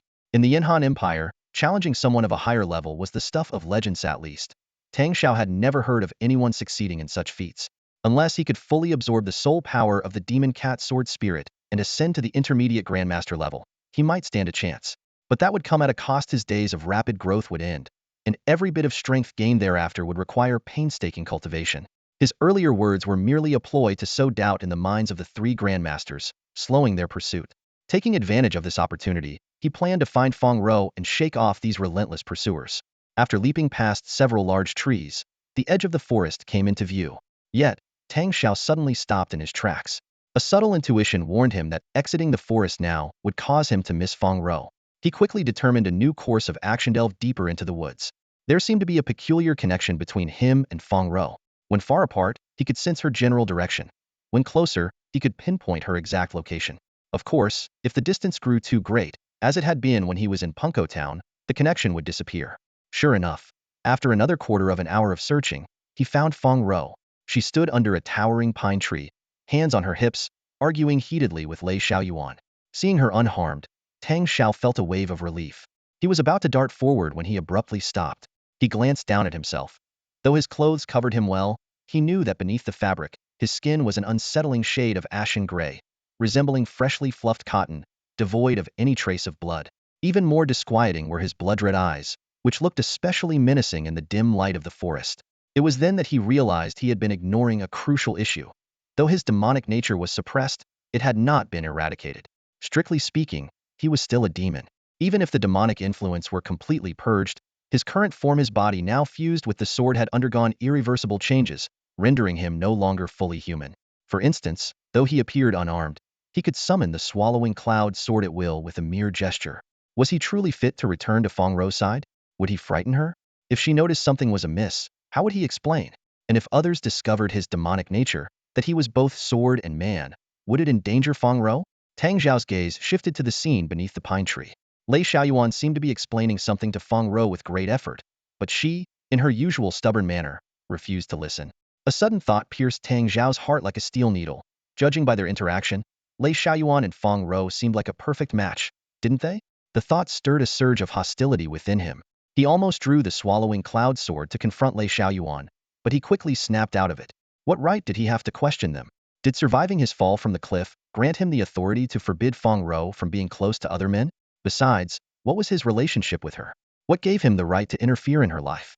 She was only 14, far too young to even consider matters of love. And even if she were of age, she had her own free will. Who said she had to love him? Moreover, Tang Shao himself wasn't even sure if he truly loved Fong Row. Had never been close to any other girl and had no concept of what love really was. He only knew he cared deeply for her and couldn't bear the thought of her being harmed. But was that love? He let out a silent sigh, a wave of longing to leave and disappear washing over him. But doing so would only draw the enemy to their location, putting Fong Row and Lei Xiaoyuan in danger. The thought of the enemy brought clarity back to his mind. If he were to leave, he needed to first ensure Fong Row's safety by dealing with their pursuers. With the stealth of a cat, Tang Shao leapt into the trees again. Before leaving, he cast one last glance at Fong Row. Although Fong Row had temporarily evaded capture, the situation remained perilous. 3 search parties were closing in from different directions. One was led by Kong Feilyang and included 3 martial masters. Another team, directly ahead of her and Lei Xiaoyuan, comprised a martial master and a grand martial artist. The third was closing in from the north side of the grove, consisting of 2 martial masters and a grand martial artist. Tang Shao decided to deal with the 2 directly in front of them first. Among them, the martial master was a young man dressed in black, with a scholarly air and a green-sheathed sword hanging at his waist. Behind him was a young woman, likely 18 or 19, gripping a long spear and grumbling incessantly. Everyone else is preparing for the magnetic abyss trial, or at least heading for the 5-sword divine wall. But look at us, sent down from the sect to catch someone. The young man chuckled at her complaints. Junior Sister Huang, you've said that 100 times already. Be content. Think about the 5-sword divine wall. Every talented young cultivator in the entire Huawan sect is going there. It's crowded and competitive. This mission may not yield much, but at least it's safe. We're just dealing with a Fong family outcast who only recently entered the grand martial artist realm. Isn't this an easy contribution? I know, she pouted. It just feels unfair. Senior Brother Ma, why is Kong such a lucky guy? He wants to take a concubine and can even order us to help him capture her. Senior Brother Ma shook his head. That's none of our concern. Even the Fong family won't help those sisters. What can we do? I'm just saying it's unfair for that poor girl. Before she could finish, a voice suddenly interrupted with a chuckle. In that case, why don't you 2 just leave? Startled, the pair looked up to see a tall, slender figure standing before them, wearing a wide-brimmed hat. His presence exuded an aura of calm confidence. Senior Brother Ma quickly stepped in front of Junior Sister Huang, shielding her, and asked in a low, cautious tone, "Who are you, and what do you want?" Tang Shao noted the protective gesture and silently approved, though a pang of bitterness rose in his heart. It was obvious to him that Senior Brother Ma cared deeply for Junior Sister Huang, always looking out for her. Meanwhile, he himself wasn't even sure if he truly loved Ruer. And now, it was Lei Xiaoyuan who stayed by her side, not him. Taking a deep breath, Tang Shao steadied himself and said firmly, "I can see you're not bad people. Just leave. You wish to protect Miss Fong?" Senior Brother Ma's eyes narrowed. "I've heard rumors about a young hero accompanying her. Is that you?" Tang Shao didn't answer. He simply clenched his fists, the veins on his hands bulging like small beans. Junior Sister Huang seemed about to speak, but was stopped by Senior Brother Ma's raised hand. "We don't agree with Kong's methods," Senior Brother Ma said quietly, "and we have no desire to make an enemy of you or trouble Miss Fong. But if the sect gives us a task, how can I retreat without a fight?" His expression grew serious. It was clear he couldn't gauge Tang Xiao's strength. After a moment of silence, Tang Shao spoke. "If that's the case, a fight is inevitable. But before we begin, may I ask you a few questions? Don't worry, they won't be difficult to answer." "Ask," said Senior Brother Ma. "About 2 weeks ago, I saw many people heading up Huawan Peak. Do you know why?" Tang Shao was curious about why Fong Li had returned from Dian Peak. Was it solely for Fong Row? Although Fong Row might still resent her sister, Tang Shao felt that if there was a chance, he should encourage her to forgive Fong Li, especially after learning that Fong Li had fallen under Kong Feilyang's control. Senior Brother Ma thought for a moment before replying with a smile. "If you've been to Huawan Peak, you must have at least heard of the 5-sword divine wall, haven't you?" "I've heard the name, but I don't know where it is." "It's on the side of Huawan Peak. If you pass through the wilderness of the Huanglu Forest and head towards the mountain pass, you'll find it in a few minutes." In Huawan sect, the location of the 5-sword divine wall isn't a secret. Usually, it's hidden behind a waterfall. When it needs to be revealed, someone will close the upstream dam, cutting off the waterfall and exposing the wall. Tang Shao felt a wave of frustration and nearly slapped himself. He had been to the Huanglu Forest and even searched there for days when he first arrived at Huawan Peak, but he had never seen the 5-sword divine wall. Later, after encountering Fong Row being pursued by Fashing and his group in the dead of night, everything had spiraled out of control. Tang Shao stood amidst the forest, a wave of bitterness surging in his heart. He couldn't help but imagine if only he had arrived at the desolate Linpo Ridge earlier, seen those disciples searching for the divine wall of 5 swords, perhaps he could have found it in time, suppressed the demonic energy within him, and avoided parting ways with Fong Row. But fate had a cruel sense of timing. Just a few minutes of delay had caused him to miss that crucial waterfall. As he sank deeper into regret, a cold voice interrupted his thoughts. If you don't intend to fight, would you kindly step aside? It was Senior Brother Ma, his tone icy and impatient. The words ignited a spark of fury in Tang Shao. His voice turned as cold as the winter frost. Do you have a death wish? Senior Brother Ma's brows furrowed in irritation, clearly surprised by the audacity of the seemingly downtrodden youth before him. I suppose you don't know who I am, he said, unsheathing the sword at his waist with an air of arrogance. On Huawan Peak, there is 1 manor and 2 academies. I am Ma Gongxi, the 72nd disciple of the Chunhui Academy. Senior Brother Ma called out a worried voice from behind. It was Junior Sister Huang, her tone laced with concern. Ma Gongxi turned to reassure her. No need to worry, Junior Sister. While I may hold the lowest rank, I am still a disciple of Chunhui Academy. How could I possibly fear a rogue cultivator? With that, he flicked his wrist, pointing his blade directly at Tang Shao. Let me show you the difference between a sect disciple and a rogue cultivator. Tang Shao let out a cold snort, and in an instant, a fiery red sword, the cloud-swallowing blade, appeared in his hand. With precision, the tip of his sword met the tip of Ma Gongxi's blade. A sharp clang echoed through the air, and Ma Gongxi was forced 3 steps back, his face flushing unnaturally. The scene was utterly unexpected for Ma Gongxi. In his understanding, sect disciples should far surpass rogue cultivators in every aspect, be it martial arts, swordsmanship, or access to resources like pills and manuals. Within the 5-Luan sect, it was not uncommon to see 15 or 16-year-old martial masters, whereas outside the sect, a 19-year-old master from a place like Jingyun Stronghold would already be considered a prodigy. This was the stark contrast between the sect and the outside world. Yet, the youth before him defied all logic. His swordsmanship, technique, and mastery of sword intent completely overwhelmed Ma Gongxi.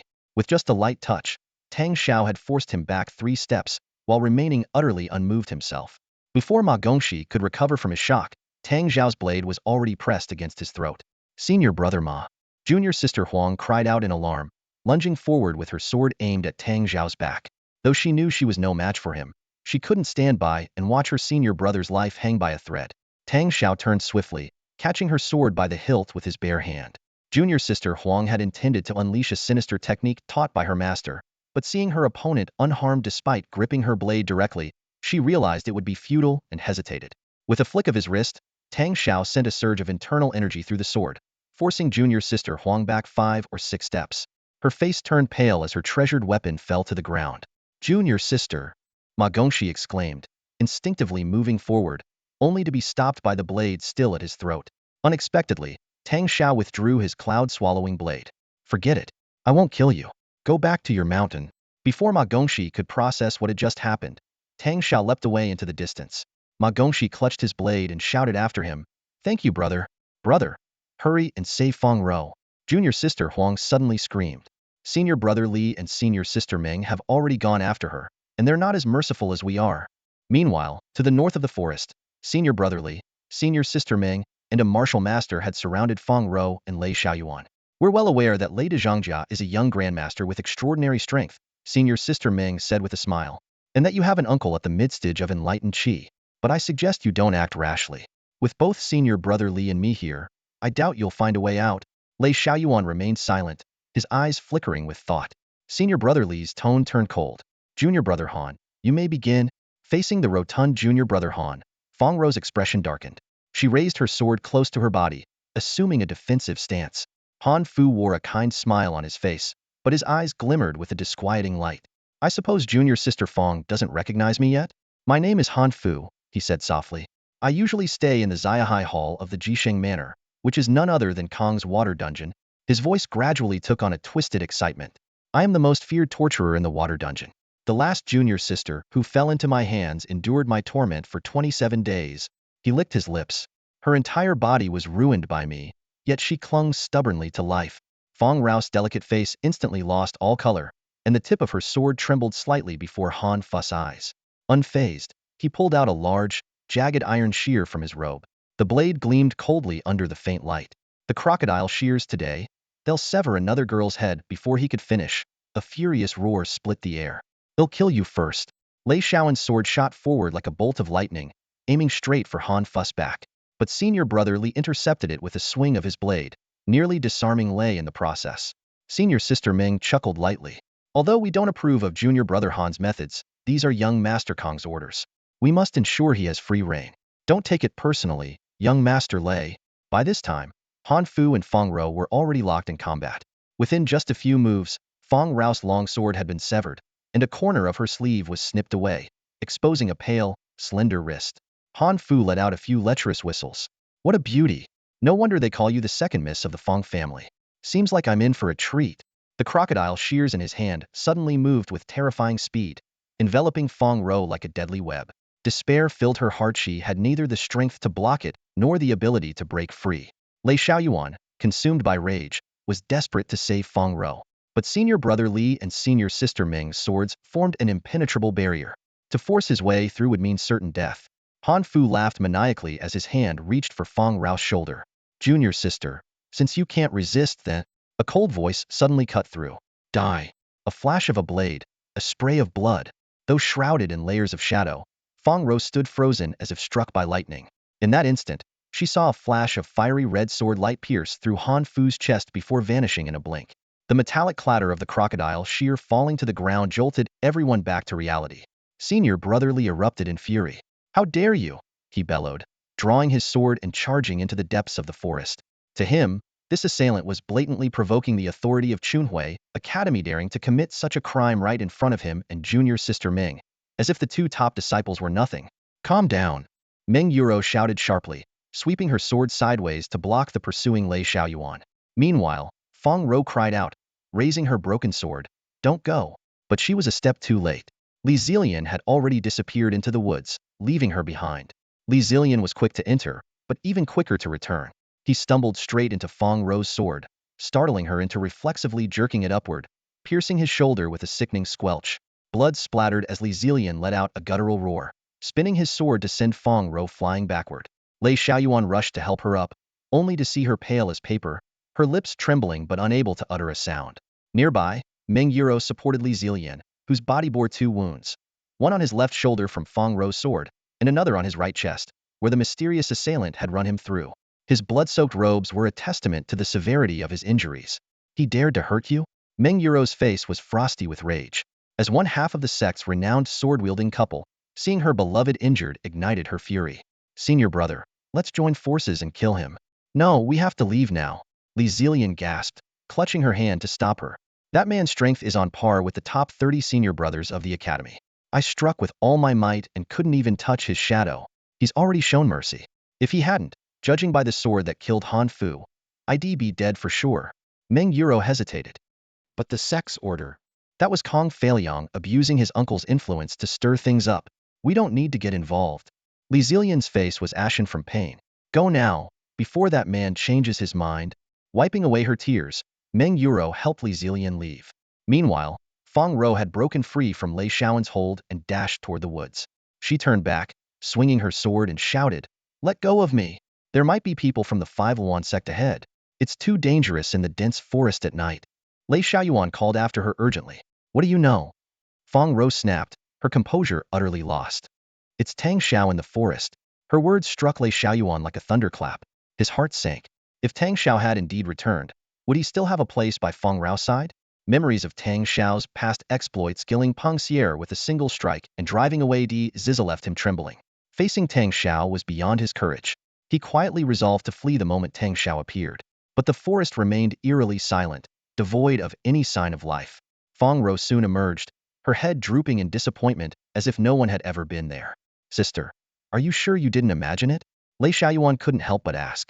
Fong Row shot him a glare before lowering her head again, dejected. She murmured, I don't know. If it was Tang Shao, why wouldn't he come see me? Taking a deep breath, she suddenly raised her head, her expression serious. Brother, I'm telling the truth. You shouldn't stay by my side anymore. Go back to Jingyan Stronghold, will you? Why? Lei Shaoyuan was stunned. Isn't it my duty as your sworn brother to protect you? You keep trying to push me away. Can't you just tell me what I've done wrong to make you hate me so much? I don't hate you, Fong Row replied honestly. I'm just worried that if Tang Shao comes back and sees you always by my side, he might misunderstand. He doesn't know we're sworn siblings. What if he doesn't give us a chance to explain? Lei Xiaoyuan struggled to hide the mix of disappointment and anger in his eyes. In a low voice, he said, but going to Jiangnan is dangerous. You have no idea what you're walking into. Kong Feiliang would undoubtedly pursue them relentlessly, and this thought filled Lei Xiaoyuan with anxiety. However, Fong Row responded with a bitter smile. Life and death are predestined. Why worry so much? If the worst happens, I still have the option to die. Lei Xiaoyuan was about to speak, but Fong Row's voice turned icy cold. Don't think for a second that just because I've lost the Thunder Iron Ball. Her voice trembled as she mentioned the iron sphere, roughly the size of a fist. It was left to me by my mother. She gave me 3 treasures, and this is the most powerful of them. It can threaten those in the Wuqi realm. The other 2 can only kill masters. Suddenly, she stopped her tears and barked fiercely. Brother, you'd better listen to me and go back. Don't force us to turn against each other. If I have to use those 2 treasures on you, things will end badly. Lei Xiaoyuan gazed at her deeply. Beneath her ambiguous threats, her meaning was crystal clear in her heart. There was only Tang Shao. He had never had a place. He took a small step back, faced with an unavoidable choice. The thought of forcibly taking Fong Row flashed through his mind, but quickly dissipated. After all, he wasn't born a bandit. As a child, his uncle, Lei Changyun, had sent him to train under a master to build a solid foundation in cultivation before returning to Jingyun Stronghold. Under his uncle's personal guidance, he became the leader of the stronghold and a young master, renowned across the 3 southern counties of Fengxiang Prefecture. Because of this background, he hadn't been tainted by the lawlessness of banditry and still adhered to a moral code, enough to be considered a decent man. Even though he knew returning would earn him another scolding from his uncle, Lei Xiaoyuan chose to leave despondently and head back to Jingyun Stronghold. With every step, he looked back, hoping Fong Row would change her mind, at least for the sake of the perilous journey to Jiangnan, and allow him to stay by her side as her protector. Unfortunately, she had already disappeared into the forest, not even sparing him a final glance. With a heavy sigh, Lei Xiaoyuan retraced his steps and soon encountered Kong Feiliang and his 2 companions. So it's you, boy. Kong Feiliang blocked his path. Why aren't you with Fong Row? Where is she? Lei Xiaoyuan cast him a weary glance and walked past him without a word. Stop right there. Kong Feiliang shouted angrily, drawing his sword. You dared to steal my 7th wife, and now you refuse to answer me? Fozing placed a hand on Kong Feiliang's blade and said, let it go. He has people backing him. Killing him won't benefit the young master in any way. Kong Feiliang's expression shifted, and he eventually let out a cold snort. Fine, let him go this time. Lei Xiaoyuan seemed not to hear, staggering aimlessly until he disappeared from their sight. Looks like something's happened to him, Di Shiji chuckled. Let's move on and leave him be. They hadn't traveled far when a tall, lean figure blocked their path. Dressed entirely in black with a pitch-black hat, the man stood with his hands behind his back, his posture as straight as a spear. Who are you? Di Zizi's voice turned frosty. We are direct disciples of the Five Huawan sect. I suggest you think twice before acting. The man's voice was hoarse. What, does being from the Five Huawan sect give you the right to threaten me?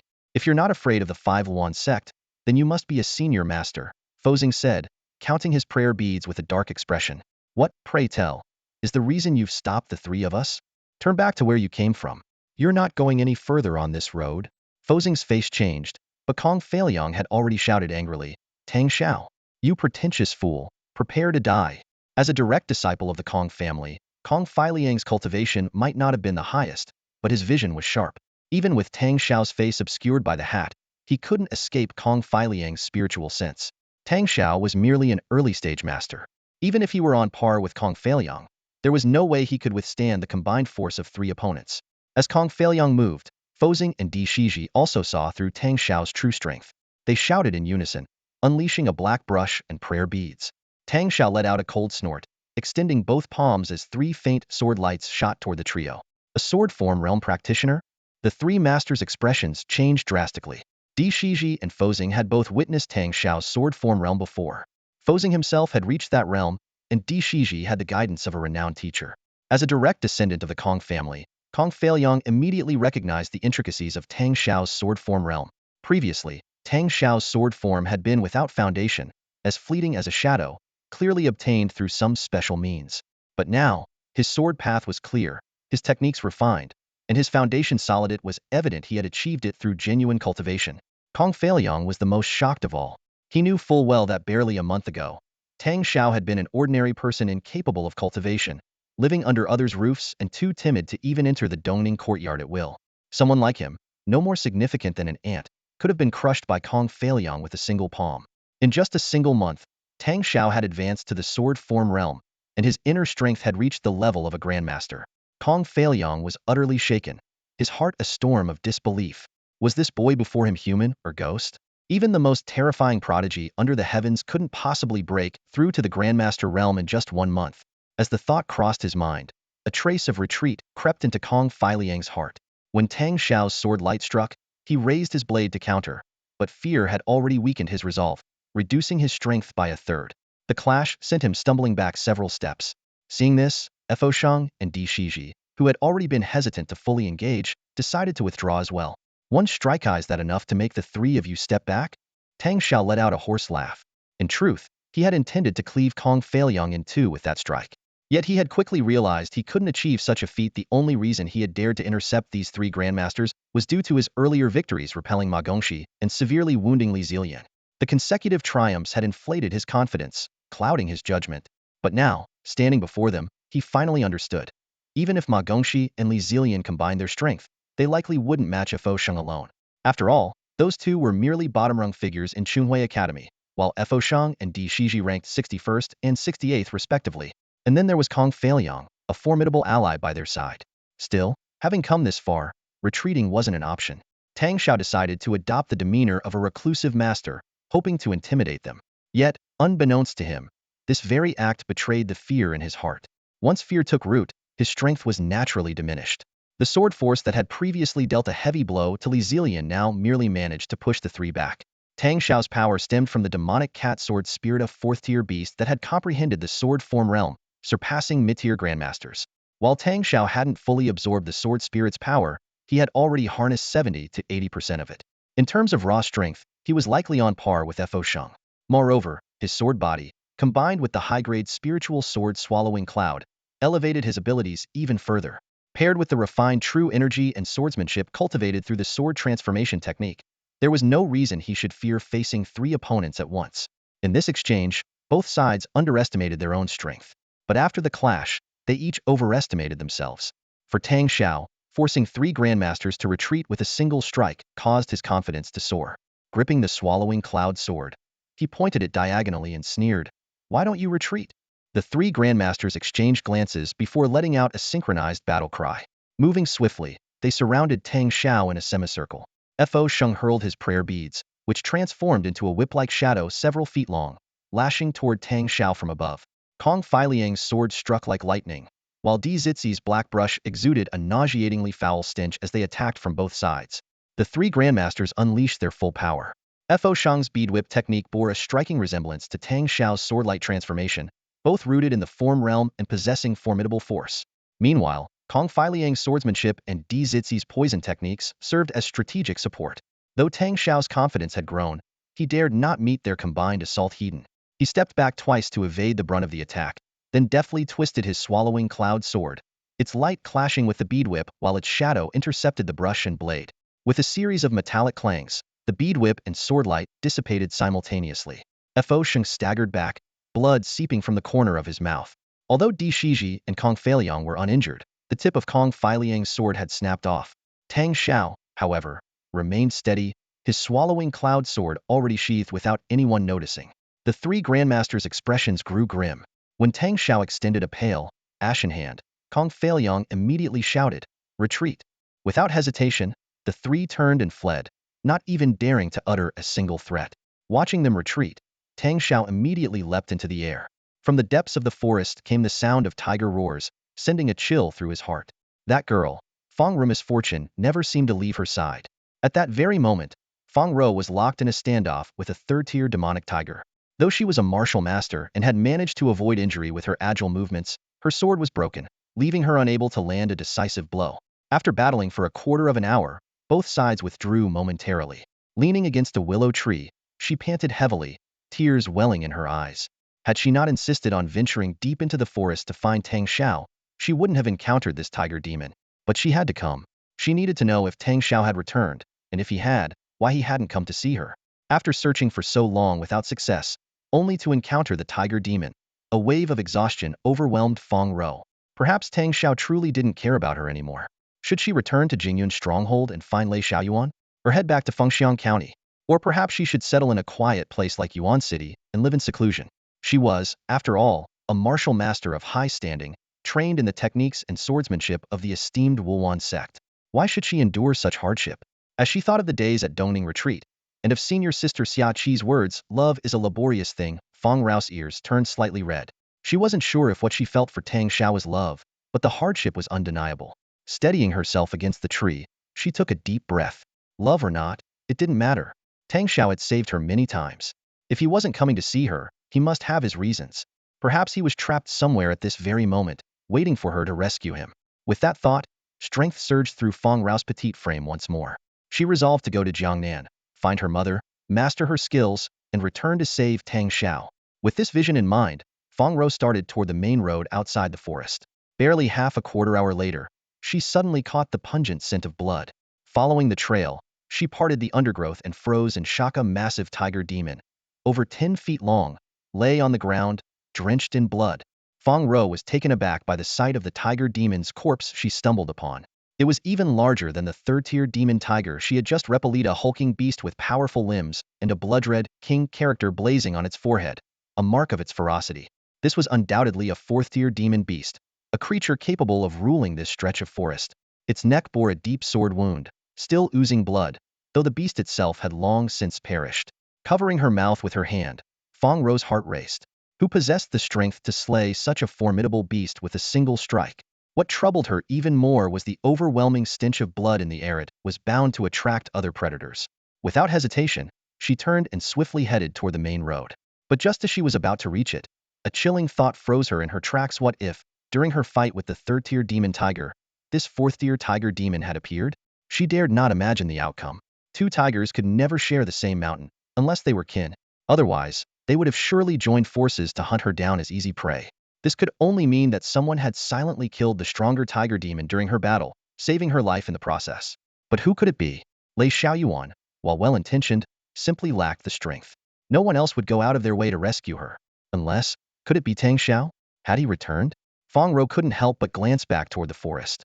Yet all she could see were the swaying trees, hear the distant roars of beasts, and the rustling of leaves. There was no trace of Tang Shao. She stood still for a long while, then sighed deeply and turned to leave. Walking along the main road, exhaustion began to weigh heavily on her. The past few days had been relentless, being hunted down on Huawan Peak, harassed by thugs, and pursued by forest beasts. She hadn't slept in 2 whole days. Though Lei Xiaoyuan had helped her through several crises, she had insisted he leave, determined not to create any misunderstandings with Tang Shao. Without her longsword, she needed to reach a nearby town to purchase a new one. But as a 14-year-old girl who had been pushing herself to the limit for days, her body finally gave out. Her steps faltered, and she collapsed onto the edge of a field, falling into a deep sleep. Spring had brought the wheat in the fields to knee height, perfectly concealing her petite figure and the lurking danger. A venomous snake, as thick as an arm, slithered closer, its beady green eyes gleaming coldly. Silent and deadly, it crept within just a few meters of Fong Row, coiling to strike. But before it could unleash its fatal attack, a fiery red sword pierced through its spine, the wound instantly cauterized by the blade, filling the air with the scent of roasted meat. Fong Row stirred slightly in her sleep, her nose twitching at the smell. Tang Shao, alarmed, quickly retrieved his sword and the snake, vanishing into the fields like a phantom. In truth, Fong Row's journey had been anything but peaceful. Though she was unaware, Tang Shao had been clearing threats ahead of her every step, meticulously disposing of the evidence. The fourth-tier tiger demon she discovered had been slain by his sword, though his inexperience at the time had left the body behind, leading to its discovery. Since then, he had grown more cautious, ensuring no trace of his actions remained. After multiple encounters with master-level opponents, Tang Shao had come to understand that his skills now slightly surpassed those of Fashing. With such abilities and his careful approach, it was easy to remain hidden from Fong Row. For now, he had no intention of revealing himself to her. Although Tang Shao had managed to suppress the demonic energy within him, his condition still deeply troubled him. His ashen-gray skin, blood-red eyes, and the lingering stench of decay all served as constant reminders of the hidden danger lurking inside him. His gaze softened as it drifted toward the horizon, where the person he cared for the most Fong Row sided. The demonic energy is only temporarily suppressed, not eradicated. Tang Shao clenched his fists, his nails digging deeply into his palms.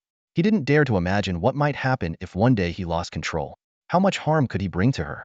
Worse still, if others discovered his abnormality, they would undoubtedly attack him, and that, too, would bring her pain in another form. Under the veil of night, Tang Shao let out a soft sigh. Perhaps this arrangement was for the best for him to protect her from the shadows, ensuring she remained unaware of his presence.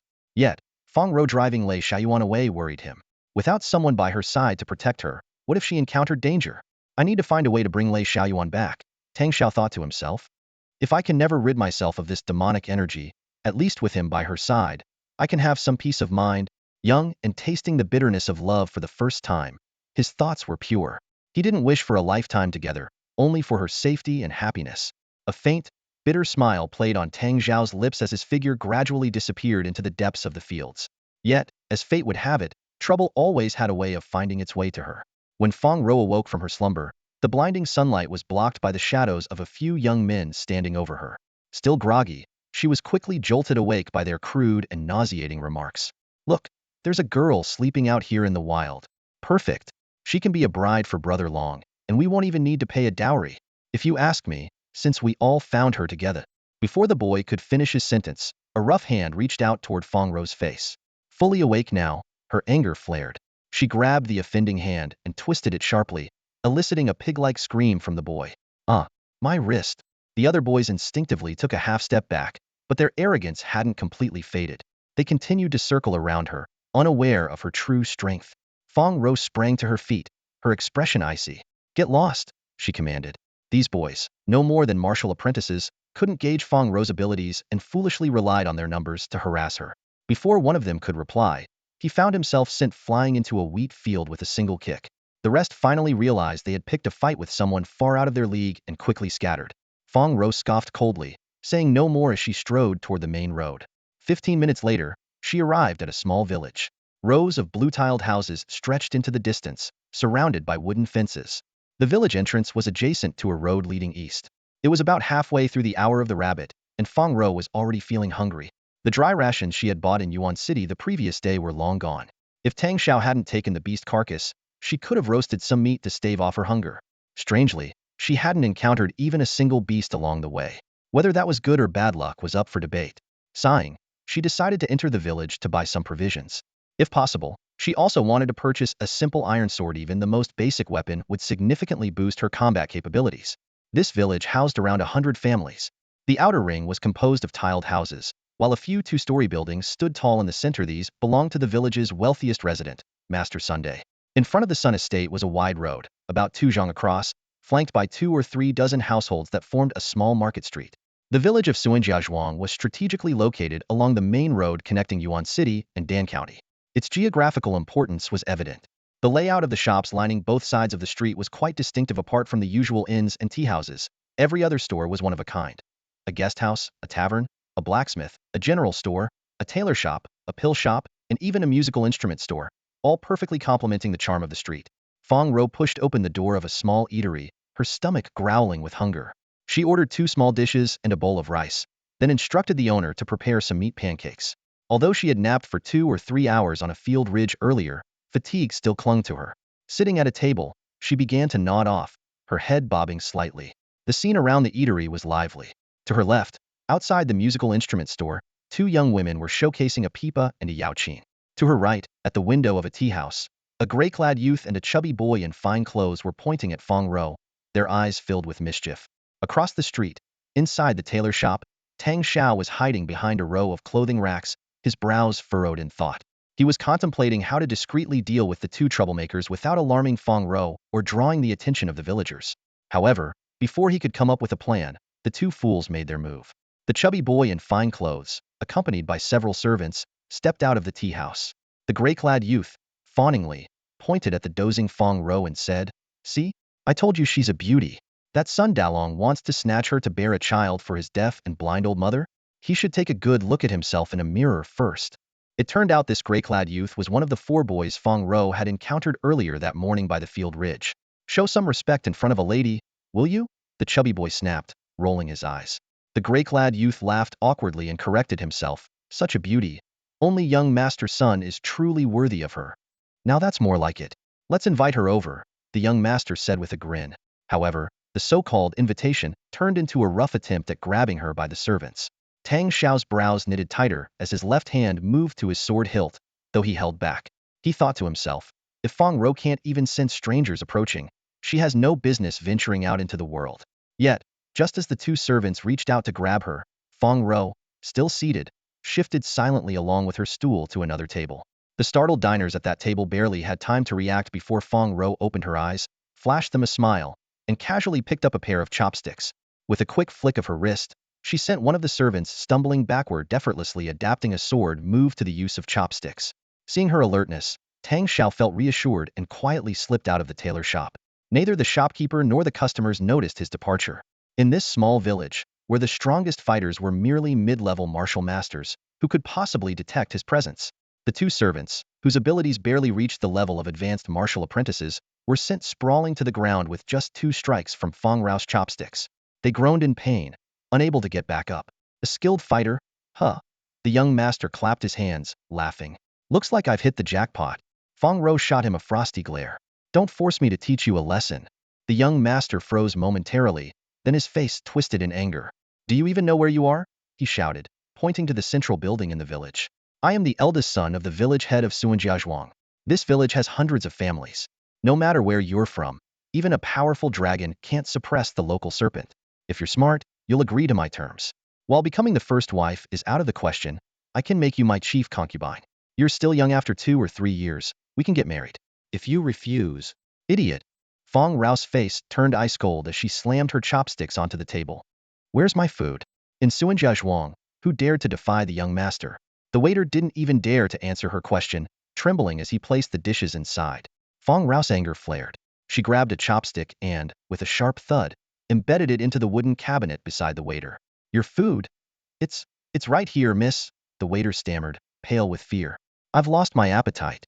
Pack it up for me, including the meat pancakes. Fong Row ordered sternly. If you're even a moment late, they'll tear this place apart. Before her words had fully settled, someone nearby spoke up. Miss, while you may be in the right, behaving so domineeringly is unbecoming of a guest. The eatery hasn't wronged you. Why act so aggressively? Fong Row turned toward the voice. It belonged to a man in his late 20s or early 30s, dressed in a lake blue silk outfit. He carried a long sword on his back and exuded a certain heroic air, though his vacant gaze suggested he was a naive fool with no sense of nuance. Fong Row snorted dismissively and didn't bother to reply. The shopkeeper quickly weighed the pros and cons in his mind as he hurried toward the kitchen. He knew well that offending young master Sun was unwise, but the ferocity of this woman filled him with even greater dread. She had dared to strike servants from the Sun household. Someone like her might not even blink if she tore down his entire inn. The young man, seeing that Fong Row continued to ignore him, suddenly blushed. Raising his voice, he called out, Meh. He had intended to ask why Fong Row wouldn't respond to him, but the cunning young master Sun seized the opportunity and loudly interjected, Brother, this woman is cruel and malicious. Now that you've seen through her schemes, she's naturally too ashamed to answer. With your righteous spirit and kind heart, why bother entangling yourself with this vile witch? Had Tang Shao been present, he would have found the situation both absurd and comical. Was currently troubled by his own descent into darkness. Yet here was young master Sun, painting the innocent and pure Fong Row as a wicked villain with just a few words. Young master Sun is absolutely right. The young man, thoroughly flattered, unfastened the sword from his waist and declared proudly, Since I've encountered such a villain, I, Gao Boluo, cannot stand idly by. Today, I shall act on behalf of the heavens. Young master Sun immediately clasped his hands in a gesture of respect, his face full of obsequious admiration. This is truly a blessing for our Sun family village. With over 100 households, every family will surely burn incense and bow in gratitude for the hero's intervention. Building a shrine in your honor would be no less than you deserve. In just 2 sentences, his form of address for Gao Boluo had risen from brother to hero, and then to immortal. Gao Boluo, intoxicated by the praise, pointed his sword directly at Fong Row and shouted, Ha! Little demoness, prepare to meet your end. Fong Row frowned slightly. At first, she had thought Gao Boluo was merely foolish, easily provoked into action by a few words. But after noticing the sly, self-satisfied glint in his eyes, she realized she had been mistaken. This wasn't some straightforward, naive knight. He was clearly a fame-hungry bumpkin. No doubt, he believed that slaying the so-called demoness would bring him instant renown across Dan County. Still, for all his rustic ambition, Gao Boluo's strength was not to be underestimated. He was a martial master, and his cultivation level even surpassed Fong Row's by a margin. Within just 3 moves, Fong Row found herself at a disadvantage. Fong Row's greatest disadvantage was indeed her lack of a sword. Though her elder sister, Fong Li, often remarked that her swordsmanship remained superficial and lacked true mastery, Fong Row had been steeped in the way of the sword since childhood. 90% of her skills were rooted in her swordplay. Now, with bare hands, her strength was significantly diminished. Against ordinary martial artists or warriors, she could still rely on her deep reserves of power to hold her ground. But Gao Boluo, a grand martial master, had practiced swordsmanship far longer than she had. Although he hadn't fully grasped the essence of sword forms, his sword strikes were continuous, with a force as relentless as a dragon's roar. Fong Row was forced into a defensive retreat, dodging and weaving through the streets, unable to counterattack. Meanwhile, young Master Sun appeared to be the most entertained spectator. He clapped and cheered, even rallying his servants to support Gao Boluo. Street duels always drew attention, and in just moments, a thick crowd had gathered to watch. Even 2 young girls holding a pipa and a guqin outside a music shop had squeezed into the audience, occasionally letting out playful cheers. The rising chorus of applause only bolstered Gao Boluo's confidence. With a proud smirk, he swung his sword in a sharp move called Songfing, emerging from clouds, thrusting straight at Fong Row. The strike was swift and fierce, forcing Fong Row to retreat hastily. She stumbled, her foot catching on a stool, nearly losing her balance. At the critical moment, she pushed off a table with her right hand, narrowly avoiding the blade. Even so, a few strands of her hair were sheared off. Gao Boluo, sensing victory, pressed his advantage. His sword strikes shifted seamlessly, enveloping Fong Row in a flurry of blows. The thunderous cheers of the crowd only added to her panic. She twisted and turned desperately, retreating several steps. The relentless assault left her flustered, and as she flailed her arms in desperation, her hands accidentally brushed against the strings of the pipa. To everyone's surprise, a series of melodious notes rang out. In that instant, Gao Boluo suddenly withdrew his sword and stepped back. The crowd was baffled, with someone shouting, "Master Gao, why did you retreat?" An elderly man with a long white beard, who had been observing quietly, stroked his beard and said gravely, "Sword infused with music. What remarkable talent." It turned out that Fong Row had always been passionate about music. Tang Shao had once jokingly remarked that her sword practice resembled a dance. Though she was a disciple of the Huawan sect, she was far from a prodigy. However, she had some understanding of sword fused with music, a rare and extraordinary technique that blended music with swordsmanship. This could involve using instruments like the pipa or flute as extensions of swordplay, or embedding sword intent within music. The latter required exceptional skill and a deep comprehension of sword intent. Though Fong Row's accidental strumming was unrefined, both Gao Boluo and the old man discerned the faint resonance of swordsmanship within the music. Fong Row often played the pipa or danced after practicing sword techniques and had even considered incorporating dance into her moves. While her sister Fong Li had scolded her for it, this moment revealed her latent talent. Though considered an unconventional path, this method of cultivation held great potential. Legend spoke of ancient immortals who ascended to celestial ranks with nothing but a pipa in hand. The old man quickly identified the situation. No, this sword music fusion is far too crude. It must be her own exploration rather than a true lineage, he remarked. Gao Boluo, realizing this, was both humiliated and enraged. With a furious yell, he roared, "You dare toy with me?" His sword flashed again, this time with even greater ferocity. Fong Row felt the mounting pressure and found herself at a loss. In a moment of desperation, she grabbed the pipa and wielded it like a sword. Though she couldn't truly perform sword music fusion, it was better than fighting unarmed. The girl who had been holding the pipa earlier let out a startled cry and shouted, "Miss, be careful. If you break it, you'll have to pay for it." Watching Fong Row use the pipa as a makeshift weapon, the girl covered her eyes in despair. Suddenly, a series of startled cries rang out, accompanied by the melodious plucking of a pipa. The girl couldn't resist opening her eyes, and what unfolded before her was a breathtaking scene. Fong Row held a pipa in her hands, her movements as graceful and light as willow branches swaying in the wind. Her actions were both elegant and deadly at times. Her fingers delicately strummed the strings, producing crisp, clear notes. At other moments, she wielded the pipa like a weapon, slashing through the air. Each motion intertwined seamlessly with Gao Boluo's sword strikes, leaving the onlookers on edge. An ordinary wooden pipa daring to clash with a steel sword was a sight both tense and mesmerizing. As the battle progressed, Fong Row's mastery of the pipa became increasingly refined. What began as simply using the pipa as a makeshift weapon evolved into something far more intricate. Each note she plucked seemed to carry the essence of swordsmanship, disrupting Gao Boluo's flow of energy at critical moments.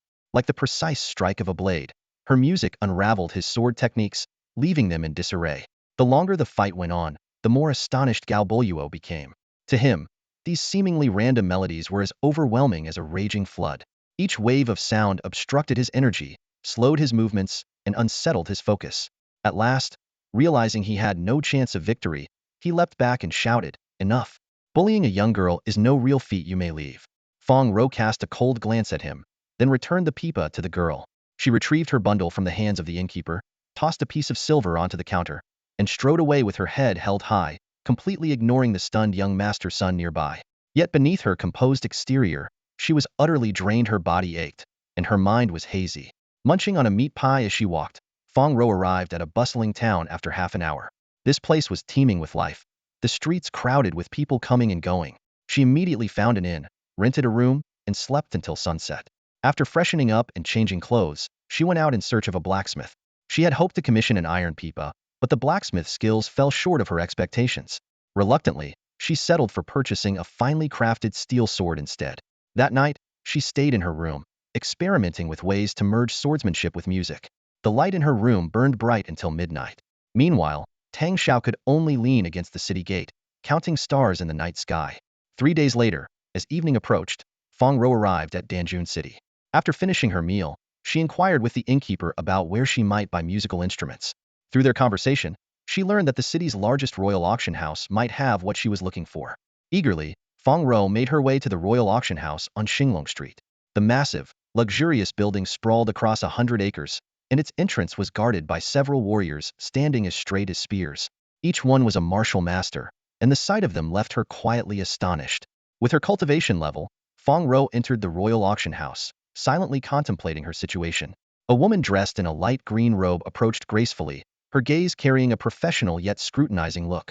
"Miss, are you here for the auction?" Fong Row nodded slightly.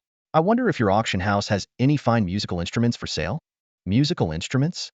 The woman in green furrowed her brows, her tone tinged with condescension. "Apologies, but we don't deal in such low-tier items." "No, you've misunderstood," Fong Row quickly clarified. "I'm looking for musical instruments that can double as weapons. As you can see, I am a martial master, not an entertainer." The woman's expression immediately shifted. Bowing slightly, she responded, "Forgive my oversight. If the lady seeks weapons, you may attend our wheel of auction. This tier primarily features mortal and spirit-grade artifacts, which should suit your needs." Fong Row detected the subtle disdain in the woman's words, but chose not to take offense. In Danjun City, her cultivation level as a martial master was indeed unremarkable. If caution was necessary within the Five Huawan sect, it was even more so here. "Please follow me, miss," the woman in green said, her tone still somewhat perfunctory as she led the way. Upon entering the auction house, another woman in a similar green robe called out from a distance, "Shaoli, did you manage to get any business?" "Just a wheel-level auction participant," Shaoli replied with a wry smile. "What about Xiaoyu?" "Also wheel-level, but that gentleman was quite generous, tipped 5 taels of silver as soon as he arrived." Envy flickered across Shaoli's face. "Xiaoyu is so fortunate." Fong Row suddenly understood the shift in Shaoli's attitude. Without hesitation, she took out 5 taels of silver. "My apologies. I'm new here and unfamiliar with the customs." Shaoli's demeanor changed instantly, her face lighting up with a warm smile. "Miss, you're too kind. It's my fault for not providing better service." They entered the auction hall, where 12 rows of neatly arranged seats stretched out, each row containing 30 seats. Shaoli guided Fong Row to seat number 11 in the 5th row. On the stage, a woman in yellow robes stood with a gentle smile, surveying the room. "That's today's auctioneer, Miss Huang Xiaoni," Shaoli explained. Fong Row nodded in acknowledgement, but she suddenly felt someone's gaze on her. Turning her head, she found nothing unusual. Little did she know, the source of that gaze came from seat number 4 in the 1st row. "Tang Shao. Ruer is here too. I must be careful not to be noticed," Tang Shao murmured to himself, glancing at his gloved hands. This body, when will it return to normal? For the past 2 days, he had been following Fong Row, but the grayish-white pallor of his body showed no signs of improvement. A woman in green approached Tang Shao, handing him a white diamond VIP card and a storage ring containing 4,000 taels of gold. This was his payment for a 4th-tier demon leopard carcass. Unlike Fong Row, who traveled solely for the auction, Tang Shao had been gathering medicinal herbs along the way, reaping substantial rewards. "Exchange for another storage ring," Tang Shao instructed. "Once the auction ends, deliver it to the girl in seat 11 of the 5th row. Say it's a gift from the auction house." The woman in green smiled knowingly. "That young lady is truly fortunate." With a crisp clang, auctioneer Huang Xiaoni struck the gavel, signaling the start of the auction. Fong Row and Tang Shao, newcomers to the auction house, curiously observed everything around them. Huang Xiaoni held a piece of paper in her hand, scanned it briefly, and then smiled. All right, esteemed guests, the auction is about to begin. She cleared her throat and continued. First up is our initial item, the Overlord Spear. This is a top-tier martial technique of the mortal grade. It can be cultivated personally or kept as a family heirloom, extremely practical. However, I must remind everyone that this technique is only suitable for warriors with considerable strength, so please consider carefully. The starting price is 50 taels of gold. Let the bidding begin. Tang Shao couldn't help but click his tongue in astonishment. In the Yanhan Empire, the cost of living for ordinary people was relatively low. A steamed bun cost only 2 copper coins, and a set of coarse clothing was no more than 40 or 50 coins. A small family of 3 could cover basic expenses with just 3 taels of silver if they owned their home. However, the expenses for warriors were astronomical, especially for those cultivating on the mountains. Their daily necessities alone were enough to intimidate ordinary folk. And this mortal-grade top-tier Overlord Spear, with the starting price alone, could cover a village's annual expenses. Despite carrying 4,000 taels of gold, Tang Shao, uninterested in the technique, simply leaned back in his seat, observing the proceedings with indifference. He glanced stealthily at Fong Row, who was seated several meters away. Her brows were slightly furrowed, clearly shocked by the exorbitant prices here.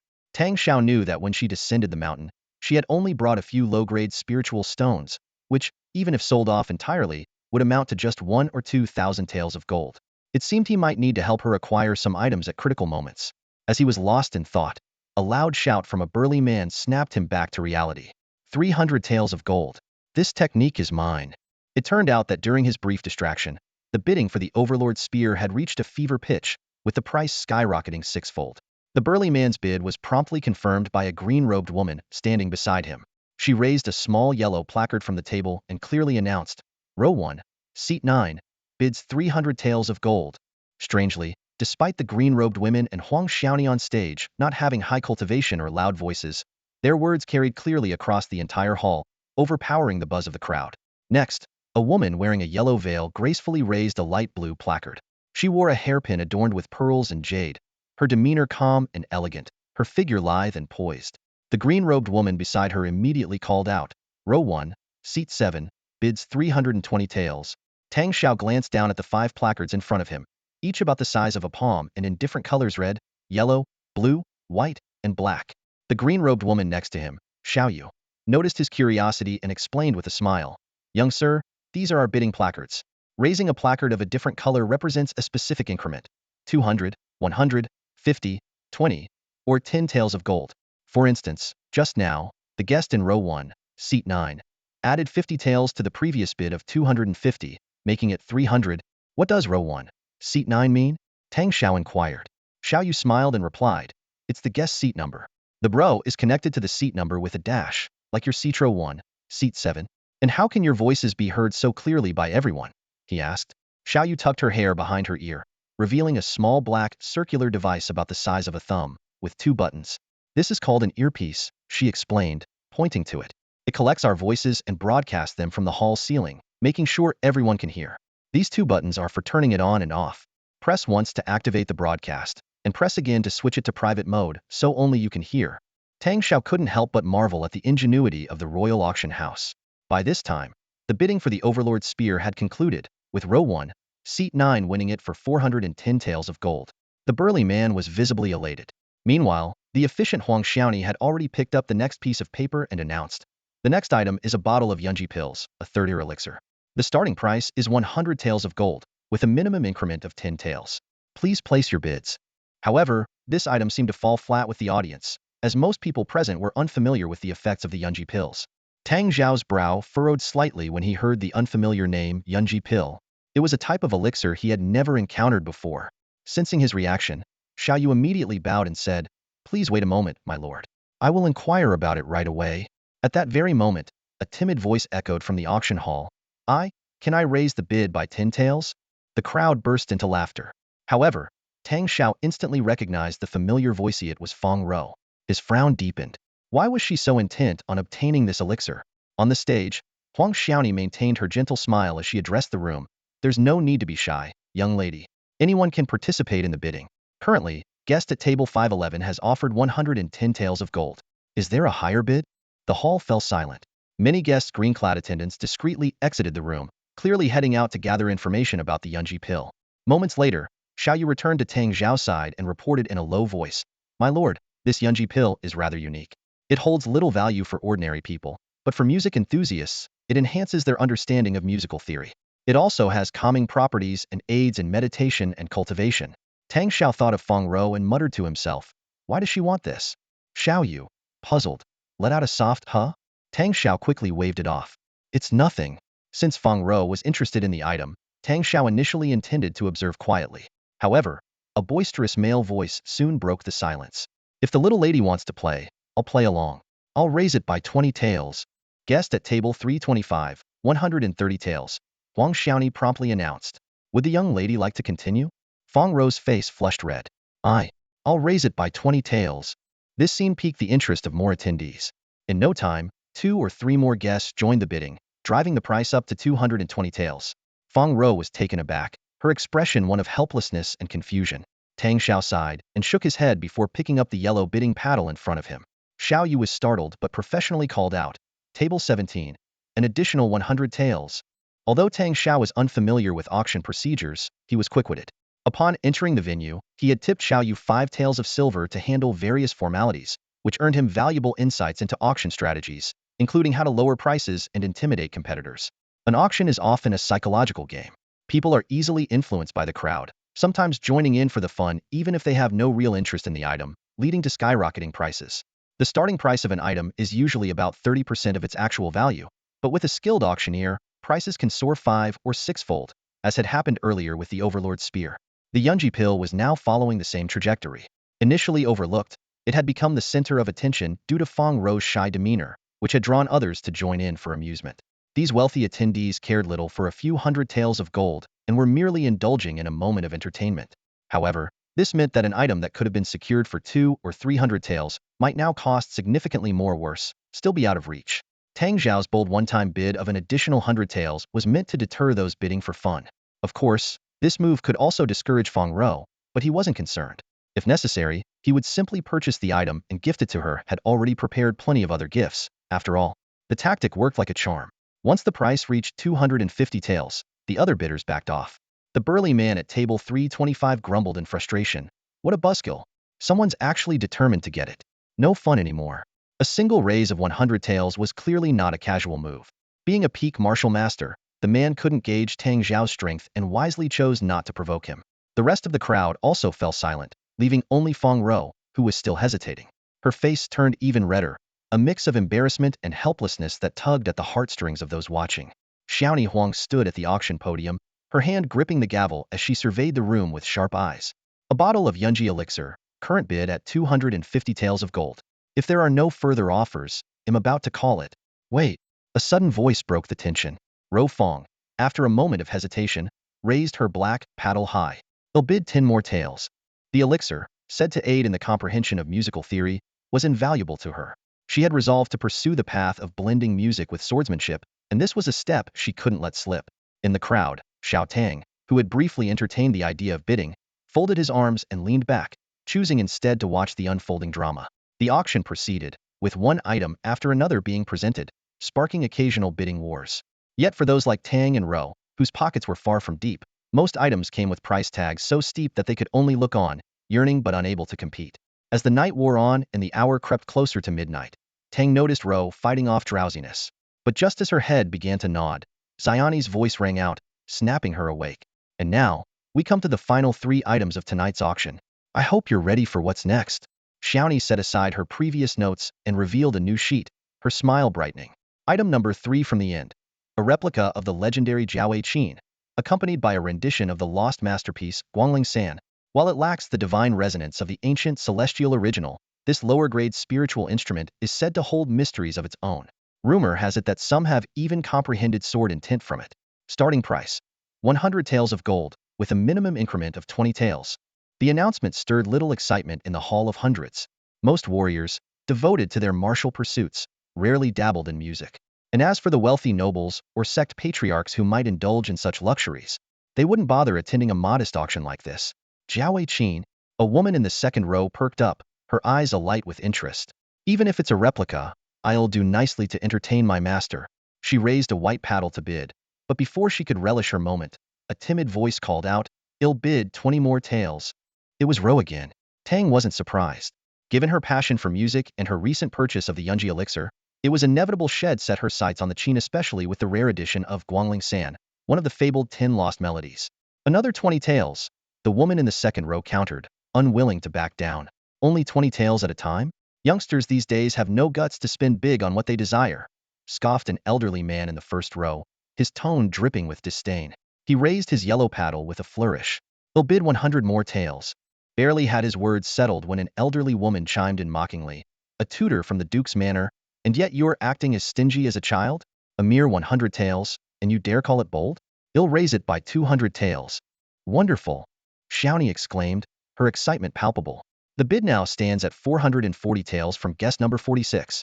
Tang, observing the escalating bids, turned to Xiaoyu, the maid beside him. "What if I want to offer an amount these paddles can't display?" Xiaoyu smiled politely.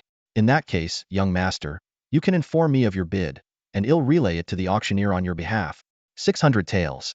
The young master's bid immediately caused a stir in the auction hall. Among the crowd, someone muttered in disbelief, 600 taels? Surely that's in silver, right? Fong Row bit her lip, her gaze fixated on the imitation Jiao Wei Qin displayed on stage. Such a rare treasure, how could she let it slip away so easily? Just as she was about to raise her paddle, Shaoli, standing beside her, whispered something in her ear. Fong Row hesitated for a moment, but eventually raised the bright red paddle in her hand. 800 taels. Tang Shao frowned slightly, thinking to himself how extravagant this young lady was.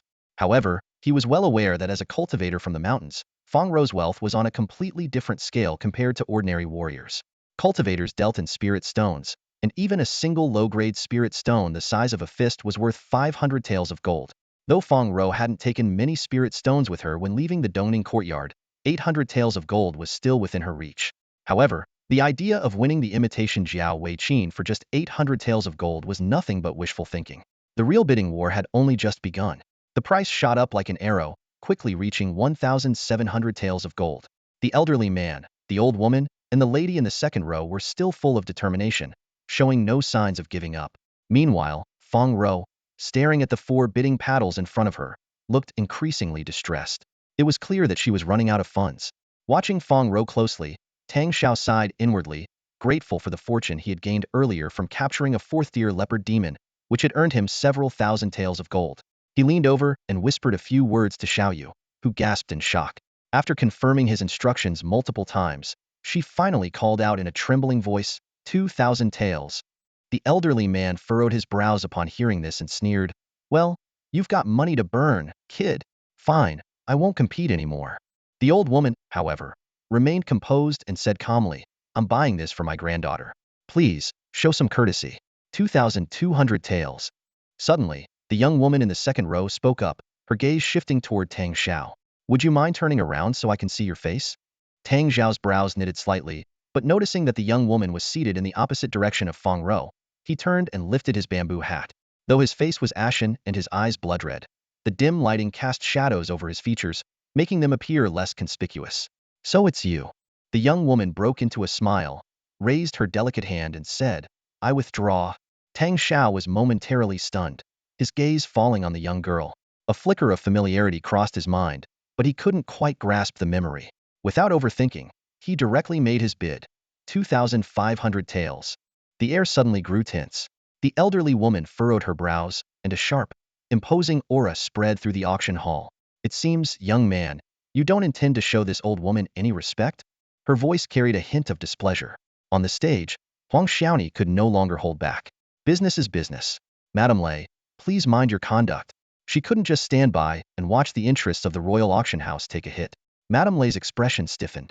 She quickly lowered her head and said, "Miss Huang, please don't take offense. I have no intention of disrupting the auction's rules. Since this young man holds such interest in the replica Jiao Wei Qin, I will say no more. I only hope he treasures it well." Huang Xiaoni maintained a faint smile. The royal auction house has its rules. Once an item is sold, anyone attempting to rob it within a day will be making an enemy of us. Let this serve as a warning to all. Don't bring trouble upon yourselves. Leaning back in his chair, Tang Shao admired the imposing authority of the rules. Huang Xiaoni gave him a slight smile and announced, The replica Jiao Wei Qin 2,500 taels of gold. Any higher bids? The room fell silent. No one responded. Just like that, the treasure fell into Tang Zhao's hands, awaiting final settlement at the end of the auction. Huang Xiaoni turned to the next page of the auction catalog, her gaze freezing for a moment. She muttered under her breath, "Why is this even up for auction?"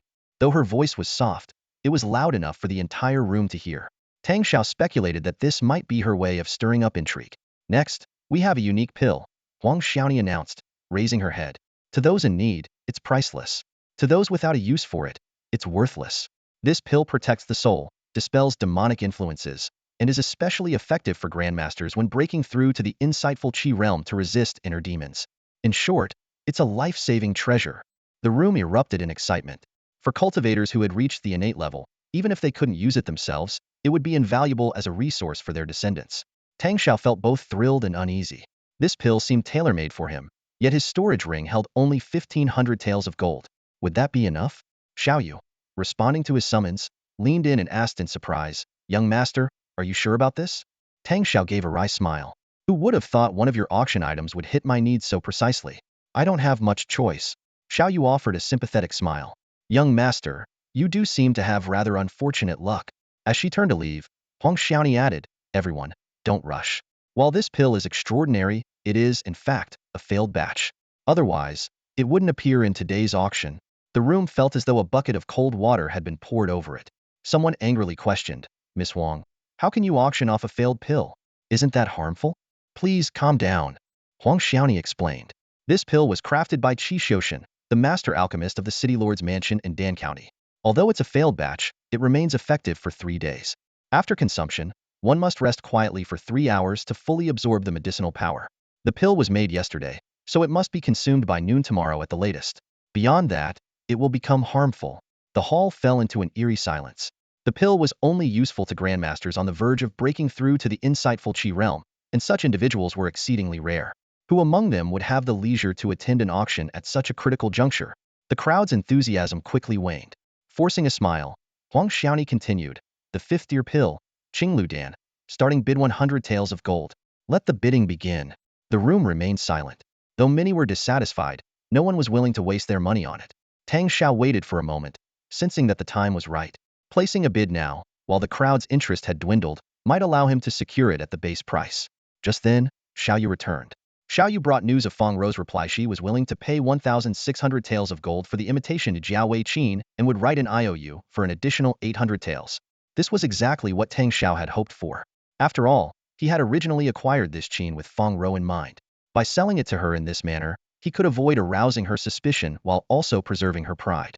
As for the financial predicament Fong Row would face after spending this sum, Tang Shao was already prepared. He planned to secretly borrow some money from the city lord's residence and slip it into her room. Knowing Fong Row's personality, she would never return money that conveniently appeared before her. Besides, this would also serve as a way to sharpen her skills in navigating the Jianghu on her own. Tang Shao deliberately maintained the set price. Any attempt to lower it would surely make Fong Row suspicious. As for the IOU, he had no intention of ever collecting on it. Casually tucking the note away, he transferred the gold from Xiao Yu's storage ring into his own. Just as he was about to instruct Xiao Yu to test their luck with a lower starting offer, a sharp voice interrupted them. "What a peculiar pill. Though I have no use for it, studying it might still be worthwhile.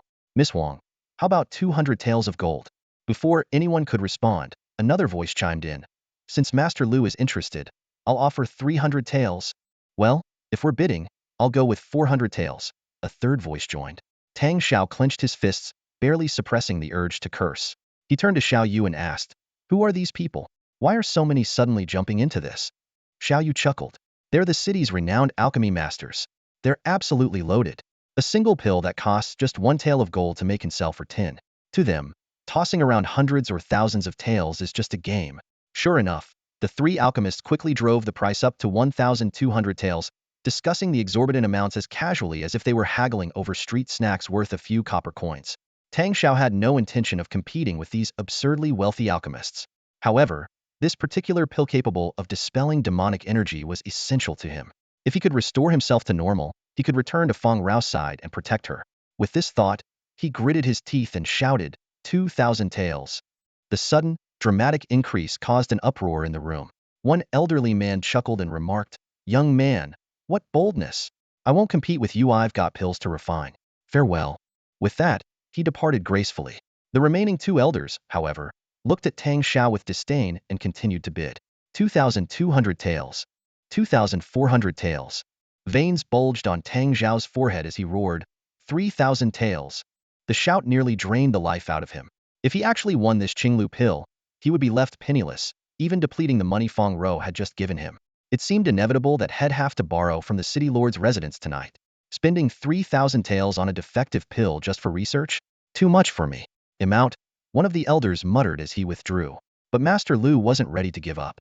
His sharp voice carried a mocking edge as he sneered, I hadn't planned to spend so much on a single pill, but I value my pride.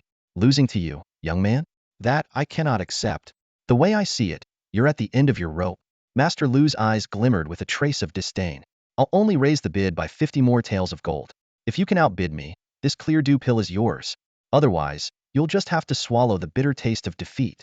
Huang Xiaoni turned to Tang Shao, her voice crisp and clear, 3,050 taels of gold. Young master, will you raise the bid? Tang Shao took a deep breath, his gaze sharp and unwavering. Master Lu, may I ask if your words are trustworthy? Ridiculous. Master Lu sneered. In Danjun City, my word is as good as gold. Boy, haven't you heard of my reputation? Tang Shao turned to Huang Xiaoni. Miss Huang, may I ask, what are the minimum increments for bidding? 50 taels of gold. Huang Xiaoni replied with a smile. Very well, I bid 3,100 taels. A confident smile spread across Tang Zhao's face. Master Lu, I'll take it from here. Master Lu froze for a moment, then turned to Huang Xiaoni. Miss Huang, do you think we should verify his funds? He explained that some bidders would shout out prices without the means to pay, disrupting the auction. In such cases, the auction house would verify funds, and violators would lose their VIP status, be expelled, and blacklisted. Huang Xiaoni smiled confidently. The Royal Auction House has no such policy, and no one would dare cause trouble here. Very well. Master Lu laughed. I trust your house. But if he can't produce the 3,100 taels of gold, then this clear dew pill should go to me for the original price of 3,050 taels. Tang Shao calmly did the math in his head. The clear dew pill, combined with the imitation Jiaowei Qin, would cost a total of 5,600 taels of gold. He had sold the leopard demon for 5,000 taels, subtracted the cost of the storage ring, and added what Fong Row had given him. It came out to exactly 5,600 taels. If Master Lu raised the bid by even one more tael, he'd have to concede. As he prepared to turn his attention to the final auction item, the highlight of the evening left him unable to remain composed. The wind-drinking Phoenix Snow Twin Rings, Huang Xiaoni announced, her voice echoing across the hall, are both top-grade spiritual storage rings, each with a storage space of 50 feet in length and width, and 10 feet in height. Additionally, these rings have a unique feature: they can sense each other's presence. Truly an indispensable treasure for travel and daily use. The pair will be auctioned together, starting at 100 taels of gold, with a minimum increment of 50 taels per bid. Ladies and gentlemen, you may start bidding now. The hall erupted into excitement. Voices buzzed as the price quickly surged to 1,800 taels of gold. Tang Zhao's heart skipped a beat. These rings were clearly designed for a man and a woman to wear. Fong Row didn't have a storage ring yet, and if he could win this pair, it would be perfect one for each of them. At his young age, he had yet to grasp the implications of gifting someone a ring. He hurriedly called over Shao Li. Can I return this storage ring? Of course. Shao Li, seeing through his intentions, smiled. Young master, you can bid on the twin rings. The one you have now can still be worn in the meantime. After the auction, if you decide you don't want it, you can return it to us. As for the soul imprint, it's no trouble for the Royal Auction House.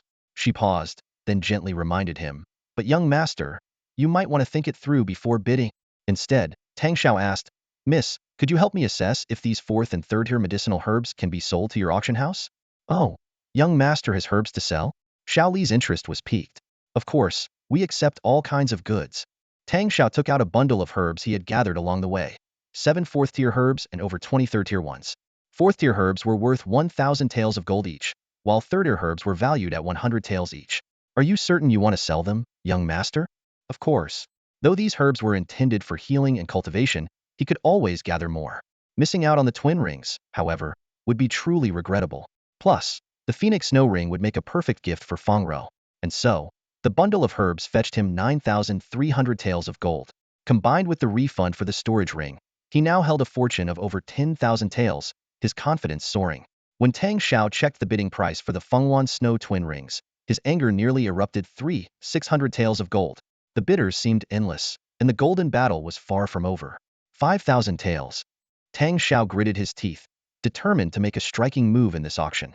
The hall instantly buzzed with excitement. Fong Row and the others rose to their feet, eager to catch a glimpse of the bold bidder. But Tang Shao cleverly remained seated, keeping his identity hidden from all but his immediate neighbors. This unexpected price hike indeed intimidated many competitors, though some were still unwilling to back down. 5,500 taels. 6,000 taels. 6,200 taels. Seething with anger, Tang Shao gestured for Shaoli to continue raising the bid. 7,500 taels. The noisy hall fell into a brief silence, as if that price had reached the limit of what most could bear. Of course, it was also possible that others, like Tang Shao, were calculating how to convert their treasures into funds. However, at this moment, any rare item seemed doomed to be undervalued by the royal auction house. Just like Tang Shao's 2 rare 4th-tier medicinal herbs, which could fetch 2,000 taels of gold in an outside apothecary, yet here were devalued by half. As Huang Xiaoni prepared to strike the gavel, a new bid rang out. 8,000 taels. 8,100 taels. The bidding now seemed cautious and restrained, rising by mere hundreds at a time. But Tang Shao, on the other hand, was calm, a faint smile playing on his lips. 9,000 taels. Huang Xiaoni's face lit up with delight. This price had already exceeded the value of the rings themselves. She would earn a 10 commission on the surplus, meaning every additional 100 taels brought her 10 taels of profit. That was equivalent to her entire monthly salary. The bidding continued. 9,050 taels. 10,000 taels. The thrilling auction carried on, with each bid tightening the grip on everyone's nerves in the hall. The atmosphere in the hall instantly erupted with excitement. The news of 2 storage rings being sold for 10,000 taels of gold spread like thunder, sparking a wave of animated discussions. 10,000 taels? That's equivalent to 20 low-grade spirit stones. Exactly. Even a top-grade spirit sword costs no more than 10 spirit stones. Though the official exchange rate in the Yanhan Empire is 500 taels of gold for 1 low-grade spirit stone, it's at least 600 taels on the black market. Tang Shao stood among the crowd, his lips tightly pressed together. Regret filled his ear that had been too impulsive in the final bidding round. The opposing bidder had only raised the price by 50 taels, yet in a moment of excitement, he had jumped by 900 taels. If he had stayed calm, he might have secured the pair of wind-drinking and snow-dancing rings for just 9,100 taels.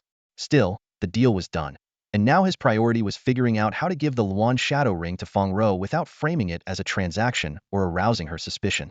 Of course, there was another option: taking the Qinglu pill first. If it restored him to normal, he could openly return to Fong Row's side and even repay her the 1,600 taels of gold from selling the imitation Jiaowei Qin. The attendants in green robes began bustling around, collecting payments and delivering the auction items. Xiao Yu moved back and forth, drawing envious glances from her colleagues, especially from Shaoli, who stood watching her with a forlorn expression. According to the Royal Auction House's policy, attendants could earn 10% of the service fees as commission. Tonight, Shaoli would only receive a small commission of 2 taels and 5 qin of gold from Fong Row's purchase of the Yunji pill.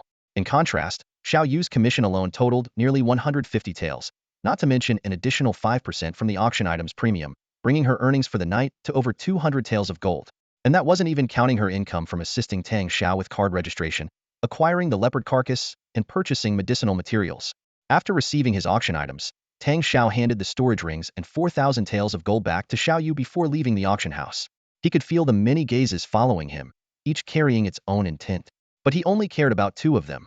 One was Fong Row's intense stare, which he carefully avoided by blending into the crowd. The other came from the girl in the second row, whose strength far surpassed Fong Row's. Her gaze lingered on him until he disappeared around the corner of the street. The girl clicked her tongue with a hint of amusement. What an interesting man. The middle-aged woman beside her, expressionless, remarked, "Miss, he's already out of sight." The girl's cheeks flushed slightly as she giggled. "Lima, what do you think? If I brought him back as a son-in-law, wouldn't Master absolutely adore him?" "Miss, you must be joking." Lima stiffened in shock.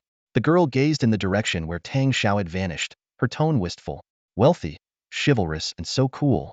Meanwhile, Tang Shao had already returned to the inn, eager to take the Qinglu pill. The room he was staying in was only about 10 zhang away from Fong Row's. The midnight hour had passed, and the moonlight poured down like a silvery stream. Tang Shao stood by the window, his mind restless. Huang Xiaoni had mentioned that the Qinglu elixir would take 3 hours to fully absorb, aligning perfectly with sunrise the next day. Yet, a troubling thought gnawed at him. During these 3 hours of deep cultivation, he would lose most of his sensory awareness. What if Fong Row encountered danger? Without hesitation, He leapt out of the window, landing lightly on the roof of Fong Row's room, as effortlessly as a feather. From this vantage point, he could monitor any unusual activity and exit his cultivation state at a moment's notice to protect her. Pulling out the Qinglu elixir, he swallowed it without a second glance. The elixir's power coursed through his body, its cool essence revitalizing every fiber of his parched muscles. His expression remained calm as the moonlight gently caressed his face, like a mother's tender touch. The same moonlight spilled into the room below, enveloping Fong Row in its glow, connecting them with a silvery thread and creating a scene of quiet beauty. Inside, Fong Row was immersed in the joy of her newly acquired replica of the Jiaowei Qin. This 7-string zither, crafted from ancient Chinese parasol wood and measuring 4 feet long, had a charred tailpiece. Though it wasn't the legendary Jiaowei Qinan immortal instrument said to have been forged by the ancient Seiju Boya from phoenix-birched parasol wood, heavenly thunder iron strings, and the silk of dream silkworms from the 8 desolations, this replica was made from lightning-struck wood, and its notes carried faint traces of thunder. She lightly plucked the strings but frowned. There seemed to be a discordant sound in the tone. Could it be that she had spent over 2,000 taels of gold on a defective instrument? After a meticulous inspection revealed no visible flaws, she turned her attention to the score of Guangling San. This ancient masterpiece, one of the 10 great compositions of old, was notoriously complex, yet even following its rhythm filled her with a surge of emotion. It was as if she could see a swordsman wielding his blade, performing a ballad of heroic tragedy. After consuming a Yunji elixir, Fong Row's eyes sparkled with determination. If she could master Guangling San on this zither, harmonizing sword intent with the music, perhaps she could rescue Tang Shao. At that moment, he was thinking of protecting her on the rooftop, while she was planning to save him inside. Unknowingly, their hearts intertwined, though only a few feet separated them. As dawn broke, both emerged from their cultivation states. Fong Row beamed with delight, murmuring softly, "Tang Xiaoga, just wait for me. Not only have I grasped the basics of music theory, but my cultivation has also advanced. Soon, I'll be able to set you free." Tang Shao, however, frowned deeply. The Qinglu elixir had indeed dispelled the ashen hue from his body, but it left behind a faint indigo sheen, and his entire being felt as cold as an ice cavern. This transformation didn't resemble demonic possession, it felt more like becoming a creature of the night. He sighed inwardly. Returning to Fong Row's side was out of the question for now. This must be due to his insufficient cultivation level, preventing him from fully absorbing the power of a 5th-tier elixir.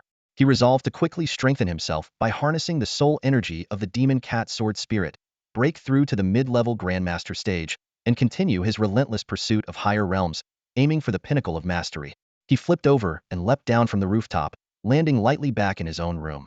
The morning light had already spread across the land, and he had no intention of staying perched on the roof like a monkey any longer. If someone spotted him and alerted Fong Row, it would only cause unnecessary trouble. After finishing breakfast, Fong Row left the inn and began her journey to Jiangnan. From Dan County to Jiangnan, she would pass through the former Lu County, then traverse Huai County and Yang County. Yang County bordered the Yangtze River, and crossing it would lead her to Jiangnan. The journey was long, and she needed to make haste. Tang Shao was still waiting for her return. Tang Shao skipped breakfast and instead bought a large supply of dried food from the market, storing it in his Feng ring before leaving Dan County ahead of Fong Row. As a major county, Dan County was a bustling hub extending for miles. Villages and towns were scattered like stars across the landscape, and the wide, straight roads paved with blue stone were lined with willows swaying gently and vibrant flowers blooming in abundance, giving the impression of a spring outing. However, the suspicious individuals tailing him were truly an annoyance. Frowning, Tang Shao suddenly quickened his pace and turned onto a small path leading to a village. On both sides of the path stretched endless wheat fields, with half-grown stalks swaying in the breeze, their lush green promising a bountiful harvest in 2 months. As he sped up, the people following him could no longer restrain themselves. One of the youths shouted loudly, "Hey, kid, stop right there and quit running." Tang shouted stop. From the front approached several patrolmen wearing iron helmets and bright red armor. Though these soldiers, under the jurisdiction of the city lord's mansion, were not particularly strong, Tang Shao preferred not to provoke them. Before he could wonder whether the patrol would assist him, the scene that unfolded next left him speechless. The collusion between officials and bandits. Was there no justice left for passing merchants? The pursuers caught up, momentarily hesitating when they saw the patrol. The leader of the group quickly bent over obsequiously and said, "Commander Yi, apologies for not noticing you earlier." Commander Yi burst into laughter. "So it's you bunch again. What is it this time? Found some easy prey?" The youth grinned. "Looks like we might make a decent haul. Don't worry, Commander Yi. The share for the military camp will be delivered by the end of the month." "You rascal. Have I ever doubted you? All right, carry on with your work, I won't interrupt." The patrolman swaggered away, leaving behind the grinning bandits. All right, kid. You heard the man. Hand over everything you bought, and I might just let you live, the leader sneered. Tang Shao frowned. You know what I bought at the royal auction house? No. Wait, you were at the auction too. He knew they weren't referring to his tindy supply of dried food. The leader smirked. You catch on quick. So what if we were? Didn't the auction house say no robbing for 24 hours? Ha ha ha. The group burst into laughter, with the leader laughing so hard he teared up. Should I call you naive? Rules are one thing, but they depend on who you are. You, an outsider, think you can challenge us locals in Dan County? Let me tell you, my boss is an official at the Royal Auction House's Dan County branch. Go ahead, try reporting us, see if anyone cares. Another youth chimed in mockingly. If you've got the time to report us, why not hand over your storage ring first? At least that way you might keep your life. Tang Shao glanced at the group of 5 or 6 youths, 2 grandmasters and 4 martial masters. Their strength wasn't insignificant, but compared to the likes of Fo Shang, Kong Feiliang, or Defiance, certainly not Lei Xiaoyuanthi, fell far short. He raised his right hand, studying it calmly. I'm in a hurry. If you want to rob me, you'd better show me what you've got. Still so stubborn? Niu Kong, let's take him down. The leader, one of the grandmasters, called out to his companion, another grandmaster wielding a blade. Niu Kong stepped forward, drawing a large saber adorned with 9 iron rings that jingled as he moved. The blade flashed like lightning as it slashed horizontally toward Tang Shao's waist. This guy is so impatient, the leader muttered, shaking his head. He knew Niu Kang's eagerness to claim credit all too well. Drawing his own long sword, he was about to join the fray when a flash of red light stopped him in his tracks. The figure had already fallen. He spat in frustration. What a show-off. I thought he was an expert. Tang Shao smiled faintly. Indeed. If he can't even block one of my strikes, what's he doing trying to rob people? The leader froze, realizing with a start that the one who had fallen was Niu Kang. He hadn't even seen how Tang Shao struck or sheathed his sword. Playing dumb to catch us off guard? The leader's expression turned serious as he reassessed the situation. Tang Shao chuckled. Why would I need to play dumb against you? To deal with you lot, there's no need for tricks. With a flick of his right hand, a fiery red sword light danced in his palm like a wriggling fish before shooting straight toward the leader's chest. The leader roared in anger, raising his sword to block, only for his weapon to snap in two. He tried to retreat, but it was too late. Another flash of sword light, and he collapsed to the ground, landing right next to Niu Kang. Tang Shao hadn't killed them, merely confiscated their storage rings as spoils of victory. Shaking his head, he said, take them back with you. If you want revenge, feel free to come find me. None of the remaining youths dared to respond, and the 2 unconscious grandmasters naturally had nothing to say. Returning to the main road, Tang Shao hesitated, unsure whether to continue pursuing Fong Row or wait for her. A sudden sense of foreboding made him pause. Frowning, he leapt onto a nearby willow tree. He remembered Fong Row mentioning that such premonitions often signaled impending events. Sure enough, 2 figures were approaching along the road. One of them, a bald monk, was unmistakably Fo Shang. Tang Shao narrowed his eyes. Well, if it isn't the ghost that refuses to leave. Tang Shao stood atop the tree, his mind swirling with confusion. By all accounts, Kong Feiliang was merely one of many direct descendants of the Kong family patriarch. Even though he managed the UC organization, it shouldn't have granted him such significant influence. Yet Chunhui Academy had dispatched so many disciples, chasing from Huawan Peak all the way to the outskirts of Danjun City, just to capture Fong Row. Their persistence seemed almost excessive. Just then, a conversation between 2 young men beneath the tree caught his attention. Fashing scratched his head and asked, Senior Brother Ren, has the next head of the Kong family been decided? Renbuki smiled faintly and countered, what you really want to know is why we're all giving Kong Feiliang so much face, right? This isn't something Kong Feiliang can decide. Renbuki shook his head. While Chunhui Academy may belong to the Kong family, it doesn't belong to him. With his abilities, at most he could persuade the headmaster and command a few lower-ranked juniors. He couldn't even order you around. Fashing nodded in agreement. As the 63rd-ranked disciple, he wouldn't have joined the pursuit unless the headmaster had conveyed orders from above. He certainly wouldn't have wasted so much time outside, especially with the Magnus Spirit Abyss trial approaching. Still had plenty of preparations to make. Not to mention the senior brother beside him, Renbuki, who was ranked 39th. This matter is far beyond Kong Feiliang's control, Renbuki sighed. The ones who sent us out are the upper echelons of the family, possibly one of the 5 Dan realm experts. These words made both Tang Shao, hidden in the tree, and Fashing below change their expressions. Ever since absorbing the soul power and memories of the demon cat sword spirit, Tang Shao was no longer a complete novice. He understood that the Dan realm was a stage beyond the innate level, marking the true beginning of the path to immortality. Within the Yinhan Empire, Dan realm cultivators were considered the backbone of power. But Fa Xing's shock went even deeper. The master of Huawan Peak was one of the top 10 experts of the Huawan sect, rumored to have lived for thousands of years. Among his many descendants, 5 exceptionally talented ones had reached the Dan realm before the age of 200, securing control over Huawan Peak. These 5 practically embodied the will of the Peak Master. Could it be that the pursuit of Tang Shao and Fong Row was directly ordered by the Peak Master? But how could a mere Grandmaster and a Martial Master, who were insignificant as ants in the eyes of a Dan realm expert, attract such attention? Renbuki spoke solemnly. This information is absolutely reliable. The target isn't those 2 small frights the sword in their possession. It's no ordinary sword. It's a demon sword, and more than that, it's a peerless treasure. Tang Shao could hardly believe his ears. That the Tun Yun sword was a demon sword didn't surprise him, had already sensed its demonic nature. But calling it a peerless treasure? A mere mid-grade spiritual sword, worthy of such a title? As his thoughts churned, he accidentally brushed against a branch. Renbuki immediately stopped and shouted, "Who's there?" Fa Xing, seizing the chance to prove himself as the follower of the 39th-ranked senior brother, sent his prayer beads flying like a dragon toward the treetop. Tang Shao pushed off the branch with his feet, raising both hands. 2 streaks of sword light shot out, one clashing against the prayer beads, the other striking straight at Fa Xing. Sword chi taking shape at the great accomplishment stage? Renbuki raised his eyebrows, clearly having underestimated the young man. The sword form stage was divided into 4 levels: initial entry, minor accomplishment, great accomplishment, and perfection. The sword gang Tang Shao had previously demonstrated signified minor accomplishment, but the sword chi he was now wielding clearly represented great accomplishment.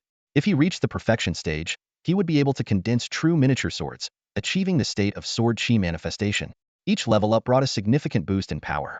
Yet as Renbuki watched the fierce clash between the 2, his brows furrowed. Something's off. He's clearly just a low-level grandmaster. With such limited true chi reserves, how could he possibly unleash sword chi? This defies logic. Cultivation was the foundation of any practitioner. Without a solid reservoir of true chi, techniques like sword gang or sword chi would be impossible to execute. The Phantom Cat sword spirit, despite mastering the great perfection of the sword form realm in the past, fell short due to insufficient soul power. Its cultivation level only reached that of a mid-tier grandmaster, unable to unleash its full potential. This weakness ultimately led to the failure of its plan to seize control of Tang Shao.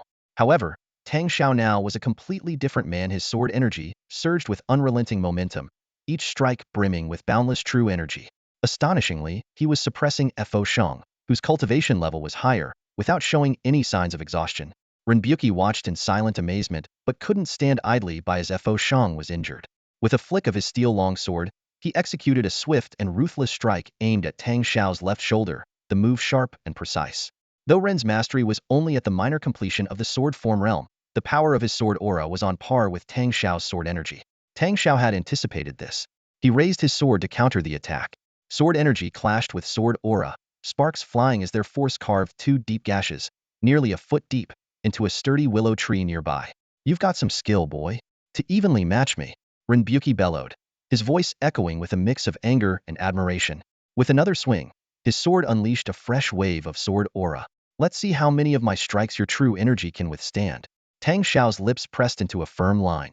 He first unleashed a burst of sword energy to force back Fo Shang, who had been preparing a sneak attack, before melding his body and sword into one.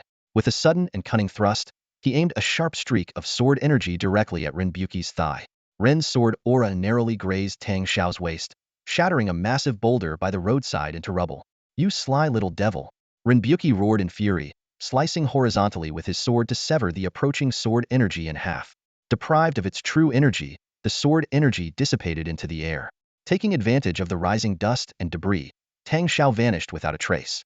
Realizing he couldn't eliminate both Fo Shang and Renbuki, Tang Shao knew further entanglement was pointless. More pressing was his concern for Fong Row's safety. Yet, this battle had bolstered his confidence. Facing the combined might of Renbuki and Fo Shang, he could fight on his own terms, retreating whenever he wished. However, he was also keenly aware that this advantage stemmed from the brevity of their skirmish. A prolonged fight would likely not favor him.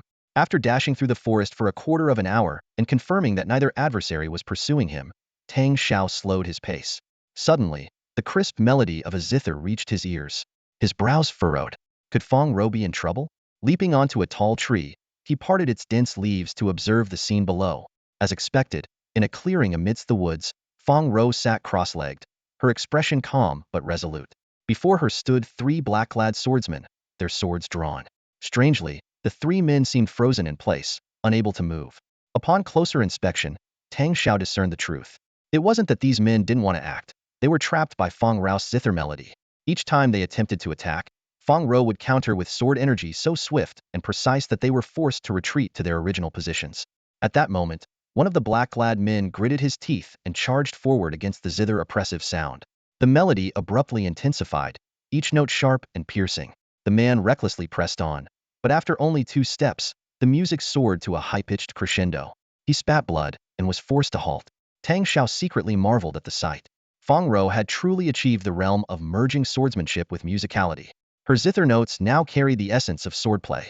Though not yet perfected, they could disrupt an opponent's flow of true energy at critical moments, like needles piercing their vital points, causing chaos in their internal energy torment even more unbearable than being struck by a blade.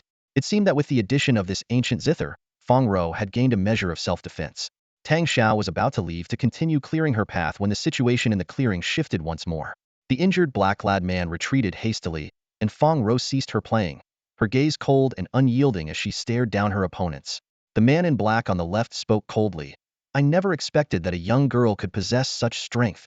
Fong Row smiled gently, her fingers lightly brushing the strings of her zither. Her voice was soft yet resolute. "Gentlemen, I believe it's time for you to leave the forest, don't you think?"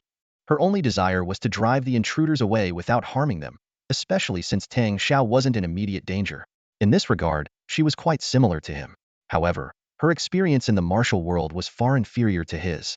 Tang Shao seemed born for the Jianghu, his sharp instincts, decisiveness, and ability to learn far exceeding hers, even during his first ventures. As a result, he had never suffered any real setbacks. Seeing the 3 men in black appear hesitant to continue, Fong Row felt a moment of relief, her lips curving into a faint smile. But just as she began to relax, the men suddenly stepped back and, with a unified shout, lunged forward like great eagles. The Tuzhong distance vanished in an instant, leaving Fong Row caught off guard.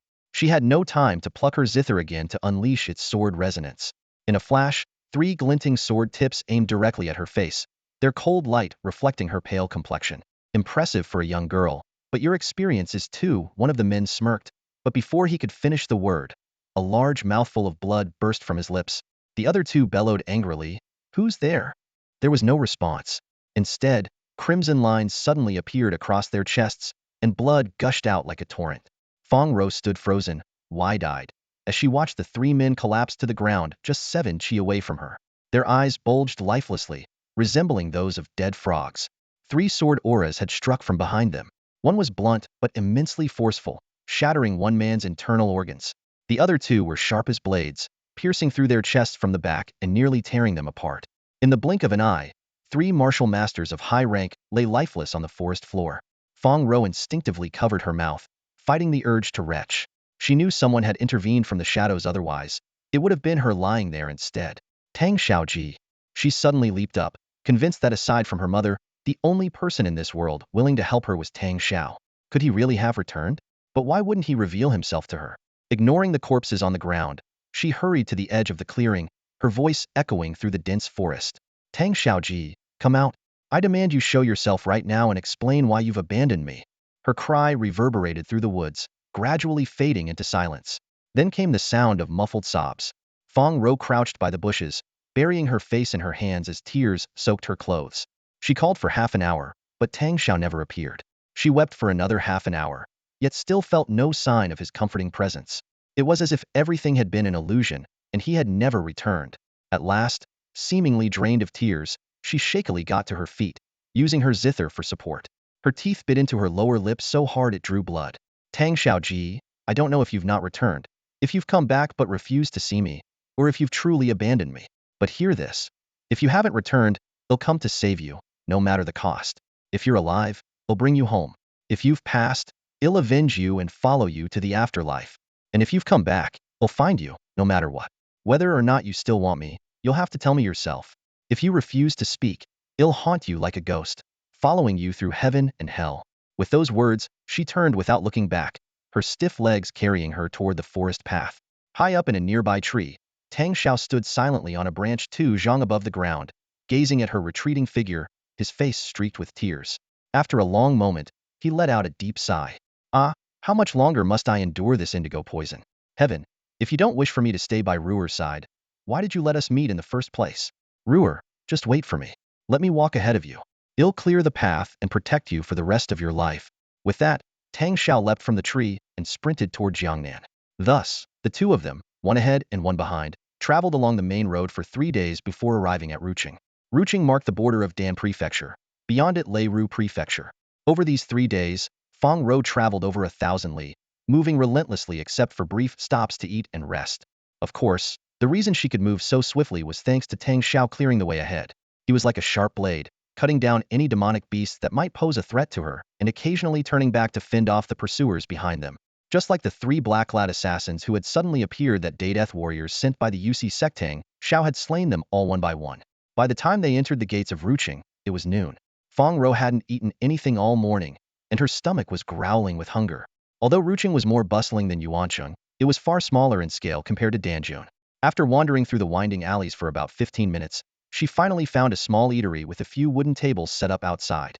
The menu was simple: tofu, dry steamed buns, pickled vegetables, and a few grilled fish with a salty aroma. Fong Row had just sat down in the alley and barely taken a few bites when she noticed a ragged beggar approaching her. She frowned slightly and fished a few copper coins out of her pocket to hand to him. Truth be told, she wasn't wealthy herself. Along the way, she hadn't had the chance to gather herbs to earn money, and even if she had, there was nowhere to store them. Tang Shao hadn't yet had the opportunity to give her the Wanting ring, and her pack was already stuffed full with the Jiaowei Qin. The only money she had left were a few small pieces of gold and silver that Lei Xiaoyuan had given her back at Jingyan Fort, and even those were nearly gone, leaving her struggling to pay for lodging tonight. She had hoped to find an inn where she could rest properly and at least take a bath. But seeing the pitiful state of the beggar, she decided to part with 4 or 5 of her remaining coins from the dozen or so she had left. Miss, I don't want money. I want food. The beggar's tone suddenly shifted. Fong Row was taken aback for a moment. Her gaze swept over the dishes on the table, and after a brief pause, she pushed the entire table of food toward him. Then eat. It's all yours. What about you? The beggar stared at her, clearly able to hear the protests of her empty stomach. Fong Row forced a faint smile. Don't worry about me. I still have money. They'll just order another table of food. Deeply moved, the beggar's eyes welled up with tears.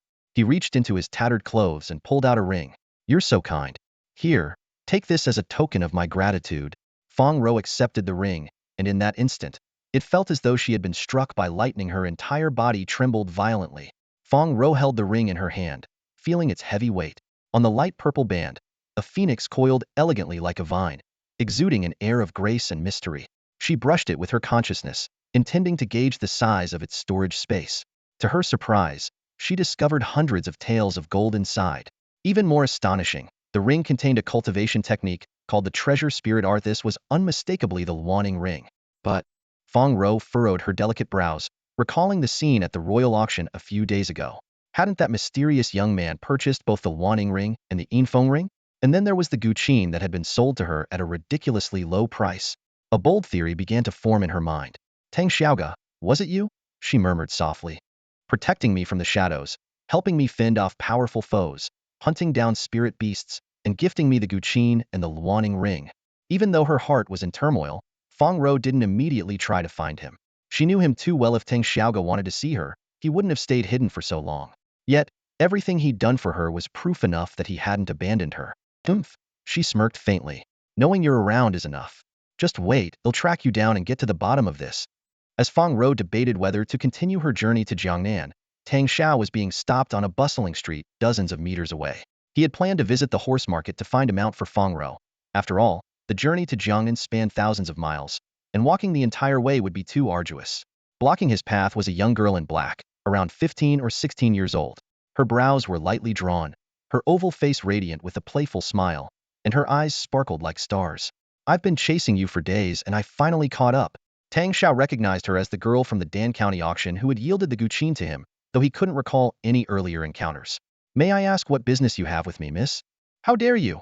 Barked 2 women standing behind the girl, one in her 50s and the other in her 30s, both gripping their sword hilts. Stop, Wu Ma, Qing USA, the girl quickly commanded. Then, turning back to Tang Shao, she said, My name is Peng Chu. I'm the daughter of the Peng family in Fengxiang County. My father is the lord of Pengkou Town. We've met before at the town lord's manor. That day, I was playing the Guqin at the lakeside pavilion. She paused briefly before adding, I also have another identity. I'm a disciple of Wu Shangren from Qingliang Mountain. We suspect you are heading to Jiangnan, and I'd like to request your escort to Qingliang Mountain. I assure you, there will be generous compensation. Tang Shao's expression remained unreadable as he looked at her, recalling the distant silhouette head once glimpsed at the town lord's manor. So, this was her true identity. Tang Shao heard Miss Peng mention Wu Shangren and gently shook his head. Peng Chu, noticing his reaction, smiled faintly and explained softly, young master only needs to know that the Jiangnan 6 prefectures have 4 major sections. While my master is not among them, he is of the same standing as their leaders. She quickly added, of course, I mean no threat by saying this. Tang Shao couldn't help but touch his nose, his gaze carrying a hint of doubt. Miss Peng, are you saying all this because you believe I must accept your employment offer? Not at all. Peng Chu's smile bloomed like a flower. Don't mistake me for my brother. He has a fondness for beauty, but I am not like that. Since we're both heading to Jiangnan, why not travel together? It would make the journey livelier. Tang Shao decisively waved his hand. Apologies, but I do not accept any form of employment. With that, he prepared to sidestep the group and continue toward the horse market. Wait, young master. Peng Chu called out urgently. What about 100 lower-grade spirit stones? It was indeed a generous offer, equivalent to 50,000 taels of gold, enough to buy the loyalty of both Tang Shao and Fong Row. Yet Tang Shao didn't even pause, walking away as if he hadn't heard her. Wu Ma, who had been about to speak, hesitated, recalling how Peng Chu had stopped her earlier. She swallowed her words. Watching Tang Zhao's retreating figure, Peng Chu's lips curled into a meaningful smile. This is getting more and more interesting. Miss, Wu Ma couldn't help but advise, don't go too far. You know the master's temper. Don't worry. Peng Chu waved her hand cheerfully. I know my limits. A young man with such outstanding talent, if I could bring him back as a son-in-law, my master would surely be delighted. Looks, family background, cultivation, these things mean little in my master's eyes. Rest assured, if my master gets angry, he'll take full responsibility. It has nothing to do with you. Wu Ma and Aunt Qingyue exchanged a glance, both sighing in unison. Meanwhile, after finishing her lunch, Fong Row found an inn to stay at. The first thing she did was book a room for a bath. Having gone days without one, the beauty-loving girl could no longer bear it. She had no intention of lingering in Ruching. After bathing and resting for a little over an hour, she prepared to hit the road again. Stepping out of the inn, Fong Row saw someone leading a horse down the street. The horse had a for sale sign attached to its head. A passerby called out loudly, Hey there, why aren't you selling that in the horse market? What are you doing on Wanchang Street? This place is full of inns and shops. If your horse makes a mess here, the city guards will come after you. The man smiled bitterly. To tell you the truth, a fortune teller told me this horse would only sell on this street. I've spent 3 days at the horse market. Plenty of people asked about it, but none were serious buyers. How much are you asking? Someone inquired. This is a 3rd-tier demonic beast, at least 100 gold taels, the man said proudly. Are you kidding me? Someone scoffed.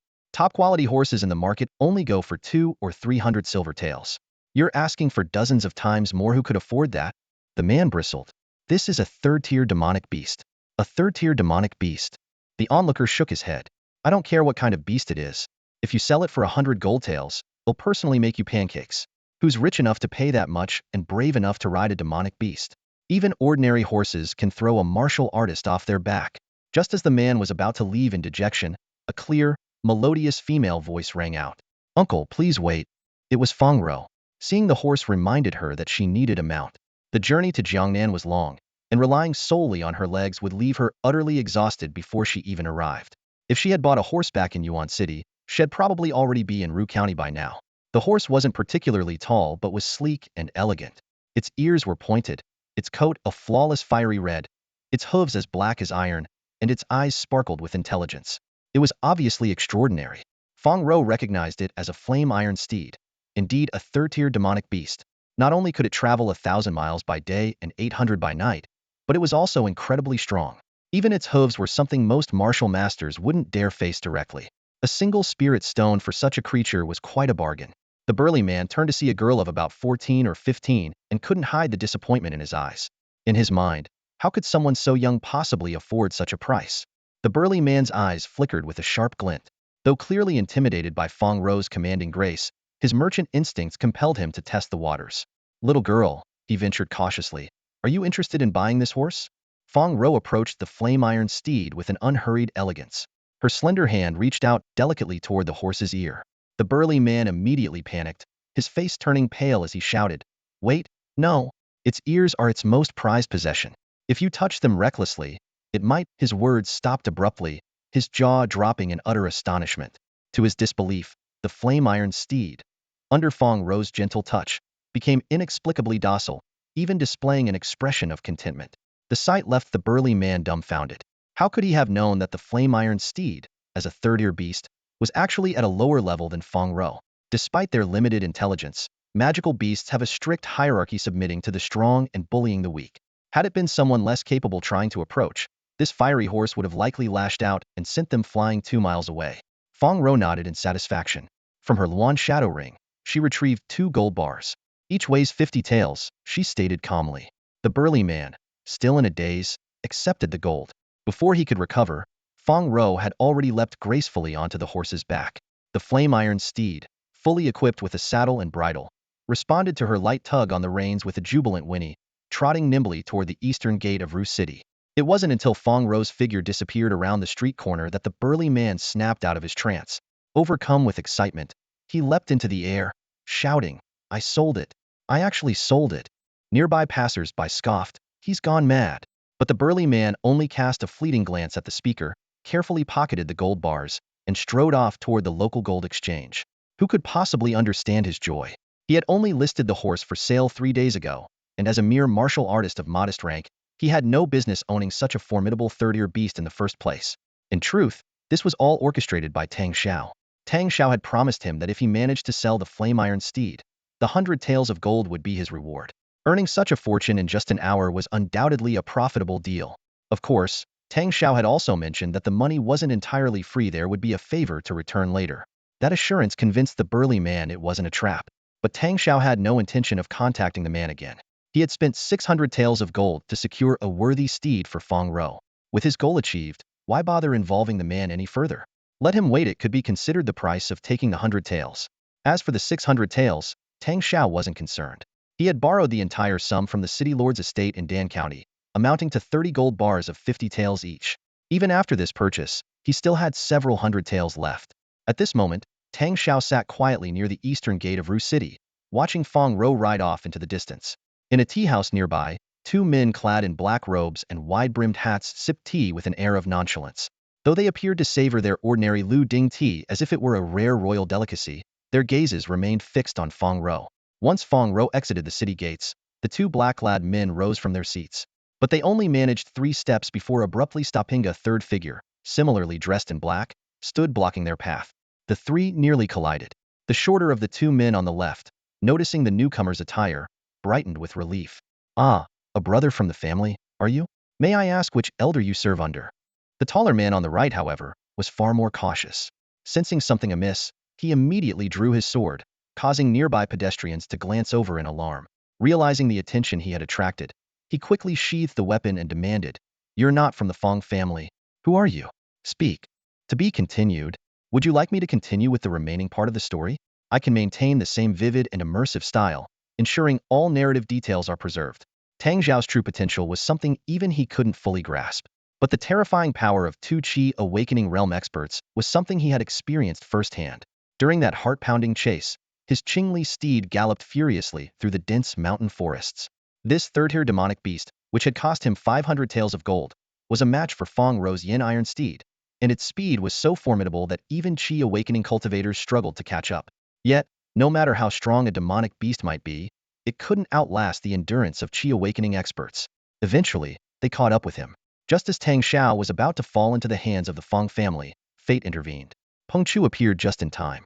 Although she, along with Wu Ma and Xing Sa, were only at the Master Realm and no match for 2 Qi Awakening experts, the mere reputation of Wu Zhishanren struck fear into the hearts of the Fong family pursuers. Helpless, they could only watch as Tang Shao escaped. Once out of the Fong family's sight, Tang Shao quickly bid Peng Chu farewell and spurred his steed to flee again. From the Fong family members, he had learned 2 crucial pieces of information. First, the Fong family had fallen under the control of the Kong family, with Fong Li likely being the first to be manipulated. This news might help Fong Row understand and forgive her sister's plight. As someone without any family of his own, Tang Shao held kinship in the highest regard and couldn't bear to see Fong Row turn against her only sister. Second, the Kong family had sent a massive force to hunt him down, even mobilizing the resources of the Fong, Pong, Su, and Sima families. These powerful clans, subservient to the Kong family, displayed an unusual zeal in the pursuit. While Tang Shao had learned from Chunhui Academy disciple Renbuki that this might be related to the Swallow Cloud Sword, he couldn't fathom what was so enticing about it that even Dan realm experts would be moved. Despite searching for over 10 days, Tang Shao had yet to catch up with Fong Row. It wasn't just the incredible speed of her yin iron steed, but also her own rapid improvement in strength that eluded him. With the Jiao Tail Qin and Guangling San in her possession, she had made extraordinary progress in the path of sword and music unity, now only a step away from the sword shape realm. Along the way, she slew demonic beasts and collected rare materials, storing all her spoils in the Luan Shadow Ring to avoid falling into poverty again. When Tang Shao finally tracked Fong Row to Runqing in Yang Prefecture, she was already aboard a ferry. This realization left him deeply frustrated. Over these days, the greenish hue on his body had faded, and the grayish pallor caused by his demonic nature had returned to normal. He longed to reunite with her after being apart for so long since the events at Huawan Peak. But now, the mighty Yangtze River lay before him, a natural barrier. The 100-mile-wide river would take even the ferries of Runjiang Shipping Company, powered by a dozen fourth-tier demonic beasts, at least half an hour to cross. And with ferries departing alternately from the north and south banks, Tang Shao would have to wait over an hour before he could set foot on the southern shore. For over an hour, Fong Row's figure had vanished without a trace. The young girl had only one thought in her heart: find her mother as soon as possible, then return to save brother Tang Shao. On the road from Ruqing to Runqing, she had looked back countless times. The Luan Shadow Ring, the Jiaowei Qin, and the flame iron steed she had bought for only 100 taels of gold. All of this convinced her that no one else but brother Tang Shao could have done so much for her. Yet fate had other plans. During those days she kept glancing back. Tang Shao was being pursued by 2 members of the Fong family, which is why she never caught sight of him. By the time Tang Shao managed to catch up, she had already forged ahead at full speed, making it nearly impossible for their paths to cross again. Fong Row sighed inwardly. Perhaps only when her strength grew significantly would she be able to unravel this mystery. This thought only strengthened her resolve to find her mother. How could a 14-year-old girl, suddenly thrown into such turmoil, possibly handle everything perfectly? Half an hour later, she finally set foot on the lands of Jiangnan. Separated by a single river, the landscapes of Jiangnan and Jiangbei were worlds apart. The northern bank bloomed with vibrant flowers, while the southern bank was already enveloped in the early days of summer.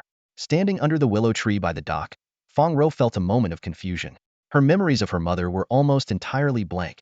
She didn't know her mother's appearance, personality, or even her name until her departure, when her senior sister Xia Qi mentioned it. According to Xia Qi, her mother's name was Dongfang Lu, a woman from a small family in Wuqing of Fengxiang County. Due to the decline of her clan, she had been forced to send over 20 young men and women to the Fong family men to serve as household staff, women as maids. It was a story of helpless resignation. Her father, Fong Zhongquan, had a drunken encounter with Dongfang Lu, and when she became pregnant, the Fong family patriarch ordered her to become Fong Zongchun's concubine. However, Fong Zongchun's official wife was a fierce and infertile woman from the powerful Peng family. She drove both Fong Row and Fong Li's mothers out of the family. One ended up in Jiangnan, while the other disappeared entirely. The only clue pointed to the Eastern Sea merchant caravan in Jinling City. This massive metropolis, spanning thousands of square miles, was not only the largest city in Jiangnan but also one of the most prominent in the Yanhan Empire. Yet at this moment, Fong Row didn't even know which direction Jinling City lay. As she frowned in thought, a crisp voice called out, "Miss Fong, why don't we go together?" Looking up, she saw Pei Yuan, the daughter of the leader of the Pei family troop, waving at her with a flute in hand. "Are you heading to Jinling?" Fong Row asked. Pei Yuan chuckled and shook her head. "Jinling? That's far away. This is Jiangxi. To get to Jinling, you'd have to travel over 2,000 miles east along the river, passing through endless mountains teeming with beasts and bandits. Why not come with us to Jiangxi first? You can find a merchant caravan there to travel with. It'll be much safer. Besides, someone in our troop, Xiao Lan, didn't come along this time, so you can use her name to enter the city." Fong Row led her flame iron steed closer, curious. "You need someone else's name just to enter the city? Can't you just walk through the gates?" "Jiangnan is nothing like Jiangbei," Pei Yuan explained. "This is the territory of the Hongxing sect. The guards are strict, and newcomers to any city must have a guarantor to enter. That's why I suggested you join us first, and then travel with a merchant caravan to Jinling." Fong Row pondered for a moment, glancing at the blazing, iron-hoofed steed beside her, her brows slightly furrowed. The Pei Troop, an old traveling performance group navigating the Yangtze River's banks, had considerable connections in Jiangxing. Crossing the river wouldn't involve much scrutiny. However, this extraordinary horse posed a dilemma for her. Among the Pei Troop, only the leader, Pei Changkong, was a low-tier grand martial master, while the rest of the girls were merely at the martial artist level. Interestingly, Fong Row's cultivation was slightly higher than Pei Changkong's, which was why none of them noticed the horse's uniqueness, assuming it to simply be a fine steed. Let's just say it belongs to our troop, Pei Changkong interjected at the right moment. Though we aren't martial performers wielding spears and swords, we do occasionally perform horseback stunts and use horses to carry props. I'll remind everyone to keep quiet about it. And so, Fong Row crossed the river with the Pei troop. An hour later, Tang Shao reached the southern bank as well. He retrieved a map from his wind ring and examined it carefully, a sense of satisfaction rising within him. Compared to Fong Row, his preparations were far more thorough. Not only had he purchased a map, but he had also inquired about the road conditions while on the boat. After confirming the direction to Jinling, he mounted his horse and galloped away. Fong Row had mentioned the Eastern Sea trading convoy before, so he decided to head straight for Jinling as well. However, from late afternoon until nightfall, he rode over 200 miles in 2 hours without catching a glimpse of Fong Row. The road had no forks or turns, leaving Tang Shao puzzled. Could it be that Fong Row was also riding at full speed? Under the cover of night, Tang Shao reined in his green pear-colored steed near a small bridge spanning a creek. The moonlight shimmered on the water's surface. Deciding to rest for the night, he sought lodging at a nearby village. The next morning, just as he was about to leave with his horse, the village chief stopped him. Hold on, traveler. Ahead lies Dagwan Mountain. It's a deadly place. Dagwan Mountain? Tang Shao paused in surprise. The village chief sighed. That cursed area lies about 100 miles east. Over 30 years ago, something unknown took over the mountain. Hundreds of soldiers from Jiangcheng and Jincheng were sent to eradicate it, but none returned. This was troubling. Even though Tang Shao was on the verge of breaking through to the mid-tier grandmaster level, whatever had defeated the martial masters of 2 major cities was clearly no ordinary threat. Then how do you travel to Jincheng these days? He asked. Not to worry, the village chief replied with a chuckle. Traders' caravans pass through here regularly. Just follow them and take the detour around Nan's Lake. Why not go around Nan's Lake alone? That's a bad idea, the chief exclaimed. The lake is home to a dragon ferocious yet cowardly. It won't attack large groups, but lone travelers are easy prey. Tang Shao was skeptical. True dragons did exist in this world, but they were sacred, divine beasts and unlikely to inhabit such a place. Still, as a newcomer to the area, it seemed wise to heed local advice. He stayed in the village, waiting for a caravan to arrive, and speculated that Fong Row might also be stuck here. Over an hour later, the first caravan of over 30 people arrived, but Fong Row was not among them. Tang Shao, initially anxious, decided to wait longer.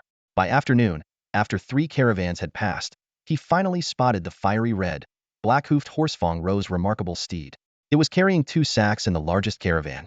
Struck by disbelief, Tang Shao hurried forward to inquire. The horse handler shrugged. I'm just a driver. How would I know where the horse came from? There's no one named Fong Row in this caravan. A 14-year-old girl traveling with merchants? You must be joking. After further questioning, Tang Shao learned that the horse had been sold by Jiangxing's Chuli Trading Company for 300 taels of silver. The seller was described as a woman in her 20s.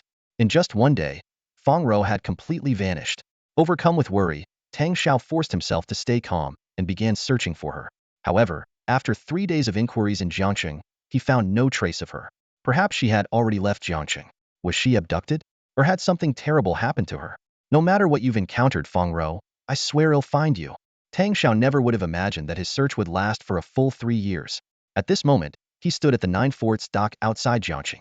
Dressed in black, with a veiled bamboo hat concealing his handsome face, he stood tall and straight as a spear, hands clasped behind his back. His gaze was fixed on the vast, misty expanse of the river, his sharp brows tightly furrowed. Over these 3 years, he had traversed the 6 prefectures of Jiangdong, questioned everyone who had crossed the river with Fong Row, and investigated every trace of the Pei family troop and the East Sea Trading Company. Yet, he had found no sign of Fong Row, apart from her flamered steed. It was as if she had vanished from the face of the earth, leaving no trace behind. Should I head back to Jiangbei? Maybe she returned to Huawan Peak? Tang Shao pondered to himself. Please, have mercy. A pitiful cry interrupted his thoughts. Turning around, he saw a little girl, no older than 10, dressed in tattered clothes. She leaned on a wooden stick and held out a grimy enamel bowl in her hands, begging.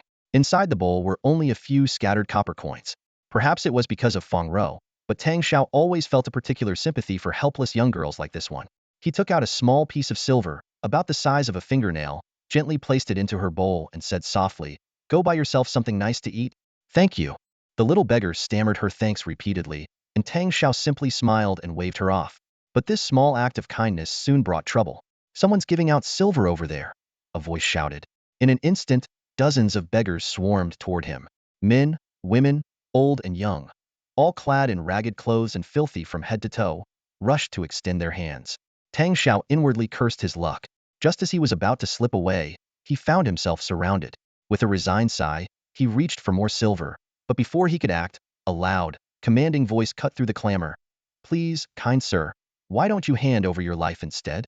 Before the words had fully settled, a flash of cold light streaked through the air. A long sword shot forward like a venomous snake, aiming straight for Tang Zhao's chest. The strike was swift and deadly, not only targeting his life but also threatening several nearby beggars. The attacker was a tall, middle-aged beggar with a sallow complexion and a body reeking of grime. Tang Zhao's brow furrowed slightly, and he reached out to grab the blade of the sword. Blood began to trickle down its edge 3 years ago. His iron grip would have been unscathed, but now his palm was cut. Yet his expression remained unchanged. In a cold voice he said, "Taking lives so casual." "So the rumors are true," the tall beggar said in astonishment. Tang Shao, the young hero who rarely shows his hand, truly lives up to his reputation. "It seems you've already broken through to the chi condensation stage. Advancing 1 stage per year over these past 3 years, your talent is remarkable." As he spoke, the beggar tried to pull the sword back, but Tang Shao not only held it firmly, but also channeled strands of sword energy along its length. Before the beggar could finish his sentence, he was struck repeatedly by the surging energy. By the time he uttered his final word, blood was pouring from his mouth like a fountain. "If you know who I am, then you should also know my temper. Speak, who sent you?" Tang Shao demanded coldly. The tall beggar suddenly burst into laughter. "Tang Shao, have you not figured out the situation yet?" As his words fell, the surrounding beggars erupted into sinister laughter.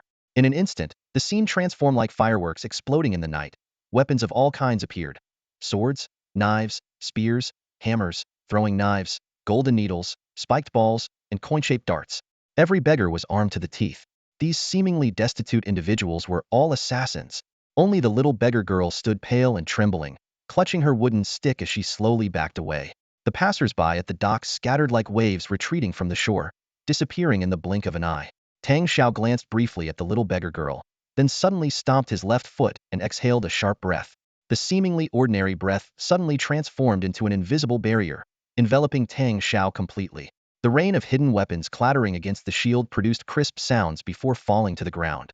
This was none other than the hallmark technique of a Xiantian master, the protective chi barrier.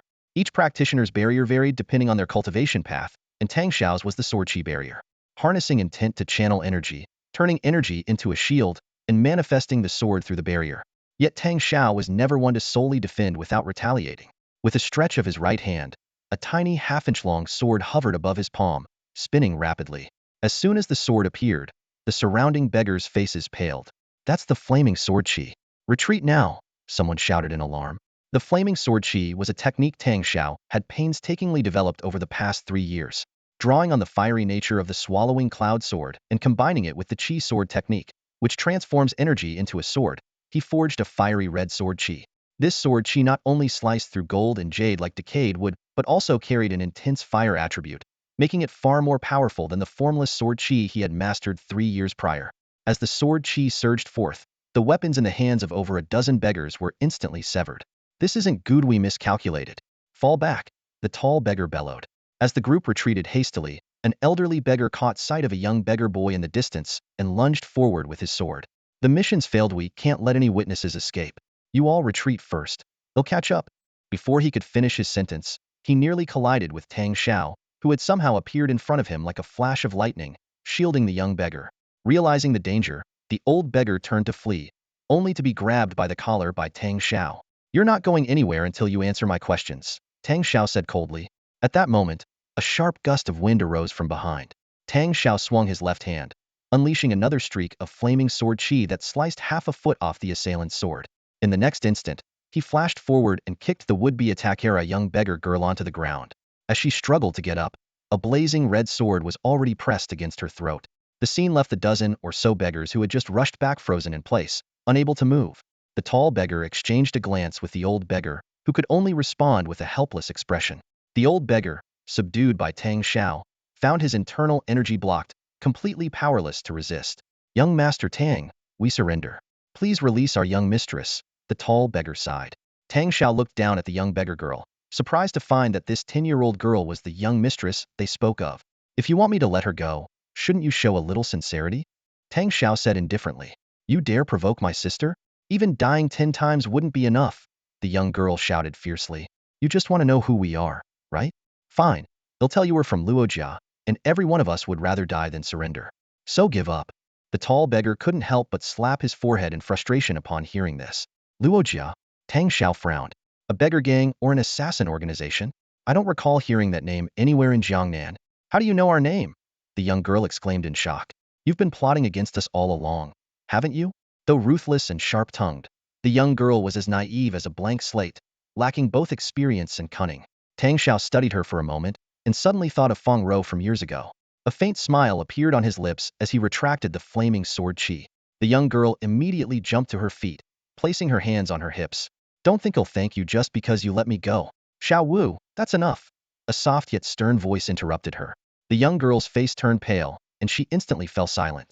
Tang Shao turned to see a 15 or 16-year-old girl in white approaching, carrying an empty black pearwood sword scabbard on her back. She stopped in front of Tang Shao, glanced at the subdued old beggar, and knelt slightly in greeting. Apologies for the offense, young Master Tang. Saner offers you her sincerest apologies. Tang Shao released the old beggar and returned the gesture with a cupped fist but remained silent. Luo Jia had no intention of targeting young Master Tang. It was all due to Wu's ignorance and recklessness. Please forgive us, Saner said, shooting a sharp glare at the young girl. Seeing that Tang Shao still didn't respond, she waved her hand, and the beggars helped the old man to his feet. With the tall beggar covering their retreat, they gradually disappeared down the eastern road. Saner stayed behind, holding Wu's hand as they brought up the rear. Tang Shao stood motionless, watching them until their figures vanished into the woods. Then, suddenly, he let out a whistle and started down the road in pursuit. From the wilds on the southern side of the road, a sleek indigo horse galloped into view, racing after him. After Tang Zhao's figure disappeared, a few silhouettes emerged near the dock.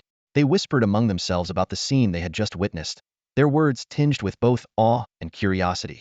Tang Xiaoxia's swordsmanship was truly astonishing, so much so that even masters at the qi condensation stage might struggle to match him. If not for his indifferent nature and disinterest in meddling with others' affairs, the rankings of the Xiaogu list might have been reshuffled. More intriguingly, it seemed that the Jiangbei region had recently attracted quite a few notable figures, all somehow connected to him. It was clear that an interesting drama was about to unfold. Tang Shao followed a group of beggars heading east, and before long, he spotted a small village ahead. This place carried memories for him 3 years ago. He had waited here for Fong Row an entire day, only for her to never appear. Now, the village was noticeably more prosperous. The villagers looked healthy, with rosy cheeks and sturdy builds. All of this prosperity was thanks to the dragon in Lake Nans, which had forced merchant caravans to stop here, bringing a steady stream of wealth to the village. In a few years, this place might even grow into a bustling town. Yet Tang Shao chose not to enter the village. He stood quietly on a small hill outside, his green pear-colored steed by his side. Saner, Wu'er, and the others had merely stopped in the village to change clothes before heading straight toward Lake Nans. A merchant caravan trailed them from a distance, while Tang Shao led his horse, keeping about half a zhang's distance from the caravan. Hey, young man, why not join the group? A stocky young man called out loudly. Such situations weren't uncommon in merchant caravan. Scholarly travelers, out of pride, often hesitated to directly ask to join. Instead, they'd follow at a distance, hoping for an invitation. Once invited, they'd readily agree and pay a fee to travel with the caravan. By now, Tang Shao had taken off his bamboo hat and slung it over his back. Though his complexion still carried a faint bluish tint, it was no longer as unnerving as it had been before.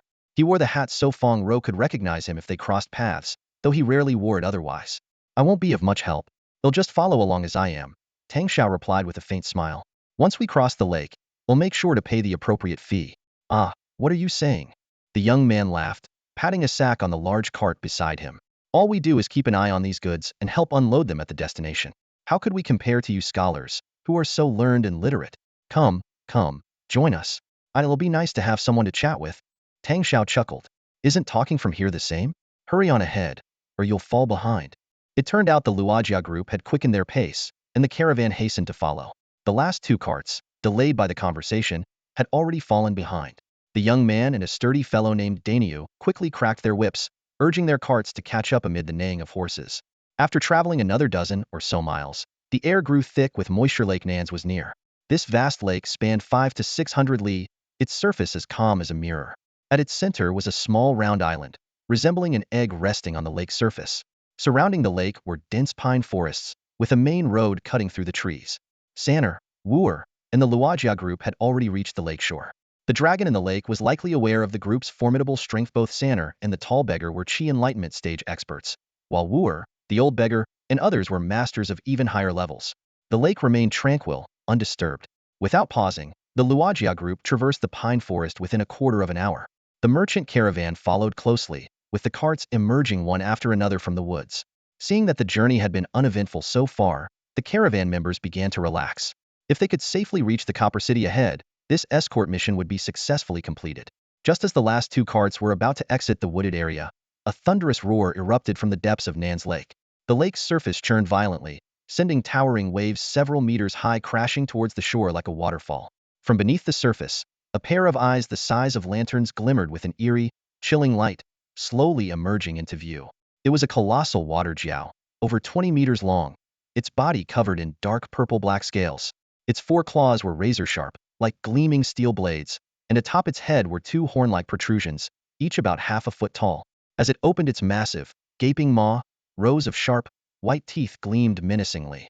The stocky young man and Daniel were paralyzed with fear at the sight of this sudden, monstrous creature, their faces ashen and their legs trembling. However, Tang Shao remained calm and composed, his gaze cold as he assessed the beast. A jiao after a century, a dragon after a millennium.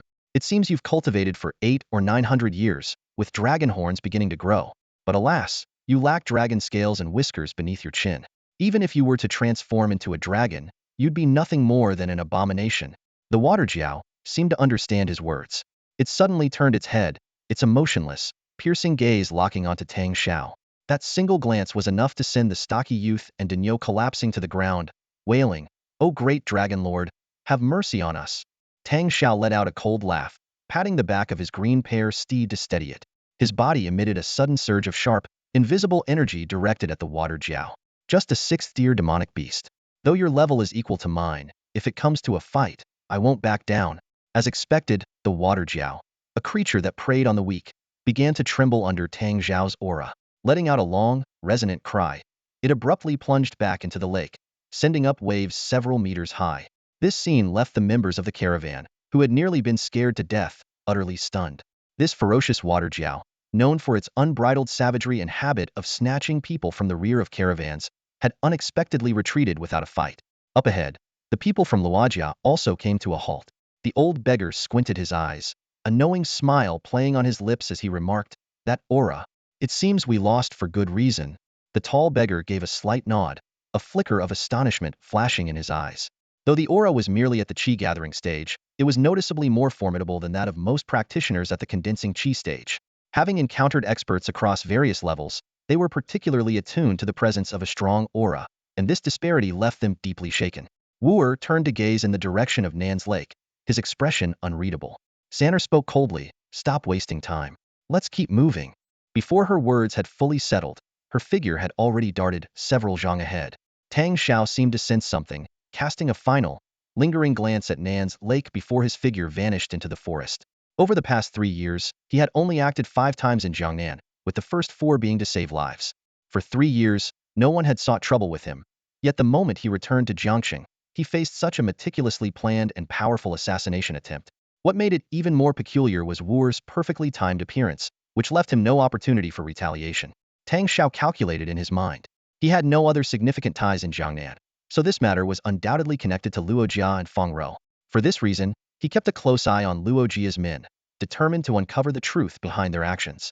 However, Luojia's group had clearly noticed his presence and began to pick up their pace. By the time the stout young man and Daniel struggled to their feet, Tang Zhao's figure had already disappeared.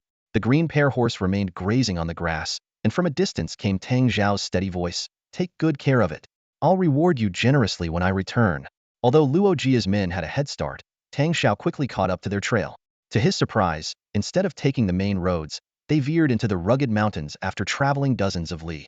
The path they chose became increasingly remote, forcing them to push through dense underbrush, leaving their bodies scratched by thorns. If not for Tang Zhao's experience escaping from Huawan Peak and his formidable skills, it would have been nearly impossible to keep up. After 3 days of traveling by dawn and resting by night, a clear stream appeared before them. The water was only a few feet deep, its bottom visible, with green aquatic plants swaying with the current and small fish darting between them. Across the stream stood a mountain several hundred zhang tall, its slopes dotted with houses partially hidden by the lush greenery. Just as Luo Jia's group reached the stream, a few figures emerged from the forest. Leading them was a woman dressed in a pale yellow gown. Sanner and Wu immediately stepped forward to greet her, while over a dozen beggars, now dressed in plain clothes, knelt in unison. From his distant vantage point, Tang Shao couldn't make out their conversation. The woman gave a brief set of instructions before leaping effortlessly across the stream, heading directly in Tang Xiao's direction. Startled, he quickly concealed himself in the trees, only to hear her laugh softly. "You're here, aren't you?" Though she hadn't entered the forest, her gaze was fixed firmly in his direction. Tang Shao carefully extended his senses. Aside from himself, there was indeed no one else in the vicinity. Who else could she be addressing? Seeing no movement from him, the woman took another step forward, her tone tinged with impatience. "What, you don't want to come out? You followed Sanner and the others all the way here, and now you're hiding? Do you think we won't treat you properly?"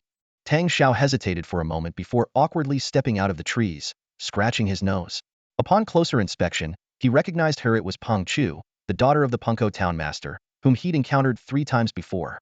"So," Peng Chu said with a slightly smug smile, "didn't I tell you you'd come looking for me?" Tang Shao frowned. "You led me here on purpose?" "You could say that, but it wasn't entirely intentional." Peng Chu noticed Tang Shao about to step onto a stone and instinctively reached out to assist him. When he declined her help, she withdrew her hand without offense, smiling as she explained, "It was my master who noticed you. I only sent Sanner and the others to test you." "Your master?" Tang Xiao's frown deepened. "Who are they?" Turning to walk alongside him toward the stream, Peng Chu replied, "I believe I mentioned it before. Tang Gongzi, are you not interested in what I have to say?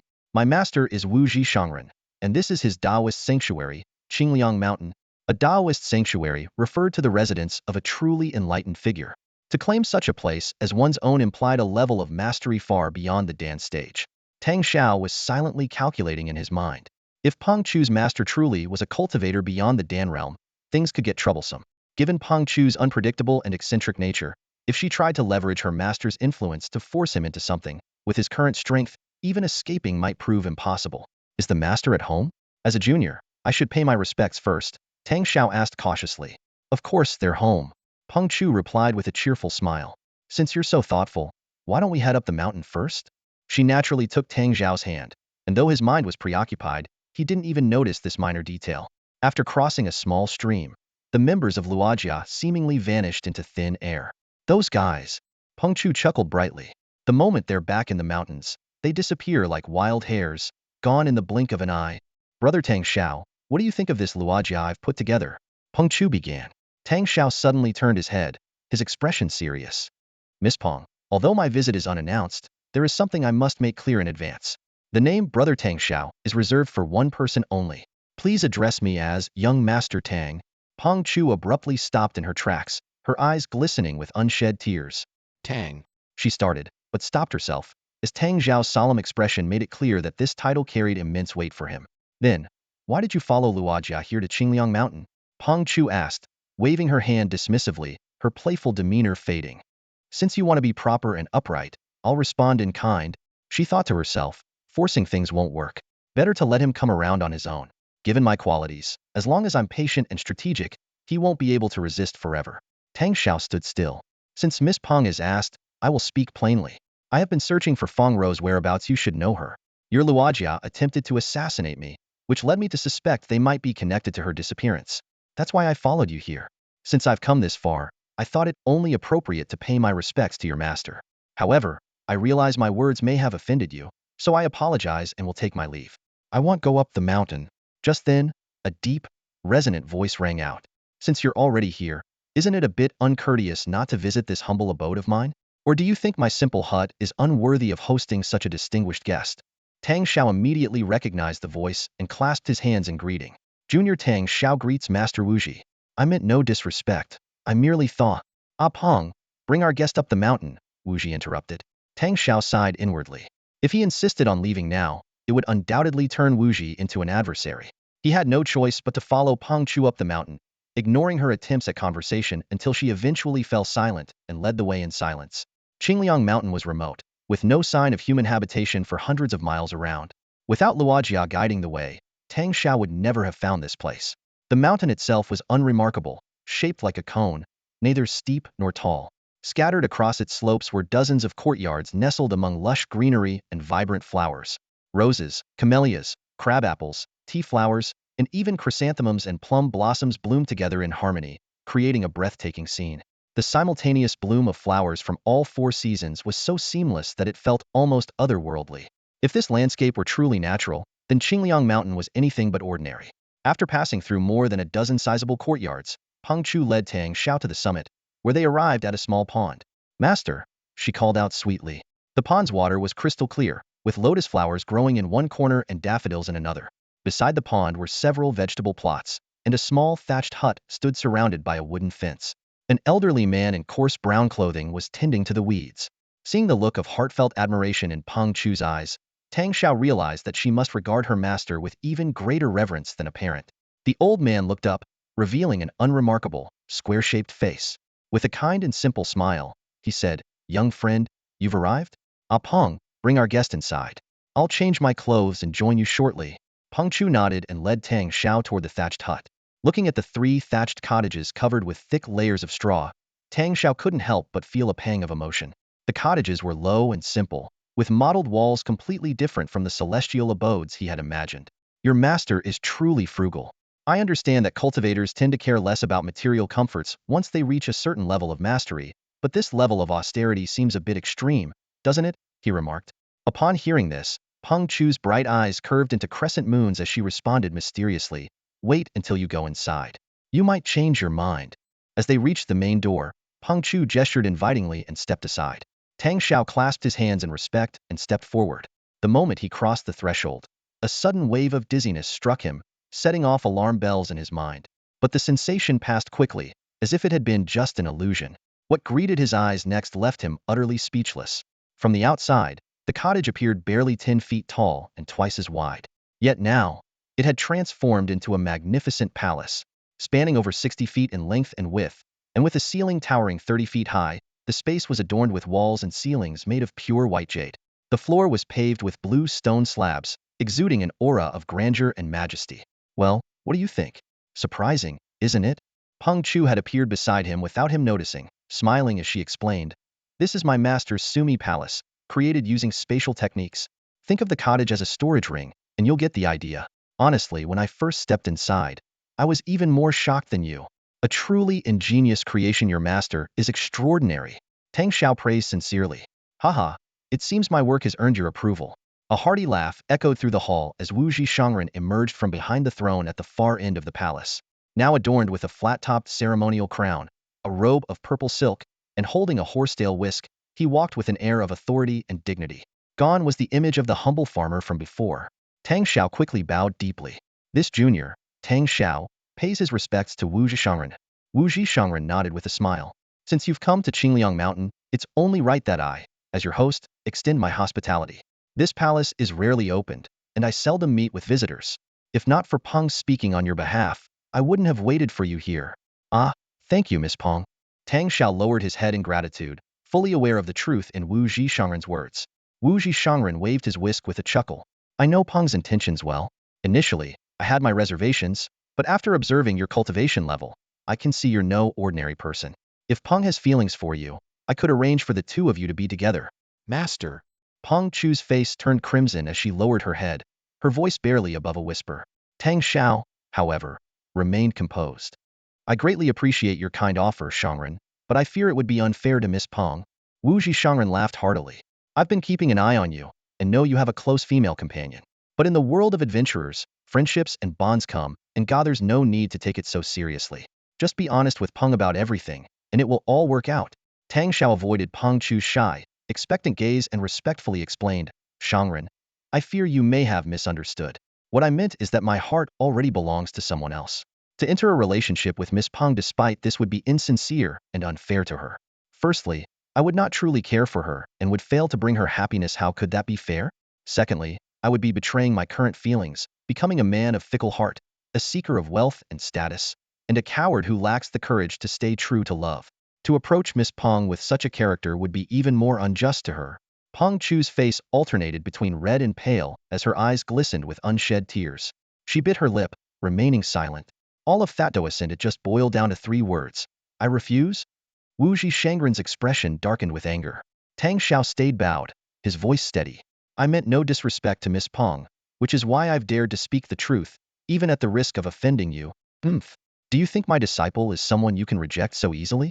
Wu Shangren's fury erupted as he flicked his whisk, its strands rising like steel needles, glinting menacingly. A chilling wave of killing intent filled the Sumi palace, lowering the temperature dramatically. Yet Tang Shao remained calm, his posture unyielding as he bowed respectfully. Caught in the tense atmosphere, Peng Chu was visibly anxious. She hesitated, wanting to intervene, but fear of reprimand and rejection held her back. Suddenly, a loud voice called from outside the cottage, Shangren, an imperial decree has arrived. Master, perhaps you should receive the decree first. Peng Chu quickly urged. Though Wu Shangren held a close relationship with the emperor, even he dared not dismiss an imperial edict. With a cold snort, he declared, I'll deal with you after I've received the decree. Before the words fully left his mouth, he waved his hand, and Tang Shao's vision blurred. The royal envoy, bearing the emperor's decree, was received at the Mid-Mountain Three Provinces Hall. Outside the hall, several soldiers clad in heavy armor stood solemnly on either side, escorting an elderly man with a composed demeanor. The old man held a scroll of bright yellow imperial edict in both hands, his gaze exuding an air of authority. Inside the hall, the arrangements were impeccable. The elder unrolled the decree and began to read aloud. To Tang Shao's surprise, it was not the elaborate, flowery language he had anticipated, but a few brief and straightforward sentences. I miss your disciple. Have her come to the capital for a visit. 2 carriages and 50 guards have been arranged. Travel through the night if necessary. Thus decreed. The message was concise and devoid of any superfluous words. The proclamation officer deftly retied the scroll and handed it to Peng Chu, bowing slightly as he said, Master, His Majesty commands that your disciple accompany us to the capital. Please make the necessary preparations without delay, for the emperor must not be kept waiting. Master Wu Ji immediately bowed deeply in response. How could I dare delay? Rest assured, I will arrange for Ah Peng to depart at once. After the proclamation officer departed, Peng Chu pouted, clearly displeased. They're just toying with me. I don't want to go to the capital. Master Wu Ji chuckled and looked at her warmly. Ah Peng, why don't you travel to the capital with young Master Tang? His words took Tang Shao by surprise. He shook his head lightly. I'm afraid I have pressing matters to attend to and won't be able to accompany Miss Peng to the capital. Inwardly, he was frustrated. He had yet to uncover any news about Fong Row, and now he was caught up in this new complication. What had he done to deserve Peng Chu's unexpected fondness? Just as he was about to excuse himself and leave the mountain, Master Wu Ji let out a cold laugh. If you want go, then stay here on Qingliang Mountain with me. Tang Shao's expression darkened. Are you suggesting, Master, that you intend to imprison me on this mountain? You're free to try leaving if you think you can defeat a nascent realm cultivator, Wu Ji replied, his voice calm but laced with menace. Before the words had fully settled, an overwhelming, invisible pressure descended upon Tang Shao, as if 2 towering mountains were pressing down on his shoulders. It was clear that Master Wu Ji, having grown increasingly displeased with Tang Shao's defiance, had finally lost his patience and was now ready to reveal his true power. Within the Three Provinces Hall, the air turned heavy with an unmistakable sense of impending danger. The infant realm is indeed a higher level beyond the elixir realm. Wu Shangren's strength, which transcends the elixir realm, was on full display. Just a single breath could take a life, and even a mere trace of his oppressive aura was enough to make elixir realm experts feel as though their heads would split apart. As for cultivators at the innate level, they would likely be crushed in an instant. Yet, Tang Shao stood tall like an unsheathed sword, upright and unwavering. The oppressive force descended upon him, but it seemed to naturally part around him. Although beads of sweat the size of soybeans formed on his forehead and his shoulders creaked under the pressure, his back remained straight, immovable. Wu Shangren frowned, preparing to intensify the pressure, but Peng Chu softly interjected, Master, allow me to try persuading him. Perhaps he'll agree to accompany me to the capital. This boy is as stubborn as an ox. Why would he listen to you? Wu Shangren replied dismissively. Peng Chu blinked her bright, watery eyes with a playful smile. Master, have my words ever failed to achieve their aim? Wu Shangren looked at her indulgently and relented. Fine, go ahead and try, but speak to him alone. If I stay here, he surely won't agree. Ah, girls always side with outsiders. Wu Shangren sighed and shook his head, though he wasn't truly angry. In his heart, he regarded Peng Chu as his own daughter. Muttering under his breath, he walked out of the Three Provinces Hall. Go persuade him. If he still doesn't know what's good for him and angers me, I'll just kill him with one strike to save myself the trouble. Peng Chu watched her master's departing figure with a faint, bitter smile. I'm sorry, young Master Tang, she murmured. Once the pressure lifted, Tang Shao appeared unaffected, his expression calm. Miss Pong, please forgive me, but I have pressing matters to attend to. I must take my leave and descend the mountain. Pong Chu gazed at him with her deep, thoughtful eyes. I know what you're trying to accomplish. Please come with me to the capital. First, it will ensure your safe passage down the mountain. My master is quite stubborn. If you refuse, he might truly imprison you, which would only delay your plans. Second, I suggest you visit the Xianyan Pavilion in the capital to gather information. The Xianyan Pavilion? Tang Shao asked, his interest piqued. Young master, you've been active in Jiangnan these past few years, so you may not have heard of it. On the surface, the Xianyan Pavilion collects idle gossip, but in reality, it's an intelligence exchange hub. The most abundant sources of information in the world are tea houses, restaurants, brothels, and taverns. Within their casual conversations lie countless secrets. Her eyes softened with concern. You've been searching for 3 years without success. Perhaps you'll find a lead at the Xianyan Pavilion. Don't worry. I have connections there, and they will certainly help you. And what does Miss Peng want in return? Tang Shao asked bluntly. He had only met Peng Chu a handful of times, yet she was eager to assist him, even expressing willingness to marry him, a sentiment clearly encouraged by Wu Zhishangren. Tang Shao was no fool. He understood that Peng Chu must have her own motives. Her actions were unlikely to be purely out of admiration for him. Peng Chu chuckled. Young Master Tang, rest assured. Although I haven't yet decided what to ask of you, I promise it won't go against your principles, nor will I force you to do anything. Besides, I'm merely in the Qi awakening realm. What could you possibly have to worry about? Under Tang Zhao's intense gaze, Peng Chu's cheeks flushed, and she lowered her head. If Miss Peng has a request, feel free to state it. But whether I agree or not will be my decision. Surely, you understand that I am someone who would rather die than compromise my principles. Peng Chu's eyes glistened with unshed tears as she softly protested. Young master, I see you as a friend. Is that not enough? Since Miss Peng considers me a friend, I will accompany you to the capital. Thank you for your kind offer. Tang Shao finally relented. Peng Chu's face lit up with joy, and in her excitement, she impulsively grabbed his hand. Noticing the slight furrow of his brow, she quickly released him, stuck out her tongue mischievously, and dashed out of the hall, calling out, Sanner, pack our things. We're heading to the capital immediately. Sanner and Wuer were Peng Chu's maids. She had 6 maids in total, named Sanner through Juer, though there was no cheer. For this journey, she brought Sanner along while assigning Wuer to attend to Tang Shao. The remaining maids stayed behind. Despite being only 12 years old, Wuer had undergone 6 years of rigorous training in both martial arts and the art of service.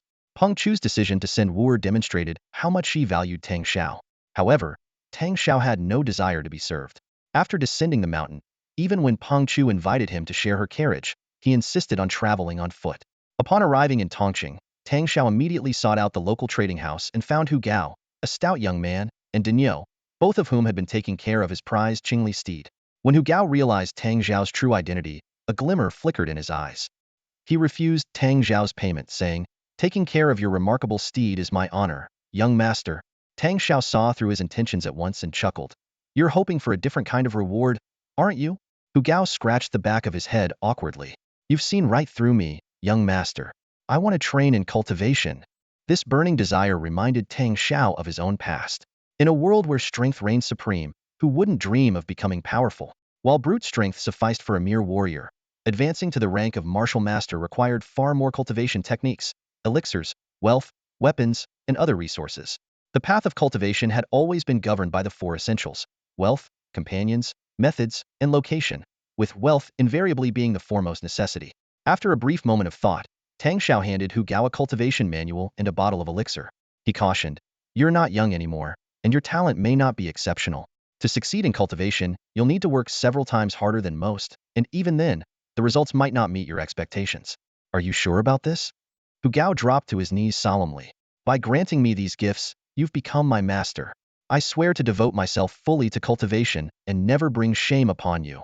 And so, Tang Shao unexpectedly gained an older disciple. After giving him a few simple instructions, Tang Shao mounted his Qingli steed and caught up with the group. When they departed from Qingliang Mountain, the group consisted of only 2 carriages and a dozen people, including the imperial envoy, his 5 or 6 attendants, as well as Peng Chu and Tang Shao. By the time they reached Tongqing, their numbers had swelled with 50 soldiers and over 10 palace maids. Tang Shao rode beside Peng Chu's carriage, insisting that Wuer return to the carriage. Although both Peng Chu and Wuer thought she should continue riding alongside him, Tang Shao was adamant, and Peng Chu didn't wish to create any discord over the matter. Throughout the journey, Tang Shao wrestled with a question he longed to ask Pang Chu. What exactly did she see in him? Why was she so determined to marry him? If he changed, would her feelings shift as well? Yet, the opportunity to ask never presented itself not until they arrived at Jinling City. Jinling, the largest city in Jiangnan and the seat of the Jiangnan governor's office, was a sprawling metropolis encircled by towering walls that stretched hundreds of feet high. At its heart lay a palace known as Yuhua Palace, their destination for this leg of the journey. Wasn't His Majesty summoning me to the capital? Why are we stopping in Jinling? Peng Chu inquired. The imperial envoy explained, His Majesty has already departed for the Great Dazen Desert, where he will personally oversee the grand provincial competition a month from now. The decree instructs Miss Peng to rest here in Jinling for 2 days. Once the talented youths of Jiangnan have been gathered, you'll travel by flying whale to the Great Dazen Desert, where you'll meet His Majesty. How troublesome, Peng Chu muttered, but her eyes suddenly lit up. Have Consort Shao, the Grand Princess, and Lady Ning already gone to the desert? They're fond of traveling, so they've likely already set off, the envoy replied with a chuckle. Peng Chu's excitement grew. Then what are we waiting for? Gather Jiangnan's finest quickly, so we can head to the desert. With them around, it's bound to be lively. The summons have already been sent, the envoy assured her. For now, please rest at Yuhua Palace. The city governor and palace steward have been instructed to prepare entertainment within the palace to ensure you don't feel bored. The convoy halted at the northeastern corner of Jinling City. Tang Shao glanced upward, noting that this location corresponded to the symbol of spring thunder. With purple energy flowing from the east, it embodied the vitality of new beginnings clearly. The original planners of the site had put great thought into its placement. As Peng Chu disembarked, she extended a hand to help Tang Shao down, but he declined, dismounting his horse on his own. She didn't mind and smiled as she introduced him to the palace. This Yuhua Palace was built by His Majesty for Consort Shao. She was originally from Ning City, 100 li east of here. When she returned to her hometown centuries ago, His Majesty, worried she wouldn't have a proper place to stay, ordered the construction of this palace. Every detail of its design reflects the theme of renewal and vitality. After it was completed, the region experienced abundant rainfall, and even Consort Shao's health improved greatly. As she spoke, she led Tang Shao through the many halls and chambers of the palace, recounting the stories and legends behind each feature in vivid detail. The Rainflower Palace stood majestically, with over 70 grand halls arranged in perfect alignment, and more than 50 pavilions scattered harmoniously. Among them, the Chunhua Hall, Juxin Hall, and Dangjin Hall were especially resplendent, adorned with golden splendor and jade carvings, exuding an unmistakable royal grandeur. Consort Shao, born of humble origins, added a unique touch by creating a lively, bustling street within the palace grounds. This area, featuring over 10 pavilions, was modeled after the vibrant Confucius Temple Market in Jinling City and was named Zijin Street. The decree official thoughtfully arranged for Tang Shao and his companions to reside in Liuguang Pavilion, which stood just a few dozen paces away from Zijin Street. Though Liuguang Pavilion was a modest 2-story building, it was remarkably well equipped. It boasted 3 reception rooms, 5 bedrooms, and 3 spacious studies. Ignoring Peng Chu's arrangements, Tang Shao insisted on taking a ground-floor bedroom originally meant for the maids and sent Sainer and Wooer upstairs. In truth, he had already resolved to leave. Since he wasn't heading to the capital, but rather to the Great Chang'e Desert, he no longer wished to follow Peng Chu. As for the promise he once made to help her, since she hadn't taken him to Xianyan Pavilion, he felt no obligation to keep it. Ever since parting ways with Fong Row 3 years ago, Tang Shao had adhered to a strict principle, avoiding any entanglements of an ambiguous nature. He could sense Peng Chu's seething anger after returning to her room, which left Sainer and Wooer trembling with unease, barely daring to breathe. Yet he couldn't fathom what exactly Peng Chu saw in him, leaving him at a loss as to how to change her perception. By evening, the decree official brought a sumptuous meal along with some news. The night market on Zijin Street was about to begin. Heroes from Haisha sect, Hongdu Pavilion, and Baman sect had all arrived in Jinling. Even the white-clad saintess from Shengya Island in the Eastern Sea had made an appearance. With a cheerful smile, the decree official presented 2 jet-black Shushan cards. These were exclusive royal VIP cards, usable at the Imperial Auction House, Yanhan Bank, Eastern Trade Company, and the Merchant Alliance, all of which were powerful, government-backed commercial entities in the Yanhan Empire. Peng Chu's eyes lit up at the sight of the Shushan cards. She handed one to Tang Shao, eagerly explaining its numerous benefits. However, Tang Shao didn't take it, sensing something suspicious. If the emperor intended to compensate Peng Chu, why were there 2 cards? The decree official clarified that one of the cards was specifically prepared for Tang Shao by Xinqing Palace, already bound to his identity. The long-lost princess, who had only returned to the palace 7 years ago, had instructed that she would explain everything to him in due time. If Tang Shao refused the card, it would have to be destroyed. Left with no choice, Tang Shao reluctantly placed the card into his Ingfeng ring. After dinner, Zijin Street was already ablaze with lights. The street, 3 zhang wide, was packed with talented individuals and lively citizens of Jinling. Accompanied by soldiers, Tang Shao and his group ventured onto the bustling street. Sainer and Wooer, like any young girls, were immediately drawn to the array of snack scholar beans, white horse blackberries, jade belt cakes, and candied hawthorn soon carrying their hands full. Tang Shao kept a deliberate two-step distance from the trio, responding only briefly when Pang Chu spoke to him. This quickly dampened Pang Chu's enthusiasm. Spotting a scenic pavilion ahead, she suggested they rest there and finish their snacks. The scenic pavilion was the only performance stage on Zijin Street. At its center was a circular platform several zhang wide, surrounded by 3 tiers of seating that could accommodate 400 to 500 people. As they ascended to the 3rd tier, Tang Shao suddenly froze. An overwhelmingly familiar sensation washed over him. Tang Shao turned his head, and in a fleeting moment, he thought he saw a figure in white pass by. Before he could process it, the figure was gone. Peng Chu had already reached the entrance of the private room and turned back to ask, "Young Master Tang, what's wrong?" Tang Shao rubbed his eyes and smiled faintly. "Nothing. Must have been my imagination." Inside Jin Pavilion, every detail seemed to exude the essence of music. Directly facing the stage hung a bamboo curtain as thick as a thumb. A light touch would produce a pleasant, tinkling sound. Behind it, by the window, stood a long rosewood bench, covered with a thick wool cushion embroidered with motifs of instruments like the shang, bells, drums, and chimes. On the left wall was a painting of cascading mountains and flowing streams, while the right wall displayed an array of flutes, lutes, pipas, and even a suona. Next to the bench, a guzheng with 13 strings sat quietly, waiting to be played. A maid led them inside. Peng Chu pulled Tang Shao to sit on the long bench.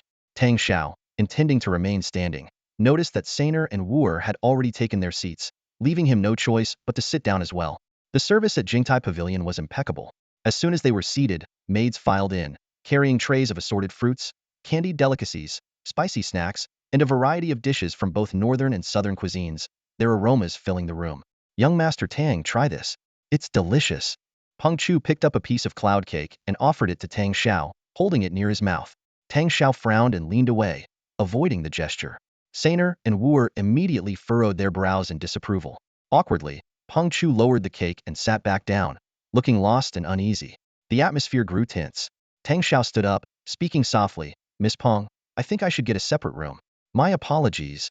Peng Chu quickly looked up, her eyes filled with a pleading sorrow.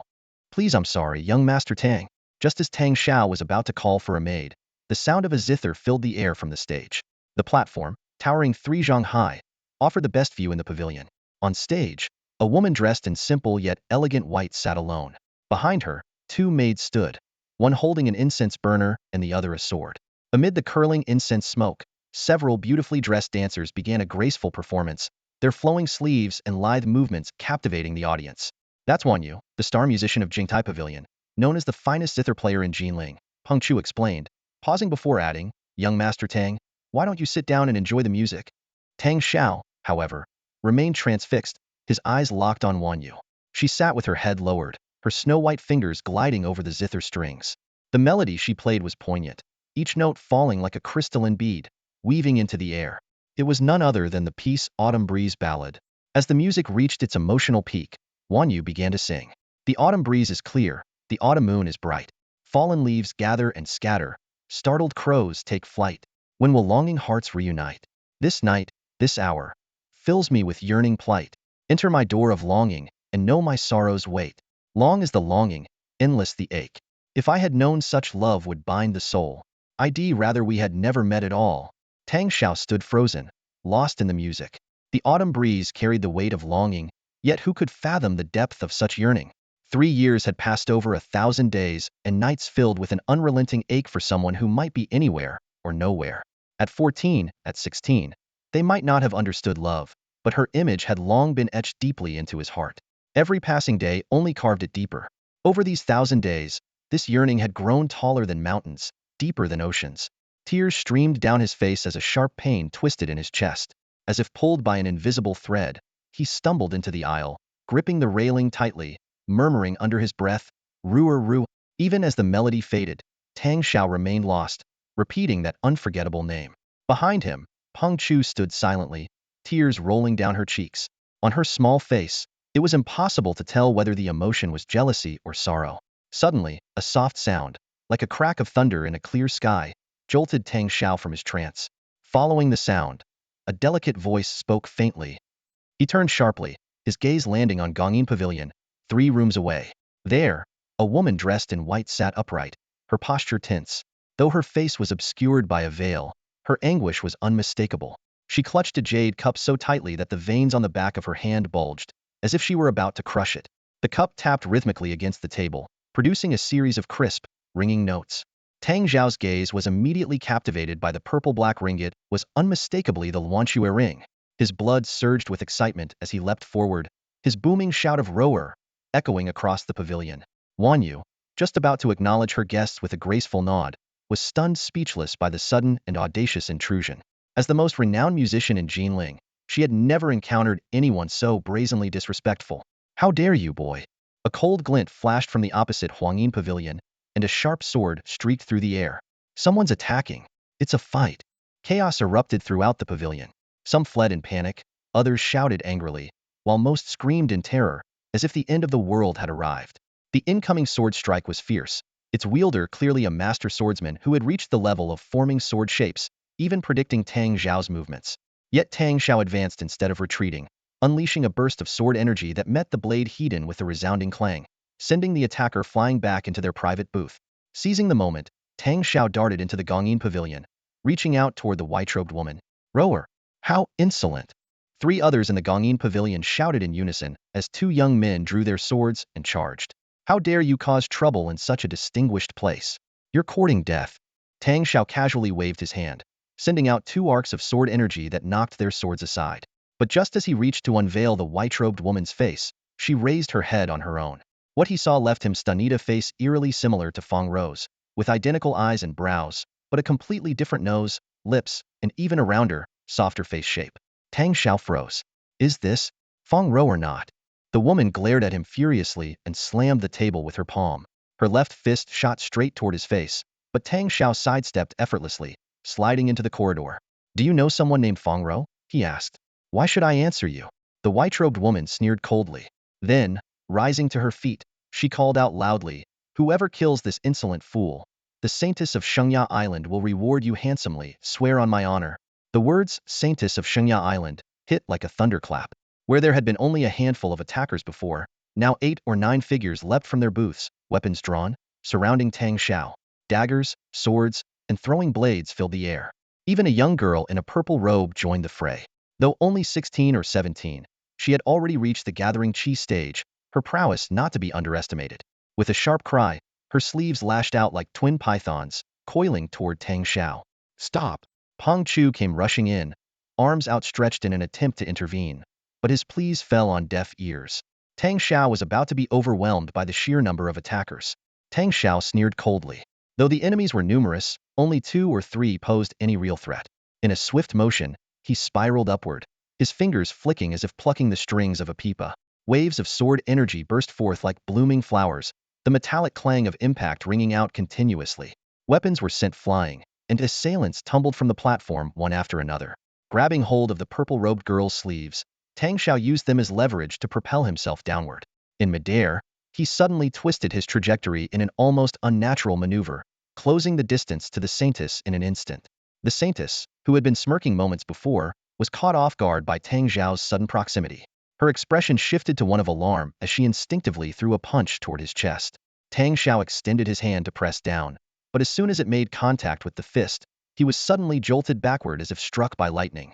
If it hadn't been for Pang Chu quickly intercepting him from behind, he might have been blasted out of the passageway and fallen off the viewing platform. In an instant, the 3rd level of the Jingtaxi platform fell into an eerie silence. Everyone present was left wide-eyed and speechless. The scene was nothing short of shocking. Among those gathered were the most distinguished young elites from across Jiangnan, each with a reputation of their own. Yet, to everyone's disbelief, they had been utterly defeated while ganging up on an unknown figure. What was even more unexpected was that when the Saintess intervened, many had assumed she was all show and no substance after all. A true expert never relies on others to act on their behalf. But now, the same Tang Shao, whom even the most skilled among them couldn't subdue, had been sent flying by her single punch. "Fell for her beauty, did you?" Pang Chu asked in a low voice, her tone tinged with jealousy. Tang Shao furrowed his brows slightly but, mindful of her earlier assistance, quietly replied, "No. Her punch is genuinely powerful. She's no weaker than me." Peng Chu scrutinized the saintess. She knew that while Tang Shao might not harbor feelings for her, he would never lie. At this moment, a woman in purple robes from the Gongyin Pavilion spoke up, her voice calm yet cutting. "So, it turns out he's a disciple of Wu Ji Shangren from Qingliang Mountain. It appears Wu Ji Shangren has finally decided to stop hiding his talents and has sent his student here to make a statement to the Jiangnan community." The name Wu Ji Shangren carried significant weight in Jiangnan. As soon as it was mentioned, several young men sitting in private booths instinctively shrank back, and those who had intended to step forward held themselves in check. However, there were still some who remained unconvinced. A youth from the Qingyin Pavilion spoke sharply. "While it's true that Wu Ji Shangren is a towering figure in Jiangnan, even he cannot monopolize everything, can he? Miss Peng, don't you think you owe us an explanation for what's happened today?" Peng Chu helped steady Tang Shao and cast a cold glance at the young man. "Sha Shan, senior disciple of the Hai Sha sect, what kind of explanation are you looking for?" Though Sha Shan was a level higher than Hera cultivator in the gathering chi stage, couldn't help but take half a step back under her piercing gaze. Someone behind him helped him regain his footing, and just as he was about to speak again, Peng Chu turned her attention to the purple-robed woman, a faint smirk playing on her lips. "Missy Woody of the Eastern Sea Trading Guild, there's no need to stir up trouble. Qingliang Mountain has always kept to itself. Our presence in Jinling this time is merely at His Majesty's invitation. There's no so-called intent to make a statement." Yiwoody's lips curved slightly as her gaze drifted to a corner of the platform. "Oh, really?" Over there, Tang Shao was engaged in an intense battle with the saintess. One wielded a fiery red long sword, while the other alternated between punches and claw-like strikes. One's defense was as tight as an iron wall, while the other's attacks were as fierce and relentless as a storm. The fight was mesmerizing to watch. Peng Chu hadn't even realized when Tang Shao had slipped free from her grasp and resumed his clash with the saintess. Yi Woody sneered. "I was hosting the saintess here at Jingtaxi along with the Liu brothers from the Qinhuai Trading Guild. We've done nothing to provoke Qingliang Mountain. Yet your people come here, swords drawn and fists flying. Are you here to insult Jingtaxi, suppress the Eastern Sea and Qinhuai Trading Guilds, or perhaps show dissatisfaction with Xingya Island itself? Such brazen actions, what exactly are you trying to achieve?" Peng Chu felt a headache coming on. She couldn't afford to bear responsibility for any of these accusations. Jingtaxi belonged to Yuhua Palace, which was backed by the royal family. Even with the emperor and consort Shao supporting her, she wouldn't dare offend the imperial authority. As for the Eastern Sea and Qinhuai trading guilds, not to mention Xingya Island, these were all top-tier powers in Jiangnan. While Wu Zhishangren's strength was unparalleled, it was doubtful he could take on all of them combined. Peng Chu, no matter how willful, wouldn't dare risk making enemies for her master. The real problem was that she couldn't understand why Tang Shao had suddenly attacked the saintess. Qingliang Mountain had been closely observing him for some time because of her, and they knew that in the past 3 years, Tang Shao had rarely made a move. When he did, it was usually to save others, never to harm anyone unprovoked. What was different about today? Could it have something to do with Fong Row? With this thought in mind, Peng Chu rushed toward Tang Shao and called out loudly, "Master Tang, stop for now!" By this time, Tang Shao seemed to have regained his composure. Though still locked in combat with the saintess, he managed to leap backward, disengaging from the fight. The saintess, however, seemed intent on pursuing him to the bitter end. She launched herself forward once more, but Tang Shao countered with 2 arcs of sword energy, forcing her to retreat. Landing beside Peng Chu, Tang Shao's expression was cold and his arms folded behind him, as if he truly had no intention of continuing the fight. Peng Chu clasped his hands and made a formal bow towards the 3rd tier of the stands. Under the moonlight, his figure appeared particularly respectful. "Regarding today's incident, I offer my apologies on behalf of young Master Tang. There are, of course, reasons behind what happened, but regardless, it was Tang Gongzi who acted first. I hope everyone will give me this much face." Tang Shao furrowed his brow slightly, his gaze lingering on Peng Chu for a moment before shifting to the saintess. His voice carried a hint of weariness. "Miss Peng, I'm not feeling well. I'll take my leave now." Peng Chu froze for a moment, a wry smile appearing on her face as she gave a slight nod. The night deepened, and with it, the evening stroll came to an end. She silently walked beside Tang Shao as they descended the scenic pavilion together. Behind them, Sanner and Wu followed, their eyes filled with discontent towards Tang Shao. Tonight's trouble was indeed Tang Zhao's fault, causing such a disturbance for their lady. Especially the youngest Wu, who had once been struck by Tang Shao. His resentment was all the more apparent. The group walked in silence until they reached the gates of the pavilion. Finally, Tang Shao spoke. "What happened tonight was my fault." Peng Chu's tone was calm. "There's no need to say that, young Master Tang. I understand there must have been a reason. But if you don't wish to explain, I won't ask. Just know that, no matter what, I will stand by your side. That's enough. Tang Shao suddenly stopped in his tracks. Ignoring the passers-by and the presence of Sanner and Wuer, he looked directly at Peng Chu. Under his intense gaze, Peng Chu's cheeks flushed, and she lowered her head slightly. Can you tell me why you're doing this? Tang Shao asked softly. Peng Chu knew exactly what he meant why. After only a few brief encounters, she would go to such lengths to defend him. But she kept her head down, her hands unconsciously twisting the fabric of her sleeves, her demeanor shy and unsure. Before Tang Shao could say more, a sharp voice rang out from the third floor. The saintess, dressed in white, leaned out of the window, her piercing gaze fixed on Tang Shao. Remember this, I am Fong Yu, and I will kill you. Tang Shao and Peng Chu each had their own thoughts weighing heavily on their minds, yet neither spoke to the other. They lay on their respective beds, staring at the ceiling, their minds adrift with countless musings. Peng Chu was engulfed in confusion. When she first met Tang Shao, they were like people from entirely different worlds. How, then, had such feelings arisen between them? This emotion came too suddenly, too inexplicably. Tang Shao, on the other hand, was troubled by the mysteries surrounding Fong Row and Fong Yu. Fong Yu, the revered saintess of Shengya Island, seemed inexplicably fixated on him. Her face, half resembling and half differing from Fong Row's, yet harmoniously unified, was a puzzle he couldn't unravel. But most pressing of all, where had Fong Row, missing for 3 years, disappeared to? From the next day onward, Tang Shao began exhibiting an unusual lethargy. Peng Chu visited him 3 times, and each time, she found him asleep. This strange condition deeply worried her given Tang Shao's cultivation level at the qi gathering stage. Falling ill would only mean something severe. Tang Gongzi, what's wrong with you? Open the door. Peng Chu called out anxiously, knocking with urgency. After what felt like half an hour, Tang Shao finally opened the door, his eyes half closed with sleep. Miss Peng, what's the matter? How are you feeling? Peng Chu asked, her breath quickened, her chest rising and falling with concern. I'm fine, Tang Shao mumbled, his expression dazed. If it's nothing urgent, I'd like to go back to sleep. Peng Chu, however, wasn't ready to leave. After a moment of hesitation, she asked softly, if something were to happen to Fong Row. Before she could finish her sentence, a cold, murderous aura enveloped her. Tang Shao's gaze turned icy, his entire demeanor on the verge of erupting. Peng Chu instinctively stepped back, hastily apologizing before fleeing in alarm. Back in his room, Tang Shao lay down once more and began to channel the Tian Shi technique from the sword transformation manual. This secret art allowed his consciousness to spread outward like liquid mercury, scanning his surroundings for any disturbances. Though he could only extend it to a distance of 100 zhong and could hear but not see, it was an extraordinary feat for a cultivator who had yet to reach the Hunyuan realm. After the innate stage comes the Dan Realma progression in the cultivation system, akin to the natural elevation of life itself. In the postnatal stage, practitioners cultivate strength. In the innate stage, they refine their qi. But upon reaching the Dan realm, they begin to touch upon the profound and enigmatic nature of the soul. The Dan realm is divided into 4 levels: embryonic Dan, primordial unity, golden Dan, and Dan shattering. When a cultivator reaches the primordial unity stage, they must start delving into the elusive mysteries of the soul. Only by mastering the secrets of the soul can one truly harness the power of consciousness. For the past few days, Tang Shao had been fully focused on studying the art of celestial perception. His consciousness, like invisible tendrils, repeatedly extended outward, striving to expand its reach. This kind of cultivation drained his soul energy immensely, forcing him to rely on long hours of sleep for recovery.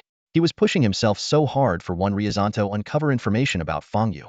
Fong Yu, the saintess of Shengya Island, was currently residing in the Rainflower Palace. After the battle at the Jing Terrace Pavilion, Tang Shao had become the target of public scrutiny, and his connection with Fong Yu had become the center of everyone's attention. Although Shengya Island had no prohibition against marriage, anyone who could marry the saintess would gain the support of one of the 4 great sacred lands of the world. Naturally, all the young talents residing in Rainflower Palace harbored such ambitions. Unable to approach Fong Yu directly, Tang Shao resorted to using the art of celestial perception to gather information. In recent days, apart from essential meals and rest, he spent nearly all his time lying on his bed, releasing his consciousness. Whenever his soul energy was depleted, he would fall into a deep sleep. Upon waking, he would meditate briefly before resuming his cultivation.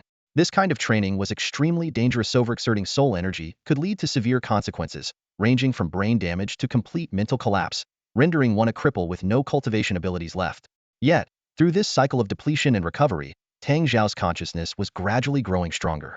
From an initial range of a few dozen feet, he could now extend his perception nearly 200 feet, just 5 feet shy of reaching the pavilion where Fong Yu resided. As Tang Shao calculated that he would need just 3 more days to probe Fong Yu's room, a knock on the door interrupted him. Peng Chu's voice came from outside. Young Master Tang, Lord Nalan has sent word that all the young talents heading to the Great Chanyu Desert have gathered. A flying shuttle will arrive in an hour to pick everyone up. Please be prepared. Tang Shao sighed softly. Although Peng Chu had already instructed Sanner and Wu to prepare ample provisions, he still needed to bathe, change clothes, and replace the black veil on his conical hat. Time passed swiftly, and soon an hour had flown by. Outside the entrance to the Zijin Street, the open space was crowded with people ready to embark on their journey to the Great Chanyu Desert. As Tang Shao appeared, he immediately felt the weight of countless gazes converging on him. The sharpest among them came from none other than Fong Yu, the saintess of Shengya Island. Sensing the killing intent in the air, Peng Chu silently moved closer to Tang Shao, signaling her support through her presence. However, no conflict erupted, as a slightly rotund official in charge of delivering the imperial decree arrived with a contingent of soldiers. The official delivering the imperial edict was none other than Lord Nalan. As Peng Chu had mentioned, over the past few days, Tang Shao had interacted with him but had never seen this commanding side of his personality. At this moment, wherever Lord Nalan walked, the young men would step aside, avoiding eye contact at all costs. Only when he saw figures like Fong Yu or Yi Wudi did his stern expression soften into a faint smile. Doesn't he seem like an entirely different person to you? Peng Chu whispered to Tang Shao with a playful grin. Tang Shao didn't reply. He understood all too well this was the reality of human relationships. Disciples from prestigious sects like Fong Yu and Yi Wudi, with their immense strength and powerful connections, naturally commanded respect from Lord Nalan. As for those from smaller sects, whose combined influence couldn't even pose a threat to him, there was no need for him to feign courtesy. And as for himself, Tang Shao knew that if it weren't for Peng Chu, Lord Nalan likely wouldn't have spared him a glance. Even Peng Chu's connection to Lord Nalan stemmed from his ties to Master Wu Ji, which in turn granted him access to figures like the Emperor and Consort Shao. It was a glaringly obvious hierarchy of disdain, a chain where each person looked down on someone beneath them, while simultaneously being looked down upon by those above. Lord Nalan stepped into the center of the open space. A young man, seated on a bench, was unceremoniously lifted and tossed aside by a soldier. The bench was then repurposed as a makeshift platform, and Lord Nalan climbed onto it without sparing the youth a glance. That soldier, though merely at the Grandmaster stage, had effortlessly hoisted a boy at the Qi Awakening stage, and the latter had dared not resist in the slightest. Clearing his throat, Lord Nalan raised his voice, which rang out loud and clear. You all are the rising stars of Jiangnan Dao, some representing your sects, and others acting as independent cultivators. Regardless of your origin, you embody the honor and reputation of Jiangnan Dao.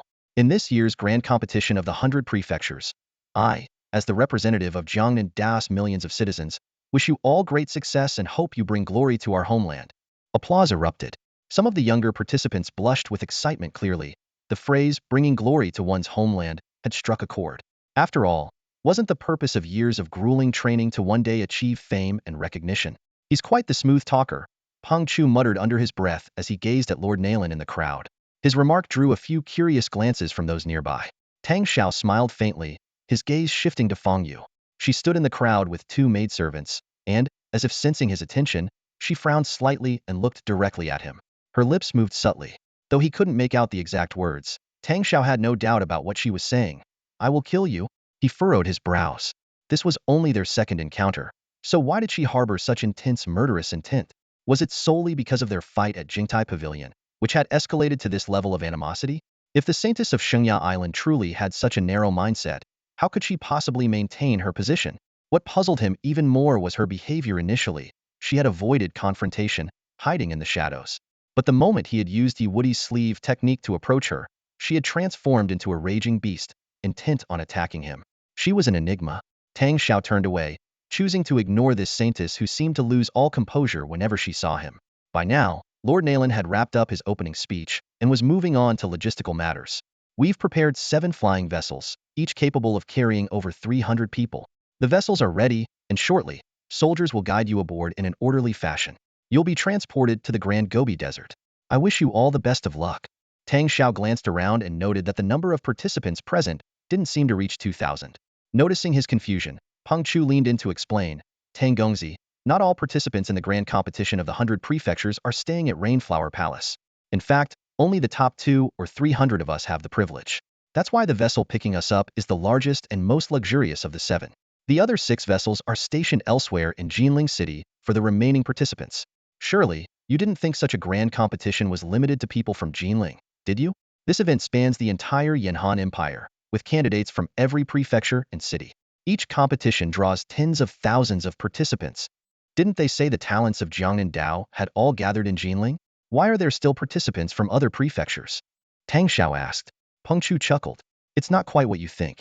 Each sect sends more than just one or two participants. The rules of the grand competition are simple. Anyone between the ages of 10 and 60 who has reached the Grandmaster stage is eligible to participate. The event is held once every 50 years, so theoretically, everyone has a chance to compete once in their lifetime. Because Jinling has Rainflower Palace and the best vessel departs from here, the more prominent participants from each sect naturally come to Jinling. The scale of Hai Sha Shark Sect's participation far exceeded expectations. Beyond Shashan, the elite qualified to enter Jinling City, there were over 30 disciples stationed in Yuhang Commandery, awaiting orders. This gave Tang Shao a deeper understanding of the true nature of the Grand 100 Sects competition. It wasn't merely a stage for young talents to make a name for themselves, but also a crucial channel for major factions to recruit promising individuals. After all, the continuous influx of fresh blood is the foundation of a sect's enduring legacy. Then, I suppose the Huawan sect must have sent quite a few people as well? Tang Shao inquired. Peng Chu responded with a knowing smile. Of course. As one of the top 3 sects in the Yanhan Empire, Huawan sect likely sent over 100 participants this time. According to my master, there was even a year when they went all out, sending over 1,000 people to compete, shocking everyone. These words gave Tang Shao pause, lost in thought. It seemed likely that figures such as Kong Feiliong, Fa Xing, and Ren Buki would all cross paths at the Grand 100 Sects competition. As he pondered, a massive flying shuttle descended at the edge of the clearing. The vessel resembled a giant Kuan fish from the North Sea, with a rounded head, fan-shaped tail, and 4 fins beneath its belly.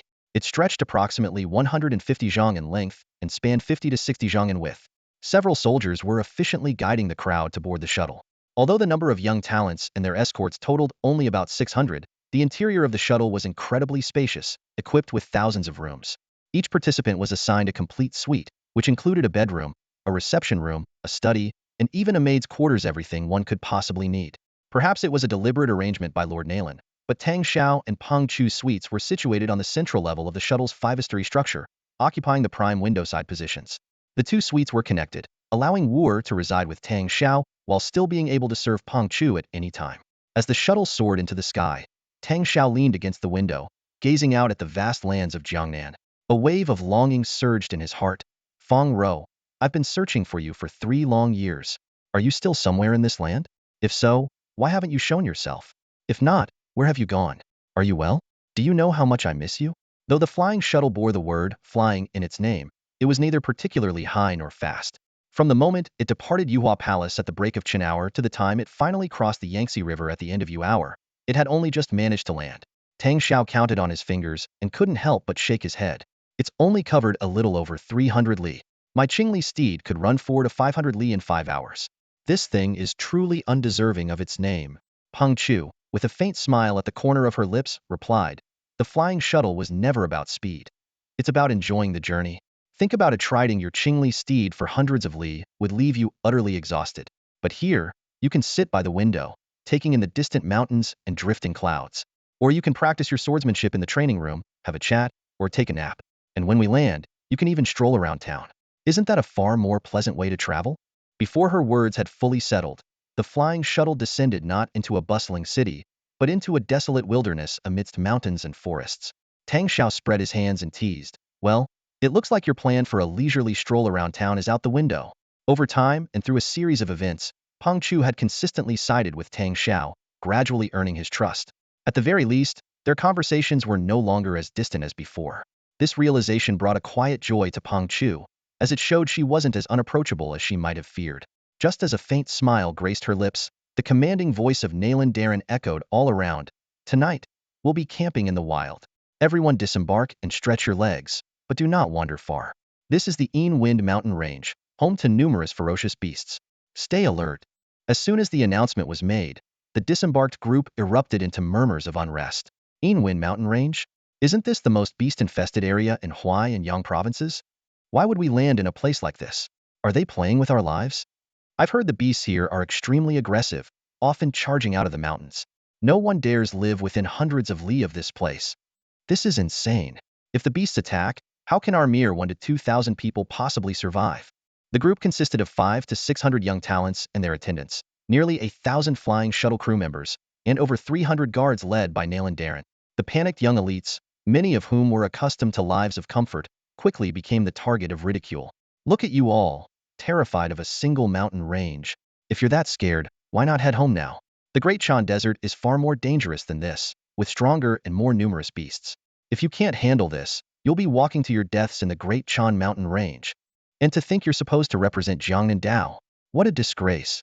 Unwilling to back down, someone retorted, "Oh, and you think you're so brave?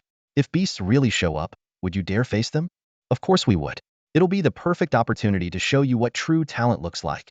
Nalan Darren could only chuckle dryly. Despite his authority, he was powerless against these young prodigies, many of whom came from prestigious backgrounds and possessed extraordinary gifts. After all, rank meant little in the presence of genuine genius.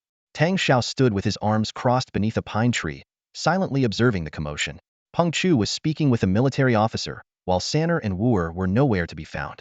Dressed in flowing white robes, Fong Yu approached him and said quietly, "This is perfect. While we're in the Yinwen mountain range, why not settle our matter?"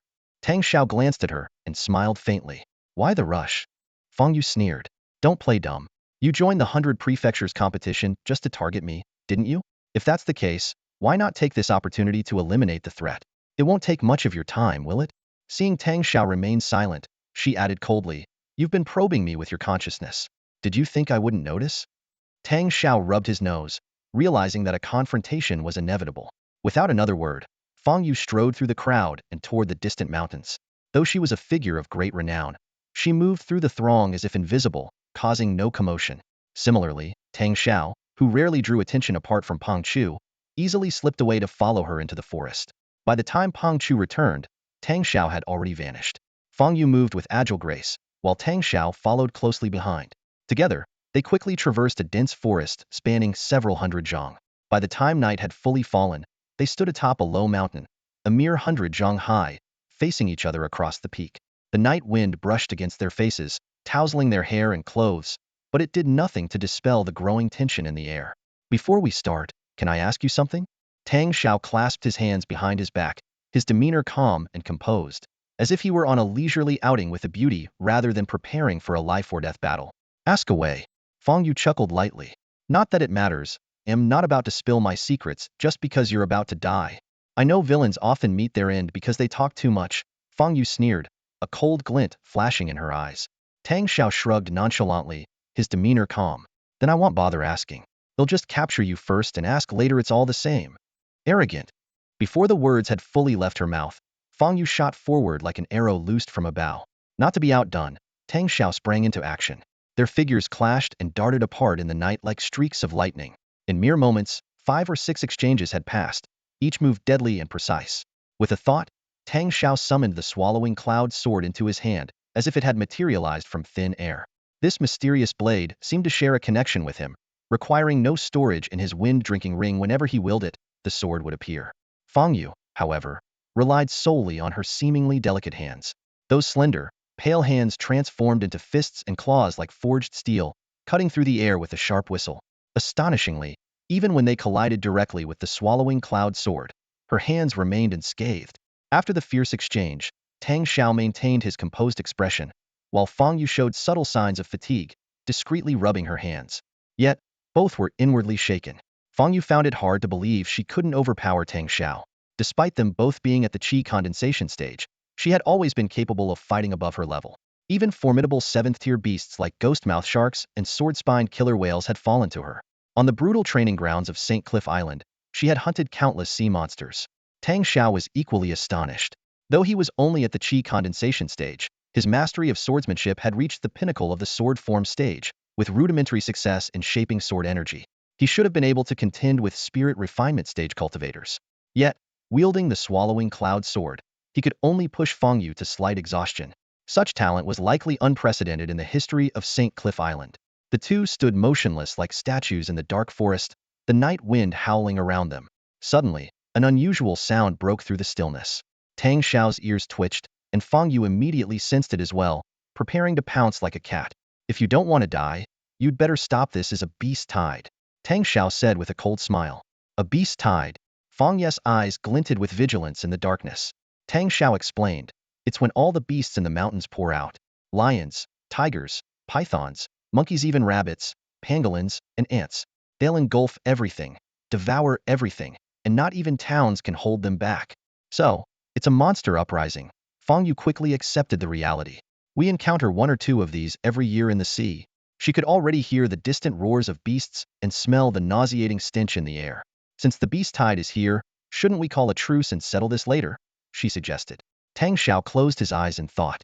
Fong Yu grew a little impatient before he finally spoke softly. Can I ask why you harbor such hostility toward me?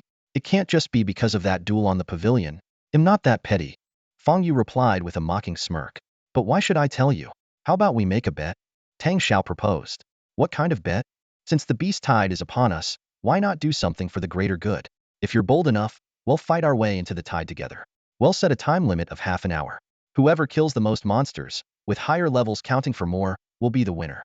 The loser must grant the winner one request, but it must not violate their will or moral principles. How about it? You just want me to answer your question, don't you? Tang Shao smiled. So, do you dare accept? Why wouldn't I? Fong Yu grinned slyly. Just don't regret it when you lose. Then let's not waste time. Let's begin. With a flick of his hand, Tang Shao made the swallowing cloud sword vanish. The two dashed side by side down the mountain. In the deep valley beyond the ridge, countless monsters surged like a tide. The beast wave was a chaotic amalgamation of creatures. Wild oxen, goats, and horses mingled with lions, tigers, and venomous pythons. Even eagles in the sky and rabbits on the ground coexisted peacefully, forming a bizarre and extraordinary spectacle. The moment countless beasts surged forth, the battlefield transformed in an instant. Tang Shao charged barehanded into the horde, his fingers weaving through the air as sword energy tore through the beasts. In the blink of an eye, he had slain 4 fifth-tier beasts and 1 sixth-tier beast, a pair of gray rhinos, a giant ape, a ferocious tiger with a pale brow, and a diving eagle. None could withstand his might. Just as he turned back, feeling quite pleased with himself, the sight before him nearly made him bite his tongue. The seemingly delicate Fong Yu was displaying a brutality in the midst of the beasts far surpassing his own. Her fighting style was simple and savage. With her left fist, she sent an 8-foot-tall wild horse flying, and with her right claw, she tore open the chest of a demonic leopard, revealing its still-beating heart as blood sprayed everywhere. What was even more astounding was her ease as she moved through the horde of beasts as if strolling through a garden, leaving nothing but devastation in her wake.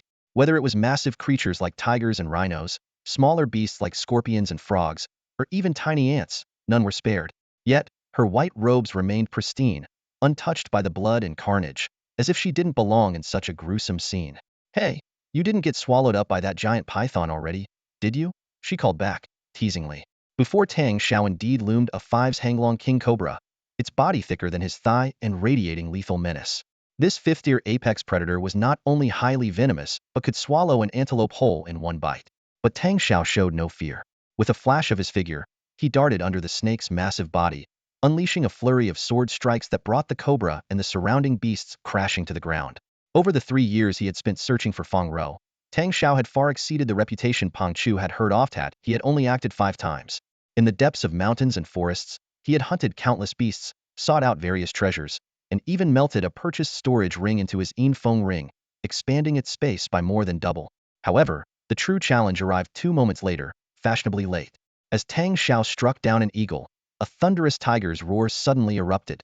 Instinctively, he leaped back, only to see a towering figure 2 zhang tall, standing like a wall in front of him. It was none other than the 7th-tier beast, the remnant shadow giant tiger, a cunning and bloodthirsty ruler of the Wind mountain range. Tang Shao summoned his cloud-swallowing sword, its blade glowing with fiery red light that illuminated the dark forest. Your sword's quite bright. Mind shining a light for me? Fong Yes' mocking voice drifted over. Be careful. Don't get yourself killed. Tang Shao cried out. Relax. Fong Yes' words trailed off as her figure soared into the air like a kite, sending a bald vulture flying with a kick. At that moment, a 3's-hang-tall giant ape loomed like a mountain, its fangs sharp as swords, unleashing a whirlwind from its mouth that knocked Fong Yu back. She managed to suppress the blood rising in her throat midair, stubbornly refusing to show any weakness in front of Tang Shao. The battle quickly reached a fever pitch. Tang Shao clashed fiercely with the remnant shadow giant tiger, the battlefield erupting with sword energy as he gained the upper hand, leaving deep wounds across the tiger's back. Meanwhile, Fong Yu was locked in a grueling contest with the ghost-backed saber-toothed ape, struggling to break through its formidable defenses. Just as Tang Shao was about to subdue the remnant shadow giant tiger, Fong Yu, unwilling to be outdone, leapt into the air, scattering a flock of golden-tailed hawks. When she landed, she was holding a long, slender object. It was a guqin resembling the legendary Jiaowei qin. Tang Shao's shock was palpable, but before he could process it, the remnant shadow giant tiger behind him launched a desperate final attack, lunging with its gaping, bloodthirsty jaws. The human boy before the canine tiger was as slippery as an eel, evading and darting around without ever confronting it head-on. Frustration boiled within the tiger's heart. It knew that if Tang Shao dared to face it directly, it could easily crush his skull in a single bite. Just as the tiger's patience was wearing thin, Tang Shao suddenly stopped in his tracks. The tiger's eyes lit up with savage delight as it lunged forward, jaws wide open to deliver a fatal blow. But little did the tiger know, it had walked right into Tang Xiao's trap. A glint of cold determination flashed in the boy's eyes. Instead of retreating from the foul, gaping maw, he raised the swallowing cloud sword high and drove it straight into the depths of the tiger's throat. A deafening roar shattered the silence of the forest as the canine tiger reared up, soaring over 10 feet into the air before crashing heavily into the underbrush. Branches snapped and shattered under the beast's weight, and the monstrous tiger was crushed beyond recognition. Blood gushed forth like a crimson waterfall, draping the scene before Tang Shao in a grisly curtain of red. The earth-shaking spectacle sent a shiver through the ghost-backed saber-toothed ape standing before Fong Yu. The massive creature instinctively stepped back 2 paces, momentarily stunned. Fong Yu seized the fleeting opportunity, her figure light as a feather as she leapt into the air. Her delicate fingers brushed across the strings of her guqin, and with a resonant chime, dozens of razor-thin sword auras streaked through the air, raining down upon the ape's colossal head like a torrential storm. Sensing the fatal threat, the ape let out a thunderous roar and scrambled backward, snatching up a nearby wolf to use as a shield. Fong Yu sneered coldly, her hands moving with precision as a few swift strokes of sword energy shredded the wolf to pieces. Without pause, her music surged into a powerful crescendo, unleashing waves of sword energy that sealed every possible escape route for the ape. Renowned for its resilience, the ghost-backed saber-toothed ape's hide was tougher than refined steel, impervious to even mid-tier spiritual weapons. Yet now, its body was crisscrossed with sword-inflicted wounds, some over a foot long, others so deep they exposed bone. Blood poured from its injuries, staining the forest floor in a vivid red. The ape's eyes burned with fury as it roared and hoisted a massive crystalline boulder, larger and heavier than a millstone, above its head. With a furious howl, it hurled the stone toward Fong Yu, intent on crushing her into pulp. Fong Yu's expression remained tense, her petite face taut with concentration. Like a butterfly caught in a storm, she danced nimbly around the ape, evading its attacks. Her fingers never ceased their graceful movements across the guqin strings, and the relentless barrage of sword energy rained down with unyielding ferocity. She knew she had to end this battle quickly. As the saintess of Shengya Island, she could not afford to lose face, nor could she reveal her true intentions to Tang Shao. She had fought too hard to gain everything she now possessed. There was no turning back. The forest was engulfed in a storm of lethal sword energy, leaving a trail of destruction in its wake. Trees, boulders, and beasts alike were reduced to splinters and fragments. The ghost-backed saber-toothed ape, its veins severed by the relentless attacks, bled profusely. Yet, despite its grievous injuries, it stubbornly remained standing, clutching the massive boulder in its arms. Its strength, however, had been completely drained. It could no longer muster the energy to throw the stone. Fong Yu's icy determination hardened as she prepared to deliver the final blow. But just as she was about to strike, a fiery red sword tip suddenly burst through the ape's chest. The giant beast swayed unsteadily before collapsing to the ground, revealing Tang Shao standing behind it.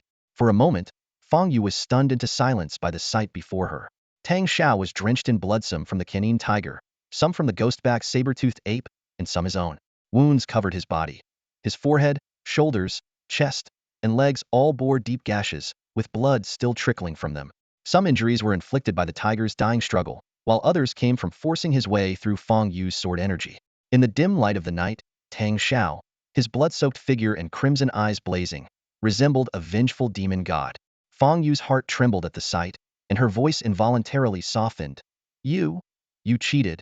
She had intended to accuse him of breaking the rules of their contest, which was supposed to be decided by the number of beasts each had slain. But under the piercing gaze of Tang Xiao's bloodshot eyes, the words caught in her throat, and she could say no more. Fong Yu felt a chill run down her spine. As the revered saintess of Shengya Island, She had never imagined herself succumbing to such fear. Tang Xiao's gaze brimmed with murderous intent, forcing her to retreat 2 steps involuntarily. Nevertheless, she managed to steady herself and murmured in a trembling voice, "I don't know who you're talking about." Clang! A streak of crimson light flashed through the dense forest. The swallowing cloud sword shot forth like a blazing comet, aiming straight at her. "You wear her Luanxue ring and carry her imitation Jiao Wei Qin, yet you dare claim you don't know her?" Tang Xiao's wrist flicked, and the swallowing cloud sword transformed into a venomous serpent, striking out over 10 times in the blink of an eye. Each strike carried concentrated sword energy, and though Fong Yu dodged with all her might, she couldn't avoid them entirely. With a sharp rip, her garment was slashed open across the chest, revealing a glimpse of pale, flushed skin. Mortified and panicked, Fong Yu froze, unable to counterattack. Instead, she cried out desperately, "I truly don't know who you mean. What do those treasures have to do with you?" Tang Xiao's eyes burned crimson, the swallowing cloud sword glowing with a menacing red light as it thrust directly at her heart. Just as the deadly blade was about to pierce her, a thunderous voice rang out, "What are you doing?" Clang! A longsword intercepted the attack, though it shattered in 2 under the force. The brief delay was enough for Fong Yu to leap away, her imitation Jiao Wei Qin vanishing from her grasp. She landed shakily on the ground, only to meet Peng Chu's gaze, which was fixed on her exposed chest. Blushing furiously, she quickly pulled her tattered clothes together to cover herself. Tang Shao, however, was like a frenzied lion. With a growl, he raised his swallowing cloud sword and lunged forward again. Lord Naylan, acting swiftly, snatched a sword from the waist of a nearby young man and engaged Tang Shao in a fierce exchange. Only after several intense bouts did he manage to restrain the maddened Tang Shao. Lord Naylan's skill was extraordinary, at least at the Yuanqi realm level. Without him, it would have been nearly impossible to subdue the rampaging Tang Shao. Even so, it was all he could do to contain Tang Shao's wild, tiger-like assaults. Several times, Tang Shao nearly broke free, terrifying the surrounding youths, who shrieked and scrambled backward, their faces pale. Lord Naylan's expression grew grave. In a deep voice, he demanded, "What is going on here?" All eyes turned to Fong Yu. Her face was ashen as she hesitated before speaking softly. "It seems there's a type of demonic beast in the beast tide capable of corrupting the mind. Even I nearly fell under its spell. My heart raced. My thoughts grew foggy." She was confident in the plausibility of her excuse after all. Demonic beasts couldn't speak to refute her. And in the chaos of this dark and ravaged battlefield, who could definitively determine whether such a creature had passed through, perished, or fled? Surely, Lord Naylan wouldn't wait here until dawn to verify her claim. As expected, Lord Naylan sighed, his figure blurring as he struck the back of Tang Xiao's head with the hilt of his sword. If it truly was the influence of a demonic beast, knocking him unconscious was the simplest solution, minimizing further harm. "I'm not asking about that," Lord Naylan said sternly.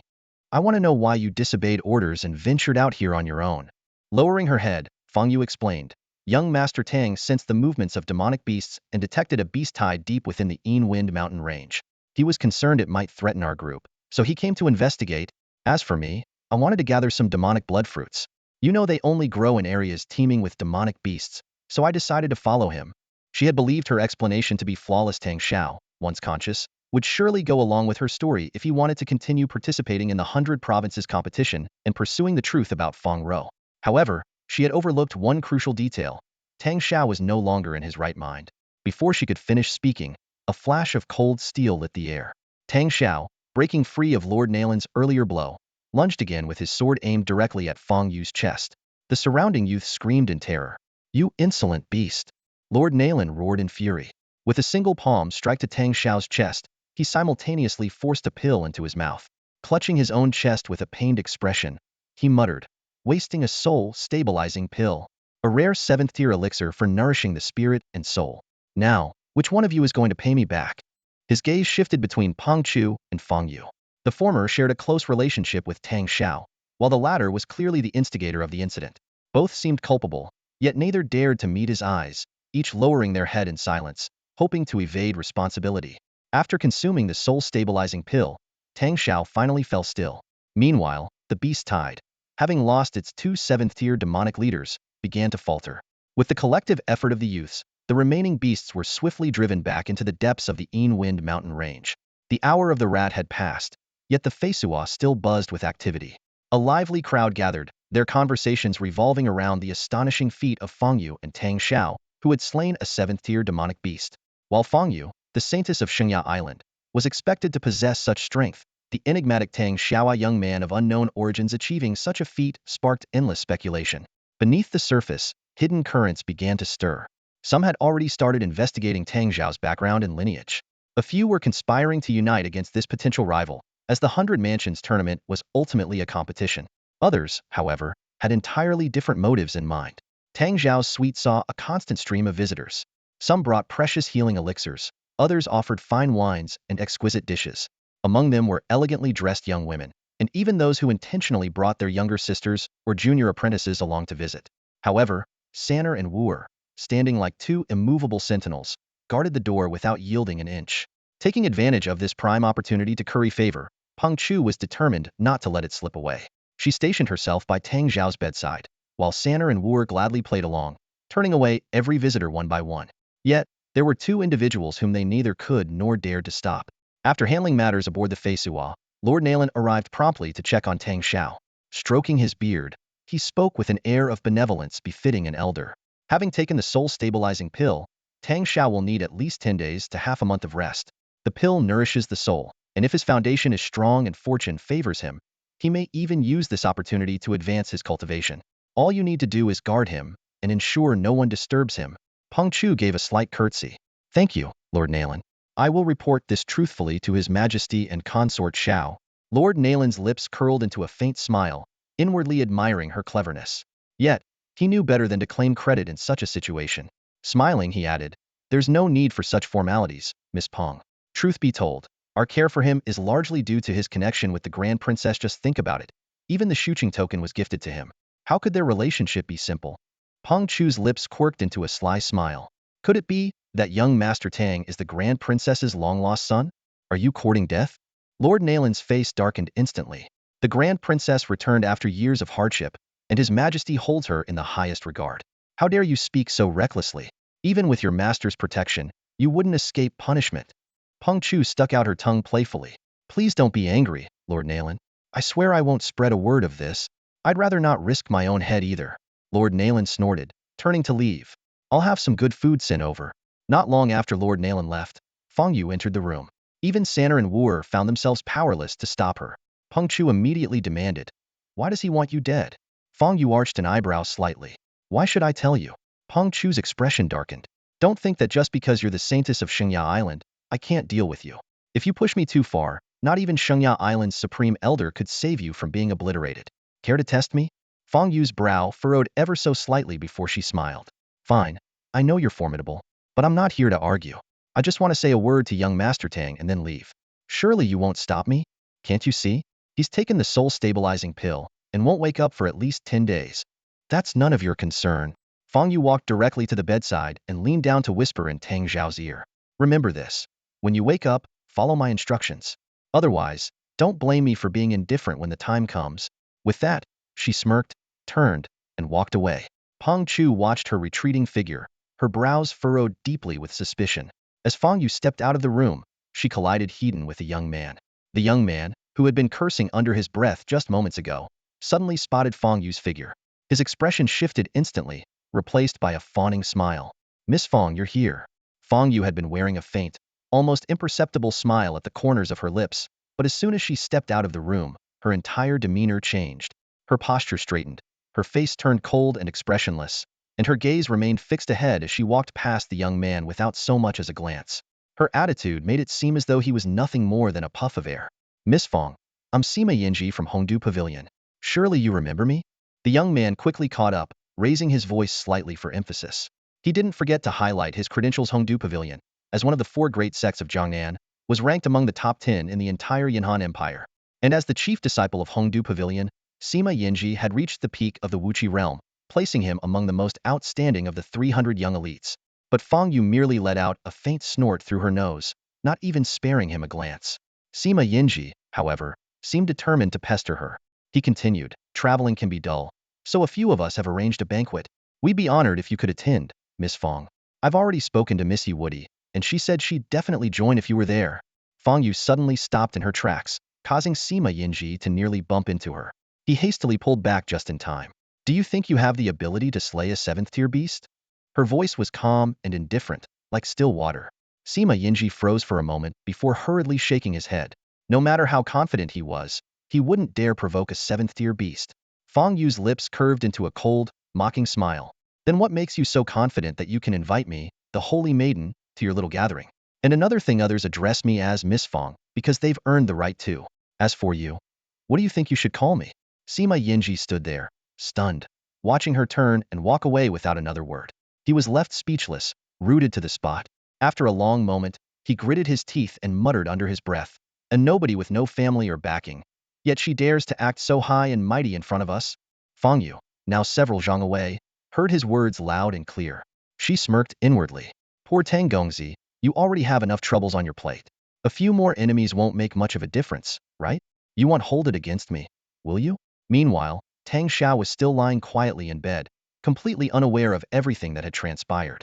The flying shuttle glided across the land, traveling for over 20 days before gradually leaving behind the misty and rain-soaked landscapes of Jiangnan. Amidst the undulating mountains, the once vivid greenery and blossoming flowers began to fade, replaced by rugged rocks and exposed soil. Rainwater carved jagged scars into this desolate terrain, silently narrating the harshness of the northwestern Gobi Desert. Among the many scattered deserts, the Deccan Gobi ranked as the third largest in terms of vastness. This region lay within the Liangzhou territory of the Yinhan Empire, Liang, meaning desolate. Master Nalan explained to Pang Chu and Tang Shao that the Deccan Gobi was the largest desert area humans could control. Beyond it lay the Blackstone Desert and the Sacred Sea of Sands, forbidden zones where humans dared not venture. Tang Zhao's unconscious state lasted much longer than anticipated. Originally expected to wake within half a month, he remained in a deep sleep for a full 23 days. Despite Pang Chu's repeated inquiries, even Master Nalan couldn't provide an explanation for this unprecedented condition. Fortunately, Tang Zhao's breathing remained steady, and there were no signs of physical deterioration, which brought Pang Chu some relief as she kept vigil by his bedside every day. Her unwavering dedication drew sighs from Sanner and Wooer, who couldn't help but lament so many outstanding young suitors waited outside, with impeccable family backgrounds, appearances, talents, and cultivation levels. Yet Pang Chu ignored them all, choosing instead to stay by this living corpse. If Tang Shao hadn't eventually awakened, they might have dragged her away by force. As the flying shuttle prepared to land, Master Nalan took the time to seek out Tang Shao and Pang Chu. Addressing Tang Zhao's curiosity about the journey, Master Nalan explained, "We flew at a slower pace initially to help you acclimate to the shuttle and enjoy the scenic beauty of Jiangnan.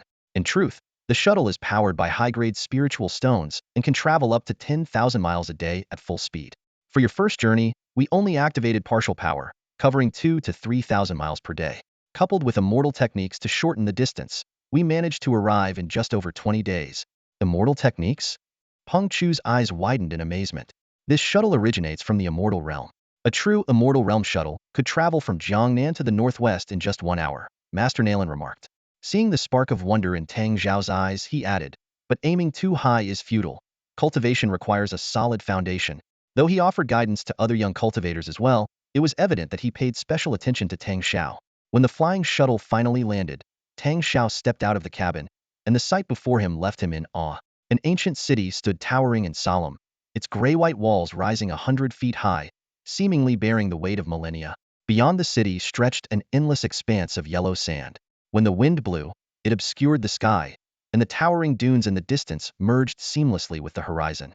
This was Deccan City, the Yinhan Empire's most remote outpost. Standing beside him, Peng Chu explained softly, "This city is usually deserted, with not even a stationed army. It only comes alive during the grand competition of the 100 houses, and once the competition ends, it remains silent for another 40 years. She turned to Tang Shao, her tone laden with meaning. "Isn't life much the same? The chance to shine may come only once. If you miss it, you might never find another opportunity in your lifetime." Tang Shao scratched his nose, seemingly oblivious to the deeper message in her words. "If that's the case, then you've already had your moment to shine. But what about Fong Row? She probably hasn't even had her first chance yet." As the passengers disembarked one by one, soldiers began directing them to line up for entry into the city. Whether by coincidence or deliberate arrangement, Peng Chu, along with Sanner and Wooer, ended up at the front of the line, separated from Tang Shao by 5 or 6 people. Standing next to Tang Shao, however, was Fong Yu, the enigmatic figure who always wore a veiled hat. Her upright posture exuded an air of aloofness, warning others to keep their distance. Tang Shao stood silently in the line, his expression calm and unreadable. Suddenly, a voice as faint as a whisper brushed against his ear. It was Fong Yu. "Will you cooperate?" She asked softly. He chose silence, pretending not to hear. But Fong Yu wasn't the type to give up so easily. She leaned in slightly, her tone firm yet hushed. I know you heard me. Don't act like you didn't. This place, it's not as simple as it seems. Let's be honest, we're all outsiders here. If we don't work together, who knows what lies ahead? Tang Shao's mind raced, but outwardly, he remained composed and unmoved. Seeing his lack of response, Fong Yu fell quiet. The two of them followed the flow of the crowd, gradually making their way into the city. The streets were bustling with life-armored soldiers, and robed officials moved purposefully through the throng, while common folk of every kind filled the lively marketplace. Tang Shao's brow furrowed. Hadn't Peng Chu mentioned that the streets of Dakan City were usually deserted? Yet their arrival clearly hadn't gone unnoticed. Curious eyes turned toward them, and soon, murmurs rippled through the crowd. They've arrived. Finally, someone whispered excitedly. Is this the first batch? Could be. How many do you think? 10,000? More like 6 or 7,000. I heard Jiangnan alone sent over 2,000. Add in the disciples from Central Plains, Hebei, Guangzhou, and Bashu, and 6 or 7,000 might even be an understatement. These are probably the most gifted young talents the Yinhan Empire has seen in 50 years. But how many of them will actually make it through the ancient path of oblivion? Enough gossip, another voice interjected. Get back to your posts. If we mess this up, who's going to take responsibility? The group continued down the lively streets, eventually arriving at a massive plaza spanning thousands of feet. At its center stood a towering platform, its grandeur impossible to miss. Even from afar, Tang Shao could see figures dressed in resplendent yellow seated atop it. Peng Chu, visibly excited, turned to wave at him, but he remained steadfast, following the procession with measured steps. Undeterred, Peng Chu approached him directly. Though she wore a faint pout of annoyance, her tone was patient as she began to explain. See that man in the center, wearing the Nine-Dragon Imperial robe? That's His Majesty, the current Emperor, Dongfang Zhan, also known as the Nine-Crowned Heavenly Emperor. Don't worry, here we're allowed to speak his name. It's not considered a major offense, just a minor breach of etiquette. Tang Shao followed her gaze. As they drew closer to the platform, he could make out the Emperor's featureless, a round-faced elder with smooth skin, hair as black as ink, and eyes that seemed to hold the weight of countless lifetimes. Those deep, knowing eyes hinted at a wisdom and experience far beyond what his appearance might suggest. At that moment, Dongfang Zhan turned his head, his gaze sweeping over the crowd before landing briefly on Peng Chu. A faint smile graced his lips. Tang Shao knew the smile wasn't meant for him, yet he returned it reflexively. Little did he know, their next encounter would take place under entirely different circumstances. Peng Chu resumed her introduction. To His Majesty's left are Consort Shao, Consort Qin, the first princess, and the second princess. To his right are the Crown Prince, the fourth prince, the Grand Chancellor Helian, and General Xinyu. She paused, her tone turning serious. These are some of the most powerful figures in the Yinhan Empire. Each of them is an enigma, their strength unfathomable. Tang Shao glanced around, his gaze briefly lingering on each figure as he processed her words. Though he had always held confidence in his own talents, standing in the presence of such towering figures tempered his pride with a sobering dose of humility. In this arena, innate talent alone seemed woefully insignificant. Yet when his eyes passed over Consort Qin, a strange feeling stirred within him, a fleeting sense of familiarity, as if he were looking at someone he had known long ago. The sensation was so vivid it startled him, but before he could dwell on it, a sharp command shattered his thoughts. Bow before His Majesty, their highnesses, and the esteemed officials. Kneel. Like a great wave, the thousands of young disciples sank to their knees in unison. Even the most defiant among them couldn't resist the overwhelming atmosphere of reverence and authority. Tang Shao knelt as well, though a rebellious thought flickered in his mind. Aren't all men born equal? Why must I kneel before them? But the thought remained, just the tan unspoken whisper in his heart. Not even Fong Yu dared to remain standing under such circumstances. Following a thunderous chorus of "Long live the Emperor," Dongfang Zhan rose from his seat, raising his hands in a calming gesture. Tang Shao felt a gentle yet irresistible force lift him to his feet, leaving no room for resistance. The Emperor's voice rang out, warm and measured. Welcome, young heroes, to this year's Grand 100 Prefecture competition. You are the pride of your sects, the brightest stars of your generation. Of course, once you arrive in Dakan City, you must temporarily forget everything about your original sect. Here, you are disciples of the Yinhan Empire, disciples of mine. Dongfang Zhan's voice echoed across the square as his sharp gaze swept over the crowd below. But tell me, are you willing? Yes, we are willing. A thunderous cheer erupted from the gathered disciples, their voices hoarse as they shouted, we swear to bring glory to His Majesty. We swear to serve the Empire.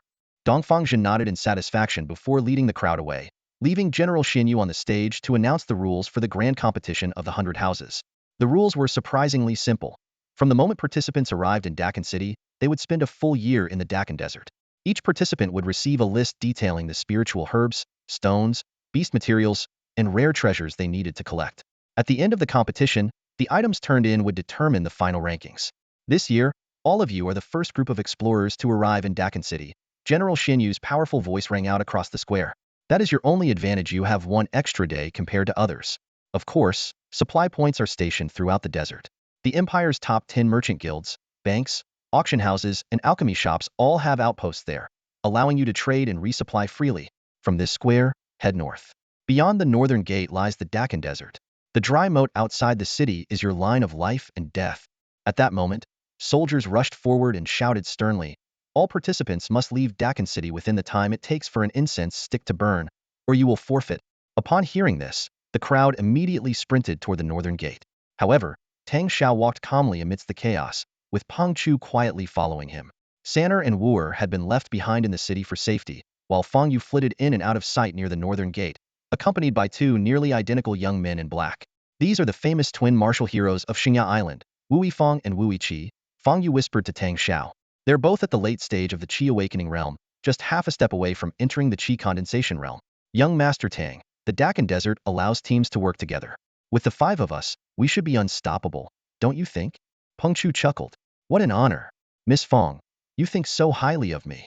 Young Master Tang, this proposal is worth considering.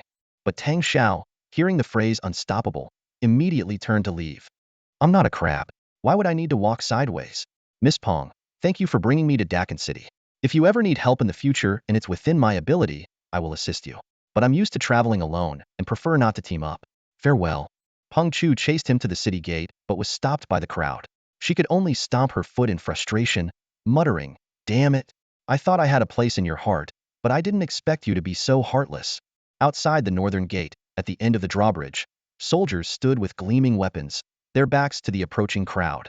A commanding officer barked coldly, This is Ghost Gate Bridge. Fighting is strictly forbidden south of the bridge.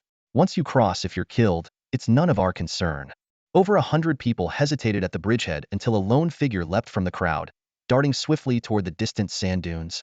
In the blink of an eye, the figure vanished into the vast, endless desert. As Fong Yu and Peng Chu stood at the edge of the suspension bridge, sighing in awe, Tang Shao had already darted 100 zhang ahead. His figure streaked through the golden sands like a flash of lightning, carving a graceful arc through the air.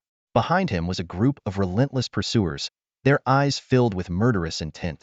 Some sought to surpass him, while others aimed to take his life, hoping to make him the first casualty of this grand competition. Tang Shao's speed was nothing short of astonishing. With his exceptional cultivation and the advantage of an early lead, he quickly widened the gap, leaving his pursuers 1 or 2 li behind. He was pushing himself to the limit, not merely because he understood the ruthless nature of these adventurers, but because he had a plan to execute. For Tang Shao, the rankings of the 100 Clans competition held no significance. As a rogue cultivator unaffiliated with any faction, even claiming a spot in the top 3 would mean nothing to him. The lucrative rewards reserved for sects would never come his way. His true purpose for participating was to gather information about Fong Row. Initially, when accompanying Peng Chu to the capital, his goal had been the Xianyan Pavilion. However, when Peng Chu suddenly changed her mind in Jinling and decided to join the 100 Clans competition, Tang Shao would have already left if not for the chance encounter with Fong Yu. Though he hadn't yet found an opportunity to extract useful information from Fong Yu, he wasn't willing to give up on this lead. As for Peng Chu's apparent affection for him, Tang Shao was well aware of it, but remained entirely uninterested. In his eyes, there was no such thing as unprovoked kindness. Peng Chu's true intentions triggered his natural wariness, as her seemingly innocent demeanor appeared to conceal hidden motives. Tang Shao shot forward like an arrow leaving the bowstring, heading straight for the sand dunes. His bold lead had a ripple effect. Thousands of adventurers followed in his wake, temporarily setting aside their infighting. Amid the swirling yellow sands, their figures gradually blurred. By the time the crowd reached the dune's summit, Tang Shao had already disappeared without a trace. As he descended the other side of the dune, a strange, eerie, chittering sound reached his ears. Looking up, he spotted a pitch-black mass rapidly approaching through the sands. His sharp eyes quickly scanned the surroundings and noticed several massive, crumbling rocks a few hundred zhang to his left.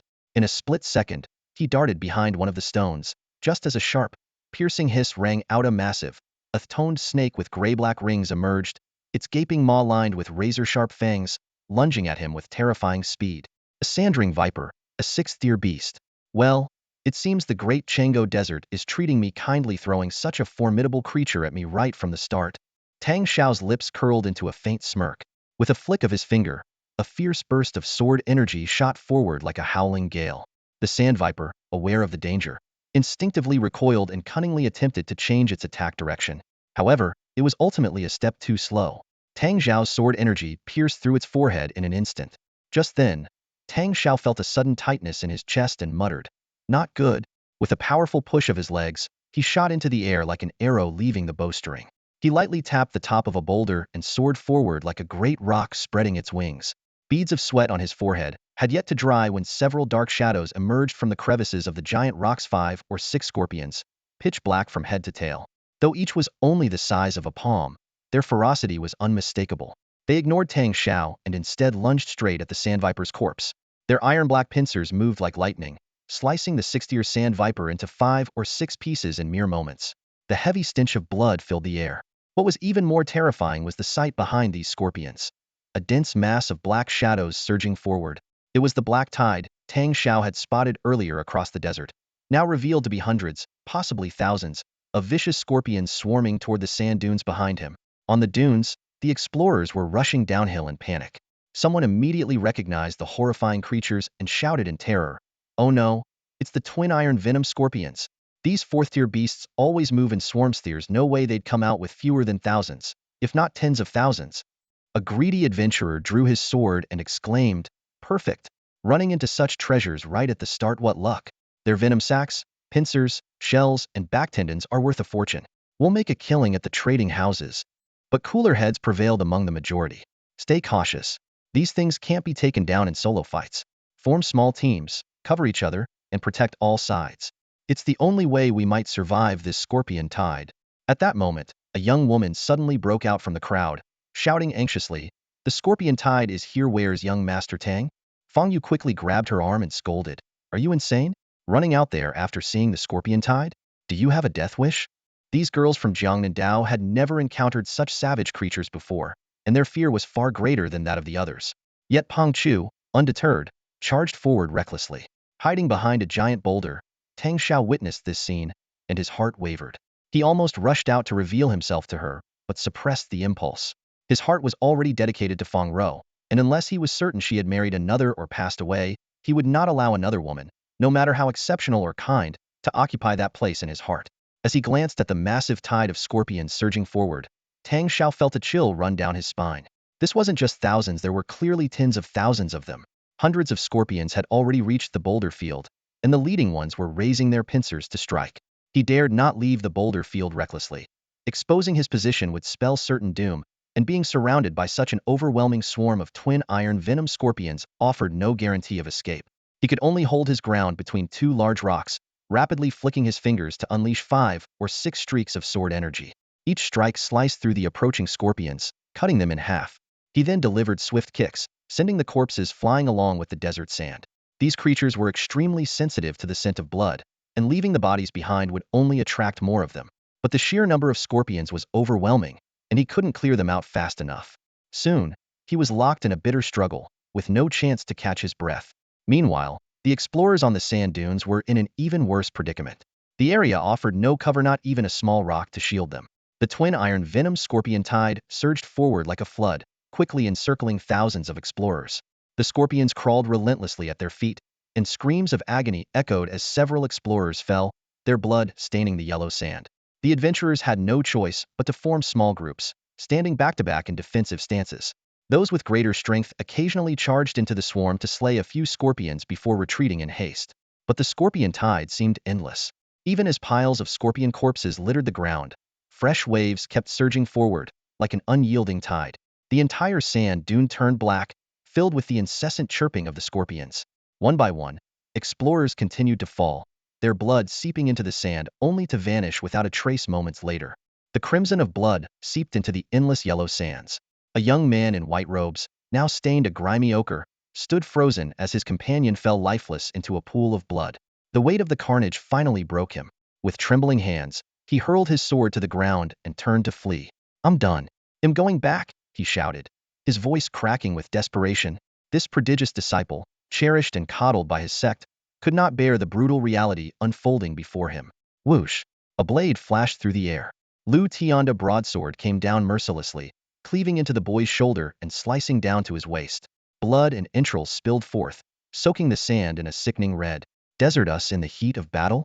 Do you want us all buried in this cursed desert? Lu Tianda, a robust man in his 30s, barked coldly. We fight together, or no one leaves alive. Lu Tianda, how dare you kill a disciple of our Southwest Jingguan sect? Zhou Chao, a young man with a neatly groomed short beard, pointed at Lu Tianda in fury. Before Zhou Chao could act, a woman nearby struck him sharply with the hilt of her sword. Her timing was impeccable. Zhou Chao's momentary distraction had already caused a gap in their formation, allowing a swarm of twin-iron venomous scorpions to scuttle through.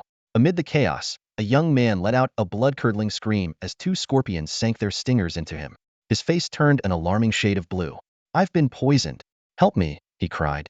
The woman quickly shoved an antidote pill into his mouth and commanded, hold the line. No one retreats, not a single step.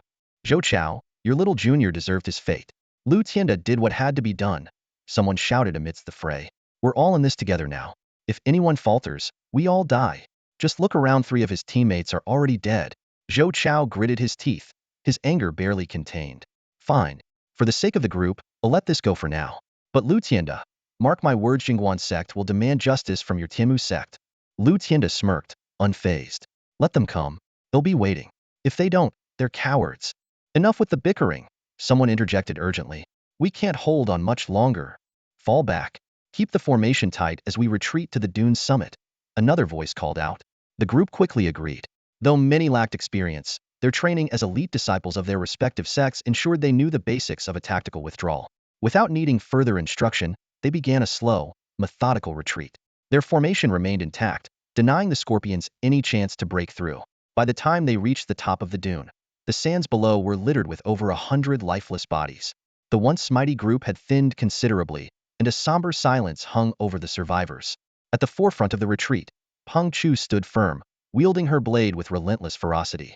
Beside her were a female disciple, Fong Yu, and the twin boys from Shengya Island, forming a tight 5-person team. Peng Chu's eyes burned with an unyielding resolve as she hacked through the venomous scorpions, her intent clear. She was ready to charge into the heart of the swarm. Fong Yu noticed her reckless determination and blocked her path with subtle movements, aided by the twins. They couldn't let her throw her life away. Peng, fall back now, Fong Yu shouted. De Wu, Xiao Wu, cover our retreat. The twin boys nodded and leaped into action, their swords cutting down a dozen scorpions with swift, precise strikes. Fong Yu grabbed the reluctant Peng Chu, pulling her back as she continued to glance anxiously at the scorpion swarm. Stop looking. Either Tang Gongzi has escaped, or he's already lost to the swarm. You won't find him, Fong Yu yelled. But what they didn't know was that Tang Shao was neither dead nor fleeing. He stood between 2 massive boulders, a short distance away from the main skirmish. This rocky outcrop was outside the scorpion's primary path, and though some still crawled toward him, their numbers were far fewer than those attacking the dune. Having already slain over 1,000 scorpions, Tang Shao noticed the swarm thinning. Yet his expression remained grim as he gazed into the distance. From his vantage point, he could see what lay beyond the scorpion tidea, vast, ominous black mass advancing steadily. He didn't know what it was, but his instinct screamed danger. Could the scorpions be fleeing from this black force? If so, what kind of nightmare could drive such a deadly swarm into retreat? Frowning deeply, Tang Shao continued to slay the approaching scorpions while surveying his surroundings. Maybe it's time to run, he muttered, though the endless expanse of sand offered little hope of escape. The rocky area he occupied was the only viable shelter in sight. As he sighed, a voice echoed from the distance, carrying an urgent warning. Stop retreating. It's useless. The shout came from the direction of the dune's peak, where the retreating explorers had now caught the attention of the guards from Great Chan City. Tang Shao recognized the voice. It belonged to that officer. What he hadn't anticipated, however, was the sheer power behind it. The sound cut through the barrier of sand dunes, resonating as if the officer were whispering directly into his ear. The officer's voice carried an undeniable authority. Any adventurer who leaves Dakan City is strictly forbidden to retreat across the drawbridge. Violators will not only forfeit all rewards, but I am authorized to execute them on the spot. From atop the sand dune, someone shouted angrily, the twin iron scorpions are so vicious. Are you trying to send us to our deaths? The officer retorted in a thunderous voice, each word striking like a bolt of lightning. According to the rules of the Grand 100 Prefectures competition, Anyone entering the Dakan Desert is required to remain for a full lunar cycle. Disobeying the Emperor's decree will result not only in your immediate execution, but also in repercussions for your sect. His declaration caused an uproar among those on the dune. A chill ran through the crowd as they realized the predicament they were in, facing deadly beasts ahead and an unyielding military order behind. They were well and truly trapped. But the officer wasn't done. He delivered one final blow, a friendly reminder. Beast tides often signal the onset of natural disasters. The twin iron scorpions didn't appear without reason. Be wary of the black demon dust. Black demon dust? What is that? Is it related to the demon clans? Someone asked, their voice filled with confusion. The officer offered no further explanation, but a disciple from the Tianshan sect of Liangzhou suddenly cried out in alarm, Black demon dust? My heavens! Encountering a natural disaster, as soon as we step into the desert, this is a death sentence. Seeing the puzzled expressions around him, the disciple hurriedly elaborated. The black demon dust is a level 5 natural disaster, but anything classified as a natural disaster is enough to drive anyone to despair. It's a black whirlwind cursed by demonic forces, spreading black sand wherever it passes. It can even flatten entire dunes. Even a 7th-tier demonic beast would be reduced to a dried corpse in an instant. Panic spread like wildfire through the crowd. Some broke down in tears, while others, still clinging to reason, pressed for answers. Is there any way to avoid it? Underground, perhaps we can escape the wind. Underground, the Tianshan sect disciple's voice trailed off as he suddenly pointed into the distance. Look over there. The black storm is already upon us. Quickly, everyone scatter and find a sand dune. Bury yourselves in the sand. Leave those scorpions for the army to handle. The crowd erupted in agreement. Yes, let the army that doesn't care about our lives deal with them. Those with strength, anyone in the chi condensing or sword forming stages, come to the front. We'll carve out a path of survival. Tang Shao turned his gaze northward, his eyes locking onto the approaching storm. A colossal black whirlwind stretched across the horizon, devouring the landscape as it advanced. The storm churned up an ocean of black sand, resembling a moving mountain that crushed everything in its path. The black demon dust was here. The black demon dust was a natural disaster, an unstoppable force of destruction. No one could face such a calamity with indifference. Even the weakest, a 5th-level disaster, was enough to claim the life of a Yuanqi realm cultivator with ease. Tang Shao understood this all too well and immediately sought cover. Around him, the other explorers scrambled down the sand dunes, using their weapons to dig deep pits into the ground. Refusing to lag behind, he drew his swallowing cloud sword and carved out a pit about a zhang deep amidst a pile of rocks. Time was short, and he couldn't afford to dig further. He quickly jumped into the pit and pried loose a massive stone to seal the opening tightly above him.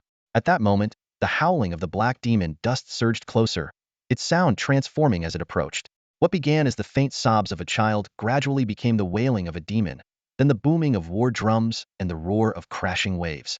The cacophony flooded his ears, as if the voices of 10,000 people were shouting at once, leaving him gasping for breath.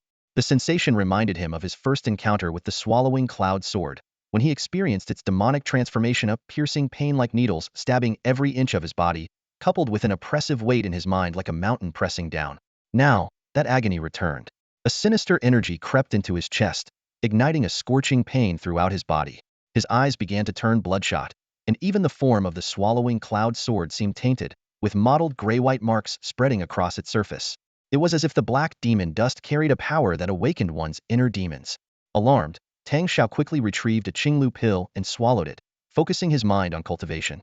The Qinglu pill had its own backstory. 3 years ago, he had acquired it at an auction in Danjun City. Though merely a 5th-tier pill, it was exceptionally suited to his constitution. To save money, he had even gone to great lengths to acquire the pill recipe and attempted to refine it himself. But alchemy was far from easy. In 3 years, he had only succeeded in producing a single batch of 5 pills, and the total cost amounted to nearly 10,000 gold taels. The supposed money-saving endeavor had turned into a financial loss that still made him cringe every time he thought about it. After taking the Qinglu pill, a cool sensation spread throughout his body, dispelling his restlessness.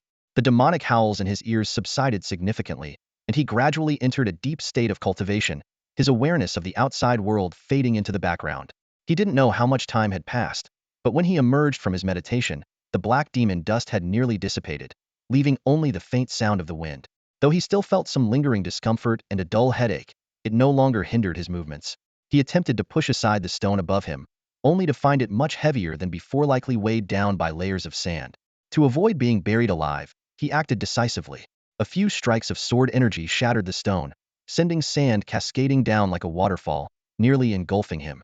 But with precise bursts of sword energy, he carved out a path and forced his way through. With a loud crash, it was as if a hole had been torn open in the desert. Tang Shao burst out from the sand, disheveled and covered from head to toe in yellow grit. Sand clung to him everywhere, from his hair to the crevices of his fingernails. Spitting out a mouthful of sand and wiping his face, he glanced around, only to freeze in astonishment. The sand dunes that had once stood between him and Dakan City were completely gone. In the distance, the city was surrounded by a faint yellow glow, undoubtedly the protective barrier of its city formation.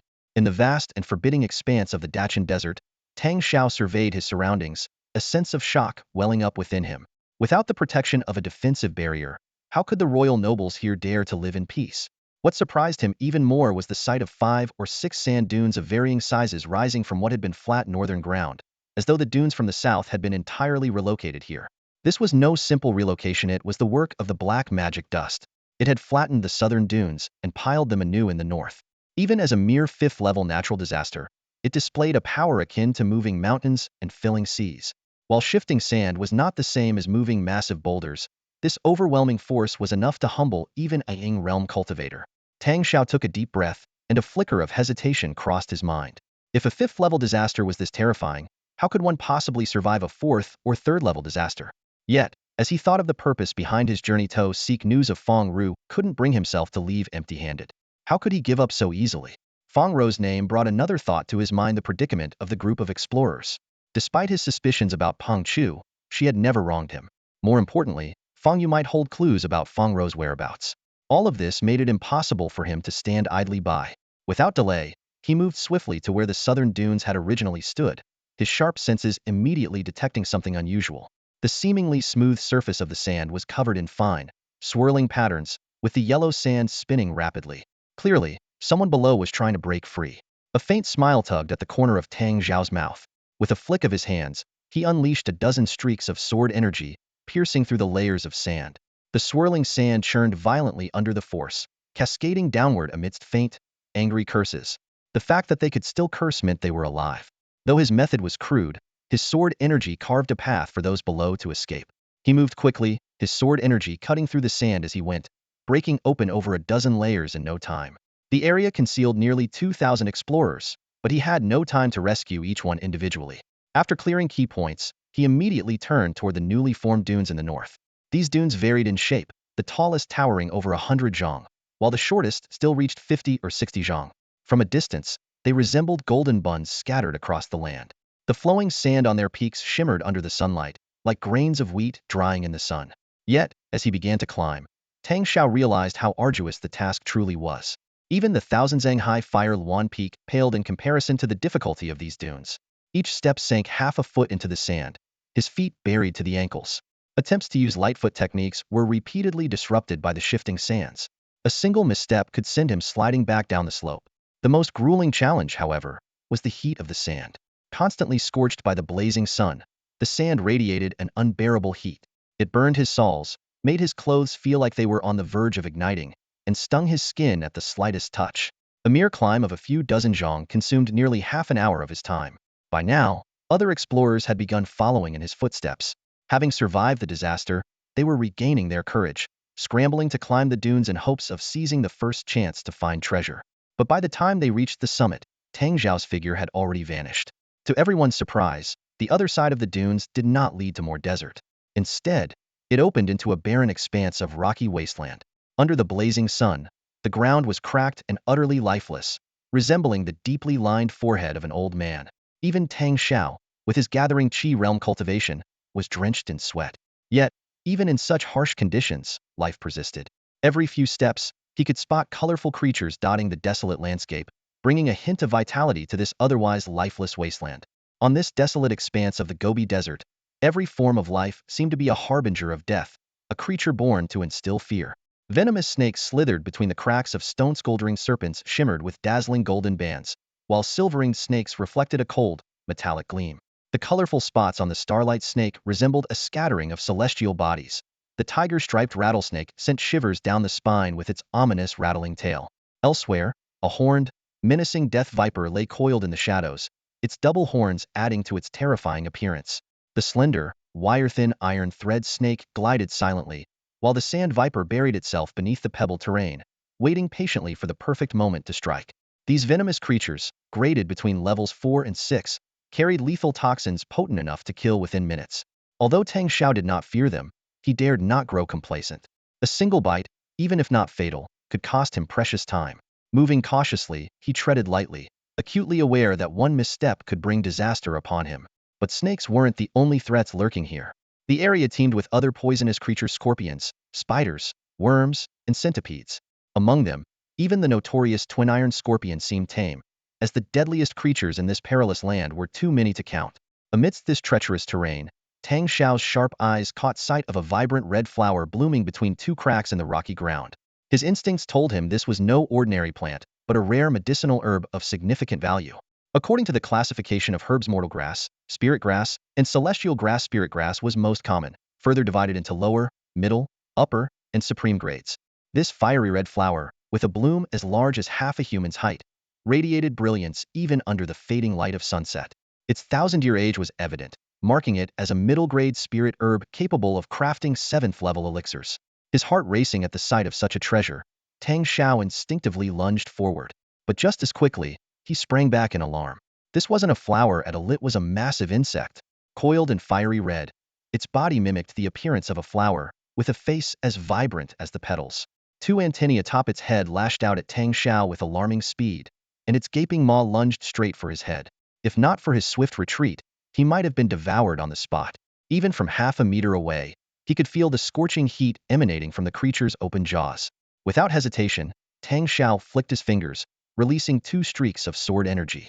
The monstrous insect twisted its segmented body with surprising agility, evading the attack. Tang Shao frowned. This creature would not be an easy opponent. He hadn't come to the Gobi to engage in needless battles, and if the fight proved troublesome, he saw no reason to persist. Opting for retreat, he quickly withdrew, though the giant insect pursued him relentlessly. However, as Tang Shao unleashed several precise strikes, slicing off one of its antennae, the creature let out an ear-splitting wail of anguish. Taking advantage of the distraction, Tang Shao vanished into the distance. The insect flailed in frustration but did not continue the chase. As he had suspected, the creatures of the Gobi fiercely guarded their territories, unwilling to venture beyond their boundaries. With his nimble movements, Tang Shao navigated past several snake-infested areas within minutes, leaving the insect far behind. After traveling for another 2/4 of an hour, just as the sun dipped below the horizon, Tang Shao glimpsed a hazy silhouette ahead: a desolate, abandoned village. Dozens of stone houses stood in ruins, reduced to crumbling walls and broken remnants. The once sturdy stones had been weathered into bizarre shapes, their forms whispering tales of an ancient past. Between the ruins, wild grasses, ranging from waist-high to taller than a man, swayed eerily in the evening breeze, rustling like faint whispers in the dark.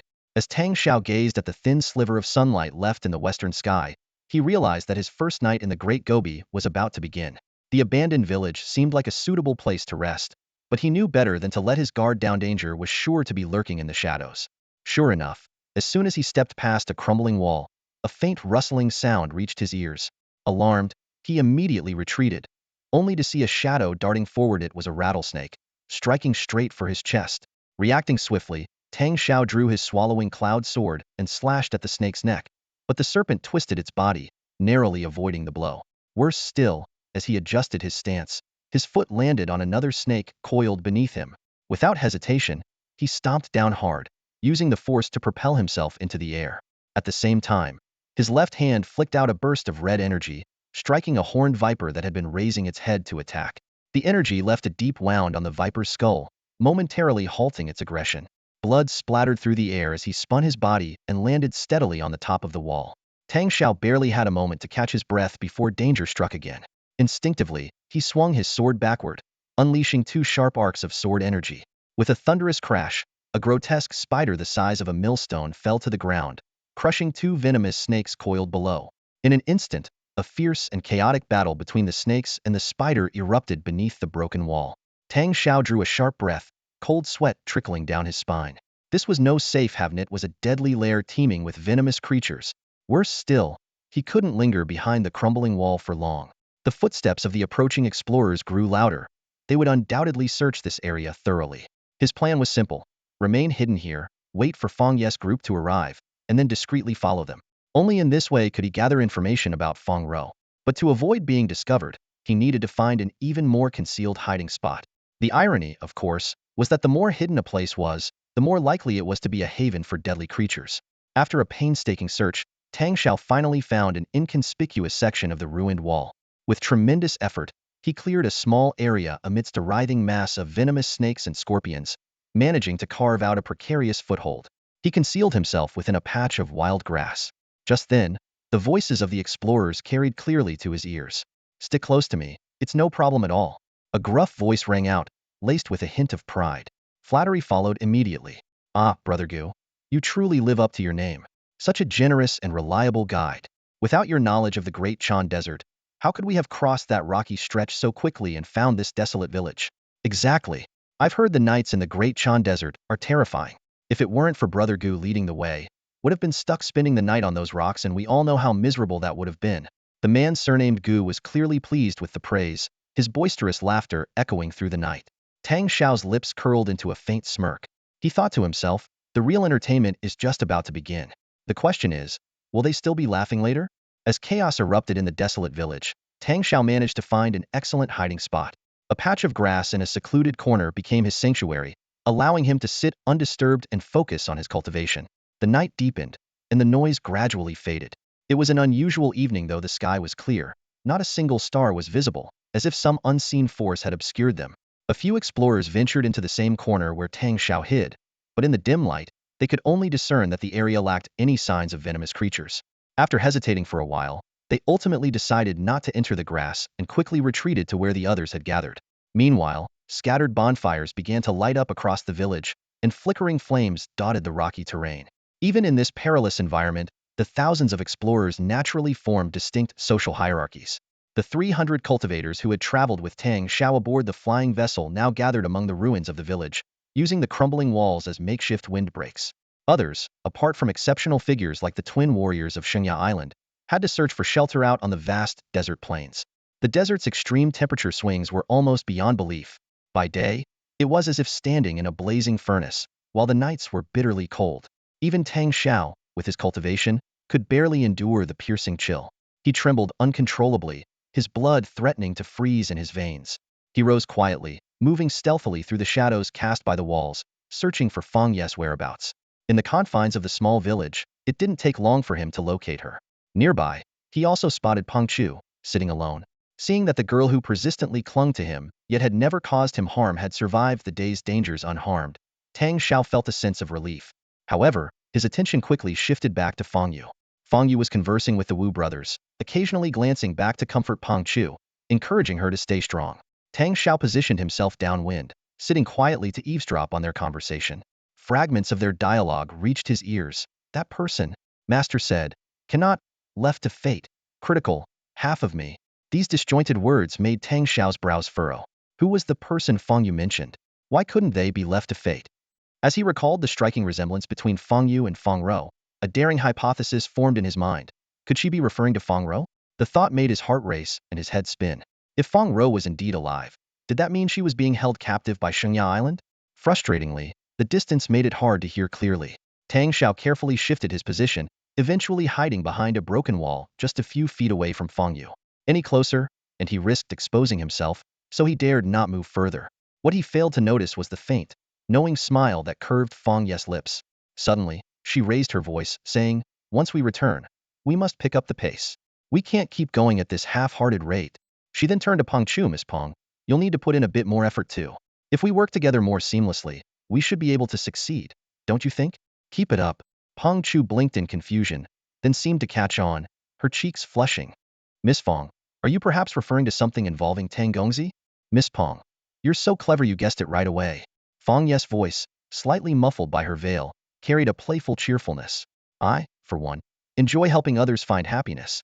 Miss Peng, they'll clear the obstacles for you, and once everything works out, there's no need to thank me." Peng Chu's face turned an even deeper shade of red as she lowered her head, nervously twisting the hem of her sleeve. "Sister Fong, you're teasing me." Though she tried to dismiss the comment, her gratitude was evident in her tone. Fong Yu continued, "Our goals may differ, but our paths align. Helping you is also helping myself." Peng Chu, puzzled by these cryptic words, could only respond vaguely. Meanwhile, hidden in the shadows, Tang Shao's frown deepened. If these words weren't deliberately spoken for him to overhear, then they most likely had something to do with Fong Row. Tang Xiao's mind raced, piecing together the clues. Though their objectives differed, the method was the same, helping Peng Chu eliminate obstacles. And the biggest obstacle? Who else but Fong Row? A chilling thought struck him. Could Fong Row have already met a grim fate, with the culprit being none other than Fong Yu? Or worse, Fong Row might still be alive, but Fong Yu had unfinished business to complete. Bloodline extraction? Soul fusion? Physical integration? Countless horrifying possibilities churned in Tang Xiao's head. A cold shiver ran down his spine, leaving him trembling, while a surge of uncontrollable rage burned within, threatening to shatter his composure. He wanted nothing more than to grab Fong Yu by the collar, force her to lead him to Xingya Island, and bring back the kind, innocent Fong Row. But just as his vision was about to turn red with fury, Tang Shao forced himself to calm down. This was no time to confront Fong Yu. With so many people around, there was no way he could quietly take her away, let alone cross the suspension bridge back to Dakan City, might not even make it out of Jiangnan alive. His only option was to stay hidden in the Dakan Desert and ensure Fong Yu's safety. When the time was right, he would knock her out, take her to Jiangnan, and then set sail in search of Fong Rueven if it meant risking his life. As night deepened and the other adventurers gradually drifted off to sleep, Tang Shao remained wide awake. He knew he had to act preemptively. Tomorrow, with more people joining the 100 Houses competition, the crowd would inevitably scatter. That would be his best chance to seize control of Fong Yu. He needed to find a suitable spot to split paths and then follow Fong Yu's group. Waiting idly here would only increase the odds of losing her in the chaos. Under the cover of darkness, Tang Shao quietly left the desolate village. After heading north for several hundred feet, he drew his swallowing cloud sword, its crimson glow illuminating his path. Along the way, he had already been bitten by 2 venomous snakes, 5 scorpions, and several unidentified poisonous insects.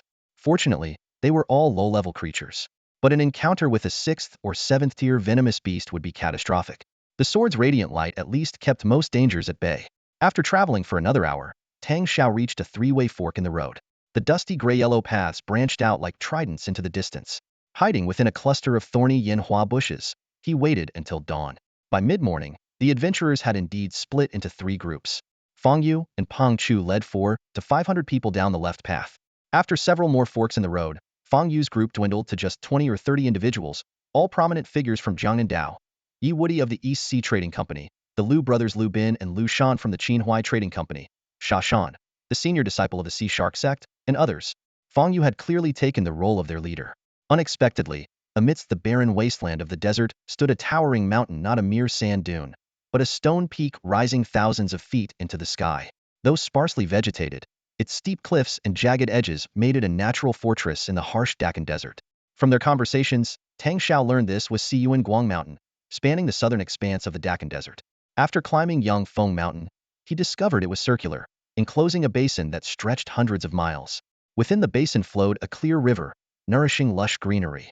Along the riverbank lay a small city, its modest walls just 20 or 30 feet high, glowing with intricate runes. This was Siyuan Guang City, the first supply point in the southern Dakan Desert. Standing before the city gate, Tang Shao squinted at the enormous rat emblem above and frowned as he stepped inside. The streets were bustling, alive with activity. Lined with neatly arranged shops, the roads were filled with vendors offering an array of goods, snacks, trinkets, herbs, and assorted wares. The sheer variety was dazzling. Tang Shao walked along the street, feeling as if he were in a dream. He paused in front of a pill shop, where the voices of 2 explorers drifted into his ears. Who would have thought such beauty could exist in the middle of a desert? Truly unexpected. It's like an oasis paradise in the wasteland. Through their conversation, Tang Shao learned about the vast expanse of the Great Chan Desert, which stretched over 10,000 miles and was dotted with 12 oasis cities, each named after one of the Chinese zodiac animals. The city he was currently in, Siyuan Guang City, was named after the rat, known as the leader of the zodiac, and derived its name from the phrase short-sighted as a rat. The explorers continued their discussion, mentioning the recently commenced Grand Clan competition and the many perilous regions ahead. Their talk soon shifted to the major sects in the northwest, particularly the Tianshan sect, Kunlun sect, and Suhan sect. Tang Shao shook his head lightly, losing interest in the rest of their conversation. He turned his attention to visiting various shops, exchanging the medicinal herbs and beast materials he had collected along the way for spirit stones. By now, he had amassed 600 to 700 low-grade spirit stones, and over a dozen mid-grade ones, far wealthier than he had been 3 years ago. Thinking back to the difficult days when Fong Row had been so destitute that she had to trade spirit stones for gold, Tang Shao let out a long sigh. This can't go on, he thought to himself. I need to at least find out where she is. As night fell, Tang Shao waited at a street corner until midnight. Then, clutching his swallowing cloud sword, he stealthily made his way to see Yuan Taiyan after half an hour. He had already gathered information that Fong Yu and her group were staying there, with Fong Yu's room located on the third floor, at the far left, conveniently next to a platform suitable for climbing. He landed silently on the platform, unaware that Fong Yu had already sensed his presence and allowed a faint smirk to cross her lips. Tang Shao hesitated for a long time, worried that entering abruptly could make him look like a thief or worse, a prowler. Besides, Fong Yu was the holy maiden of Shengya Island. But if he didn't go in, how could he learn anything about Fong Row? Just as he was about to leave, he heard Fong Yu muttering in her sleep, her voice muffled. You and I are one. If I harm you, I harm myself. The words made Tang Shao stop in his tracks. Through the window, he saw Fong Yu sleeping peacefully. Was this truly a dream, or was it deliberate? Soon, she murmured again. What's done is done, there's no turning back. At that moment, Fong Yu's expression twisted in pain. Her face turned an eerie shade of black, and her body convulsed as she clutched her chest tightly. Suddenly, she shot upright with a sharp scream. Tang Shao quickly melted into the shadows. Moments later, Peng Chu barged into the room, asking what had happened. Fong Yu suppressed the mocking curl of her lips and, still gasping, replied, it was terrifying. Tang Shao didn't stay to listen further. Like a flash, he darted toward the outskirts of the city. It wasn't fear of being recognized that drove him away, but rather the approaching dawn. He needed to prepare for an ambush. He was almost certain now that Fong Yu exhibited a rare phenomenon known as dual fusion, the merging of two physical bodies or souls. The only question was whether the other half was Fong Row. The next day, Tang Shao hid in the bushes by the road, waiting for Fong Ye's group to appear. However, it wasn't until dusk that he saw Fong Yu, dressed in a fitted outfit, wearing a wide-brimmed hat, and carrying a long sword, leaving the city alone. She avoided the main roads and instead disappeared into the forest. Tang Shao followed her at a distance of several dozen feet. Fong Yu climbed to the northwest corner of Siyuan Guang Mountain, studied a map, and confirmed her direction before dashing toward the desert. The pursuit lasted for a day and 2 nights, finally leading them to a vast expanse of sand. As Tang Shao hesitated in a thicket of sandthorn, Fong Yu suddenly laughed aloud. You followed me all this way, yet you still won't show yourself. Do you think him too ugly to meet face to face? Tang Shao let out a heavy sigh and stepped out of the sandthorn thicket. He couldn't figure it out no matter how hard he tried. He had been so cautious. How did she still discover him? When Tang Shao stood before Fong Yu, his expression had already turned icy. He needed to take control of the situation. Even if his plan had been exposed, he absolutely could not show weakness. Since you know him here, you must also know why I've come, don't you? He said coldly. I know you're a smart person. You wouldn't want this to escalate into a fight, would you? Fong Ye's previously smiling face instantly darkened. Young Master Tang thinks I've been captured and brought here for interrogation? You've got it all wrong. I lured you here on purpose for one reason only, to kill you. Before her words had fully faded, she leapt back, and with a wave of her left hand, a charred guqin materialized out of thin air. She sat cross-legged, her delicate hands gliding over the strings. The sound of the instrument flowed like a gentle stream. It was unmistakably Guangling San. Tang Shao's eyes turned blood-red in an instant. A charred zither of Jiaowei and Guangling San. In that moment, all doubts vanished. Fong Yu and Fong Row must be connected. If Fong Row had met her demise, Fong Yu was either the mastermind or an accomplice. Otherwise, how could she possess this zither and know this melody? Overcome with rage, Tang Shao gripped the swallowing cloud sword tightly, forming a hand seal with his left hand. A streak of red light flickered, and a fiery phantom sword emerged above the blade, its intricate runes glowing vividly. Meanwhile, Fong Ye's guqin strings shimmered, releasing waves of sword energy. This was the technique of merging swordsmanship with music. Her sword energy was precise and refined. Though invisible, its sharpness could be felt as it sliced through the air, each strand capable of cutting through steel. But her sword energy was merely an imitation of a sword, while the red glow on Tang Shao's blade was unmistakably the manifestation of a real sword. A phantom sword? Fong Yu gasped in disbelief. You've mastered the way of sword form to perfection? The way of sword form was known to be more challenging to achieve than advancing one's cultivation realm. Even a practitioner at the Yuan Qi stage might struggle to perfect it. Fong Yu, hailed as the most talented prodigy of Shengya Island, had only reached minor mastery in her realm, using her unique technique to condense sword energy.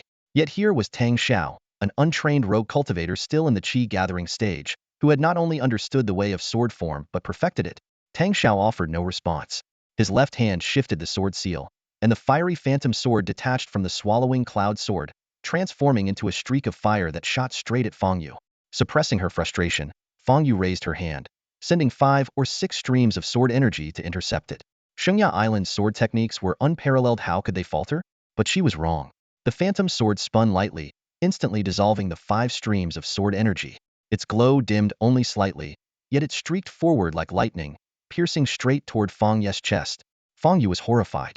Still maintaining her cross-legged posture, she retreated several meters in midair. Her fingers danced over the guqin strings like butterflies flitting through flowers, and the melody surged to a crescendo. 20 or 30 streams of sword energy shot out like a torrential rain, weaving into a protective net. At that moment, the once composed saintess of Shengya Island was unrecognizable, her face pale, lips trembling blue, yet her resolve unwavering, as if she were prepared to die. Tang Shao wasn't faring much better. Pouring all his strength into controlling the fiery phantom sword, his cheeks puffed, his jaw clenched tightly, and his arms quivered.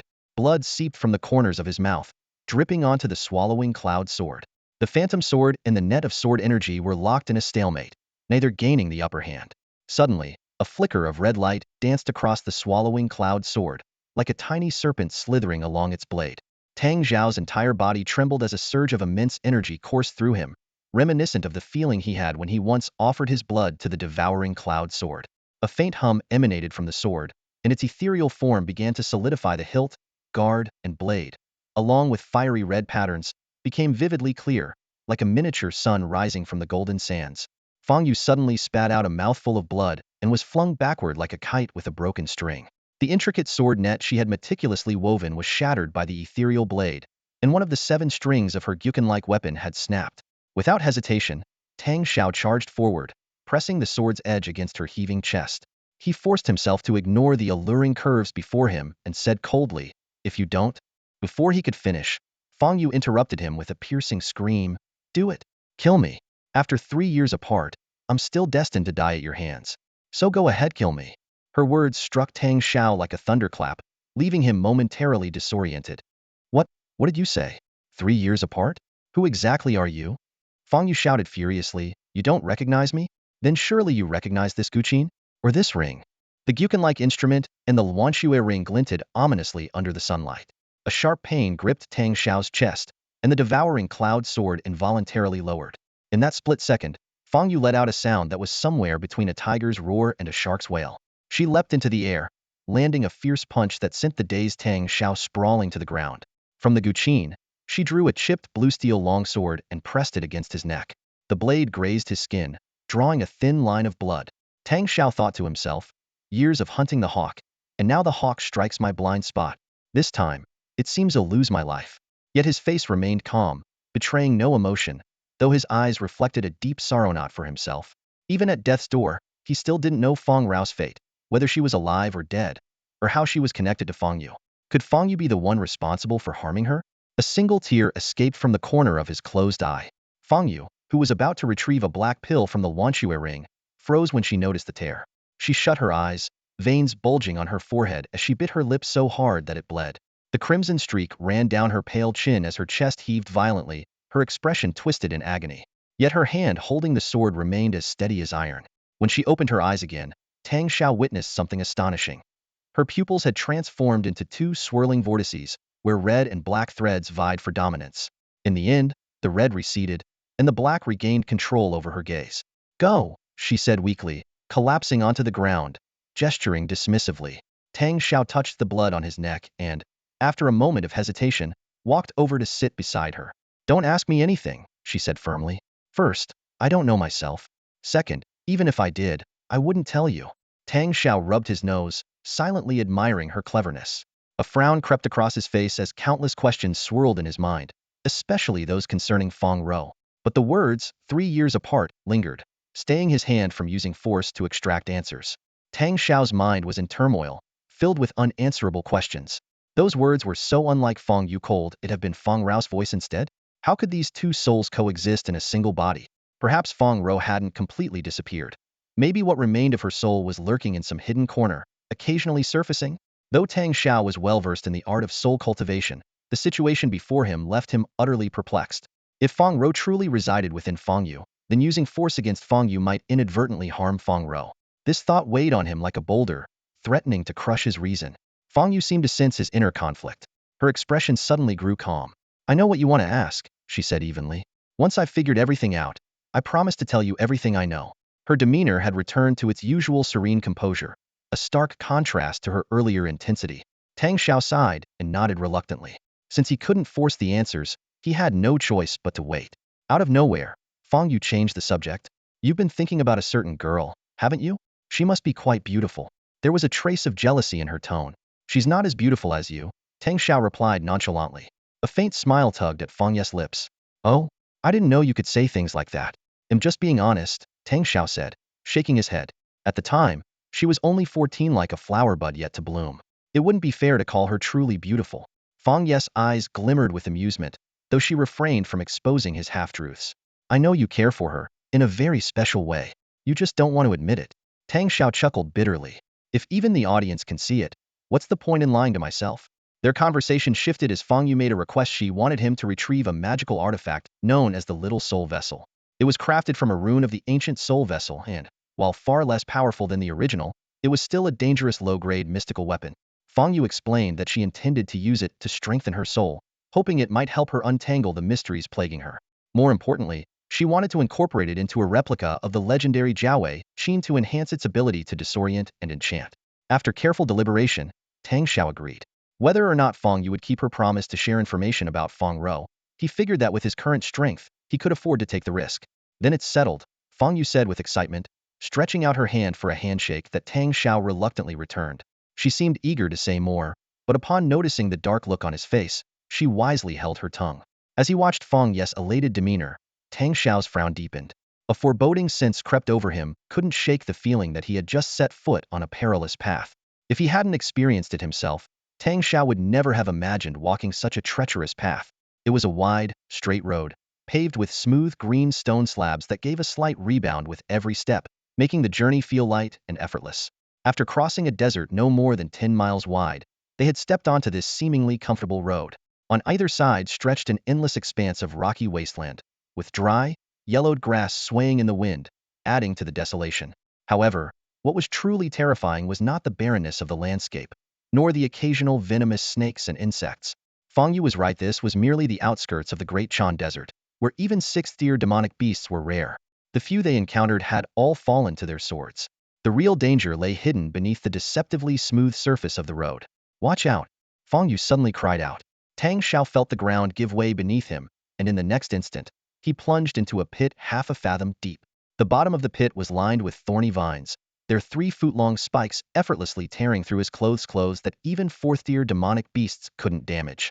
In a split second, he drew his cloud-swallowing sword and stabbed it fiercely into the wall of the pit, grabbing Fong Yu's wrist with the other hand. Even with the sword's unparalleled sharpness, it only penetrated half a foot into the wall. No sooner had they escaped this deadly trap than they encountered another hazarda swirling vortex of yellow sand ahead. The powerful suction pulled both of their legs in an instant. If Fong Yu hadn't quickly placed a replica of the Jiawei Qin flat on the ground for Tang Shao to use as leverage, allowing him to leap free and extend the cloud-swallowing sword to her, the consequences would have been dire. Once they were safe, Tang Shao noticed a long gash on Fong Yu's palm caused by the sword blade, and his own boots were shredded by hidden blades concealed within the vortex. And this was considered one of the milder traps. Other mechanisms were far more horrifying. Some concealed venomous snakes and scorpions, while others contained pools of black water capable of reducing fifth-tier venomous snakes to bare bones. When they witnessed a fifth-tier snake being thrown into the black water, its skin dissolving amid its anguished hisses until only a few pale bones floated to the surface, they exchanged a glance, each seeing deep fear in the other's eyes. Miss Fong, where exactly are you trying to go? Why is it so dangerous? Tang Shao finally couldn't help but ask. Fong Yu took a deep breath and gazed at the distant mountains. I have a fragment of the Great Chan treasure map. It marks the locations of 5 treasures and how to obtain them. Among them is the small soul-dissolving cauldron, located in the Black Wind Cave in the southwestern part of the Great Chan Desert. The cave is perpetually swept by fierce black winds, which are said to be the origin of the Black Demon Dust. Black Demon Dust? A 5th-level natural disaster? And you dare go to its origin? Tang Zhao's expression darkened. Though it's the origin, the winds aren't particularly strong, Fong Yu explained. But the black wind has a soul-corroding, bone-eroding quality, which makes it especially terrifying. However, there's a special resource there called wind crystals. They can create tiny whirlwinds within the body and, when paired with specific elixirs, can temper the physical form, strengthening internal organs, meridians, and flesh. It should have been an exciting revelation, but Tang Shao remained calm as he asked, if wind crystals are such treasures, and the small soul-dissolving cauldron is there as well, wouldn't the Black Wind Cave be frequently visited? How has the small soul-dissolving cauldron not been taken yet? Don't tell me that treasure map is the only one of its kind in the world. Fong Yu shook her head. While the Black Wind Cave isn't as perilous as some places in the northern part of the Great Chan Desert, it's still extremely dangerous. The explorers participating in the Great Contest of the 100 Houses are at most at the Qi gathering stage. Heading to the Black Wind Cave is indeed beyond their capabilities, Fong Yu said with a tone of certainty. However, a senior from my Shengya Island discovered this path by chance 1,000 years ago during the contest. Among the routes leading to the Black Wind Cave, this is considered the safest. Her gaze locked onto Tang Zhao's eyes, her tone turning grave. Of course, while the other paths are more perilous, it's not impossible for someone reckless and lucky to make it through. So let me be honest with you, finding the Black Wind Cave might only be the beginning. We could still face one deadly battle after another. Why are you so determined to find the little soul vessel? Tang Shao asked directly, meeting her eyes. Fong Yu let out a wry smile. There's something wrong with my soul. 3 years ago, I was just an ordinary disciple on Shengya Island, a 15-year-old master. My cultivation wasn't bad, but I wouldn't call it exceptional. Then, one day, I experienced excruciating headaches, fainting 3 times in a row. I truly thought I was going to die. She paused for a moment before continuing, but somehow, I miraculously woke up. From that day forward, it was as if I had been enlightened. My talent transformed completely, and my cultivation advanced at an astonishing pace, shocking everyone on Shengya Island. It was this change that allowed me to stand out in last year's selection for the Saintess. She sighed, shaking her head. But beneath all the brilliance, only I know the truth. Strange. Noises often echo within my soul. Sometimes, I lose control of myself. Like that day at Jingtaxi when I saw you. A voice in my head urged me to kill you. That's why I attacked you. Tang Shao frowned deeply. Another soul in her mind? Could this soul this one that wanted to kill him Fong Row?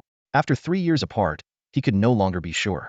When I first woke up 3 years ago, the symptoms were even worse, Fong Yu continued. Sometimes I would lose consciousness for days, and others thought it was merely my talent awakening. But I suspect it was another version of me taking over. I've been training relentlessly ever since, hoping that greater strength would allow me to control it. Over the past 3 years, I've advanced from a master to the Qi gathering stage, and the symptoms have lessened as my soul's power has grown. That's why I'm seeking the little soul vessel to strengthen my soul. I even spent a fortune to acquire this treasure map. After a moment of silence, seeing Fong Yu in the mood to talk, Tang Shao asked, then what about the Wanxue ring and the imitation Jiaowei Qin? Where did you get them? Fong Yu thought carefully before replying helplessly. I don't remember. I just know that this ring inexplicably appeared on my hand, and the imitation Jiaowei Qin was hidden inside it. Aside from this Qin and the Guangling Sand score, there's nothing else in the ring.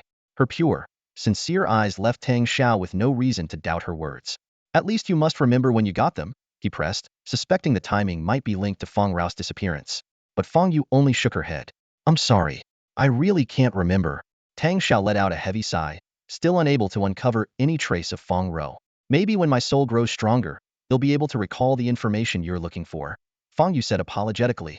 Let's go. We should keep moving, Tang Shao said softly, gazing at the setting sun on the horizon. Yet, the more they tried to hurry, the harder it seemed to make progress. 2 days later, they had only covered 200 or 300 miles, and the Black Wind Cave remained elusive. However, they had hunted numerous venomous creatures, amassing a substantial collection of beast materials. Most were 4th or 5th tier, with the occasional 6th tier specimen. The haul in their 2 storage rings was worth several hundred low-grade spirit stones. Nonetheless, neither of them paid much attention to these gains. They were solely focused on finding the Black Wind Cave. At this moment, they were walking side by side through a stone forest. The forest lay at the foot of a towering peak, which seemed to be carved from a single massive rock, devoid of any soil or sand. Tang Shao couldn't help but wonder, could such a 1,000-foot-tall monolith truly exist in this world? The stone forest resembled the tail of the peak, or more precisely, the tail's sharp spikes, piercing straight into the sky. The passage of time had left weathered marks on the stone pillars, and as the mountain wind swept through, fist-sized rocks crumbled and fell. A path paved with green stone slabs ran through the forest, crossing a small river and extending toward the opposite mountain. Fong Yu, ever talkative, chattered incessantly along the way. Whether it was her natural disposition or simply the novelty of having someone like the taciturn Tang Shao around, she was like a sparrow finally freed from its cage. Young Master Tang, you and Miss Pong. Fong Yu's voice carried a teasing lilt, her eyes glimmering with mischief. She studied Tang Zhao's sharp, stoic profile before continuing. She treats you so well, yet you remain indifferent, like a flower in vain pursuit of a heartless stream. Tang Shao stayed silent, as if he hadn't heard her. Fong Yu chuckled softly, covering her lips with delicate fingers. You probably don't realize this, but a lot of girls admire someone like you. It's not about your family background, talent, or wealth, it's your personality. A sly glint appeared in her eyes. That quiet, brooding demeanor of yours, girls find it irresistible. Even if you manage to avoid Miss Pong, you'll just end up with Miss Wang, or Miss Li, or... Before she could finish, Tang Shao suddenly reached out, intending to cover her mouth. Fong Yu instinctively stepped back, laughing. Oh my, did I hit a nerve? Are you trying to silence me? Quiet. Listen carefully, Tang Shao interrupted, his expression abruptly serious, his voice low and tense. Fong Yu froze, noting the sudden gravity in his tone. She held her breath as her playful demeanor vanished. Then her face paled, faint but growing louder. The sound of approaching footsteps and guttural growls filled the air. A massive pack of beasts was closing in. Wolf howls, it's a wolf pack. Tang Shao pressed his back against a massive boulder, easily 10 paces wide. His hand gripped the hilt of his swallowing cloud sword. From the foot of the mountain ahead, the rising dust revealed the shapes of wolves, gray and white-furred creatures, about the size of domestic dogs, but with unnaturally elongated front limbs. Their movements were stiff, their expressions vacant, almost like lifeless statues. Sand wolves, Fong Yu exclaimed, quickly darting behind another boulder of similar size. Above them, a colossal spherical rock, more than 10 paces in diameter, teetered precariously atop the two stones. She hastily explained, individual sandwolves are typically 5th-tier beasts, but mutated ones can reach the 6th tier. Their king could be as high as the 7th tier. They're pack hunters and dominate the desert as apex predators.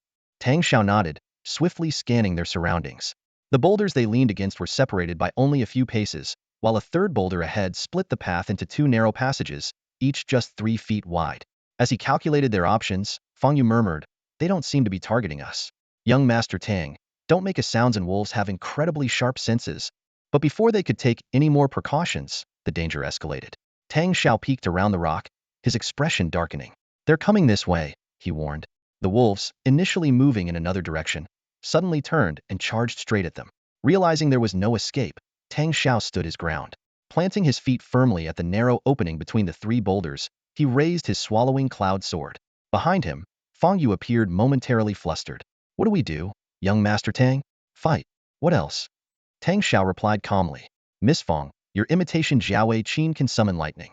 Stay behind me and use long-range attacks to support me in taking them down. Understanding his strategy, Fong Yu quickly composed herself. She positioned herself behind him, kneeling with her guqin in hand, ready to strike. Just as she finished preparing, the wolves' deafening howls echoed through the air, and their rancid stench filled her nostrils. In the blazing sunset, the first sand wolf lunged at Tang Shao, its feral snarl leading a horde of frenzied beasts that stretched as far as the eye could see. Tang Shao stepped back, sword held horizontally across his chest.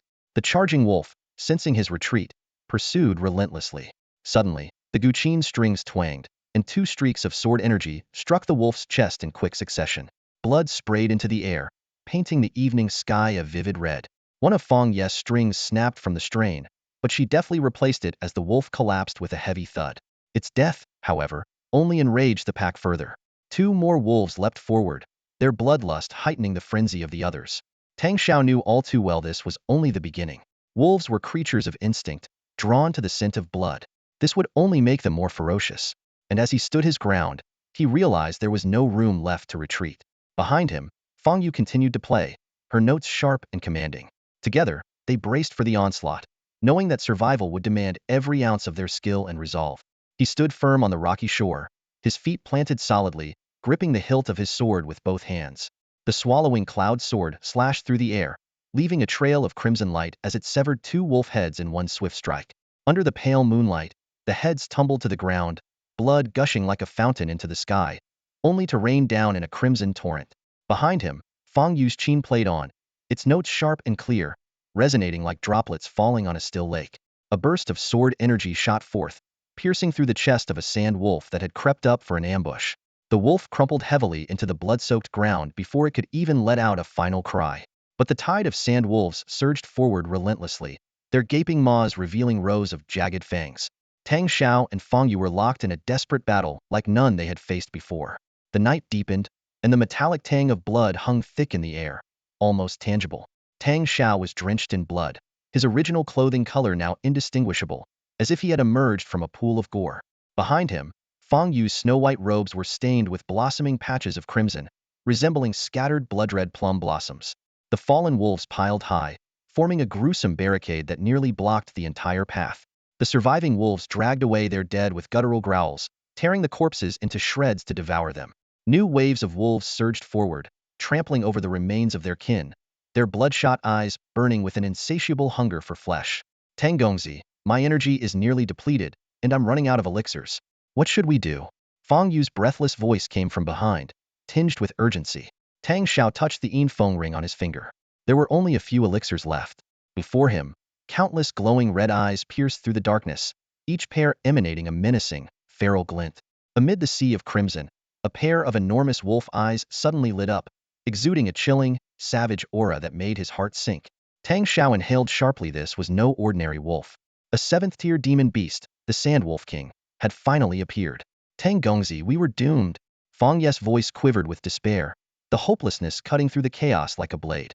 If it were any other time, even when faced with a seventh-tier demonic beast, Tang Shao and Fong Yu had the strength to overcome their opponents, defying their levels and daring to fight unknown. But now, after an extended and grueling battle, their inner energy was nearly depleted.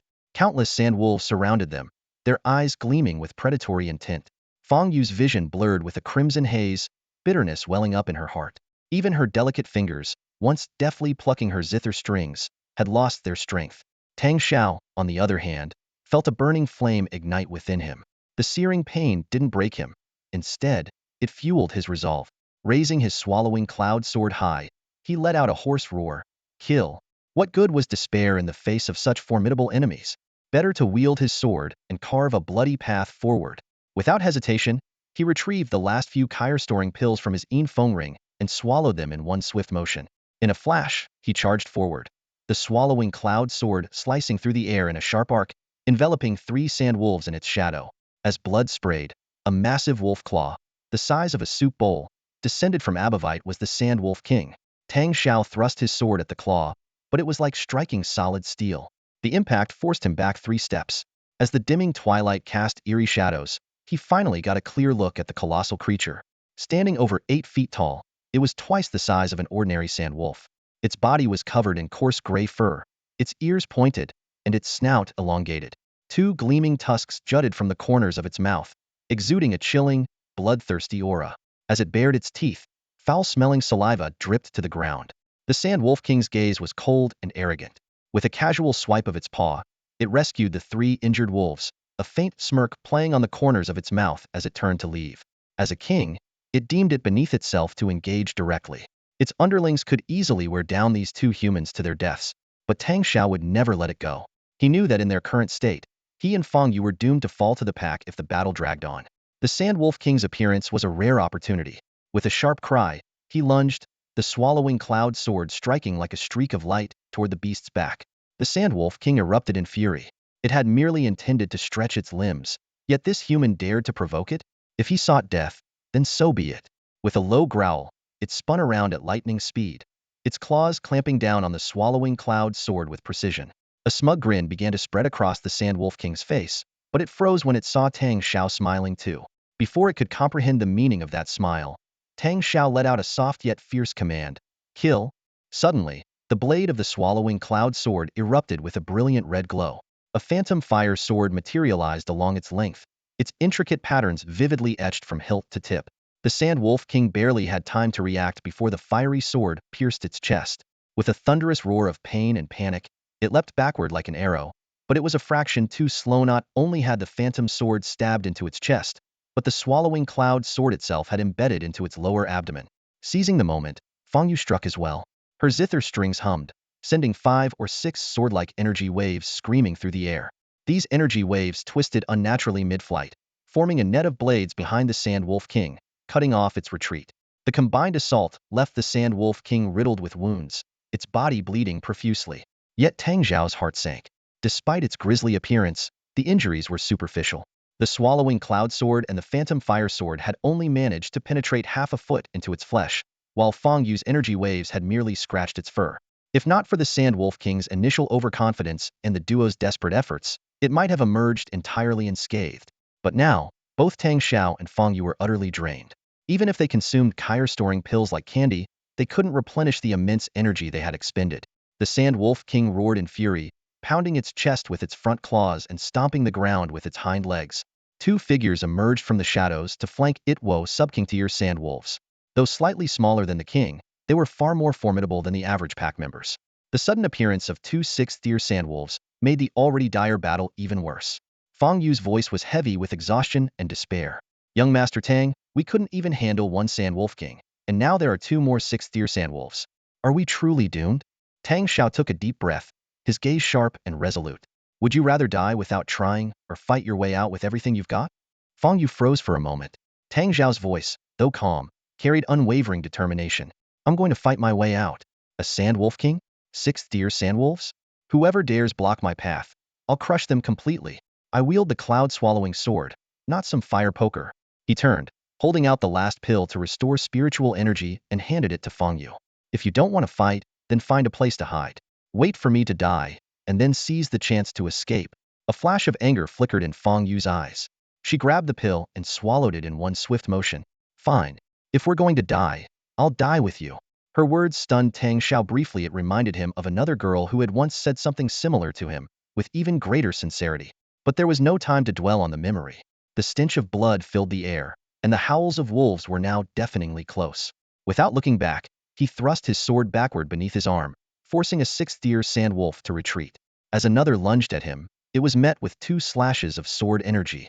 Though the strikes were weaker due to his depleted spiritual energy, they still left bloody gashes on the wolf's forehead, causing it to howl in pain and thrash about.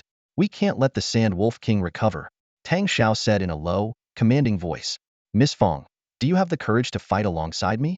Fong Yu hesitated. Was he seriously thinking of challenging the Sand Wolf King in such a desperate situation? After a brief pause, she responded, I already said, if we die, we'll die together. Tell me, what's the plan? Tang Shao stepped forward. We'll fight back to back. You hold off the 2 6th tier wolves, and I'll take down the king. Take down the king. Fong Yu was momentarily stunned. What kind of person could utter such audacious words under these circumstances? But there was no time to question him. Tang Shao had already leapt into the fray, placing himself between the Sand Wolf King and the 2 6th tier wolves. Fong Yu quickly snapped out of her daze, knowing full well the fight could end in death. She drew her Gyukin-like weapon, its strings resonating with sharp energy, and forced the injured 6th tier wolf to retreat. She then dashed to Tang Zhao's side, slashing twice more to keep the other wolf at bay. Meanwhile, Tang Shao charged fearlessly at the Sand Wolf King. The cloud-swallowing sword in his hand shimmered with an ethereal blade, which he wielded like a second weapon as he clashed head-on with the king. The sword's fiery glow burned even brighter, a dangerous sign that his spiritual energy, though temporarily replenished, might soon burn out entirely. Fong Yu struggled to hold off the 2 6th tier wolves. One was slowed by its injuries, while the other, wary of its companion, hesitated and often stumbled in its attacks. Their frustration was palpable as they howled in agitation. Surrounding them, a pack of at least 100 5th tier sand wolves circled restlessly, baring their teeth and clawing at the rocky ground, waiting for the humans to fall so they could feast. The Sand Wolf King's attacks were ferocious, each swipe of its claws like a collapsing mountain.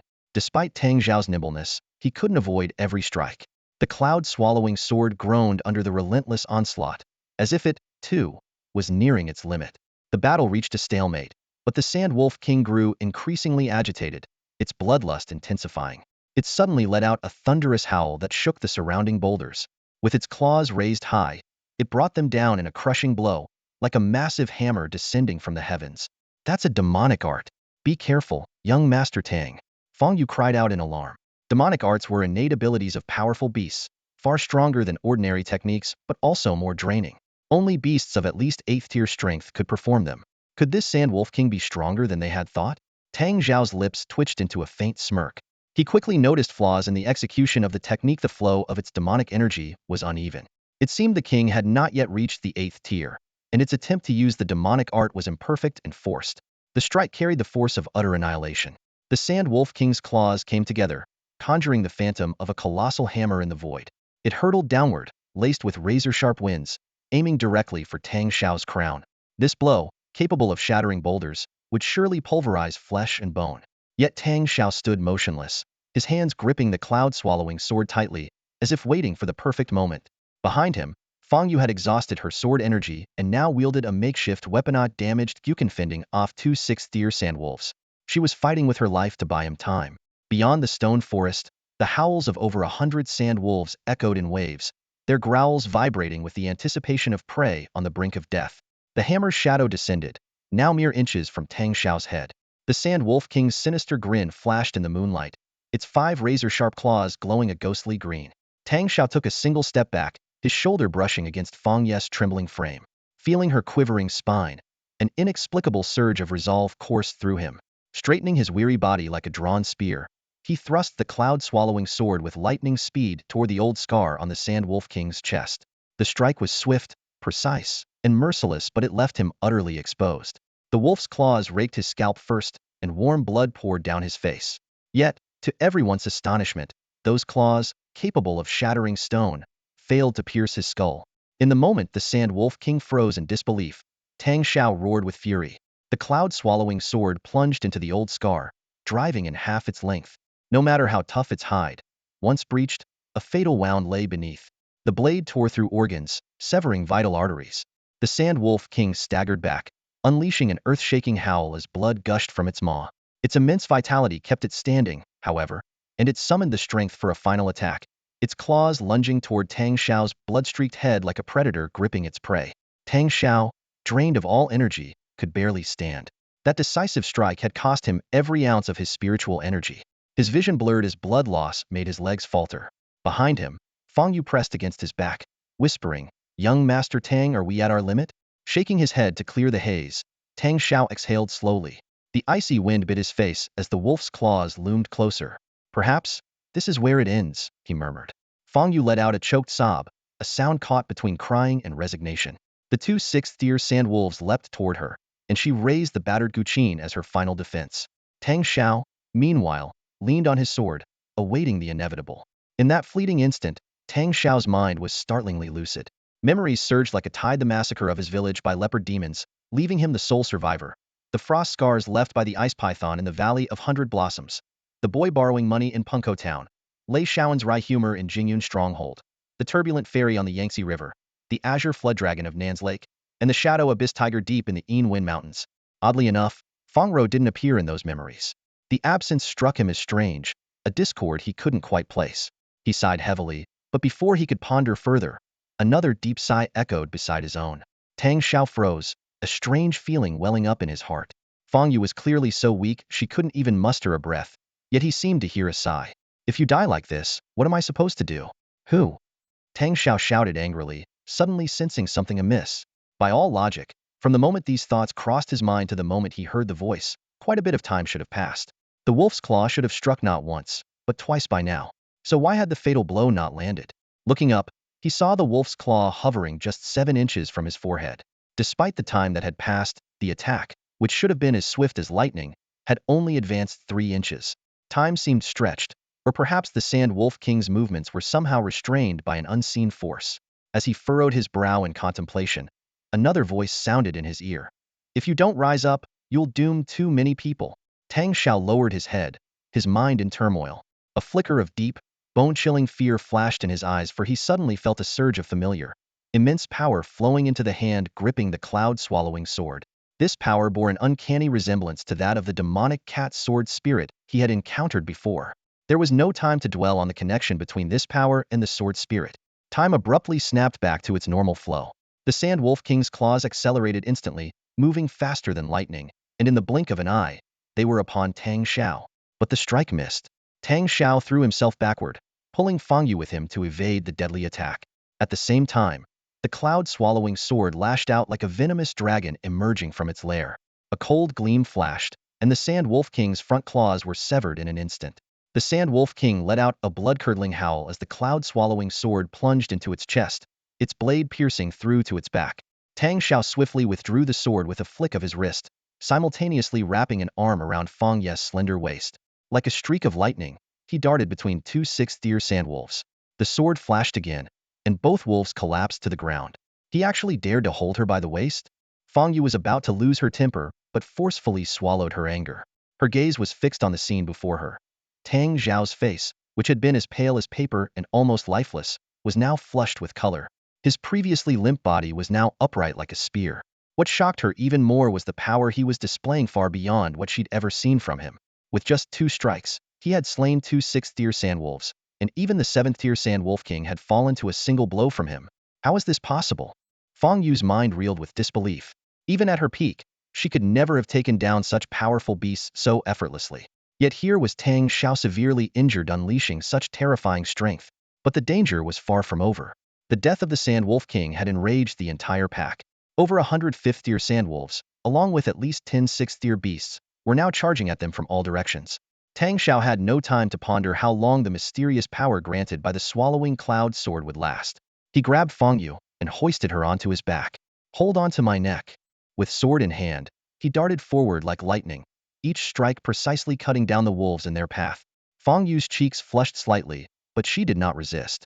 Instead, she buried her face into his blood-soaked shoulder. After finally breaking free of the encirclement, Fong Yu quickly jumped down. She knew all too well this man might one day become her enemy. And now, Tang Shao was clearly running on fumes. But there was no time to stop. The vengeful wolf pack was still hot on their heels. As they fled, the cost was heavy.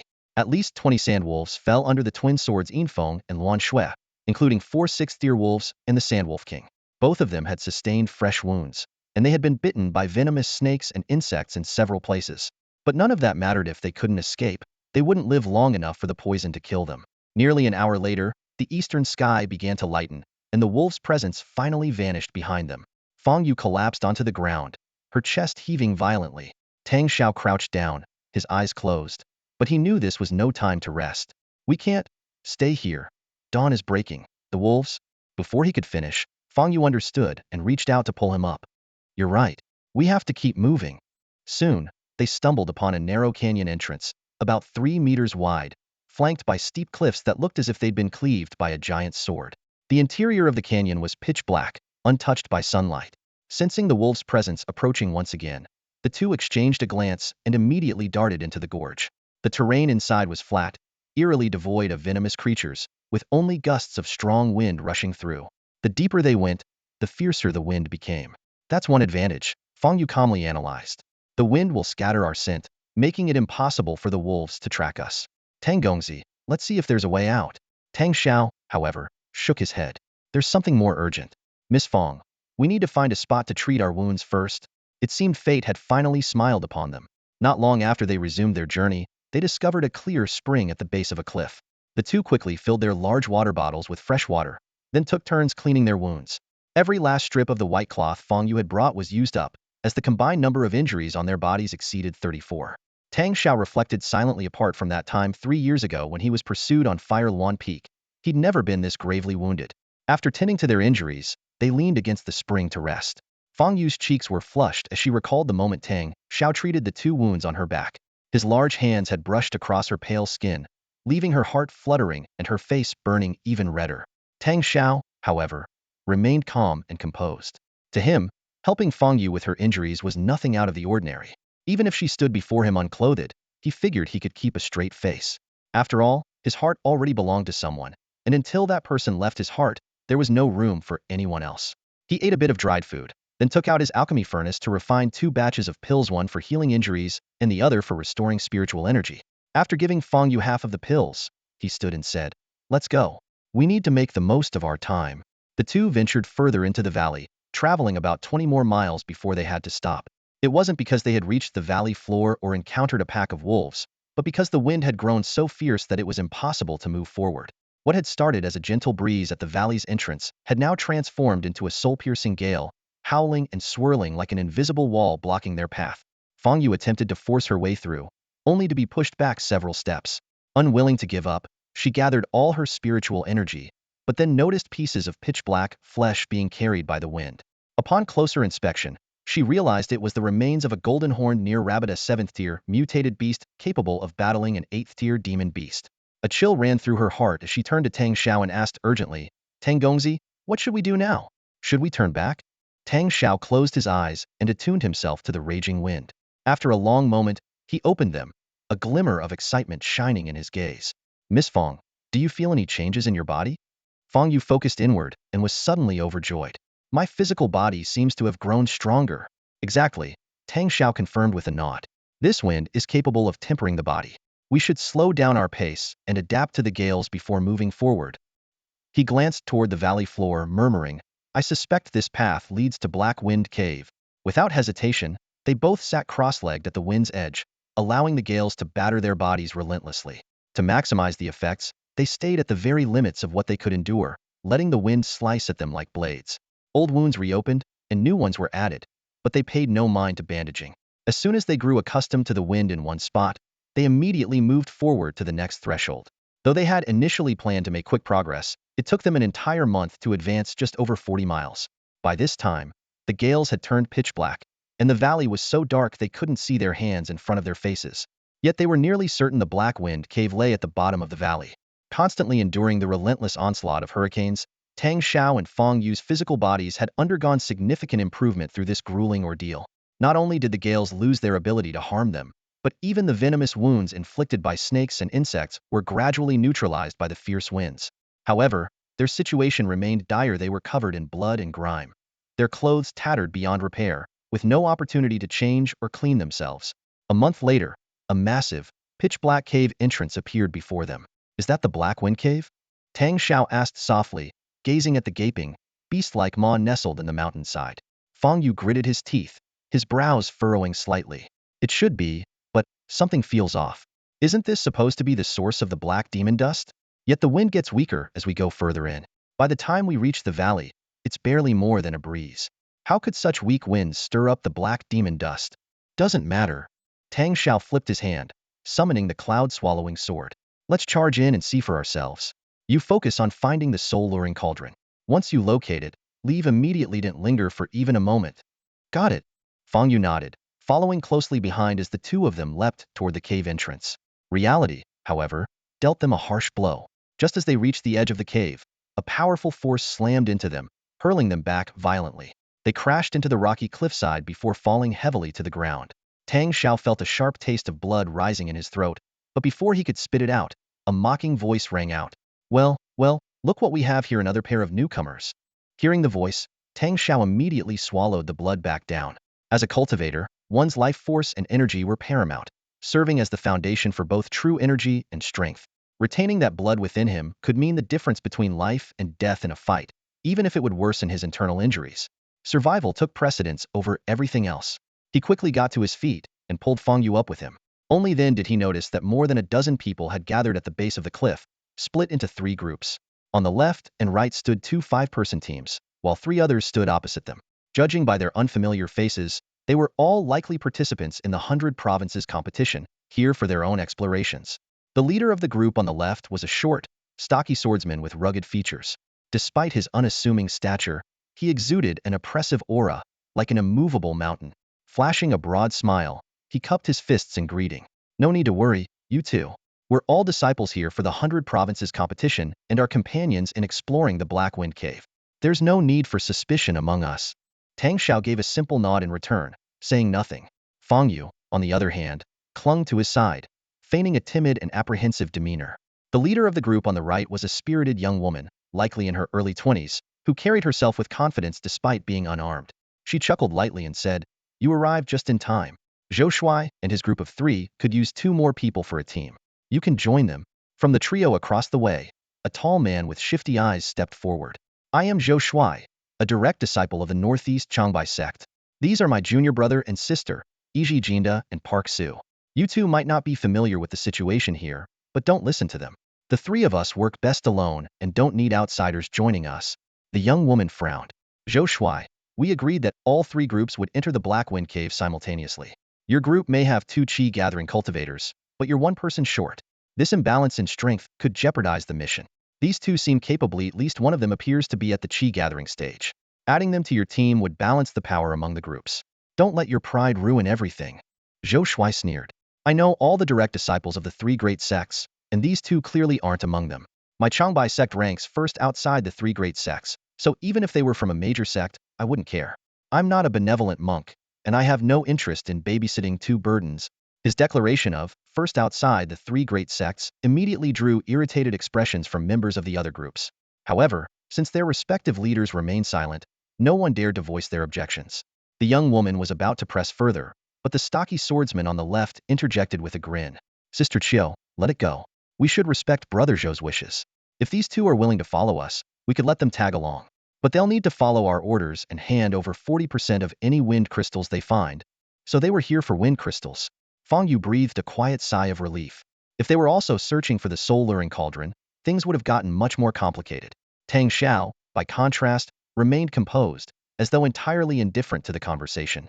Their apparent nonchalance was misinterpreted as fear by the others. All three groups silently assessed the pair and came to the same conclusion. Timidity often stemmed from a lack of strength. These two likely came from obscure sects, with the girl perhaps having lucked into breaking through to the qi-gathering stage. Curiously, they all assumed Fong Yu was the qi-gathering cultivator, while Tang Shao was merely a weaker qi-refining cultivator. Though Tang Shao found this assumption odd, he chose not to dwell on it or correct them. Since Zhou Shuai refused to team up, the others stopped trying to persuade him. The young woman, Sister Chiu, offered an explanation. Since you've come to the Black Wind Cave, you must have some understanding of the risks. Look over there at the back valley, it's far more dangerous than here. The closer you get to the cave entrance, the stronger the hurricanes become.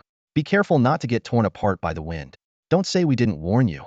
She gestured toward the path Tang Shao and Fong Yu had just traversed. Fong Yu frowned slightly. No wonder that valley had been so treacherous, they had taken the wrong route.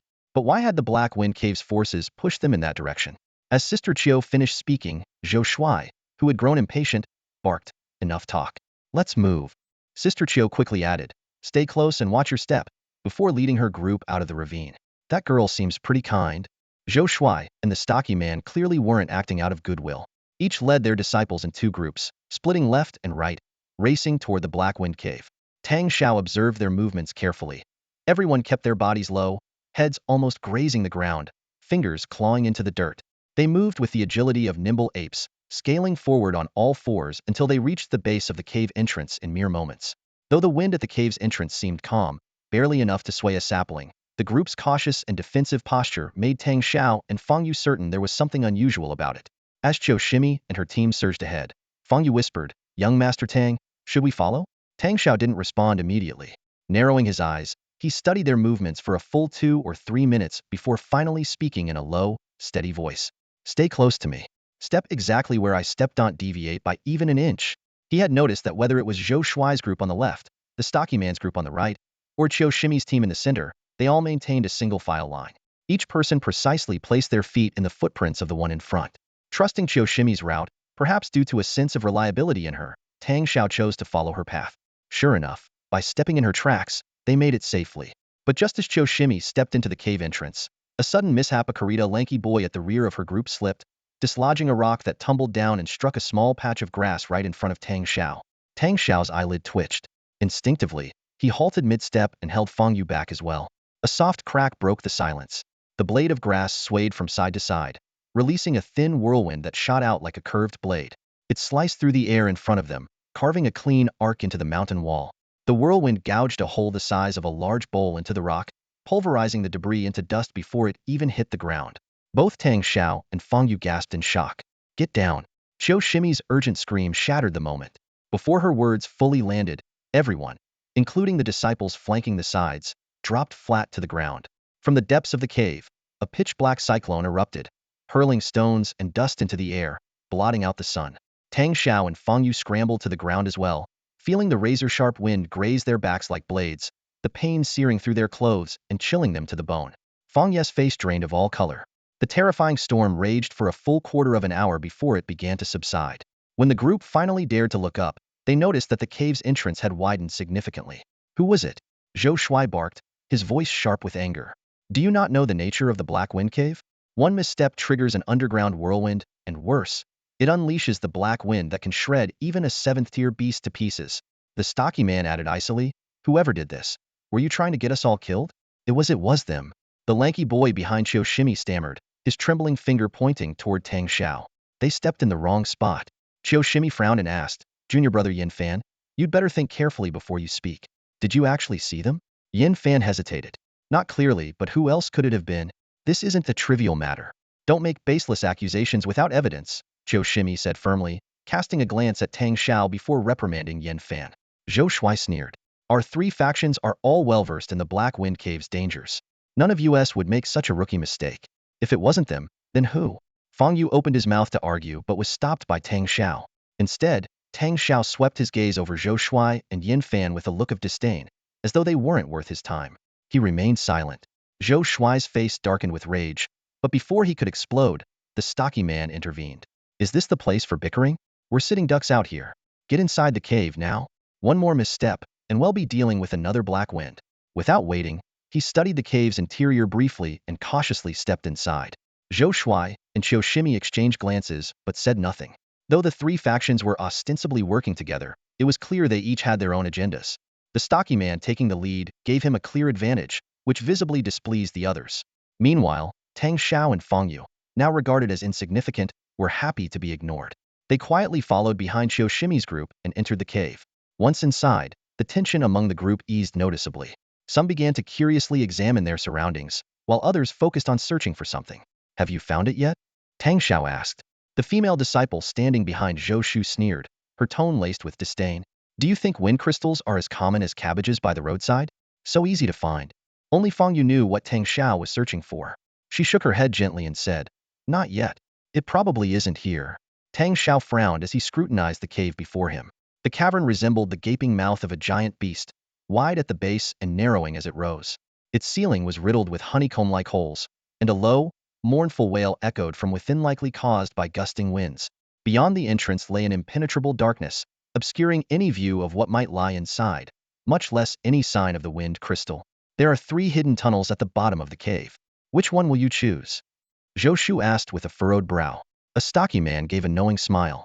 Changbai sect is renowned as the 4th greatest sect under heaven. With just 3 of you, you must be more than capable of handling all 5 of us. Naturally, you should go first. Sister Qiu, the Jade Vase sect has no objections, right? Sister Qiu's tone was icy. Senior brother Yuan knew. If your Iron Banner sect has no objections, what could we possibly have to say? Fong Yu leaned close and whispered to Tang Shao. The Jade Vase sect and Iron Banner sect are both located north of the Yellow River. The Hebei region is divided into 17 or 18 counties, split by the Taihang Mountains into Jizhou in the east and Bingzhou in the west, with Huawan Pass lying between them. These 2 sects are stationed on either side of the pass and have always supported one another. Their disciples frequently form alliances through marriage. After the 3 sects had settled their choices, the group moved toward the bottom of the cave. Tang Shao extended his hand, and Fong Yu hesitated for a moment before shyly placing hers in his. Together, they pressed onward. At the bottom, they indeed found 3 hidden tunnels, each about half a zhang high. The left and right tunnels resembled nostrils, while the one in the center looked like a vertical pupil. The Changbai sect chose the central tunnel. Standing at its entrance, Zhou Shu cupped his hands in a polite gesture and said, Then we'll take this Divine Eye tunnel. Wishing you both good fortune and a fruitful exploration. With that, he strode confidently into the tunnel. Yuan Nu spread his hands in exasperation, while Sister Qiu sneered. Senior brother Yuan, though the Bai tunnel and Zhou tunnel are smaller, they may still hold opportunities for us. Since we don't wish to offend the Changbai sect, we'll just have to endure their arrogance. With that, the 2 led their respective groups into the remaining tunnels. Soon, only Tang Shao and Fong Yu were left in the cavern. Tang Shao asked quietly, Have you sensed any clues? We don't have the time to explore all 3 tunnels, nor is it wise to confront them now. Fong Yu nodded in agreement but admitted she couldn't sense the location of the small soul-trapping cauldron. This artifact had likely been buried here for countless years. How could it be so easily detected? She closed her eyes and focused, attempting to extend her awareness. However, without training in the relevant techniques, she struggled to discern anything. Footsteps echoed ominously from the 3 shadowy tunnels, sending a chill through everyone present. Tang Shao had just unsheathed his swallowing cloud sword when a dark figure leapt out of the Shenmu tunnel. Almost simultaneously, 2 more shadows burst from the Bai tunnel and the Zhou tunnel, charging straight toward the group. Within moments, the Black Wind Cave was filled with blood-curdling screams. As the figures emerged into the dim light, Tang Zhao's heart clenched. Standing before them were 3 monstrous apes, their bodies covered in jet-black fur. The largest, which came from the Shenmu tunnel, was as massive as a 5th-tier sandwolf, while the other 2 were the size of large hunting hounds. All 3 shared the same grotesque features: blood-red eyes, flaring nostrils, and 2 vicious tusks. Most horrifying of all, each had an extra limb protruding from their chest, its 3 claws slicing through the air and stirring up gusts of sinister black wind. 3-clawed black wind demon apes? Fong Yu gasped, her voice trembling. Young Master Tang, be careful. Theory adept at soul attacks. A disciple of the Iron Banner sect sneered. 3 claws in the Black Wind Cave? What an imaginative name, young lady. Too bad naming skills won't save you. Fong Yu ignored the jibe, instead calmly retrieving a replica of the Jiaowei Qin and positioning it before her. Her action caught the attention of Qiu Shimi, Yuan Nu, and Zhou Shual, seasoned enough to recognize that cultivators who wield unconventional weapons like zither, flutes, or copper dolls often possessed exceptional skills. But the demon apes paid no heed to her choice of weapon. With guttural growls, they lunged at the group. Their speed was astonishing. In the blink of an eye, they were weaving through the crowd. The disciples of the 3 major sects barely had time to react before they were slashed and battered, their blood quickly staining the cave floor. One of the apes broke through the crowd and charged straight at Tang Shao. He responded with a cold smile, swinging the swallowing cloud sword in a sharp arc. The ape let out a pained howl, recoiling with its claw drawn back. Yet as it retreated, it lashed out at the surrounding disciples in a frenzy, eliciting another round of agonized screams. Fong Yu cast a pitying glance at the injured disciples. They're just venting their rage on you, she murmured, shaking her head. Then, noticing the furrow in Tang Xiao's brow, she asked, "What's wrong, young Master Tang?" Tang Xiao didn't answer. His gaze was fixed intently on the demon apes, his mind racing. A different creature's image surfaced in his thoughts. A round-eared, round-head, round-eyed, and round-bodied being, cloaked in black fur and exuding an equally malevolent aura. It had 3 tails, fiery red eyes, and an unmistakable air of menace. The 3-tailed undying demon cat, also known as the demon cat sword spirit. But that creature had perished 3 years ago or so, he thought. Though he hadn't witnessed its death, it had escaped the cave without its physical body, exposed to its natural enemies. Sunlight, heavenly lightning, and fire. Survival should have been impossible. So why could he now sense its presence emanating from these demon apes? Before Tang Shao could ponder further, Zhou Shu's cold voice interrupted his thoughts. "You two go into the tunnels and bring out the wind crystals." Tang Shao's eyes narrowed as he realized the 3 demon apes were guarding the entrances to the tunnels, while the disciples of the 3 major sects had subtly encircled him and Fong Yu. Zhou Shu stood nearby, his expression smug and commanding. "Why should we?" Fong Yu retorted icily. "Because of the 3 swords we hold." Zhou Shu sneered as the bloodied Iji Jinda and Park Su drew their longswords, attempting to strike an imposing pose. Their disheveled appearance only made them seem laughable. 3 swords? Fong Yu scoffed. "He has 10 swords." She glanced toward Yuan Nu and Qiu Shimi, but the latter remained silent while the former gripped his sword, seemingly eager for a fight. Fong Yu could tell. If Yuan Nu drew his blade, it would likely be against her and Tang Shao. It was clear the 3 sects had reached an agreement. They intended to use Tang Shao and Fong Yu as cannon fodder. In this situation, the 2 of them were undoubtedly at a disadvantage. But did the sects truly believe they could overpower them? Fong Ye's fingers hovered over her zither strings, a chilling smile forming on her lips. Before she could act, Tang Shao gently placed a hand over hers, stopping her.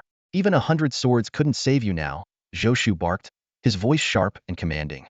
"No one will come to your rescue. Get moving." Fong Yu bristled, but Tang Shao quickly pulled her toward the Shenmu tunnel. The demon apes snarled and circled them, clearly unwilling to let them pass. Zhou Shu smirked to himself. As long as these 2 distracted the demon apes, he could use the Long White Sect's secret 1000-peak snowstep technique to dash into the Shenmu tunnel. He had already spotted a mechanism inside that could seal the entrance, trapping the apes outside to wreak havoc on the others. As for how he would escape, Latour had his own plans. The fates of Iji Jinda and Park Su didn't concern him in the slightest. But events didn't unfold as Zhou Shu expected. As Tang Shao approached the demon apes, their ferocious demeanor abruptly softened. They stopped snarling and merely paced 3 feet away, refusing to attack. Fong Yu, though her hand remained poised on her zither strings, noticed the beast's sudden reluctance and hesitated. Everyone else in the cave was dumbfounded. Only Tang Shao remained composed, his expression calm and aloof. Inwardly, however, waves of shock coursed through him. He was deliberately releasing the aura of the swallowing cloud sworder, more precisely, the aura of the demon cat sword spirit. What connection could there be between the demon cat sword spirit and the black wind demon apes? No matter how turbulent his emotions were inside, Tang Zhao's strides remained steady and powerful. Fong Yu gazed at his determined profile, her heart rippling with curiosity. This young man was becoming increasingly enigmatic to her. As they stepped into the shadowy depths of the Shenmu cave, Fong Yu could no longer suppress her curiosity. "How did you know they would obey you?" she asked. It was clear that this was a newly discovered ability of Tang Zhao's. If he had known earlier, he wouldn't have shown such genuine nervousness when Zhou Shuai, Yuan Nu, and the others had made their escape. Tang Shao didn't answer her question. Instead, he focused intently on his surroundings. The so-called Shenmu cave was pitch dark, devoid of light or airflow, with only the nauseating stench of decay filling the air. Fong Yu instinctively fanned her nose to ward off the smell, while Tang Shao furrowed his brow in thought. In such an environment, finding the Feng crystals and the Shao Luohan bell seemed an impossible task, let alone ensuring their safe exit. Miss Fong, he turned to his companion. Do you have any way of locating the Shao Luohan bell? Fong Yu pouted slightly in thought before replying. All I know is that it should still be somewhere in Haifeng Cave. Tang Shao took a deep breath and exhaled heavily. Drawing his Tuanyun sword, he channeled his inner energy, causing the blade to emit a faint red glow. Though the light only illuminated a small radius around them, it was enough for Fong Yu to spot treasures scattered on the ground. Feng crystals, she exclaimed. Every few feet, a fist-sized hexagonal crystal shimmered with an indigo glow, exuding a sharp, cutting aura. Tang Shao suggested in a low voice, Miss Fong, you search for the Shao Luohan bell while I gather the Feng crystals. If you find the bell, lend it to me for half a month, and we'll split the crystals 70-30. If you don't find it, we'll divide them equally. What do you think? This proposal didn't seem abrupt to Fong Yu. She nodded in agreement, retrieving dried wood from her Luanxue ring to light a torch and begin her search. Every time Tang Shao saw that ring originally meant for Fong Ruhi's heart twisted with pain. He lowered his head, focusing on collecting the Feng crystals to distract himself. Tang Shao had always been able to sense the presence of the demon cat spirit within the Tuanyun sword, and this connection became more distinct as his cultivation progressed. What he had initially assumed to be lingering traces of the spirit had somehow managed to deceive the Haifeng demon apes. However, he wasn't sure how long this effect would last, nor whether the disciples of the three great sects could handle the three apes. Time was of the essence.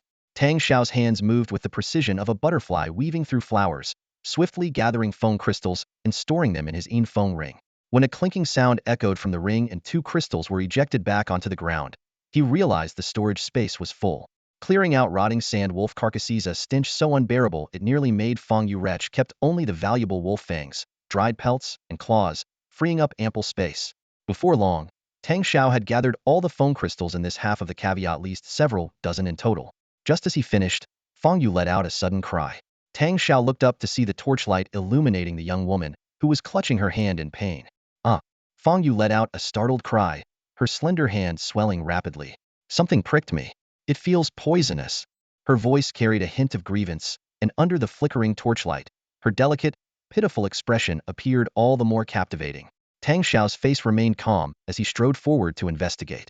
Before him lay what appeared to be an ordinary stone slab, its surface weathered with age and blanketed in a damp layer of moss, giving it a mottled, ancient look. His brows furrowed slightly as he brushed his large hand over the moss. It felt soft and damp, nothing that seemed capable of causing harm. Just as he turned to ask Fong Yu what had happened, an unexpected phenomenon unfolded. The unassuming stone slab suddenly burst forth with a dazzling blue light, illuminating the entire stone wall with an ethereal glow. Within the mysterious radiance, ancient runes began to materialize, flickering in and out of sight, exuding a palpable, oppressive aura. Tang Shao, who had faced disciples from the 3 great sects and even the ferocious 3-headed demon ape without flinching, now felt an unparalleled sense of danger. Instinctively, his hand moved to draw his cloud-swallowing sword, but Fong Yu stopped him, her hand pressing firmly against his. Don't act recklessly, she warned, her gaze fixed intently on the stone slab. This is an array. An array?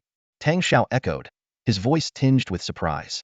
While he was aware that arrays were often used in artifact crafting to imbue objects with power, this was his first time encountering one etched directly onto a stone slab. Fong Yu offered a brief explanation. As long as the material is suitable, an array can be inscribed on virtually anything. This appears to be a protective array, and judging by its complexity, it's no ordinary one. Tang Shao quickly grasped the implication. So, you're saying there's something hidden behind this? Exactly, Fong Yu replied, a faint blush rising to her cheeks.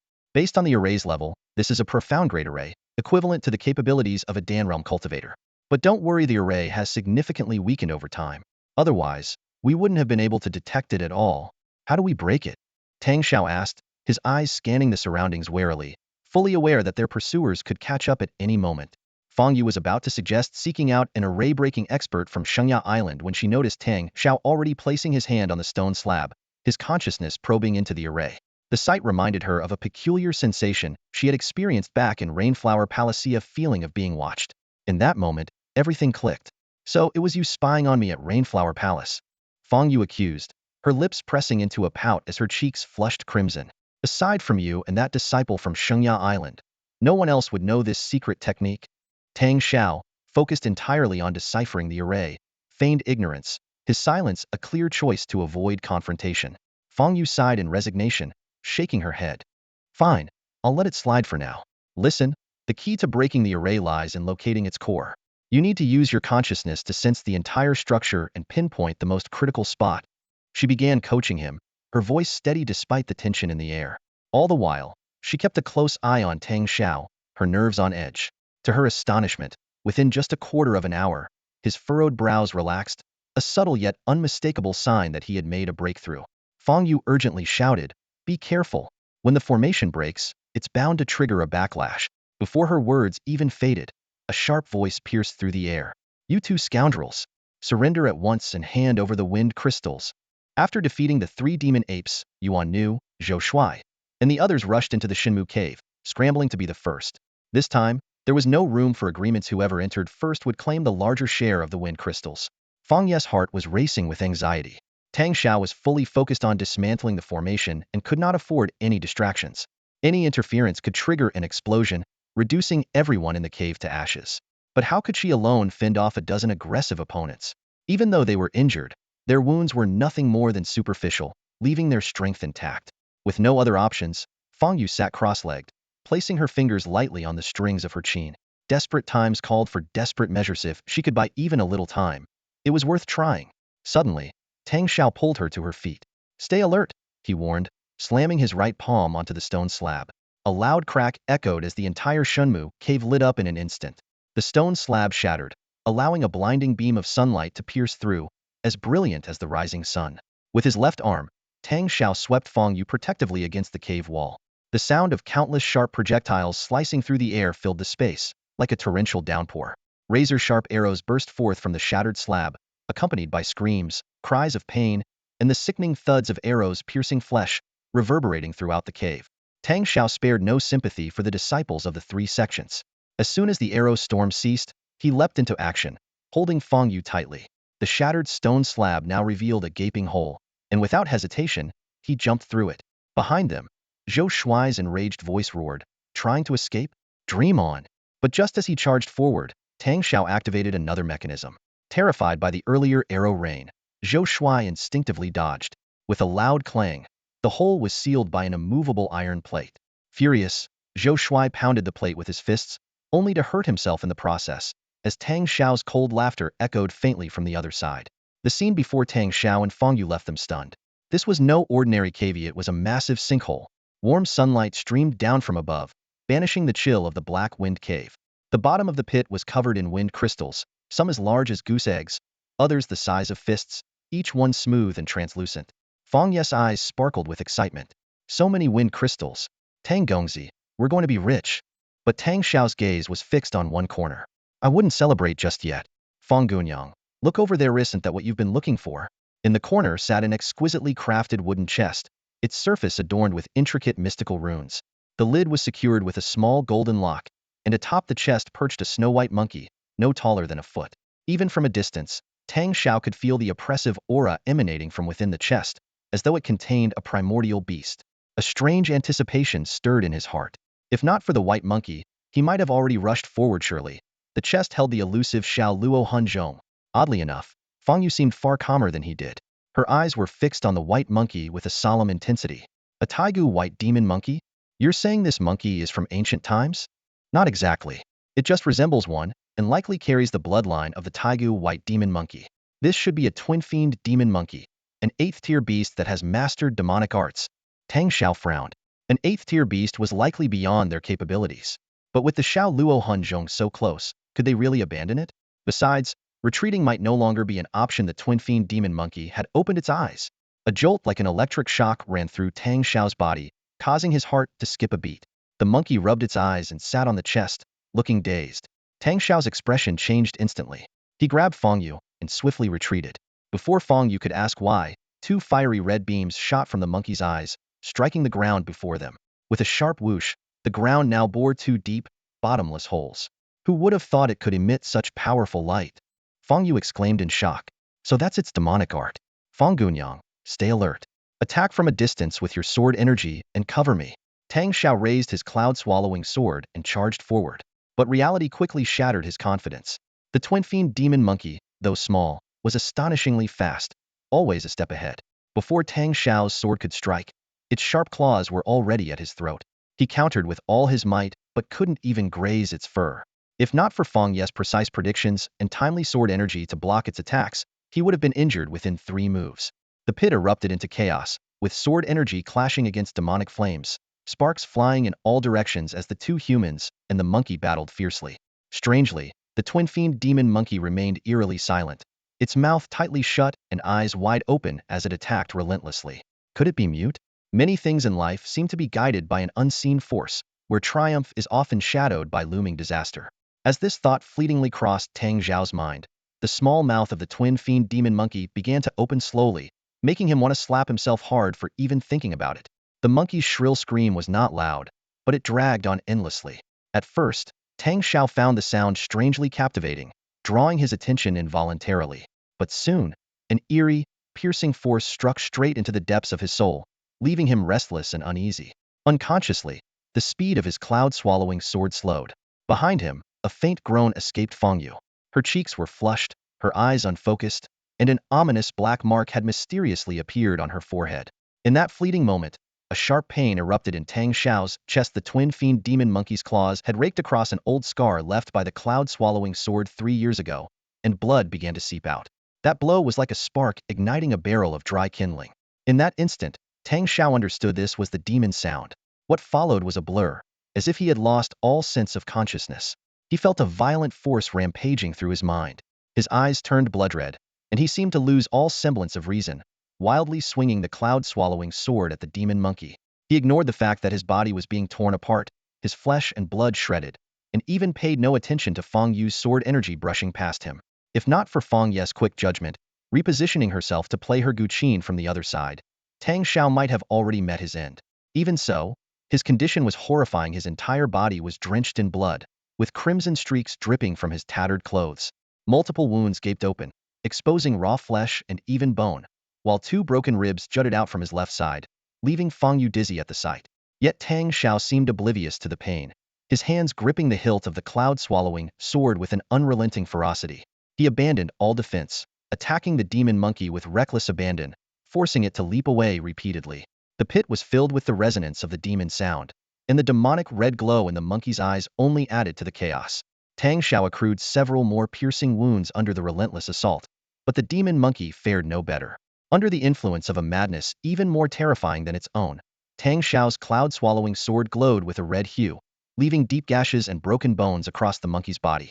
If the battle continued this way, it was certain to end in mutual destruction. However, the twin-fiend demon monkey had no intention of dying alongside him. After several more exchanges, both sides sustaining fresh injuries, the monkey finally faltered. Letting out a terrified shriek, it refrained from counterattacking, curling into a white ball and rolling away. Tang Shao gave chase relentlessly, his sword slamming down onto a nearby chest. The clang startled the demon monkey into another fit of panicked cries as it scrambled out of the pit on all fours, fleeing for its life. Fong Yu watched in stunned disbelief, her fingers frozen on the Guqin Stringsa Tier 8 demon beast, forced into such a pitiful retreat.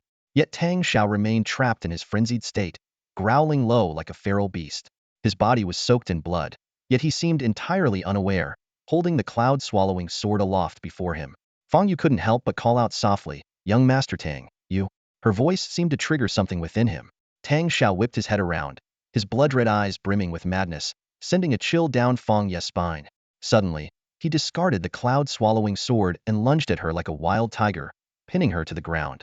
His hands tore at her collar with a terrifying force. Fong Yu panicked, her Guqin discarded to the side. Clenching her fists, a surge of martial energy radiated outward in defense. Fong Ye's heart softened as she took in the sight of Tang Shao, covered in blood. Her clenched fist hesitated midair. How could she bring herself to strike him again? This man who had been injured for her? In that fleeting moment of hesitation, a sharp ripping sound broke the silence. Her white dress tore open, revealing more than she ever intended. Overwhelmed with shame and anger, Fong Yu gritted her teeth and swung her fist, only to realize with horror that her entire body had gone limp, as if drained of all strength. Her inner energy had completely vanished without a trace. Tang Shao's breath was hot and close as he pressed down on her. Fong Yu let out a soft sigh and closed her eyes in resignation, clutching tightly at the torn fabric of her dress. Though she had devoted her life to cultivation and had no experience of intimacy between a man and a woman, she wasn't entirely ignorant of such matters, having grown up in a prestigious sect like Shengya Island. Unable to resist, she could only silently pray that Tang Shao would show her some gentleness. But the expected violation never came. Confused, she opened her eyes to find Tang Shao staring intently at her face. Her cheeks burned with embarrassment, and just as she was about to speak, he suddenly leapt to his feet, pacing back and forth in agitation. He muttered incoherently, "No, it's not her, it's her, but it's not her." Fong Yu hastily adjusted her dress and asked in bewilderment, "Young Master Tang, what are you talking about?" Her hand gripped the imitation Jiawaikan tightly, ready to defend herself if he lost control again. Tang Shao abruptly turned to her, his bloodshot eyes narrowing. "She's inside you, isn't she?" "What?" Fong Yu pointed to herself, utterly stunned. Tang Shao's blood-streaked face leaned so close to hers that they were mere inches apart. "It has to be." That sigh, that was her voice. "She's upset with me. You've ruined everything." His hysterical outburst made Fong Yu shrink back in fear. "No, that was just my sigh," Fong Yu stammered, trying to explain. Tang Shao froze, staring at her for a long moment. The redness in his eyes gradually faded, and clarity returned. When he finally noticed her disheveled appearance, he immediately turned away in embarrassment.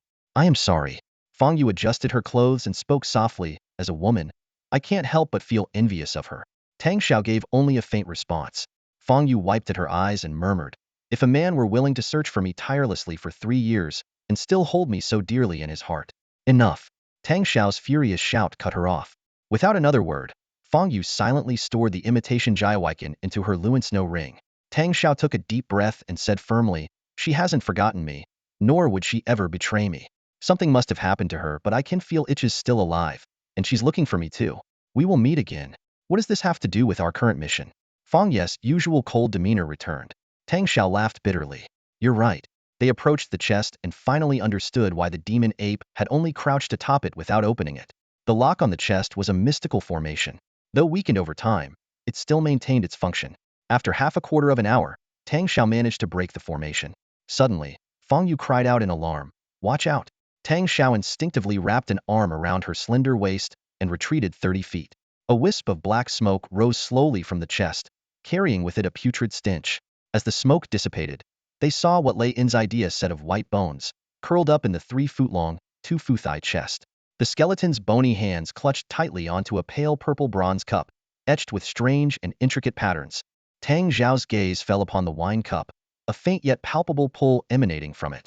It was as though the cup had turned into a tiny vortex, ready to devour his attention entirely. "So this is the little soul-draining chalice."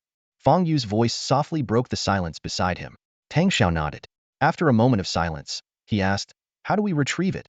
"I've already prepared for this," Fong Yu replied, producing a delicate net from her Wanchua ring. The material of the net was extraordinary. It appeared no larger than a fingernail when resting in her palm, but when shaken open, it expanded to a width of 5 feet, combining softness with remarkable resilience. "This is the soft, fragrant mesh," Fong Yu explained as she unfolded the net. "It's woven from the silk of deep-sea soft-scale sharks. These creatures are 6th-tier sea beasts, with the strongest even reaching the 7th tier. The silk from one shark is only enough to create a piece the size of a fist. This soft, fragrant mesh required the silk of over 100 sharks to craft. I paid a hefty price just to rent it." She draped the soft, fragrant mesh over the little soul-draining chalice, her fingers forming seals as she channeled several streams of energy into it. Instantly, the shark silk began to emit a soft glow, and the mesh contracted tightly, enveloping the chalice completely. Fong Yu sat cross-legged and took out a small blade, making a shallow cut on her fingertip. A few drops of blood welled up, which she smeared onto the chalice. In a low voice, she said, "Young Master Tang, I must trouble you to guard me. This little soul-draining chalice is of a higher grade than I am. The only way to subdue it is through a blood ritual. Otherwise, it cannot be taken out of this cave. Once I've secured it, I'll lend it to you for half a month." Before her words fully settled, she had already immersed her consciousness into the chalice, falling into a meditative state. Tang Shao stood nearby, his gaze wandering over the artifact as he kept watch. The process of subduing it, however, proved far from smooth. Fong Yu was already injured from her earlier battle with the twin fiendish demon monkeys. Her pale complexion and unhealed wounds betrayed her condition, and fresh blood continued to seep despite the medicinal pills she had taken, which offered only temporary relief. As time passed, her pallor shifted to a flushed red, then deepened to a blood-like crimson, and finally turned a dark, purplish hue. Her body began to tremble violently, as if she might collapse at any moment. Meanwhile, the chalice itself grew restless, pulsating even under the restraint of the soft, fragrant mesh. It thrashed like a boiling dumpling in a pot of turbulent water. Tang Shao furrowed his brow. It seemed doubtful that Fong Yu could successfully subdue the artifact. He hesitated, debating whether to intervene. But Fong Yu had clearly staked everything on this effort. Suddenly, a low but firm cry escaped her lips as she clenched her fists tightly. Blood began to seep from the backs of her hands, flowing directly into the chalice. The sight reminded Tang Shao of the cloud-swallowing swordback on fire. Huawan Peak, it, too, had absorbed his blood in a similar manner. Could there be a spirit residing in this chalice as well? Tang Shao pondered. He recalled how the demonic cat spirit within the cloud-swallowing sword had reached the 4th tier after merely 8 years. If the little soul-draining chalice indeed housed a spirit, how long might it have existed? What level of power could it have achieved? If it were to recover even a fraction of its strength by consuming Fong Yu's blood, it might obliterate this entire sinkhole and black wind cave in an instant. Worse still, such soul-bound entities often sought to possess new hosts if given the chance. Tang Shao kept a close eye on Fong Yu, weighing whether to intervene. But the events that followed completely defied his expectations. The moment the blood from her fists was fully absorbed, Fong Yu's face turned ashen white, her lips and eyes rimmed with a ghastly blue, while her ears flushed a deep crimson. Just as Tang Shao prepared to step in, those colors abruptly vanished, leaving her skin a lifeless gray. Before Tang Shao could fully process his shock, her entire body turned a fiery red, not the red of blood, but the scorching hue of something burned by intense flames. Even standing a full yard away, Tang Shao could feel the searing heat radiating from her. He hesitated, torn between saving her or stepping back, when Fong Yu's eyes suddenly snapped open. Yet her gaze was unfocused, her pupils no longer round but shaped like the very chalice they sought to claim. Tang Shao was taken aback. He had only raised one hand halfway when Fong Yu suddenly let out a soft whimper. Grasping her collar with both hands, she tore her clothes apart with a ripping sound and lunged at him like someone possessed. The sheer force of her attack was astonishing, and before Tang Shao could react, she had knocked him to the ground. Fong Yu's eyes glimmered with an unusual light, her cheeks flushed, and her breathing rapid. Her delicate wrists, which now carried an almost superhuman strength, clamped down tightly on Tang Xiao's arms. He felt her body radiating intense heat, as if he were holding onto 2 searing iron rods, sending waves of pain through him. Her slightly parted lips exuded a faint, alluring fragrance as she leaned closer to his face. Tang Shao desperately turned his head away, struggling to avoid her, while locking his legs around hers to prevent her from entangling him further. Yet, her strength only seemed to grow, and her slender hands began slipping free from his grip. In a moment of desperation, Tang Shao straightened his legs and delivered a powerful kick to her abdomen. As she was sent flying backward, he twisted his body like a serpent and retreated several meters. However, Fong Yu, unfazed, scrambled to her feet, her shredded clothing falling away, and prepared to lunge at him again. With a splash, Tang Shao swiftly retrieved a jug of clear water from the yin feng ring and poured it over her head. The water scattered everywhere, and for a brief moment, clarity returned to Fong Yu's eyes. But in the next instant, she let out a sharp scream. Pervert! Scoundrel! Degenerate! Tang Shao instinctively stepped back as she crouched on the ground, clutching her chest with both hands, and began sobbing softly. At this critical moment, she had finally come to her senses. The scene was deeply awkward yet strangely intimate. Fong Yu's current appearance was enough to make anyone's heartbeat quicken. Her upper body was barely covered by a few tattered scraps of fabric, revealing a large expanse of fair skin. The water droplets clinging to her smooth flesh glistened enticingly, slowly sliding down, merging with the indistinguishable mix of tears and water on her face, making her look heartbreakingly vulnerable. Tang Shao suddenly realized he was still holding the water flask, the source of all this trouble, and quickly turned away in embarrassment. Behind him, the sound of rustling clothes signaled Fong Yu was getting dressed. After a moment, her barely audible voice broke the silence. "Young Master Tang, thank you." Only when he was certain she was fully clothed did Tang Shao turn back around, though his face still betrayed his discomfort. Fong Yu spoke softly. "I know everything. Young Master Tang, you not only saved me but also helped me retrieve the small soul vessel. I can never repay such kindness. As a token of my gratitude, I want take a single wind crystal. They're all yours." "That's unnecessary," Tang Shao replied with a smile. "We had an agreement beforehand. If we obtained the small soul vessel, the wind crystals would be split 70-30, with me taking the larger share." As he spoke, he separated a small portion of the wind crystals and handed them to Fong Yu. After accepting the wind crystals, Fong Yu handed the small soul vessel to Tang Shao and carefully explained how to use it. Following her instructions, Tang Shao attempted to cultivate with it, and immediately felt its extraordinary effects. His consciousness was drawn into the vessel's opening, undergoing a refining process that, while accompanied by a sharp, needle-like pain, left his mind significantly sharpened. It was as if his vast awareness had been condensed from the size of a large bowl to that of a mere egg. When it came time for them to part ways, Fong Yu asked softly, "Young Master Tang, what are your plans from here?" Tang Shao was about to answer when Fong Yu interrupted him. "Young Master Tang, you saved my life, and we've been through life and death situations together. Surely we don't need to be so formal anymore? I've been an orphan from a young age and grew up in my sect. My master always called me Shao Yuer. Could you call me that too?" Tang Shao shook his head and refused. "I'm sorry, but am not in the habit of calling people by their nicknames." In his heart, only Fong Row could be called by her nickname, Ruer. Fong Yu let out a soft sigh. Tang Shao smiled and said, "Miss Fong, you're aware that you may have some connection to someone from my past. I intend to investigate this thoroughly. As for the 100 Houses tournament, I have no interest in it. If you wish, we can leave the Great Xian Desert together. If not, I'll go on alone. I plan to visit Xingya Island soon and will surely pay you a visit there." Fong Yu knew that if Tang Shao truly came to Xingya Island, they might end up as enemies, perhaps even fighting to the death. She sighed despondently, but then, as if struck by a sudden thought, her bright eyes widened. "Aren't you going to find Miss Peng?" she asked. "Miss Peng and I have no connection whatsoever. Why would I go looking for her?"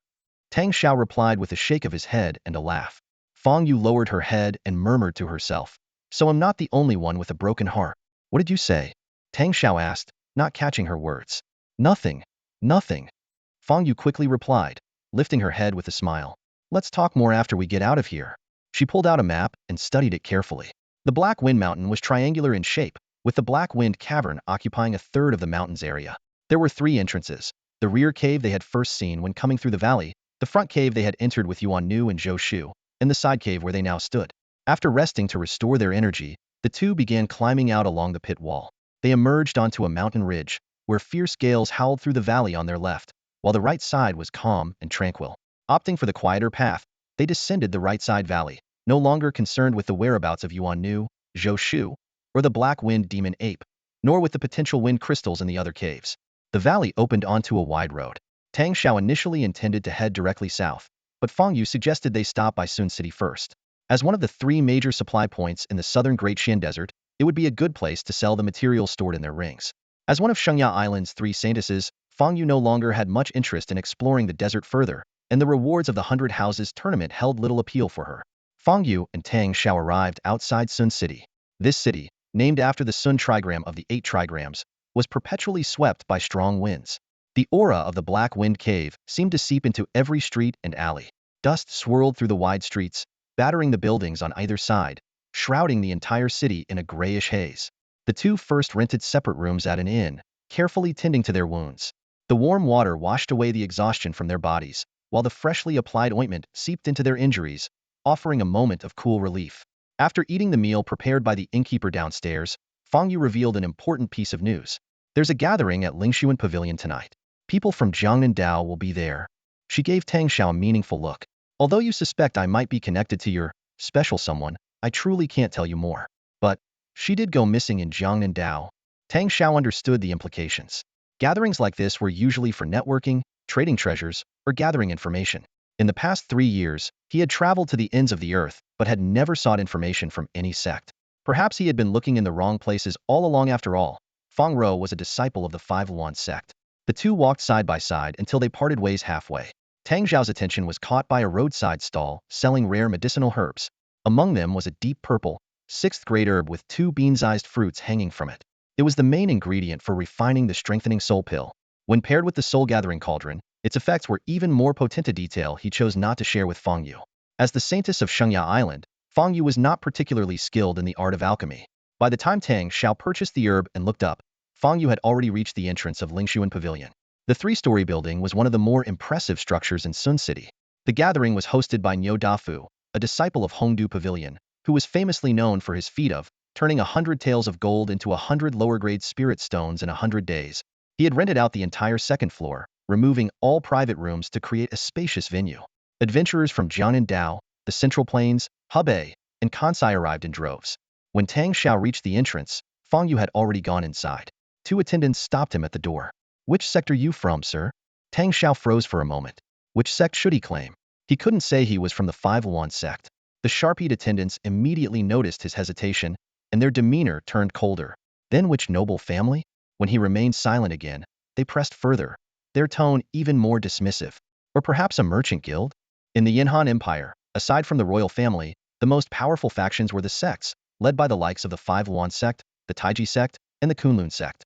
Next in rank were the noble families of various counties, such as the Fong family and the Peng family. Finally, there were the merchant guilds, represented by the East Sea Trading Company and the Qinhuai Guild. While some guilds were stronger than smaller sects, the hierarchy was still clearly defined. This is a gathering for adventurers, and I am an adventurer. Does the host require attendees to belong to a sect, noble family, or guild? Tang Shao, unconcerned with others' opinions, asked with a calm smile. The attendants, unwilling to defy Hongdu Pavilion's policies, grew increasingly sarcastic in their tone. It's just that everyone inside is a top talent. Are you sure you want to go in?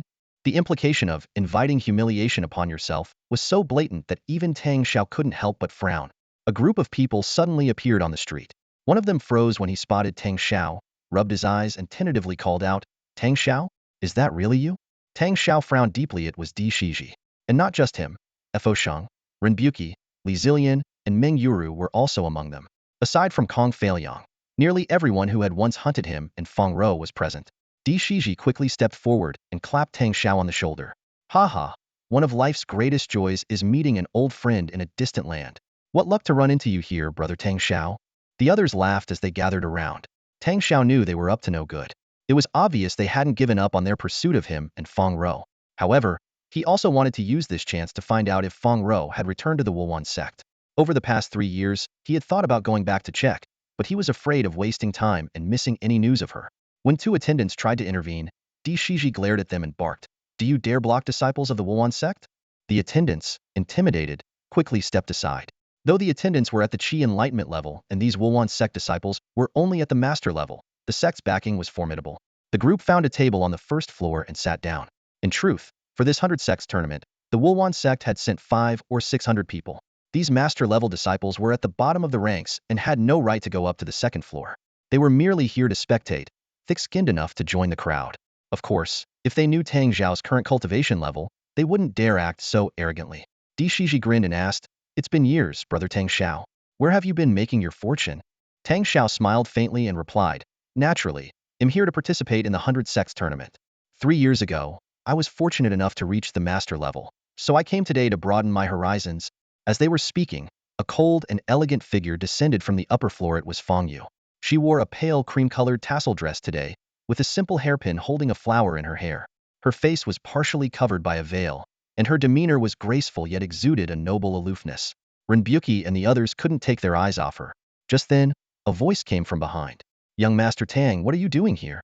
It was a young woman in her early 20s, at the Qi enlightenment level, with her hair tied in a bun and an expression of surprise. Tang Shao remembered seeing her on the flying shuttle. "Timu sect, Ouyang Ruoxian," she introduced herself softly. "Why don't we head to the second floor together?"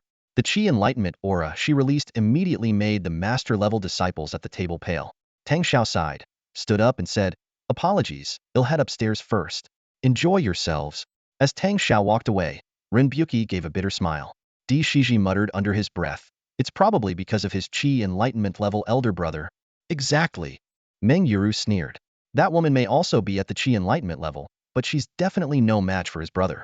That's the only reason she's being so nice to him."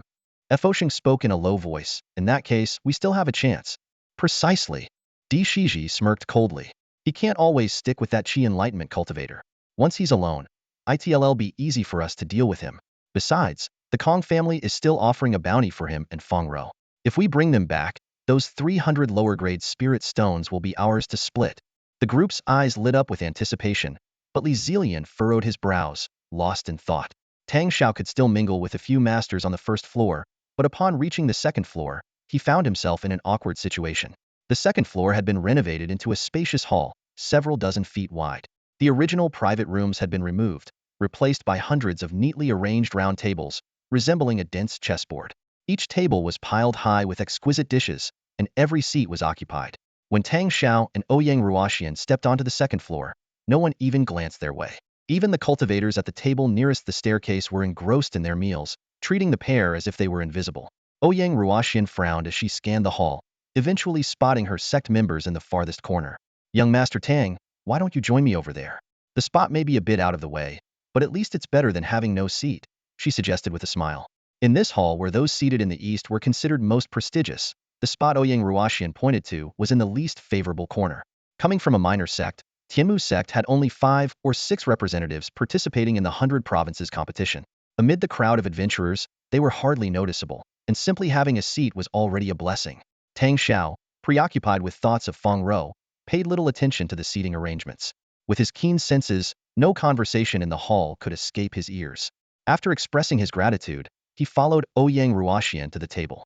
Seated at the round table were 5 female disciples of Tianmu sect. Ouyang Ruoxian enthusiastically introduced them. Young Master Tang, these are my fellow sect members. At the head of the table sat the eldest senior sister, a woman in her early 30s, exuding mature charm. The other junior sisters, whether poised or shy, merely offered polite smiles before lowering their gazes. Just as Tang Shao was about to take his seat, a loud, brash voice shattered the quiet. Hey, there's an empty seat here. Before the words had fully landed, a figure swooped in and claimed Tang Shao's spot. Moments later, 3 more individuals crowded in, forcing their way between the Tianmu sect's female disciples. The group of men, dressed in yellow, wore expressions of frivolity, their intentions blatantly clear. Pai Santiao, what do you think you're doing? Ouyang Ruoxian's brows furrowed in anger. This is my guest. How dare you treat him like this? The boy who had taken Tang Shao's seat, Pai Santiao, looked up and sneered as he sized up Tang Shao. Ouyang, your taste is really something else. Our Xianren sect has been your neighbor for so long, and we've proposed marriage several times, only for you to turn us down. So this is who caught your eye? A nobody? The Xianren sect cultivators hadn't traveled on the same flying shuttle as Tang Shao. Among them were 2 at the Qi condensation stage and 2 at the peak of the insight stage, all over 30 years old. In contrast, Ouyang Ruoxian, though only at the insight stage, was just 16 or 17 and had been invited by the prestigious Rainflower Palace due to her exceptional talent. Although Pai Santiao's own aptitude was mediocre, his judgment was sharp. He immediately assessed that Tang Shao was neither part of a sect nor from a noble family or merchant clan, just a rogue cultivator with no backing. Confident in his group's strength, he thought, with 2 Qi condensation experts on our side, what's there to fear? Pai Santiao, don't push it too far. Ouyang Ruoxian slammed her hand on the table, standing up in anger. Oh, wanna fight? Pai Santiao smirked as he picked up a teacup. Tianmu sect, do you dare? Junior sister Ouyang, don't cause trouble. The eldest senior sister quickly interjected. Young Master Pai, please take a seat. Our 2 sects, she hadn't witnessed the battle at Wind Mountain and was unaware of Tang Shao's capabilities. Ouyang Ruoxian, however, knew better and grew anxious. Senior sister. Bang. Pai Santiao slammed his palm onto the table, his expression darkening. Tianmu sect, you've gone too far. Are you really looking for a fight? The loud noise immediately drew the attention of those nearby. A tall, nonchalant-looking youth strolled over to investigate. What's going on here? Isn't this Pai from Xianren sect? Who got you so riled up? He asked with a smirk. Tang Shao stood off to the side, his expression calm as he observed the scene before him. His gaze swept over the young man, who was no older than 20, and he silently assessed him. Peak of the Qi gathering realm, just 1 step away from the Qi condensation realm. Truly a remarkable talent. But soon, his attention shifted to the figure behind the young man. When he recognized that familiar silhouette, his brows furrowed deeply. Tang Shao, is that you? The woman also spotted him, her brows knitting together in the same manner. The young man in the lead turned his head and asked, What is it, junior sister Fong? Do you know him? The woman was none other than Fong Li. She gave a slight nod, her tone calm. Not just me. Many of the senior and junior brothers and sisters here know him. Senior brother Kong Xian, junior brother Lei Xiaoyuan, junior brother Peng Shao. This man was once a member of our Huawan sect. But later, he betrayed the sect and left. Standing at the back of the group, Lei Xiaoyuan gave Tang Shao a bitter smile and a polite nod but said nothing. Kong Xian, on the other hand, let out a cold chuckle. I've never met this traitor myself, but I've certainly heard about him. Tang Shao fixed his gaze on Fong Li's face and asked in a deep voice, Sister Fong Li, do you know where Fong Row is? He was trying to glean any clues about his younger sister from her expression. Fong Li's face remained impassive. You lured her into leaving the sect with you? And now you come asking me? Tang Shao felt his heart sink. What happened 3 years ago isn't something I want to discuss right now. I just want to know, has she returned? Whether she has or hasn't, what does it have to do with you? A young man dressed in white, fanning himself leisurely, Kong Feeling stepped forward. But Tang Shao's eyes remained locked on Fong Li. Fong Li's eyelids lowered slightly. No, she hasn't. All right. If you see her, Please tell her that I've been looking for her. Tang Shao took a deep breath. Since Fong Li didn't know Fong Row's whereabouts, there was no point in staying at Lingshuan Pavilion any longer. Although he was curious why Lei Xiaoyuan was traveling with the Huawan sect and how Fong Li and the others had managed to advance so quickly to the Qi Enlightenment realm, finding Fong Row was his priority. However, someone wasn't planning to let him leave so easily. Kong Faolyang closed his folding fan with a snap and sneered, "Do you really think you can just walk away?" Tang Shao was just about to turn when the young leader barked, "Kong Jr. brother, this isn't your call to make." Kong Faolyang immediately bowed. "Yes, senior brother Meng Huan. But this man is a traitor to our sect. According to the sect's rules, we must capture him and bring him back to face the discipline hall's judgment. They'll handle this as I see fit." Meng Huan squinted at Tang Shao, then suddenly smiled. "I've never seen a wanted notice for you in the sect. That means you are not officially considered a traitor. So, you're still technically a member of the Huawan sect. During the 100 Halls competition, I'm in charge of the southern team. From now on, you'll follow my orders." Senior brother Meng, but Kong Faolyang began to protest anxiously. "Silence." Meng Huan shot him a glare. Tang Shao smiled faintly. "Meng Huan, do you know why you've never seen a wanted notice for me? You dare address me by name directly?" Meng Huan was taken aback. "How insolent. Senior brother Meng is the leading disciple of Liangfu sect under Huawan Peak. And yet you—" Another disciple began to shout. Ignoring them, Tang Shao said calmly, "I was never a member of Huawan sect to begin with. I really don't understand how you all have the audacity to call me a traitor. My name isn't even in the sect's registry. How could there possibly be a wanted notice for me?" "Huh." Kong Faolyang, excited, waved his fan dramatically. "I've never seen someone dig their own grave like this. Tang Shao, if you had taken senior brother Meng's offer and joined his team, we might not have dared to do anything to you. But now, Tang Shao, are you really looking for death?" Meng Huan narrowed his eyes. "Who's looking for death here?" A lazy, drawling voice interrupted. A few more figures approached, leaving the disciples of Tianmu's sect and Xianren's sect staring in disbelief. Today, the typically quiet southwest corner suddenly buzzed with activity, defying the traditional rule of honoring the East. It was baffling this lower-ranked spot had inexplicably drawn a swarm of powerful figures. Just then, a burly young man strode in with an air of authority, his booming voice cutting through the chatter. "Clear 5 tables. Now." The force of his command sent nearby diners scrambling to vacate their seats. Even the members of Tianmu's sect and Xianren's sect dared not utter a word of protest, quickly stepping aside. Yet, amidst the commotion, Tang Shao moved against the tide. He grabbed Ouyang Ruoxian by the wrist and declared firmly, "Let them run if they want, but you're staying right here. Stand behind me." In his heart, Tang Shao knew he couldn't stand idly by after she had stood up for him earlier. What seemed like a trivial matter of seating carried significant weight in such a high-profile gathering. The arrangement of seats often concealed subtle power plays. Ouyang Ruoxian, despite securing a ride on Yuhua Palace's flying vessel, had likely endured a grueling 20-day journey due to her modest background and cultivation level. If she could claim a spot at these 5 tables today, it might pave the way for smoother progress in her cultivation path and even catch the attention of a prominent sect. Tang Shao had carefully orchestrated this gesture as a way to repay her kindness. "Miss Peng, Miss Fong, look at him's at it again, charming another girl." A melodious voice teased with a hint of amusement. The voice belonged to Yi Woody of East Sea Trading Company, and she wasn't alone. Familiar faces filled the area. Fong Yu of Sacred Maiden Island, Peng Chu, Sima Yinji, and others. Peng Chu's gaze lingered on Tang Shao, her eyes brimming with reproach. She hadn't forgiven him for vanishing without a word, leaving her to feel betrayed after all she'd done to support him. Fong Yu, on the other hand, wore an intrigued smile. Unlike Peng Chu, she had long accepted the truth. Tang Zhao's heart was a fortress no one could breach. Even after their shared ordeal in the side cavern of Black Wind Cave, she knew she would never hold a place in his heart. If love was unattainable, why chase it? Better to sit back and enjoy the show. Tang Shao's expression grew increasingly serious. The gathering was no ordinary one. All around him were cultivators at the Qi gathering stage, and including Meng Huan's group, there were now 16 or 17 of them in total. Among them, 5 or 6 had already reached the half-step condensed Qi stage. If they all turned against him, not even his formidable skills would guarantee an easy escape. The problem was, he still couldn't discern their intentions. The burly youth broke the tense silence. "Why don't we all take a seat and talk this through?" Meng Huan's lips curled into a mocking smirk. "No offense, but does Hongdu Pavilion really think it has the qualifications to lead this discussion?" The tension escalates as the factions maneuver and alliances shift, each player's motives and strength coming into sharper focus. Yi Woody turned to Miss Peng and Miss Fong with a warm smile. "You're from Jiangnan too. Come, let's stand together and make it livelier." Fong Yu, as the saintess, maintained her cool and composed demeanor befitting her status. Beneath her veil, she barely lifted the corners of her lips in a subtle response to Yi Woody's invitation.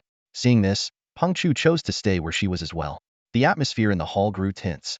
What had started as a simple interaction now seemed to escalate into a standoff between Jiangnan Dao and the Huawan sect. Amusingly, Tang Shao, who had previously been the center of attention, became an onlooker, leisurely standing to the side and watching the scene unfold. Meng Huan's expression shifted unpredictably before he finally let out a cold laugh. Since the host doesn't seem to welcome us, we won't bother staying for this meal. Raising his voice, he continued, brothers, this is clearly a private gathering for Jiangnan Dao.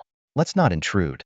We'll find another place, and he'll host a grand feast for everyone much better than enduring this treatment. It was evident that Meng Huan intended to rally all non-Jiangnan guests to leave with him, but his efforts yielded little success. While there were indeed many visitors from other regions in the hall, most of them seemed more interested in staying as spectators to the brewing tension between Jiangnan Dao and Zhongyuan Dao. Seeing this, Meng Huan could only sneer and storm off.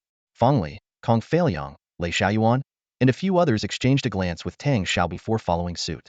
However, after taking a couple of steps, Meng Huan suddenly stopped, turned back, and asked coldly, Tang Shao, are you really not coming with us? Tang Shao responded with a lazy smile. I'm not part of the Huawan sect. What business do you have telling me what to do? Left speechless, Meng Huan had no choice but to head downstairs.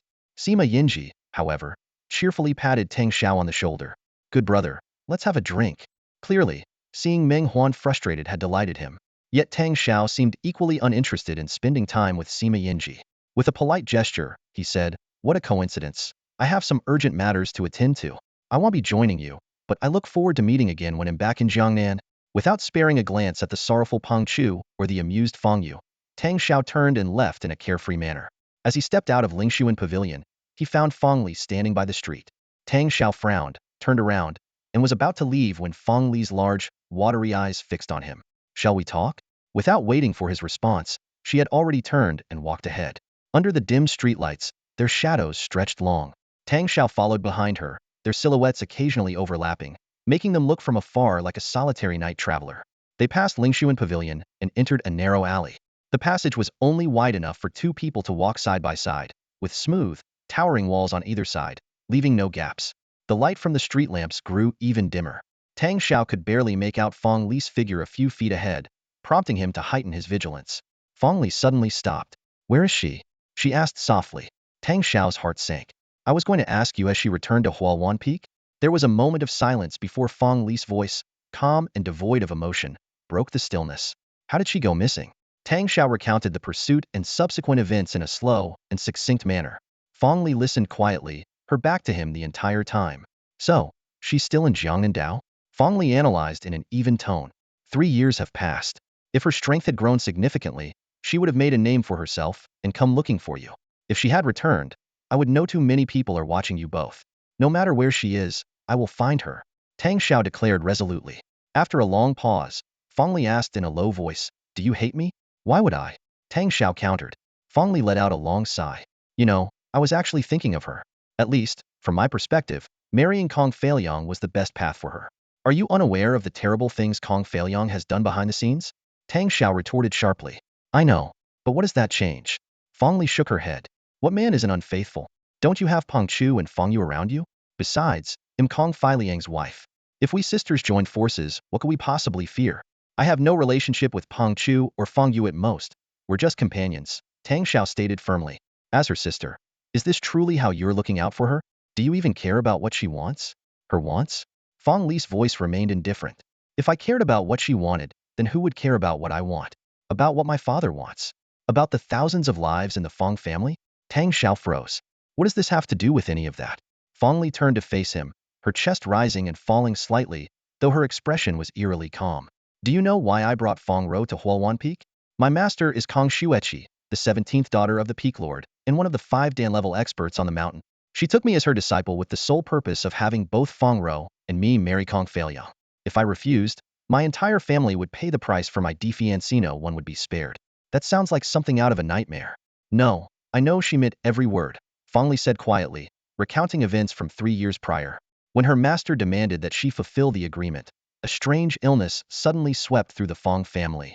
Everyone grew weak, coughing incessantly, unable to muster even a trace of inner energy. Only the pills from the City Lord's mansion could temporarily alleviate their symptoms. The City Lord's mansion was under the direct control of the Kong family. This was their way of making their threat clear. So from the start, I was raising my sister to become Kong Fai Liang's concubine. But that girl was too stubborn, and with you meddling in between, things turned out this way, she sighed. Although Kong Fei Liang was indeed too impatient, I later learned he wasn't even aware of what my master had told me. A concubine arranged for Kong Fei Liang, and he didn't even know about it? Fong Li gave him a glance. Don't ask me why.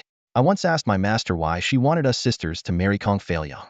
She only said it was the Peak Lord's plan, as if it were part of some grand scheme. I don't know the specifics. So, does that mean you've already married Kong Fei Liang? No. Fong Li shook her head. They want Fong Row and me to marry together, so I've been waiting. Tang Shao furrowed his brows, a flicker of confusion flashing in his eyes. If that's the case, why didn't you go to Jiangnan to look for Rower? Fong Li let out a soft sigh, her tone tinged with helplessness. Who says we didn't? Huawan Peak sent nearly 100 people to Jiangnan, including experts at the qi gathering and qi condensing stages. But every time, they came back empty-handed. Not only could they not find Fong Row, but even your whereabouts were impossible to trace. My master said that Jiangnan seems to be shrouded by some mysterious force, like an impenetrable fortress, leaving us powerless. She rolled her eyes slightly.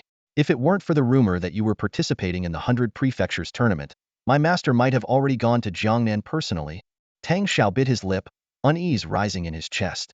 A looming conspiracy seemed to be taking shape, binding both him and Fong Row like a tightening noose.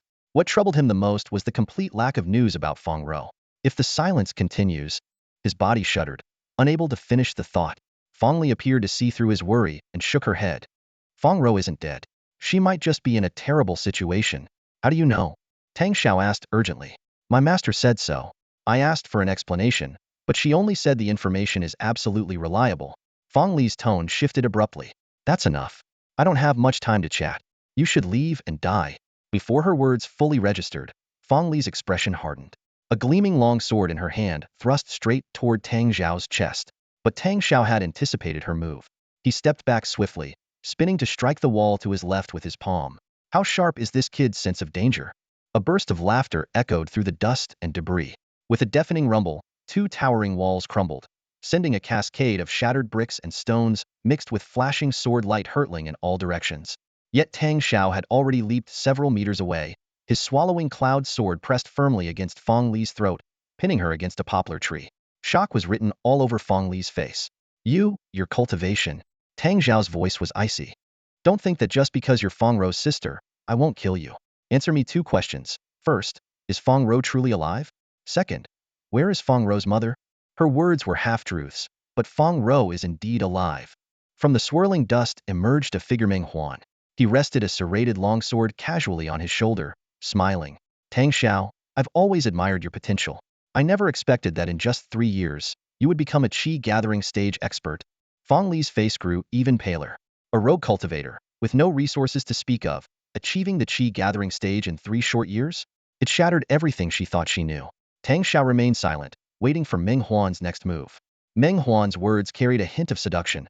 Join me. The Kong family may have issued a death order against you, but our Meng family, one of the 5 principal families of the Huawan sect, is not afraid of them. I can guarantee your survival. From the moment the swallowing cloud sword immobilized Fong Li, sword shadows rained down around Tang Shao like a violent storm. The members of the Huawan sect seemed utterly indifferent to Fong Li's safety, as sword strikes and sword energy relentlessly targeted her vital points. If not for Tang Xiao's timely intervention, she would have already perished. Tang Xiao's left hand trembled uncontrollably as threads of sword energy, thin as needles, continuously emanated from it. Though each strand individually lacked the power to kill a master, their sheer volume wove an impenetrable web of protection around him and Fong Li. And in this situation, you think I would trust you? Tang Shao sneered coldly. I never intended for you to trust me. Meng Huan smirked, his long sword thrusting forward in rapid succession, each strike layered with illusory shadows. His skill was clearly superior to Tang Xiao's. His mastery of swordsmanship had reached the pinnacle of the sword form realm and was on the verge of transitioning to the simulated sword realm. With a low growl, Tang Shao sidestepped, his swallowing cloud sword tracing arcs in the air like the fantail of a peacock, deflecting all 5 or 6 strikes. He counterattacked with 2 swift slashes while releasing Fong Li. Yet, he remained cautious of his nominal elder sister, keeping a strand of sword energy ready in his left hand as a precaution. As expected, the moment Fong Li regained her freedom, she raised her sword.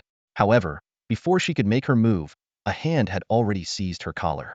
As she was unceremoniously thrown aside, a towering figure appeared beneath a poplar tree. Meng Huan took 2 steps back as his expression shifted. Kong Fian, what are you doing here? The poetic name Kong Fian stood in stark contrast to his icy demeanor. With a cold laugh, he replied, Meng, since when did the affairs of Fire Huawan Peak become open to meddling from your Huawan Peak? Trying to overstep your bounds? Did you bother asking me first? Meng Huan ignored Tang Shao, standing poised with his sword, his face a mixture of uncertainty. Behind him, 20 or 30 swordsmen gathered, their blades aimed directly at Kong Fian, ready to tear him apart at a moment's notice. Kong Fian chuckled again, and dozens of figures materialized behind him, including Kong Feiliang, Kong Xian, Lei Xiaoyuan, Fa Xing, and Di Shi. Kong Xian grinned at Tang Shao, while Lei Xiaoyuan maintained his usual unapproachable demeanor. So, Kong, are you planning to start a war between Fire Huawan Peak and Huawan Peak here? Meng Huan narrowed his eyes, his young face betraying a mature composure. Kong Fian replied, you're the top talent of Huawan Peak's younger generation, and I'm the eldest son of the Kong family. A duel between us would be a fair match. How about we fight first and give them a demonstration? Meng Huan suddenly turned to Tang Shao. I know you have a grudge against Fire Huawan Peak. Tang Shao sneered and stepped back. You two go ahead and fight. I'm leaving. He had no intention of being anyone's pawn or becoming collateral damage in a battle between the two peaks. As he decisively turned to leave, both Meng Huan and Kong Fian narrowed their eyes but made no move to stop him. Even Rinbuki and Meng Yuru, who appeared eager to act, refrained under Kong Fian's silent gaze. Tang Shao exited the alley and headed straight out of the city. He knew the Huawan sect members wouldn't actually start a full-on fight, they were too shrewd for that. The day's target was clearly him, and with his departure, they would lose their reason to clash. As for why they were after him, Tang Shao couldn't figure it out. If it was to interrogate him about Fong Row's whereabouts, Meng Huan and Kong Fian would have overheard his conversation with Fong Li. If it was about him personally, that seemed laughable. The only thing notable about him might be the swallowing cloud sword. Although Fong Yu had also given him the small soul-dissolving cauldron, it was securely hidden in his Yin Feng ring and had never been revealed. The Huawan sect couldn't possibly know about it, and 2 Qi condensation realm experts wouldn't go to such lengths over a single high-grade spiritual sword. With a head full of unanswered questions, Tang Shao arrived at a secluded area outside the city. Wielding the swallowing cloud sword, he quickly carved out a square pit in the rocky terrain. The sword's sharpness left the walls of the pit smooth and precise. As Tang Shao was carving out the tunnel, he seemed to hear a faint sigh emanating from the sword. The sound was ethereal, like drifting smoke, as if it came from a distant, unreachable place, or perhaps it was merely an illusion. He paused, holding his breath and focusing intently, but caught no further trace of it. Shaking his head, he dismissed the thought and returned his attention to the task at hand. Another slab of stone was carefully removed. Tang Shao swiftly leaped into the tunnel, deftly covering the entrance with the stone slab. Though the disguise was somewhat crude, it sufficed in this desolate wilderness. He thought to himself that in just a few days, the relentless sands would naturally bury all traces, rendering this hidden base completely concealed within the shifting dunes. Inside the tunnel, Tang Shao sat cross-legged and carefully took out the small Luohan vessel. This enigmatic artifact had already proven its miraculous properties back in Haifeng Cave. By channeling one's consciousness into it and retrieving it after refinement, the soul would become increasingly solidified. Time slipped away unnoticed during his practice. Aside from essential rest and basic needs, Tang Shao devoted nearly every moment to honing his consciousness. Even in moments of extreme exhaustion, he permitted himself no more than a brief respite. As his soul power grew stronger, so too did his mastery of swordsmanship progress by leaps and bounds. In just over 10 days, he could clearly sense himself nearing the pinnacle of the sword form realm. Reaching the pinnacle of the sword form realm was not a fixed threshold, but rather a dynamic range brimming with potential. When sword intent accumulates within this range, pushing ever closer to its limit without stagnation, it creates the opportunity to break through to the sword intent realm.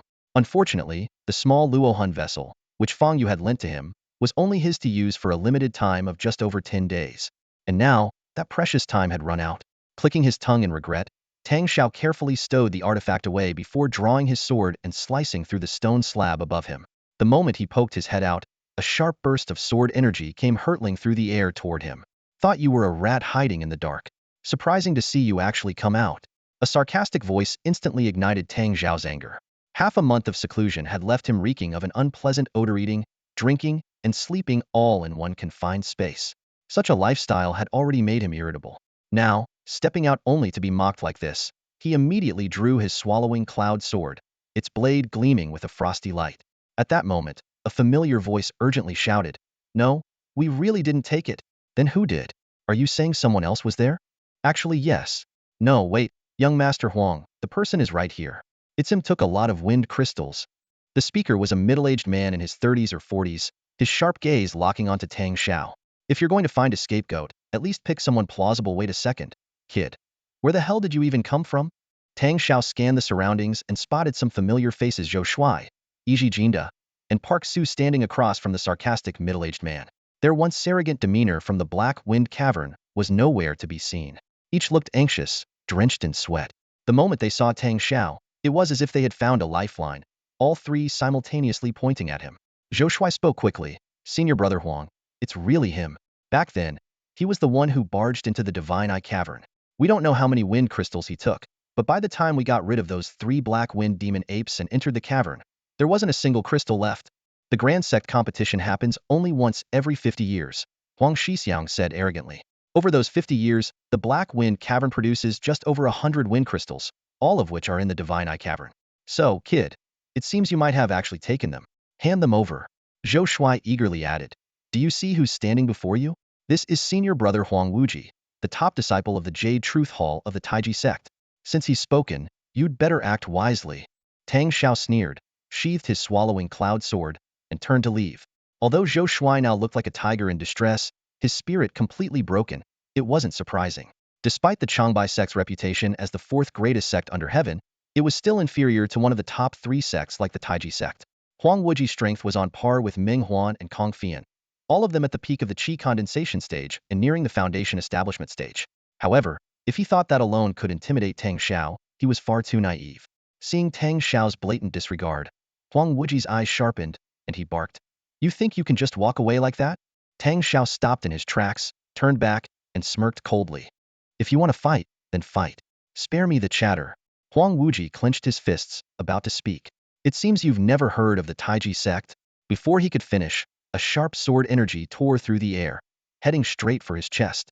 The sudden attack caught him off guard, and it wasn't until the sword energy was within 2 feet of him that he snapped to his senses, hastily raising his fists to block. Tang Shao's eyes narrowed slightly, observing that while Huang Wuji's demeanor might be slow and pompous, his strength was not to be underestimated. His fists were enveloped in a mysterious aura, sign of nearing mastery in fist intent. Once his fist intent fully matured, it could create compressed waves of true energy, boosting his punch's power by more than 50%. According to ancient legends, there were immortals who achieved enlightenment solely through fist techniques, even creating their own realms of heaven and earth with unparalleled might. While Tang Shao didn't fear Huang Wuji, he realized that determining a victor or a loser would not happen quickly, let alone deciding life or death. Given that, why waste time? Tang Shao sneered and turned to leave. "Stop right there," Iji Jinda suddenly shouted. "With Senior Brother Huang here, how dare you leave on your own?" Park Su quickly grabbed him, quietly gesturing toward Huang Wuji and Zhou Shuai nearby. Clearly, neither of them had any objections to Tang Shao's departure. Yuchi Jinda instinctively shrank his neck, a chill creeping into his heart. If even someone as skilled as Huang Wuji wasn't confident about stopping Tang Shao, what could he possibly do with his limited abilities? Yet, thinking about the importance of the phone crystal, he found himself caught in a dilemma. Zhou Shuai looked at the predicament before them and sighed. "Senior Brother Huang, it seems getting the phone crystal from him won't be easy." Huang Wuji stroked his chin thoughtfully. "Have you looked into his background? His name is Tang Shao, a wandering cultivator. It's said he's had encounters with Peng Chu of Qingliang Mountain and Fong Yu of Shengya Island." "Ah, I see." A cold smile played on Huang Wuji's lips. "That makes things much simpler." After returning to Sun City, Tang Shao noticed that the adventurers who had been bustling about the streets were nowhere to be seen. Even the inn where they had been staying was now deserted. As soon as the innkeeper spotted him, he hurried over. "Young Master Tang, you're back. Where's Fong Yu?" Tang Shao asked directly. Fong Yu wouldn't have left without reason, especially with the small soul-capturing goose still in her possession. The innkeeper took a letter from the counter. "The young lady left this for you." Tang Shao unfolded the letter. It contained only a few words. "Come to the soul-capturing cave immediately." "What's the soul-capturing cave?" he asked. The innkeeper chuckled. "It's not surprising that an outsider like you wouldn't know. The soul-capturing cave is one of the 3 most dangerous places in Sun City." Tang Shao pulled out a low-grade spirit stone and handed it to the innkeeper. "Tell me more." The innkeeper, now even more enthusiastic, explained. "The 3 major danger zones in Sun City are Black Wind Cave, Soul Capturing Cave, and tiger-splitting gorge. The soul-capturing cave is located on soul-losing mountain. They say it can steal a person's soul. It's incredibly sinister. A cave that can steal souls? That's ridiculous, Tang Shao said with a faint smile. The innkeeper waved his hands fervently. Don't dismiss it, young master. The soul-capturing cave is 100 miles northwest of Sun City, on Soul-Losing Mountain. To the south of the mountain lies the Sun City Highway, and to the north is the Ghost Whale Desert. The place is shrouded in eerie winds, and they say anyone who ventures up the mountain comes back as a fool. After purchasing a map, Tang Shao packed some essentials and set off for Soul-Losing Mountain, taking along food and water. Along the way, he fended off poisonous insects and demonic beasts while gathering medicinal herbs. It took nearly a full day before he finally reached his destination. By the time he arrived at the soul-capturing cave, it was already deep into the night. A number of adventurers were gathered at the cave entrance, yet the atmosphere was surprisingly calm. The cave itself stood 3 zhang tall and 5 zhang wide, its interior pitch black and menacing. Outside the cave was a gentle grassy slope, with a crystal-clear river flowing below. In the crowd, Tang Shao spotted some familiar faces: Peng Chu, Meng Huan, Kong Fian, and Sima Yinji among them. Keeping his head down, he moved forward, only to nearly bump into someone. Lifting his gaze, he found himself staring directly into Lei Shaoan's stern eyes. As Tang Shao stepped into the area, he immediately felt a chilling gaze lock onto him. Lei Shaoyuan was staring coldly in his direction. What? Planning to capture me and claim credit for it? He sneered. Capture you? Not a chance. Lei Shaoyuan scoffed, glancing around before grabbing Tang Shao by the arm. Tang Shao instinctively wanted to shake him off, but paused when he realized Lei Shaoyuan didn't seem hostile. He allowed himself to be led behind a secluded boulder. What's this about? Tang Shao asked, frowning as he scanned the surroundings. The spot was well hidden, with the nearest explorers standing at least 2 zhang away. Lei Shaoyuan lowered his voice. Listen to what they're saying. Tang Shao focused, and the conversation between the 2 explorers drifted over clearly. Do you think Tang Shao would dare enter the Soulfall Cavern? Are you kidding? With over 100 wind crystals on him, he'd be walking into his own death sentence. The crowd would tear him to shreds in no time. Tang Shao's expression darkened instantly, understanding the implications. Someone was plotting against him. So, you really have wind crystals? Lei Shaoyuan asked, his gaze sharp. Tang Shao quickly composed himself. What are you planning to take them to? Me.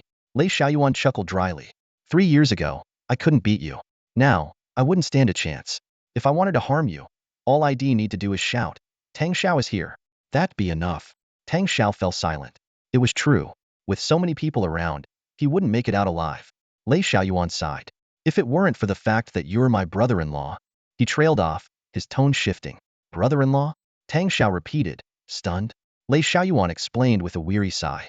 Years ago, to evade the relentless pursuit of the Huawan Peak, he had fled to Jingyun's stronghold with Fong Row and declared her his sworn sister. Their uncle had wanted to marry her off to him, but she had adamantly refused, her heart set on finding Tang Shao. Hearing this, Tang Shao felt a wave of warmth rise in his chest, tinged with a bittersweet ache. You actually lost my sister. Lei Shaoan's voice carried a hint of reproach. They'll find her. Tang Shao vowed solemnly, his tone resolute. The conversation shifted to the secrets of the Soulfall Cavern. Lei Shaoyuan revealed that the cavern held 3 rare soul chi branches, but entering required wind crystals to fend off the eerie soul-targeting whirlwinds inside. Just as they were in the midst of their discussion, a loud shout erupted, slicing through the quiet. He's got wind crystals on him. Chaos instantly broke out at the entrance of the Soulfall Cavern. Tang Shao and Lei Shaoyuan were startled by the sudden commotion. Instinctively, Lei Shaoyuan grabbed Tang Shao's arm, his voice tinged with anxiety. What do we do? How about I go out first, and you take the chance to slip away before too many people notice? Tang Shao gently patted the back of his hand, his tone steady. Don't panic. It's not about me. Look, there isn't a soul within a 2 zhang radius around us. Everyone's attention is focused on the entrance to the Lost Soul Cave. Realizing he had overreacted, Lei Shaoyuan let out an awkward laugh and exhaled deeply. You scared me. As long as it's not about you being exposed, we'll be fine. Otherwise, as someone from the Huawan sect, if I discover you and don't report it, the consequences would be unimaginable. If things escalate, how would I even handle it? Tang Shao frowned slightly. If it wasn't about him, then who was the target? Without hesitation, he started walking toward the cave entrance. Where are you going? Lei Shaoan's face turned pale in an instant. He grabbed Tang Shao and whispered urgently, Are you insane? Do you really think you can take on 100 people alone? Or that you can defeat Meng Huan and Kong Fian? Tang Shao smiled reassuringly. Don't worry, I know what I'm doing. Wait a few minutes before following Meta's way. No one will suspect you. Before Lei Shaoyuan could protest further, Tang Shao lightly patted his hand and stepped out from behind the rocky cover. Weaving through the crowd toward the cave entrance, Tang Shao soon caught sight of a familiar figure, Fong Yu. Under the moonlight, she stood tall and composed as always, exuding her usual air of cool detachment. On the surface, she appeared calm, but Tang Shao could sense the unease beneath her facade. She was surrounded by 5 or 6 people, including Meng Huan and Kong Fian. The others were all leaders of major sects, every one of them at the late or peak stages of the Qi gathering realm, stronger than Fong Yu. Beyond them, at the edge of the crowd, stood Zhou Shuai, his sly face brimming with smug satisfaction. You can't deny it. We saw you and someone else entering the Divine Eye Cave from the Black Wind Cave. Afterward, over 100 wind crystals vanished. If it wasn't you who took them, was it a ghost? With so many people watching, you might as well hand over the wind crystals now. Zhou Shuai shouted. Someone else? A woman in red turned around, her voice cold as she asked, so there was another person? Fong Ye's expression remained blank. Utter nonsense.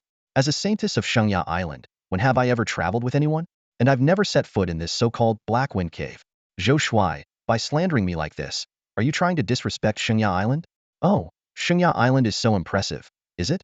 You think you can use Shengya Island to intimidate the Changbai sect? Zhou Shuai sneered.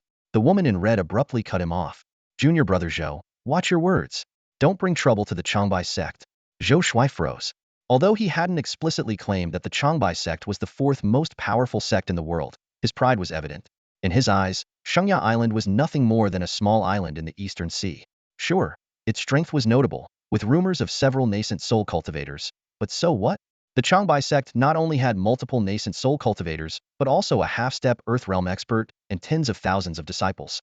By comparison, Shengya Island had barely 1,000 disciples. If war broke out, why would the Changbai sect fear them? But Zhou Shuai knew exactly who the woman in red was, one of the 3 immortals of the Kunlun sect.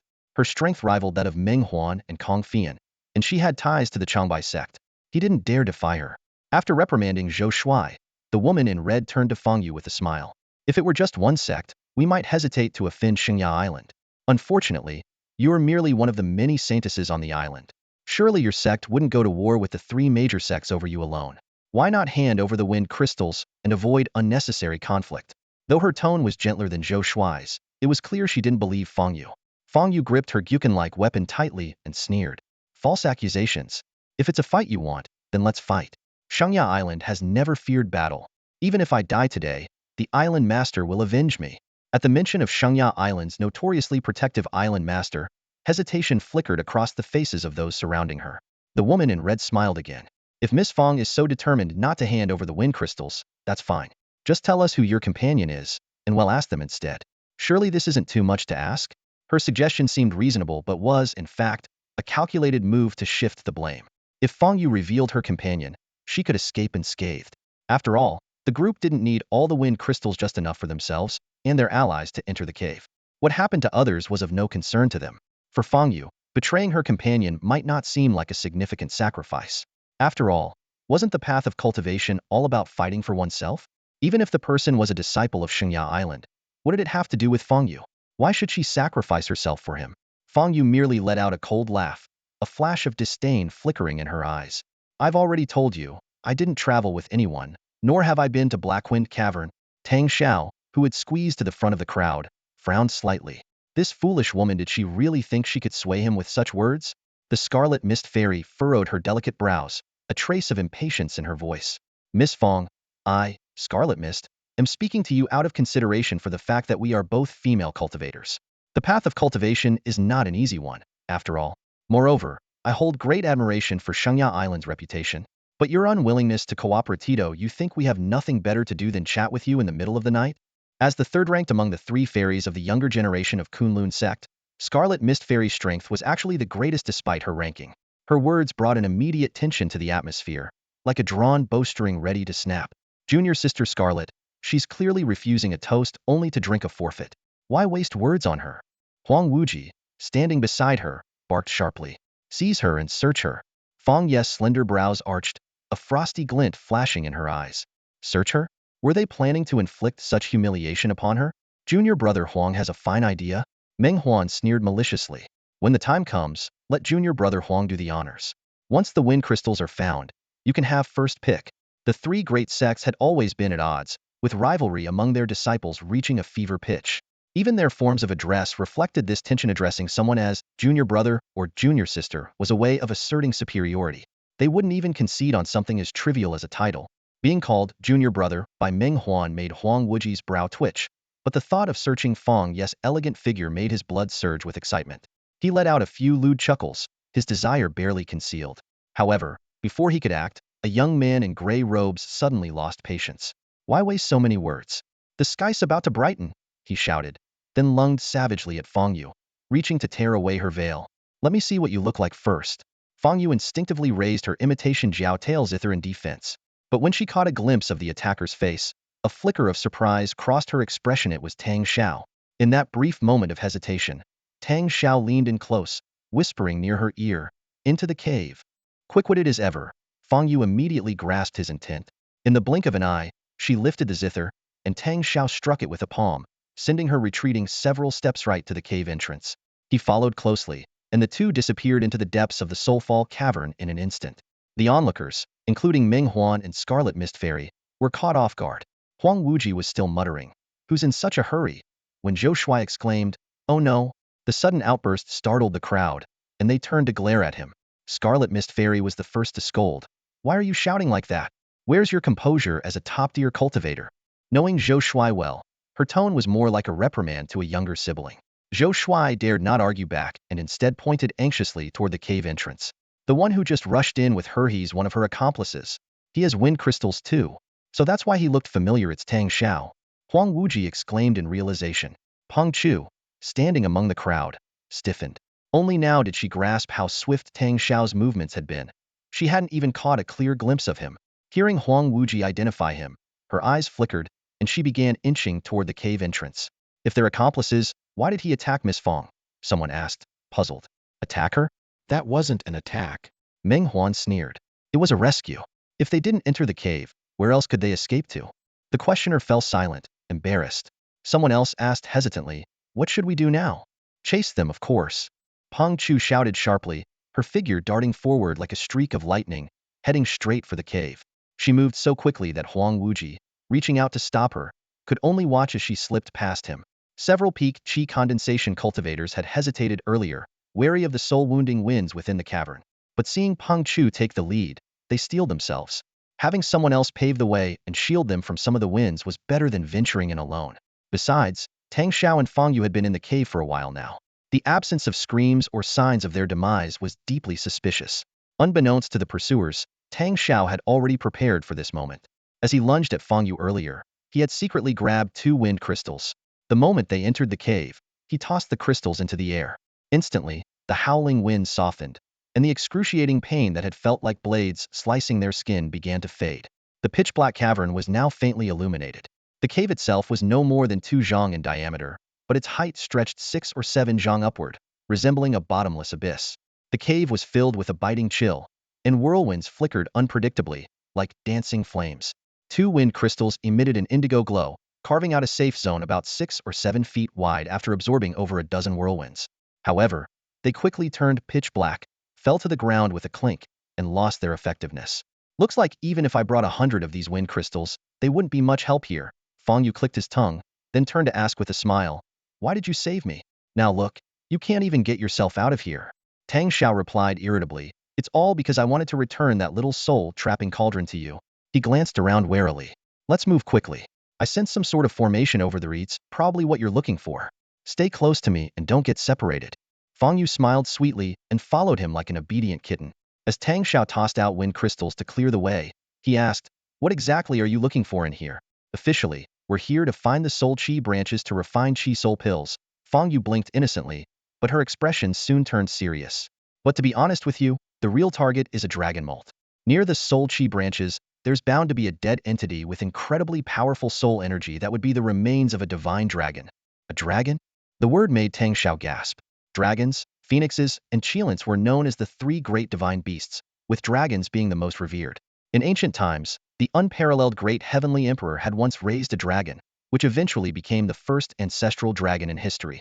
Dragons were born with immense power, and even a newly hatched dragon was considered a sacred beast. Lowering her voice, Fong Yu continued, "The news came out just a few days ago. An exploration team found some clues outside the Fallen Soul Cavern. They gathered over a dozen people to venture inside, but most of them were torn apart by the whirlwinds. Only one person made it back to Sun City, but had gone mad, muttering the same words over and over. Whirlwinds, wind crystals absorb, dragon molt, soul chi branches. Meng Huan and Huang Wuji immediately captured that man and secretly brought people here to the Fallen Soul Cavern. But the news still leaked, and now every adventurer in the city has shown up. No one dares to go too deep. They're all outside searching for wind crystals. Those who've been to the Black Wind Cavern are even being hunted down. Huang Wuji personally went after Zhou Shuai and his group, so Yuan Nu and Sister Qiu have gone into hiding. That's why I dared to sneak in with the crowd, hoping to snag some benefits. Tang Shao sighed inwardly, marveling at the girl's audacity. As they spoke, they reached a corner of the cave, where a stone shaped like a horse's head frozen mid when he stood. A formation had been etched onto its surface. Just as Tang Shao prepared to break the formation, a startled scream echoed through the cave. A slender figure stumbled toward them, her body marked with several cuts from the whirlwinds. Fong Yu quickly tossed out a few wind crystals, creating a safe path for the person. The figure nimbly followed the path to safety. Meanwhile, a few others rushed into the cave, only to be caught in a newly formed whirlwind. Tang Shao instantly recognized Huang Wuji and Meng Huan among them. He pressed his hand against the horsehead stone and channeled his consciousness into it. Fong Yu grabbed the girl who had just arrived, exclaiming, "Miss Peng, why are you here?" Panting, Peng Chu laughed. "The steward ran in here, so I followed. Luckily, I had the god-evading armor, or I'd be a goner." She held up a thin piece of iron in her hand, presumably the god-evading armor. Fong Yu teased, "What's there to be afraid of? If you turn into a fool, Tang Shao can take care of you." Peng Chu's face flushed red. "Fong Yu, you're the saintess of Sacred Cliff Island, how can you talk like that?" The two girls abruptly stopped, both turning to look at Tang Shao at the same time, then letting out a synchronized sigh. At that moment, Tang Shao opened his eyes and shouted, "Open!" The horsehead stone split apart, revealing a narrow passage about 3 feet high and 2 feet wide. "Let's go," he said, bending down to crawl inside. The two girls followed closely. Though the passage was tight, none of them were particularly large, so they managed to squeeze through. The ground was slippery, and the jagged rocks jutting out from the walls and ceiling constantly scraped against them. Back at the entrance, Meng Huan, Huang Wuji, and the others tried various methods, but by the time they reached the horsehead stone, the formation had already reset itself, as if mocking them in silence. The tunnel grew narrower and the ground more treacherous. Though the two girls fell several times, they gritted their teeth and pressed on. Fortunately, there was only one path, so there was no risk of getting lost. After about 15 minutes of walking, they reached the narrowest point, where the passage was barely a foot wide. Tang Shao stuck his head through, but his body got wedged in place. As he struggled to free himself, the girls behind him burst into laughter and, without hesitation, used their 4 hands to push against his hips. "No, stop!" Tang Shao shouted in panic. Just as he yelled, a pair of glowing green eyes slowly turned to meet his gaze. For a fleeting moment, Tang Shao felt a cry of alarm rising from the depths of his throat. "Dragon!" The word hovered on the tip of his tongue, but he forcefully swallowed it back down. He clenched his teeth tightly, even suppressing his breathing. Behind him, Fong Yu and Peng Chu, though unaware of the exact danger, instinctively held their breath as well. In the darkness, a pair of glowing eyes slowly shifted. The massive, thick body of a giant serpent emerged, as wide as a grown man's thigh. Its forked tongue flickered incessantly, while its enormous form nearly filled the entire space of the cave. Tang Shao froze entirely, holding his breath. The strain in his neck caused sharp pain, and his eyes bulged wide open, silent tears streaming down his face. Fortunately, the entrance to their hiding spot was about a foot above the ground, and the serpent, seemingly lacking higher intelligence, focused solely on searching the ground. It slithered right beneath Tang Shao's head without ever considering to look up. After finding nothing, it shook its head and turned to glide deeper into the cave. Tang Shao dared not move a muscle, watching the massive figure disappear into the shadows. He waited another 15 minutes, ensuring there was no further movement before whispering, "Push me out." Peng Chu, startled, stammered, "Huh? What?" Tang Shao had no choice but to repeat himself, his voice barely audible. Finally understanding, the two girls worked together to push him out. Using their strength, Tang Shao slid forward like an eel, slipping out of the entrance and collapsing against the cave wall, gasping for air. Next, it was Peng Chu's turn, but she got stuck. Her legs emerged first, but her hips became lodged in the narrow opening. Tang Shao instinctively grabbed her calves to pull her through, but the distance made it hard for him to exert enough force. He shifted his grip to her thighs instead, only to feel the smoothness of her bare skin. She was wearing a skirt and knee-high boots, leaving her upper thighs exposed. His heartbeat quickened, but he forced himself to focus. Gradually, he applied steady pressure and finally managed to pull her free. Peng Chu slid down beside him, her face flushed as she avoided his gaze. Tang Shao paid her no mind, quickly helping Fong Yu down next and whispering a warning, "Be careful. There's a giant serpent here." The three pressed on, moving cautiously. This section of the cave was wider, allowing them to walk upright side by side. The ground was relatively even, though the darkness remained absolute. After several minutes, Peng Chu suddenly let out a soft gasp. "What's wrong?" Tang Shao and Fong Yu asked simultaneously. My head feels heavy," Peng Chu replied. All three began to sense an unusual pressure, an oppressive force that seemed to weigh directly on their souls, growing heavier with each passing moment. Having been injured earlier in the outer cave, Peng Chu was the first to falter. As Fong Yu hurriedly reached for her imitation Jaiwaiken, a foul stench suddenly filled the air. Tang Shao instinctively unsheathed the cloud-swallowing sword and thrust forward just as the massive head of the serpent emerged from the darkness, letting out an ear-splitting hiss. "Attack!" Tang Shao shouted. There was no need to hide anymore. Their presence had already been exposed. The serpent had found them and was launching a ferocious assault. Tang Shao let out a sharp cry, and the firelight surging from the swallowing cloud sword instantly illuminated the narrow cavern. The passage was barely 4 feet wide, just enough for two people to walk side by side. The enormous serpent's menacing head loomed before them, while its massive body extended into the spacious cave ahead. A fiery red sword shadow materialized from the swallowing cloud sword, slicing through the air with a piercing whistle, heading straight for the serpent's throat. Despite its formidable size, the creature was cowardly by nature. Having lived in darkness for years, it instinctively feared light and fire. Letting out a sharp hiss, it tried to retreat but forgot about the narrow passage, slamming heavily into the cave wall. Peng Chu and Fong Yu scrambled forward in haste, only to bump into each other with a painful yelp. Tang Shao barked, "Peng, step up. Fong, support with sword energy. This beast is all show cowardly and sluggish. It's just a mere 7th-grade monster. Together, we'll send it to its doom." After just one encounter, Tang Shao had already seen through the serpent's weaknesses, his confidence surging. The three worked in perfect coordination, and within just a few minutes, they had inflicted several wounds on the serpent.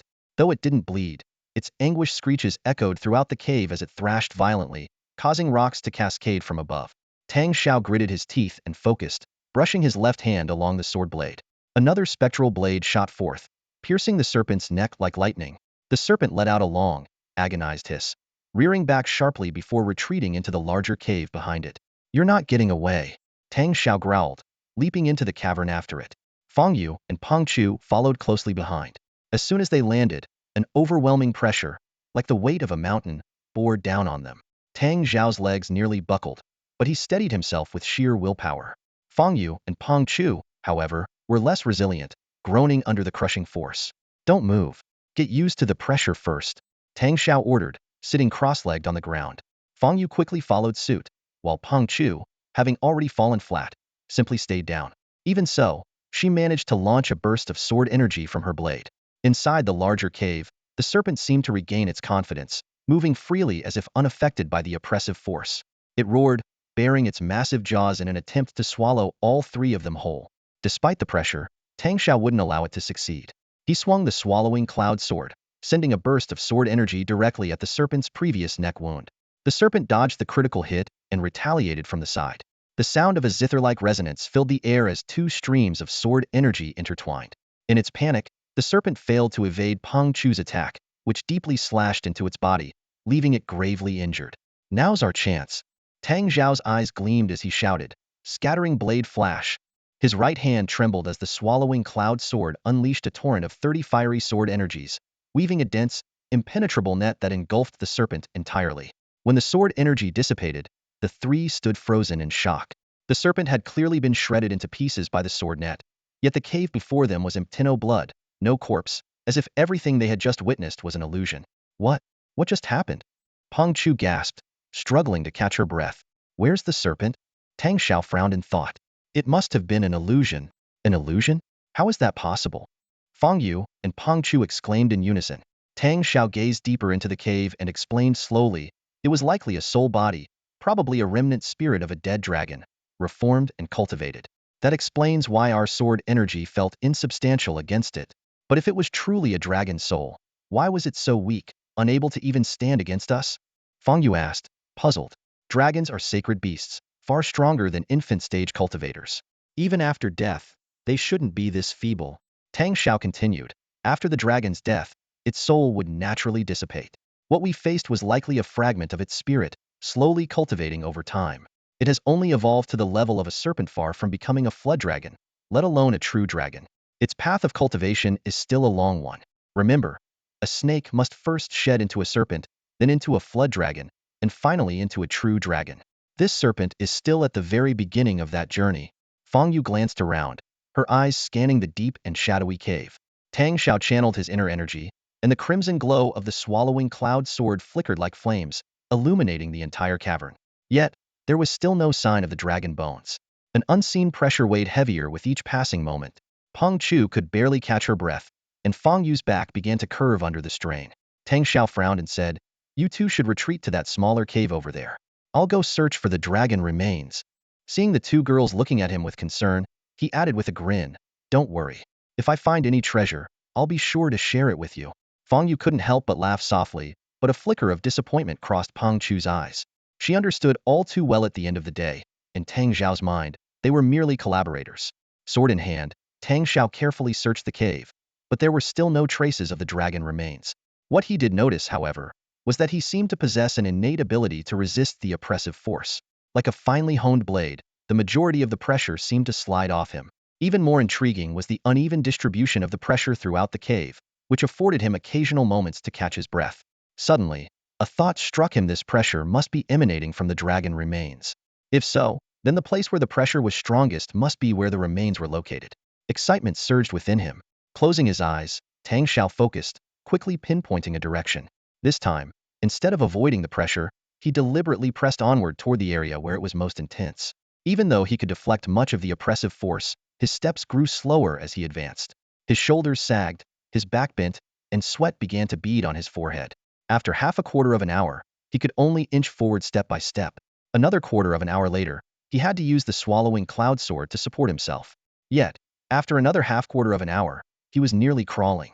Still, the dragon remains remained elusive. Could it be they didn't exist after all? Just as he pressed his lips tightly together in thought, he looked up, and the sight before him made him gasp. A massive dragon skeleton loomed before him. Its sharp horns jutted out like swords, its hollow eye sockets stared blankly, and its pale, jagged bones and fangs spoke of its once mighty glory and its current desolation. The dragon stretched an imposing 10 zhang in length, its head right before him, while its tail disappeared into the darkness. Its 4 claws clung to the cavern walls, and near them grew clusters of dark purple grass-soul chi sprigs, renowned for their benefits to the soul. They varied in height, the tallest reaching 3 inches. Tang Xiao's gaze, however, was locked on the dragon's empty eye sockets. Strangely, as he stood before the dragon's skull, the oppressive force vanished entirely. Staring into the sockets, he reminded himself there was no need for fear. Cultivators defy the heavens and fate. They must possess a fearless heart. But as he stared into those sockets, he saw something unexpected: a giant serpent coiled within the dragon's body, its emerald eyes glaring at him with a mix of menace and faint trepidation. Tang Shao raised the swallowing cloud sword, but before he could act, a piercing screech echoed through the cavern. The serpent shot out from the dragon's body, not to attack him, but to flee deeper into the cave in apparent terror. A deafening rumble followed, shaking the cave as dust and debris filled the air. The dragon's skeleton collapsed piece by piece, crumbling into ash. A putrid odor filled the space, forcing Tang Shao to sneeze violently. When the dust finally settled, the dragon's remains had disintegrated into a pile of ashes. Only 2 golden lights glimmered in the debris. Tang Shao picked up the 2 objects. Each was a 3-foot-long bone, sharpened at one end like a sword. They were so heavy that even he struggled to lift them. Embedded in the center of each bone was a golden orb, about the size of a chicken egg. Perplexed, Tang Shao carried the bones back to the 2 girls. Fong Yu and Peng Chu approached to inspect them closely. Fong Yu hesitated and said, "I think these might be dragon vertebrae." "And those 2 golden orbs," scowled, "they be dragon essence pearls?" Peng Chu explained, "Dragon vertebrae are the bones where a dragon's essence and spiritual energy are most concentrated. They're lightweight, incredibly resilient, and imbued with spiritual properties, making them ideal for crafting artifacts. As for the dragon essence pearls, they're even rarer and are said to greatly enhance the soul. Tang Gongzi, with these 2 pearls, your chances of breaking through to the core formation stage have significantly increased." Tang Shao asked, "Is there a way to remove the dragon essence pearls so you each can have one?" Fong Yu quickly shook her head. "Tang Gongzi, that's unnecessary. We wouldn't even dare to use the dragon essence pearls. You should keep them. They'll be far more valuable to you.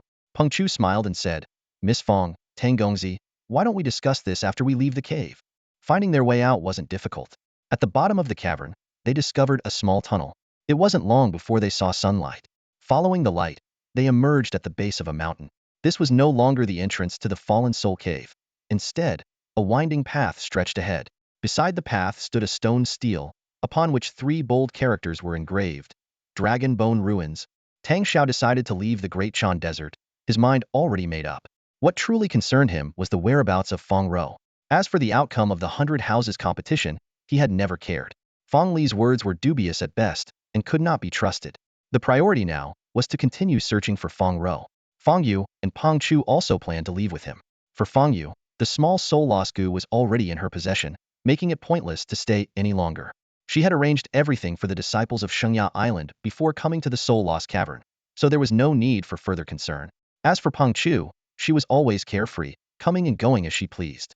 After leaving the Dragonbone Ruins, the 3 carefully studied the terrain and planned to bypass Soul Lost Mountain on their way back to Sun City. However, before they could get far, a large group of people suddenly blocked their path. Leading the group were none other than Meng Huan, Kong Fian, Qi Xiaoferi, and Huang Wuji. Zhou Shuai strutted out with a smug expression, the picture of someone reveling in their petty triumph. Huh, trying to leave? The entire Soul Lost Mountain is under our surveillance. We've been waiting for you to show up. Hand over the treasures you found inside, and maybe we'll be merciful enough to leave your corpses intact. Tang Shao raised an eyebrow and sneered. Isn't the Changbai sect supposed to be the 4th greatest sect in the world? When did it move up in rank? His words were clearly meant to sow discord. Although he didn't fear this group, he saw no harm in stirring up trouble for the insufferable Zhou Shuai. Qi Xiaoferi chuckled lightly and said, Miss Fong, Miss Peng, Shengya Island, and the venerable Wu Ji are people we greatly respect. We understand that you were forced into this by this scoundrel and have nothing to do with the matter. Why not come over to our side? Fong Yu and Peng Chu remained unmoved. Instead, Tang Shao laughed and said, She's right. You should go. No need to let me hold you back. Someone in the crowd let out a snicker. The claim of coercion was obviously far-fetched. Peng Chu glanced at Tang Shao, hesitating to speak, but Fong Yu took her by the arm and led her forward. In a low voice, Fong Yu said, Don't become a burden to him. Though Peng Chu worried about Tang Shao facing so many enemies alone, she silently resolved that if he truly found himself in danger, she would use the trump card her master had given her to help. Tang Shao smiled, his hands clasped behind his back. Well, here I am, all alone. Show me what you've got. We don't have any tricks, Qi Xiaoferi said with a smile. Hand over the treasure, and we'll leave. It's as simple as that. Who's coming first? Or will you all attack at once? I don't have much time, Tang Shao said, shaking his head. How arrogant. A burly man with a thick beard stepped forward, roaring in anger. In his hand was a broadsword a full foot wide, which he pointed directly at Tang Zhao's face. I'll be the one to take you on. Jin Qiu of the Broken Gate Sword, disciple of the Iron Seal Master of Mount Wutai. Looks like we'll get to see something impressive today, Qi Xiaoferi said with a laugh as she stepped back. The others also moved aside, clearing a space dozens of meters wide. A series of oniones? Tang Shao extended a hand. Go ahead. Such arrogance. Jin Qiu roared, his broadsword flashing like a streak of light as it thrust forward. The blade glimmered with a yellow hue, and within it, countless tiny swords seemed to swim like fish, a clear sign that Jin Qiu had reached the pinnacle of the sword form realm and begun to delve into the art of mimicry swordsmanship. Had this been before Tang Zhao's journey to the Great Shan Desert, he might have struggled against Jin Qiu.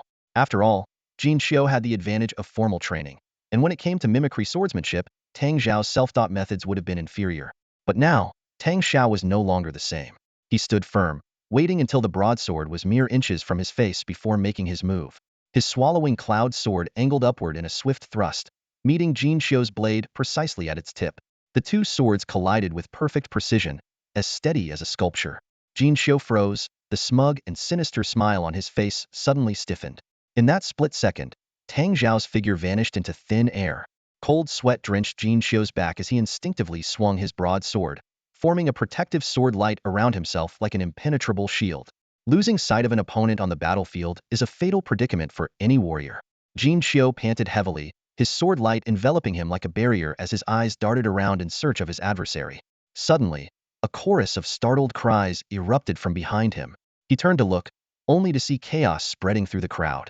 Tang Shao was like a ferocious tiger unleashed, his sword energy radiating wildly wherever he moved, resembling the unfurling feathers of a peacock. People scattered in panic, unable to stand their ground before him. Even those who attempted to counterattack were jostled and toppled by the frantic crowd. What was even more astonishing was how Tang Shao deftly avoided the 6 leading disciples, including Fong Yu and Peng Chu, delving straight into the heart of the crowd in mere moments. What a cunning one! Meng Huan's expression darkened as he raised his sword to give chase. Huang Wuji followed closely behind, and just as the red mist fairy was about to move, Kong Fian spoke with a smirk. Why bother? Isn't the Kong family supposed to be at odds with that boy? The red mist fairy arched an eyebrow with a teasing smile. Could it be that you've suddenly grown benevolent? Or is it that you're not interested in the treasures here? Kong Fian laughed heartily. Since when is anyone truly benevolent in this world? Whether it's sects, noble families, or merchants, everything revolves around profit. Friends can become enemies, and enemies can turn into allies. Besides, the number of treasures here is unknown. If there are only 1 or 2, wouldn't the 6 of us end up fighting among ourselves? The red mist fairy chuckled at her words. As expected of the rising star of the 5-1 sect. No wonder you've risen above Kunlun and Taiji. I must say, I'm impressed.